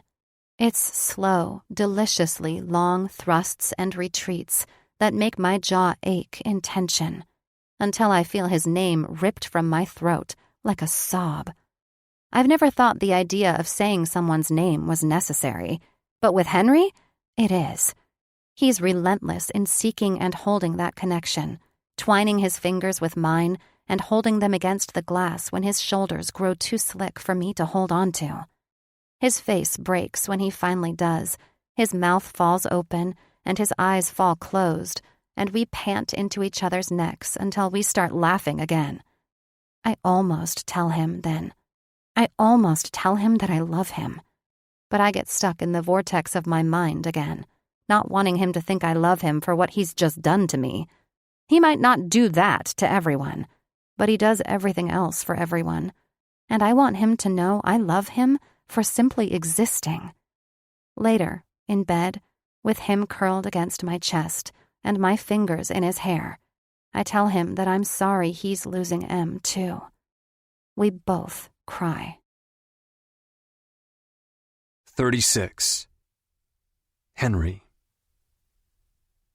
In the span of little more than 24 hours, Tate's had approximately 6 rounds of sex, found out that her sister is actually her half-sister, found out that her grandmother is dying, and has now turned 29. This is why I don't hesitate to let her sleep in on her birthday. And while I'm not judging the fact that it's almost noon, and she's still splayed out like a starfish, softly snoring in my bed, I am anxious for her to get up. I look down at the card that holds her birthday gift, and grapple with myself for the 100th time on whether or not to actually give it to her. Now, after having 5 hours with nothing to do other than to obsess, the implications of the gift suddenly seem too great to pile onto her. Thus, when she finally gets up and sleepily pads down the stairs, I shove the envelope into the pocket of the apron. "Good. Oh my God, what time is it?" she says, clearly panicked. "It's noon. But hey, calm down," I say, trying to wrap her up. She ducks beneath my arm and starts toward the door. "Honestly, I really wonder if telling anyone to calm down has ever in the history of the world ever actually been successful," she spits. "What the? Whoa, what the hell happened? I gotta check on Ava. I need to go. I'm sorry. I'll see you at the party in a little while." And with that, she bolts. "Happy birthday," I say to the closed door. You know what? Nope. Fuck that. Pride be damned, my apron and I charge out the door after her. "Hey!" I shout at her as she opens the truck door. Back turned to me, I see her slowly duck her head between her shoulders, a turtle retreating into itself. "Just what the hell do you think you're doing?" I say to the adorable patch of bedhead before me. She turns then, and juts her chin up defiantly. "I need to check on Ava." "And I understand that, but why are you being shitty to me?" "I am not being shitty." "You're being shitty." "Henry, are you naked under that apron?" "Stay on task, Tate." "I'm sorry I was shitty. I woke up, and I panicked. Yesterday came rushing back to me and—" She starts to cry. "And you're you. But I live in another state, Henry. I've done this before. This thing where it feels so wonderful, you just make it happen, where you forget yourself because You're ready to throw everything you have at being with another person. So you decided to pick a fight with me? So I decided I needed to distance myself and stay away for a minute and breathe. I feel the sigh down to my bones. I'm not trying to suffocate you, Tate. In this particular moment, I'm trying to feed you breakfast and wish you a happy birthday. Can we have this conversation over cinnamon rolls? You made cinnamon rolls? Naked? She squeaks, and I nod. Well, all right. Since no one else can eat them, since that's hardly sanitary. She eats slowly, gaze darting over to me self-consciously. Just spit it out, babe. I know you've got yourself backed deep into that head of yours again. It's been a pretty crazy 24, so I'll try not to hold it against you. I tease, but she doesn't return my smile. She sets her cinnamon roll down with careful precision, and that's when it occurs to me that maybe I should be worried, seeing as worried as she is. When I got married, a big part of me chose Cole for the parts of him that I felt were missing from me in my life. I fell in love with his family as much as him. I know that sounds childish, and maybe it was, but at the time, it was what I was searching for. And I know that I internalized this feeling that I wasn't bringing that to the table. He had good relationships as good examples for him his whole life, so he was probably right in most things when it came to us, right? I chose a career path that would have worked with supporting his. I became friends with his friends and their wives. I found a version of what I felt I was missing and fit myself into it. Followed him to school, made myself feel like no work, and I convinced myself I was better for it. It was only when he wanted to start having a family that I came to, that I decided I wanted something for myself, for no other reason besides just wanting it, not because it would change the world, or because it would make me rich, or because it would be a good, or sensible, or even stable. So I started photography, and he was supportive on the surface and all that, but changing my job was only one part of the fundamental change that I went through. Now, I'm getting to know my family, getting to know myself again, and they're warm and wonderful, and also clearly very fucked up. This is all so messy, and you, Henry, I owe you for making me want to be open to this, and I'll always be grateful. But don't you see that you yourself do everything for them? You don't owe them your entire life. Don't you want something for yourself, too? I feel myself rear back. Tate, we've gone through this. Look at how much I have to be grateful for. It's obviously you that thinks that's not enough.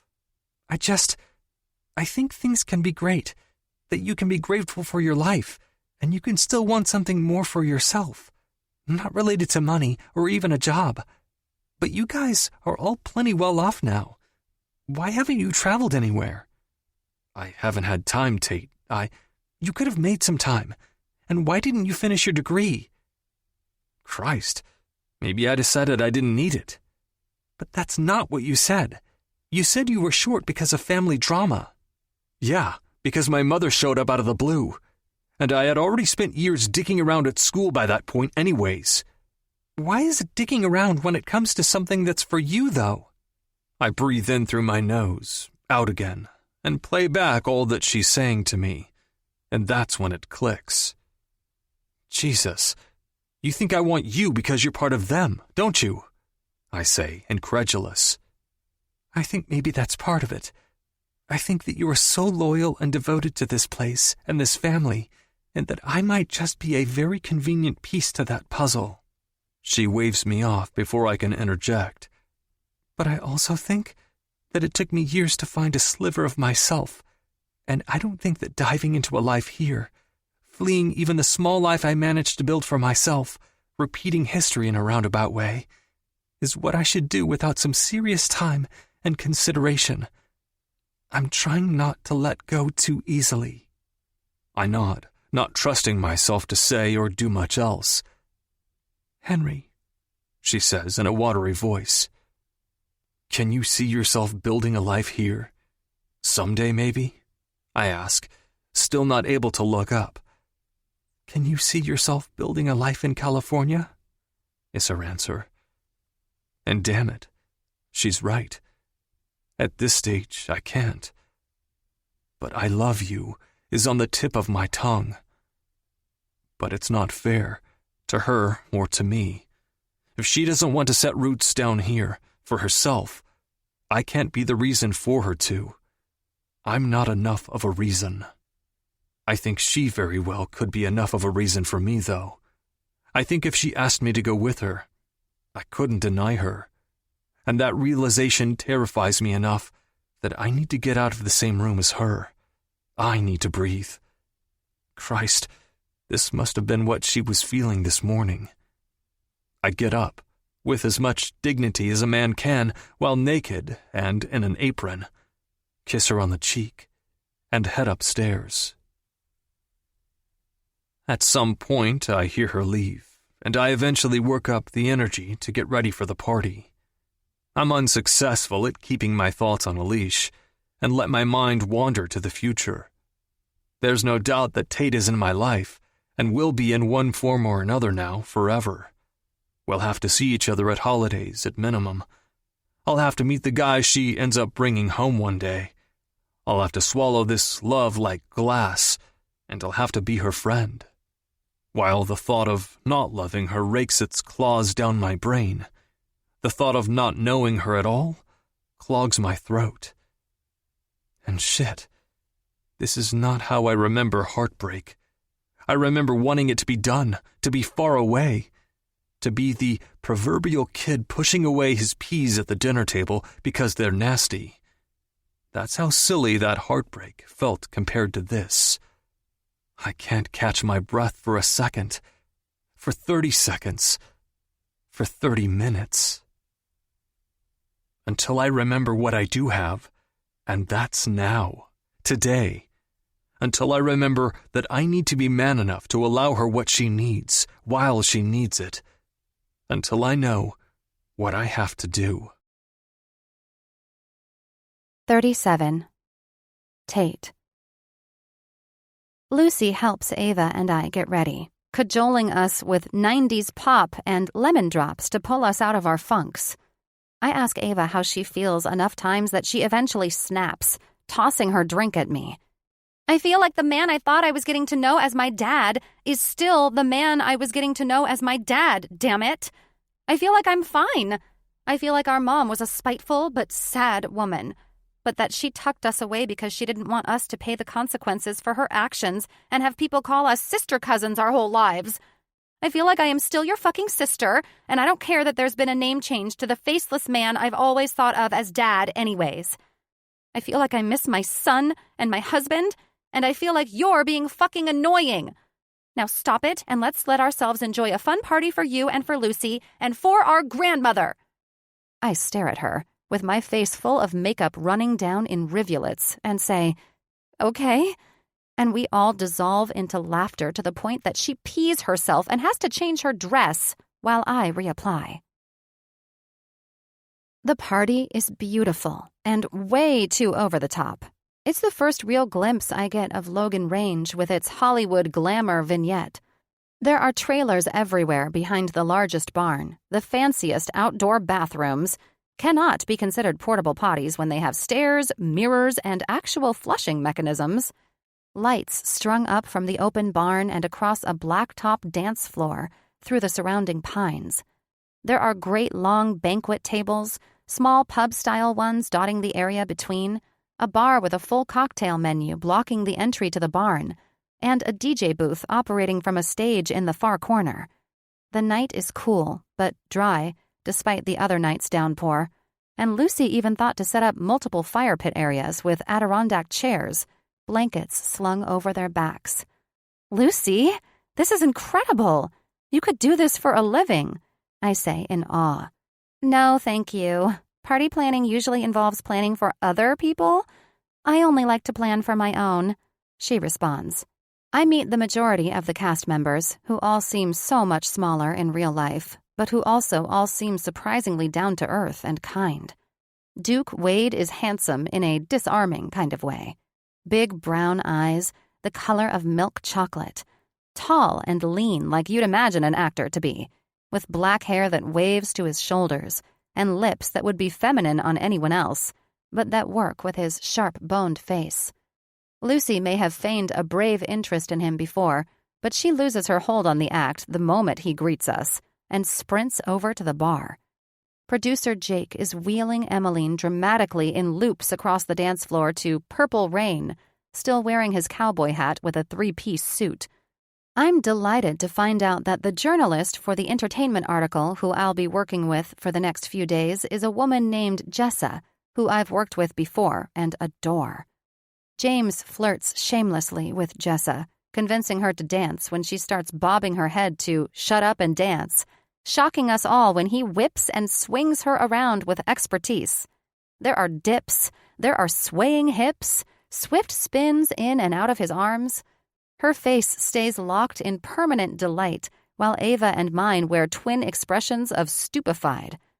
The Logans all love to dance, and are quite skilled, Emmeline says at my side, pride and laughter thick in her voice. Hey, are you supposed to be out of the chair? I ask her, and she waves me off. I won't walk myself to death in 10 yards, my girl. Then, to my stern expression, I promise I won't go out onto that floor unless I'm wheeled out there, though. Happy birthday, sweetheart. She kisses both pairs of our cheeks, exchanging compliments and exclamations when we spot Grady and Caleb dancing in the throng. I see it in the distance when Dwayne intercepts Ava at the hors d'oeuvres, but she smiles brightly at him, and they start talking, so I don't rush over to rescue her. I spot Duke making an attempt at talking to Lucy again before she darts away. Leanne and Grace are breaking it down to Snoop Dogg's "Drop It Like It's Hot," a wine glass held high above their heads in each of their hands as they swing their hair back and forth. Charlie and Jake are laughing at the bar, doing that man thing where they have an arm extended onto the other's shoulder at the same time, beers gripped in their free hands. There's chaos, bad dancing, the odd friendly argument, excellent dancing, delicious food, and copious amounts of booze. My senses are buzzing with the happiness around me, my heart feeling more hollow and somehow lonelier than ever. It's your party, and you'll cry if you want to, huh? Comes Henry's deep voice from behind me. I shut my eyes at the flood of happiness, at the throat-thickening excitement. "Hi," I manage to say, which is an impressive feat when I turn around and take him in fully. Henry dressed up is a lot to take. Black button-down that's pulled taut across his broad shoulders and chest, black tie, black slacks that mold to his powerful thighs. "Hi," he says, not without warmth, and crooks a smile. "You look beautiful again. Always." He sighs. And when I don't come up with a response, only managing to stare some more, he continues, "So, what do you think of a Logan party?" I think that the music choices rival the randomness of my playlists, and they seem very off-brand for the place so far. Macklemore thumps out downtown, and synchronized dancing begins in a circle as Caleb lip-syncs every word from the center. There's a broad demographic here, but don't you worry. They absolutely will be playing Cotton Eye Joe at one point or another, and they'll go apeshit for it. Thank you for coming. Of course. The muscle in his jaw twitches again, and he slides the back of his hand down my arm before he asks, "Can we just enjoy the hell out of tonight and worry about the rest tomorrow?" And when he says this, the feeling that fills me is equal parts love, gratitude, and mourning. Because Henry has always given me exactly what I've wanted, plus what I've needed. From that first night when he dropped the conversation and played card games, to each time he's said what I've needed to hear without expectation, to the space he's allowed for us to become friends, even after I drunkenly dry-humped him in a pond. Here he is, even now, giving me this night, despite our earlier conversation, despite the fact that I can't tell him anything with certainty. I can't give up being me again, just to hitch up my baggage to another person. And yet, here he remains, steady and strong, and insurmountably more mentally stable than I, offering me both a distraction and acceptance. I feel the smile to my ears. Hell yes. Ladies and gentlemen, Henry Marcus Markham is a fun dancing machine. No one makes any surprised remarks or throws us any glances when, after barely a drink, he drags me onto the dance floor and tosses me around to Hot Chocolate's "You Sexy Thing." He finds ways to grind on me subtly, brushing his hands up my arms to wrap around the back of his neck when he presses quickly to my behind, before whipping me out of his embrace and letting me strut my way back in. We do a real-life country two-step and swing to Boot Scoot Boogie, his palm never leaving mine, even though he obviously knows real, proper, actual steps, and I have no idea what my feet are doing to keep up with him. He yells into my ear to stay on my toes before he spins me around like a top to "Gimme, gimme, gimme," the Mamma Mia version. Countless twirls before he tips me into a death-defying dip and plants a sweaty kiss on my face. We all laugh until we cry when he and Grady break down a pointedly on-rhythm, overtly feminine and dramatic rendition to Blackpink and Selena Gomez's "Ice Cream." His tie takes turns being around his forehead or draped around my neck, and when Cotton Eye Joe inevitably comes on, everyone does indeed go completely 100% apeshit. Even Dwayne clogs his way through the song, spilling his drink and smiling maniacally like a deranged country leprechaun. Henry disappears for a moment when we fall over to the bar for our millionth cup of water. I think we both must want to remain as lucid as possible this night, drunk enough on fun. When he returns, his face is flushed, but serious. Forehead tie nowhere to be found. He holds his palm out to me ceremoniously as the slow song starts to play, asking, "Will you dance with me?" I catch Ava's glance from behind him, her sad smile that I return when she mouths, "Twitter-pated." And then I look at this beautiful man and tell him yes. And then I'm in his arms, one hand around the back of his neck and one dwarfed in his palm, his other on the base of my spine. I'm afraid to look away, to blink, and to have the night be over. We don't say anything, but the more he stares into me, the more the panic in my chest climbs. I notice every twitch of his eyebrows, every time he swallows, and I think he wants to speak, but neither of us does. The song's words cut into our bubble. Tell me what your heart wants. Such a simple thing. My heart is like paper. Yours is like a flame. When the song tapers to an end, he bends to whisper in my ear, "Come home with me." And I know that I shouldn't. I know that tonight will just make tomorrow harder. But I say yes. We fit as many mini cakes in our fists as we can on our way out, giggling like idiots the whole way home. We tumble through his door, smearing frosting on each other's faces and licking it off. I catch his thumb in my teeth and his eyes flash with heat, picking me up and tackling me to the couch. A memory flashes before me of the first night I laid here, when he fed me grilled cheese with apples and a whiskey ginger ale. He cages me in with a laugh, shoving an impossibly huge bite of a raspberry white chocolate cake in my mouth, and as I attempt to close my mouth around it, his eyes grow huge, and his laugh disappears. "I love you, Tate," he says, bursting from him like he couldn't stop it. "Roo-roo-roo-roo," I say around the cake, and then I laugh and cough cake into his face, but say with clarity, "I love you too." Then we are kissing again, wiping cake from eyelashes and eyebrows, and I'm untucking his shirt as he peels down my dress, and then he's inside me, and it feels like too much. Like every time will feel like too much. Too heartbreakingly good. He tells me he loves me, even as I claw at him later that night, crying out his name, keening out nonsense. He just says, "I love you," shaking his head occasionally, like he can't believe how much. I wake up to a silent house, to the smell of coffee the following morning. The tears spring faster to my eyes than I'd have thought possible, because I know that it's over. Last night was our goodbye to us. When I manage to haul my weary body down the stairs and to the coffee pot, I see the envelope with my name on it. I open it, finding a simple green card that says, "Happy Birthday" on the front. The inside would be empty if not for his handwriting. 2 slips of paper fall out to the counter, but my eyes pore over the note first. Tate, you should know that if you choose to use this gift, I won't be able to go with you. They found it exceedingly strange that I would want to buy a gift card.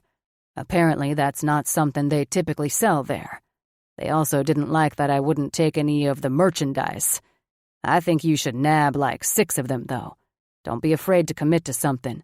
Give this kind of love a home, even if it's a little scary or aggressive or creepy when you refer to it as not porn. See photo. I pick up the picture. It's the one he took of me with the llama. My smile is stretched to the limit, my eyes crinkled to the point of disappearance.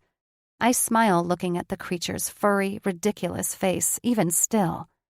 The gift certificate is for an animal shelter, local to here, in Idaho. He's drawn an arrow indicating that I should look at the back, where he's written, "I called the animal shelter that I think is closest to you back home, too, but I couldn't get a physical gift certificate from them in time. Adopt as many animals as you want, wherever you want, Tate.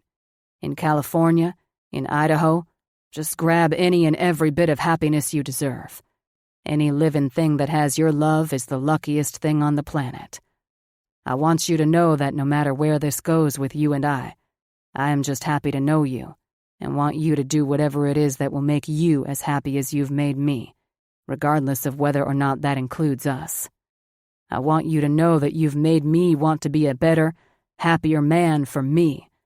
Thank you for having that kind of faith in me, for challenging me and pushing me as you have. I meant what I said. I will be here, waiting and ready whenever you are, however long you need. And here's the thing. As much as you make me want to be a better man for myself, you'd be the main character in my life, Tate, whether you like it or not. I don't think those things are mutually exclusive. I'd make sure you'd never forget how fascinating you are, always. If you'd let me, I'd cherish you. I love you. Henry." The tears splatter the paper before I have the chance to move it. It takes Jessa and I 4 days to get enough material for the article spread. With Henry gone on the hunting trip that Emmeline insisted they still go on, I throw myself into work with something bordering violence. I retrieve my replacement camera, go back to filling my spare minutes with exercise and distraction, editing immediately, and plotting the following shoots. I receive a checklist for the travel magazine's article and send those photos off almost immediately, having already covered each item in the time that I've been here. I get the actress who plays Sadie Dollar's autograph for Fletcher. She tries to corner me into talking about Henry, no doubt having heard about us at the party, but I don't even bother answering. I just smile and walk away. I learn that Jake Lockhart might be a little cheesy on the surface, but it's easy to see that his vision for the show is anything but a sellout.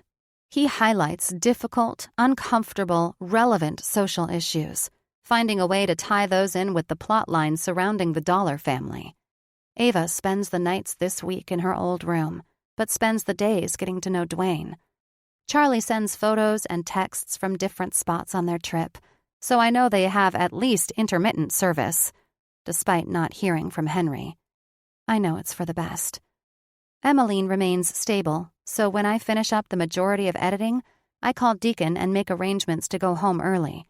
Dragging out another goodbye sounds like the last thing any of us need right now, and since Ava and I plan to come back in a few weeks for Thanksgiving, I decide to rip the Band-Aid off and head home. Unlike traveling to Idaho, the flight home seems impossibly fast. Before I know it, I'm riding past Lake Tahoe, the blue somehow a little more dull, the terrain a little more tame. Then I'm walking through the door of my A-frame, greeted by my tastefully decorated but pictureless walls, my too large, too cold bed, and the rootless life I built back here. A life that seems so unnervingly quiet and empty now. I was brave for a moment there, though. I was brave enough to love, to reach out to a family that could have easily only hurt me more. I was brave enough to be vulnerable again, and it paid off. It did invite in so much more heartbreak. After all, I have grown to love more people that I will absolutely lose at one point or another, one in particular much sooner than others, and her loss will be permanent. All love, at some point, is always going to be devastating, isn't it? We all just choose to be brave, to go after what we want, who we want, even if it means potentially losing a piece of ourselves, even when it means being intensely vulnerable. I chose to let in my family, to let in friends again, to let in Henry. Instead of losing a piece of myself, even with the pain, I found it there. It only takes me that hour in that house that used to hold the smallest pieces of me to realize what a complete, utter, total, fucking idiot I am. 38. Henry. The weather could not have been better this trip. Most years we end up with snow at some point, the painful, sleeting, knives stabbing your face kind. I'd been looking forward to it, to hiking the brutal terrain, to being completely exhausted physically, to collapsing on my cot each night and sleeping like the dead, no matter how loud Charlie and James snore. Instead, the days are crisp, clear, and colorful. God, they're so fucking colorful. Each morning feels like an insult. We get absolutely skunked on even seeing an animal, which on any other year would be made up for with the beautiful weather. Not this one, of course. The golds all remind me of Tate. I find ways to see her everywhere. When we play cards at night in the tent around the stove, I imagine I can hear her cackle at some of the arguments. The way Charlie and James pointedly say nothing about them only makes me think of her more. I imagine how her face would light up at the views, how she'd suck in a deep breath through her nose and smile before bringing her camera up to her face. The more I think about her not asking me to follow, the more grateful I am to her. There's nothing else for me in California. No job opportunities, no family, no friends. There's her. And while that feels like enough for me, that pressure wouldn't be fair to her in the long run. There's foolish, and then there's foolish. By the time we get home, I'm so desperate for my bed and a dark room, anywhere other than the colorful beauty around me, that I don't even go to the main house to get Belle first. I need to go say hi to Grace, to Em, and I will. I just need to lose it for a bit first. And shower, and shave. We always come back smelling to high heaven, but with the damned sun shining its smug face on us this whole trip, I know I'm ripe. I don't know how I know, but I know that she's gone back home. She was close to being done shooting before I left anyways, so it's not surprising. It still makes my lip curl in disgust when I pull up to the cabin, when I see how desolate the place looks. The porch steps might as well be another mountainside for as long as they take me to climb. When I open the door and move to hang up my jacket, I receive another swift kick to the gut. Tate's slug parka is hanging there. She must have forgot it. It's the ugliest damn thing I've ever seen. But my hands drop my own jacket and slide over hers of their own accord. "Arf!" the jacket says. Cool. Now the thing isn't just ugly, it's haunted. Arf! My head whips down to my feet, and a creature of indeterminate origins is staring up at me, its curled, skinny tail wagging, a menacing smile on its face. The thing is probably 10 pounds, 6 of which are made up by its ears that flare up and out like the wings of a bat. Arf! It says again, But that's gotta be a human just saying the word arf, because that cannot be a bark. I named him Finnick. Doesn't he look like a Finnick fox? Tate says excitedly from the top of the stairs. And evil, elven woodland creature aside, my entire body lifts with unchecked joy. The feeling is nearly comical, like one of those inflatable men in front of a car lot. She's there, smiling down beautifully, breathtaking in every way. What is it? I ask when it starts to lick a spot on my boot frantically. She frowns, put out. It's a dog, Henry. This, I point down at the thing, is not a dog. This is a creature from a 1980s movie. I hope you know not to feed it after midnight, or let it near water. He reminded me of you, she says, and she's at the bottom of the stairs now, and I'm walking to her with a thing called Finnick at my feet, and then she's in my arms, and my hands are in her hair, and God, she smells like home. Wait, that thing reminds you of me? She smiles a watery smile, shrugs. Sure. And then the little bastard is humping her leg, and her lips finally slide up to mine. They're soft and full and warm. Home. I managed to break away. I'm sorry. I know I can't smell good. I could not give a fuck less, Henry Marcus Markham.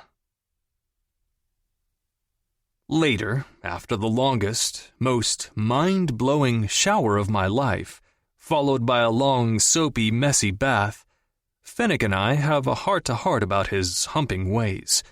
I make it clear that she is mine, and that I don't share well, and I'm loath to admit it, but his ridiculous grin and ears are growing on me quickly. I eventually work up the nerve to ask, later in bed, my head laid against her bare chest, listening to her heart. How long are you here for? You didn't hear? She says, and I feel her smile. I'm your new neighbor. You should know, I like to rage clean on Sundays. I blast my music as loud as humanly possible for hours on end, and I don't even make playlists when I do.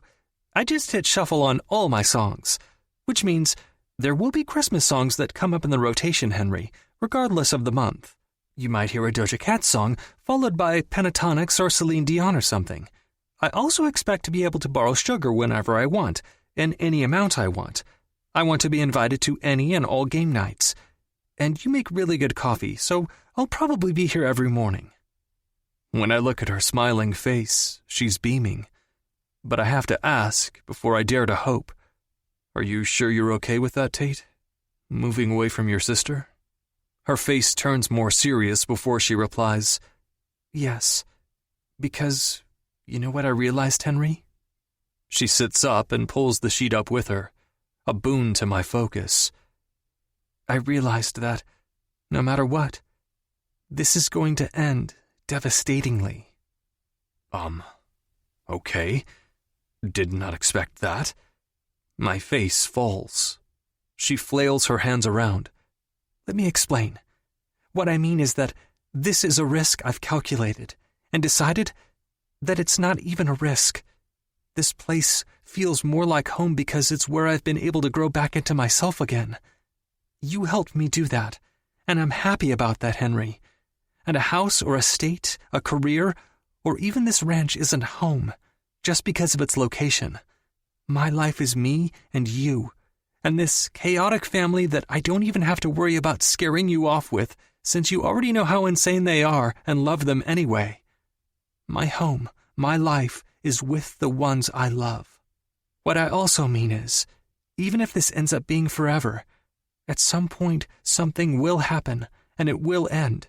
Even if that end really is the whole till death do us part thing, it will end somehow, some way, and it will be devastating. So I'm not afraid of heartbreak again. What makes this worth it is that there will be heartbreak, because of how damn good it will be until that happens. Even if this fails in a less than spectacular fashion, Henry, I want to love you until then. I want to love you until it's devastating. Even in the best-case scenario, where I get to be with you until we are incredibly old, and then one of us gets tagged and bagged, baby. That's the best case scenario, and it's still shit. I want all the stuff before then. I don't want to miss out on any of it, as much of it as I can get with you. I want to put down roots here, beside you, across a pond from you, somewhere new with you. I don't care. You've made me want to do that, to plant myself somewhere and flourish. My forehead falls to her stomach until I can steady my breathing. I want to love you until I'm absolutely devastated too, Tate. I'm going to. Epilogue. Emmeline Logan lived to be just shy of 84. She lived to meet her second great-grandson, my second, completely perfect, exceptional nephew, Arlo Logan Pruitt, and to share 2 Thanksgivings, 2 Christmases, and 2 New Years with all of us. She even lived to see Henry go on to start a program at the range for foster teens. During this highly regarded program, the kids spend a month over summer learning everything there is to learn about the ranching and farming factions here. In addition to that, those interested are able to learn about TV and film production. There's a little something for everyone this way. Henry and Jake are currently working together to form an internship program under the umbrella of Jake's production company. Lucy is planning the first fundraising event, for which I've provided a few photography pieces for auction. There will be plenty of Dollar Mountain-related merchandise, and she's even convinced Duke to be auctioned off for a date.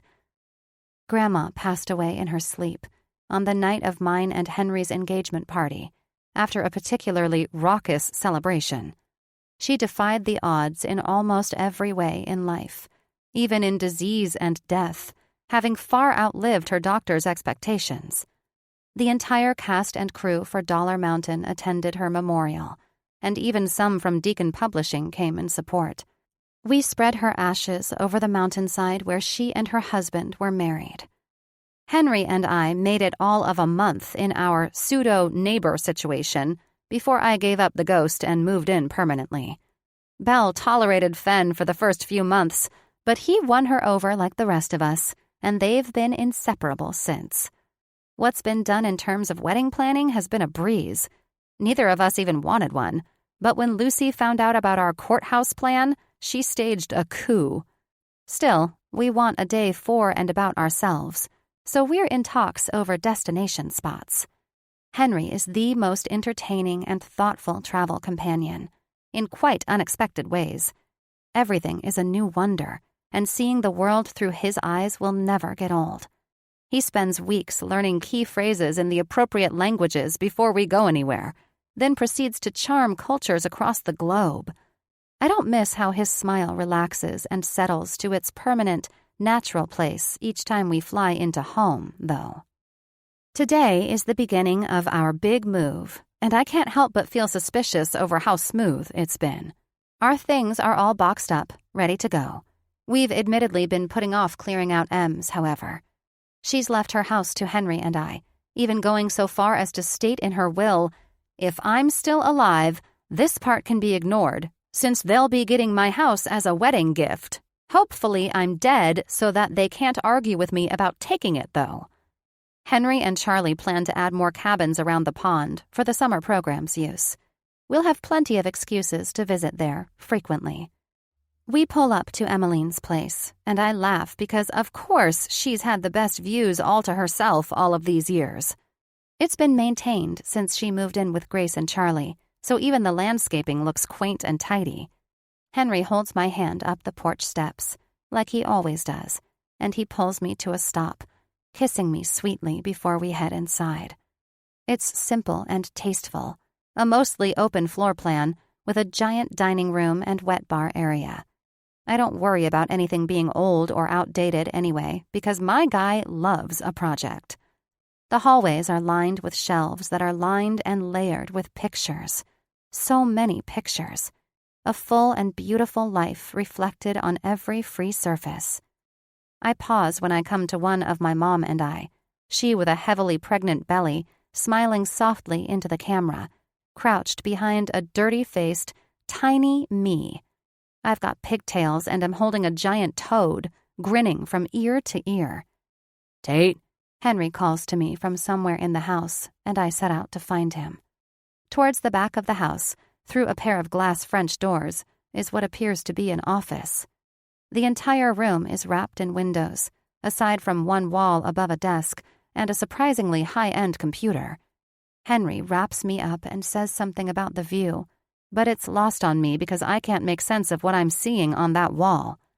My picture, blown up to poster size, the one that got me my big break, the only copy this size in existence, the one I had sent to Gemma Nola when her book hit the New York Times bestsellers list. The handwritten poem, there, in my handwriting, that I wrote in the corner. Why does a fire move with more speed uphill? Because it craves only light, only air. Is my land, my soul, the parts of me only good when they feed your blaze? I can't fuel your flame, nor build you a bridge to cross over my depths.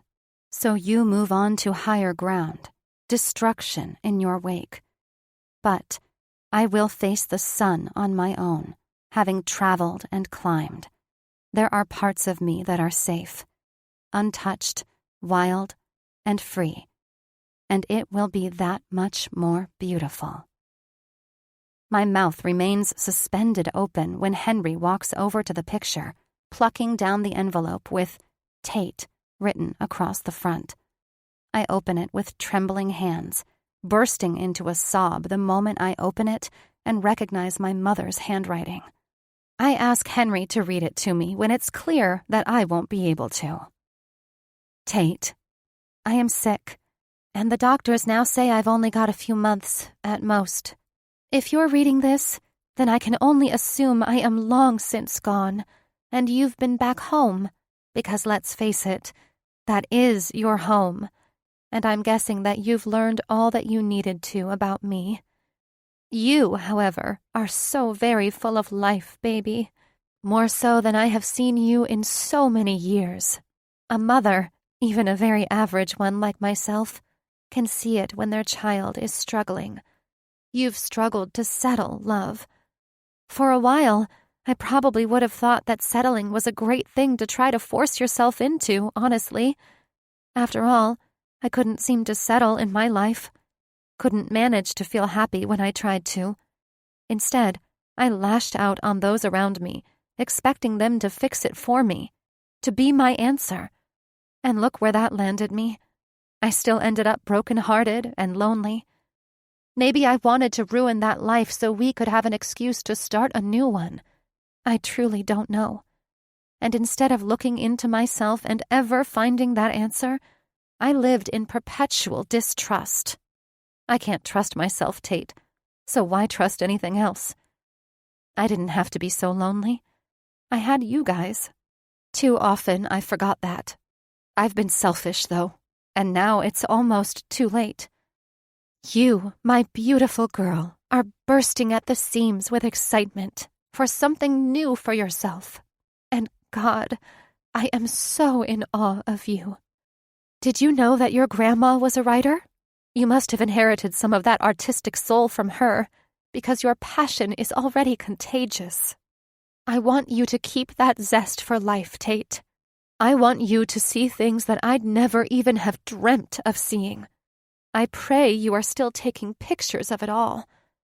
I have no way of knowing if this will all work, but there is one thing I can do to try.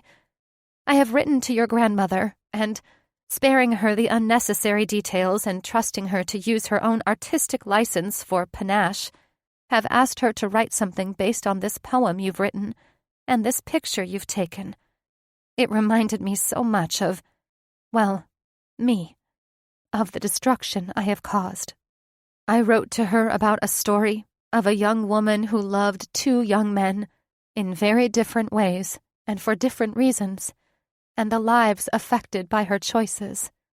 She has agreed to try, and to make sure you get the recognition you deserve. I pray she can help make your dreams come true. I won't go on and on about how sad I am that I won't get to see you and your sister become mothers one day, because even though I'll be sad to miss it, I know, without a shadow of a doubt, that both of you will be wonderful. I will leave a separate letter for Ava. I love you. Mom. P.S. If Emma's there with you now, ask her to forgive me for not telling you that your wedding gift came from them. I was in the beginning stages of sickness then, and already desperate to feel like I was giving you something from me, somehow, and felt helpless in that respect. You made an assumption, and I couldn't bring myself to correct you, for which I am sorry. I desperately hope that this all somehow leads to something beautiful for you, and that I make it up to you. Henry holds me as I sob, for what surely must be hours, until that sob turns to a hysterical laugh when I realize something. Oh my God, Henry, her name, Gemma Nola. Oh. I see it in his face when he realizes it too. It's fucking Emma Logan, with the letters rearranged. She goddamn Tom Riddled me. She goddamn Tom Riddled you. And that, I think, is how you make an exit. This concludes Rootbound by Tarah DeWitt, narrated by Stephanie Bentley and Nelson Hobbs. Copyright 2022 by Tarah DeWitt.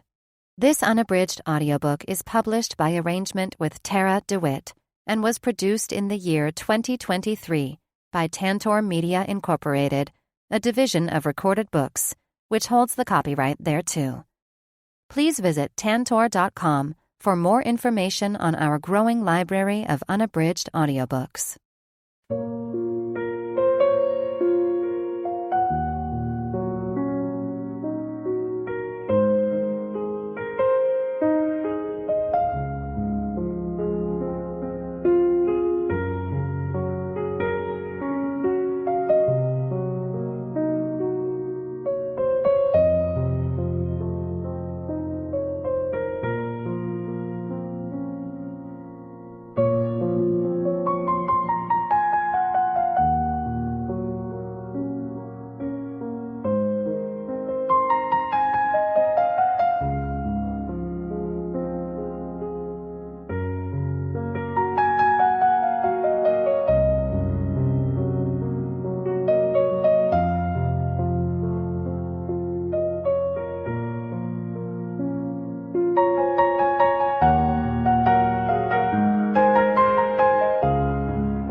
stove.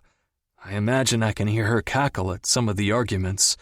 The way Charlie and James pointedly say nothing about them only makes me think of her more. I imagine how her face would light up at the views, how she'd suck in a deep breath through her nose and smile before bringing her camera up to her face. The more I think about her not asking me to follow, the more grateful I am to her. There's nothing else for me in California. No job opportunities, no family, no friends. There's her. And while that feels like enough for me, that pressure wouldn't be fair to her in the long run. There's foolish, and then there's foolish.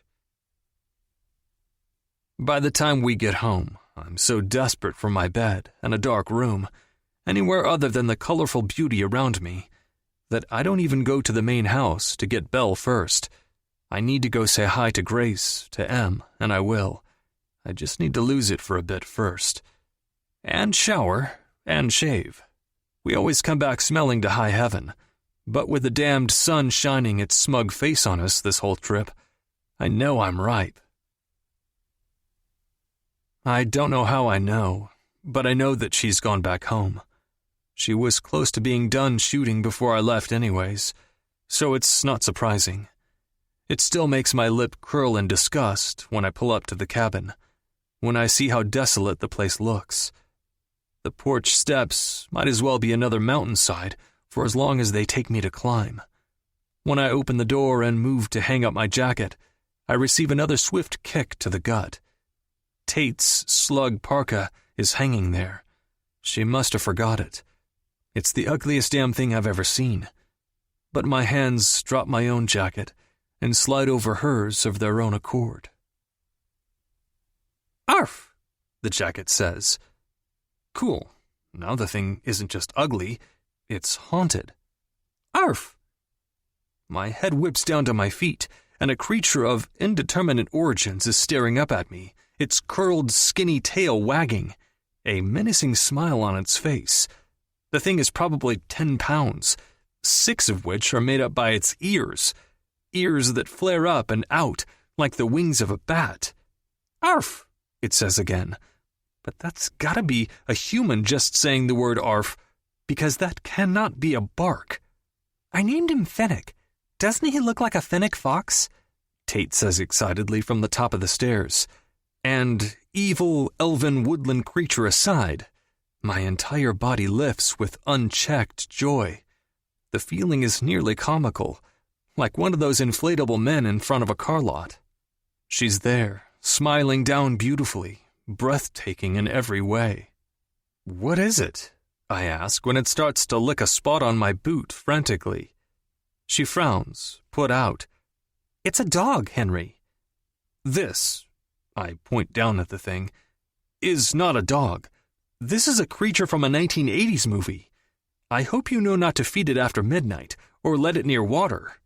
"He reminded me of you," she says, and she's at the bottom of the stairs now, and I'm walking to her with a thing called Finnick at my feet, and then she's in my arms, and my hands are in her hair, and God, she smells like home. "Wait, that thing reminds you of me?" She smiles a watery smile, shrugs. "Sure." And then the little bastard is humping her leg, and her lips finally slide up to mine. They're soft and full and warm. Home. I managed to break away. "I'm sorry. I know I can't smell good." "I could not give a fuck less, Henry Marcus Markham." Later, after the longest, most mind-blowing shower of my life, followed by a long, soapy, messy bath, Fennec and I have a heart-to-heart about his humping ways. I make it clear that she is mine, and that I don't share well, and I'm loath to admit it, but his ridiculous grin and ears are growing on me quickly. I eventually work up the nerve to ask, later in bed, my head laid against her bare chest, listening to her heart. "How long are you here for?" "You didn't hear?" she says, and I feel her smile. "I'm your new neighbor. You should know I like to rage clean on Sundays. I blast my music as loud as humanly possible for hours on end, and I don't even make playlists when I do. I just hit shuffle on all my songs, which means there will be Christmas songs that come up in the rotation, Henry, regardless of the month. You might hear a Doja Cat song, followed by Pentatonix or Celine Dion or something. I also expect to be able to borrow sugar whenever I want, in any amount I want. I want to be invited to any and all game nights. And you make really good coffee, so I'll probably be here every morning. When I look at her smiling face, she's beaming. But I have to ask before I dare to hope. Are you sure you're okay with that, Tate? Moving away from your sister? Her face turns more serious before she replies, Yes, because you know what I realized, Henry? She sits up and pulls the sheet up with her, a boon to my focus. I realized that, no matter what, this is going to end devastatingly. Okay. Did not expect that. My face falls. She flails her hands around. Let me explain. What I mean is that this is a risk I've calculated and decided that it's not even a risk. This place feels more like home because it's where I've been able to grow back into myself again. You helped me do that, and I'm happy about that, Henry. And a house or estate, a career, or even this ranch isn't home just because of its location. My life is me and you, and this chaotic family that I don't even have to worry about scaring you off with, since you already know how insane they are and love them anyway. My home, my life, is with the ones I love. What I also mean is, even if this ends up being forever, at some point something will happen, and it will end. Even if that end really is the whole till death do us part thing, it will end somehow, some way, and it will be devastating. So I'm not afraid of heartbreak again. What makes this worth it is that there will be heartbreak, because of how damn good it will be until that happens. Even if this fails in a less than spectacular fashion, Henry, I want to love you until then. I want to love you until it's devastating. Even in the best-case scenario, where I get to be with you until we are incredibly old, and then one of us gets tagged and bagged, baby. That's the best-case scenario, and it's still shit. I want all the stuff before then. I don't want to miss out on any of it, as much of it as I can get with you. I want to put down roots here, beside you, across a pond from you, somewhere new with you, I don't care. You've made me want to do that, to plant myself somewhere and flourish. My forehead falls to her stomach until I can steady my breathing. I want to love you until I'm absolutely devastated too, Tate. I'm going to. Epilogue.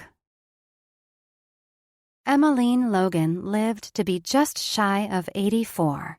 She lived to meet her second great-grandson, my second, completely perfect, exceptional nephew, Arlo Logan Pruitt, and to share 2 Thanksgivings, 2 Christmases, and 2 New Years with all of us.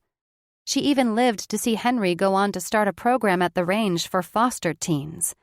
During this highly regarded program, the kids spend a month over summer learning everything there is to learn about the ranching and farming factions here. In addition to that, those interested are able to learn about TV and film production. There's a little something for everyone this way.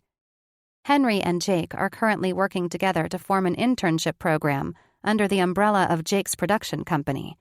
Lucy is planning the first fundraising event, for which I've provided a few photography pieces for auction. There will be plenty of Dollar Mountain-related merchandise, and she's even convinced Duke to be auctioned off for a date. Grandma passed away in her sleep on the night of mine and Henry's engagement party, after a particularly raucous celebration.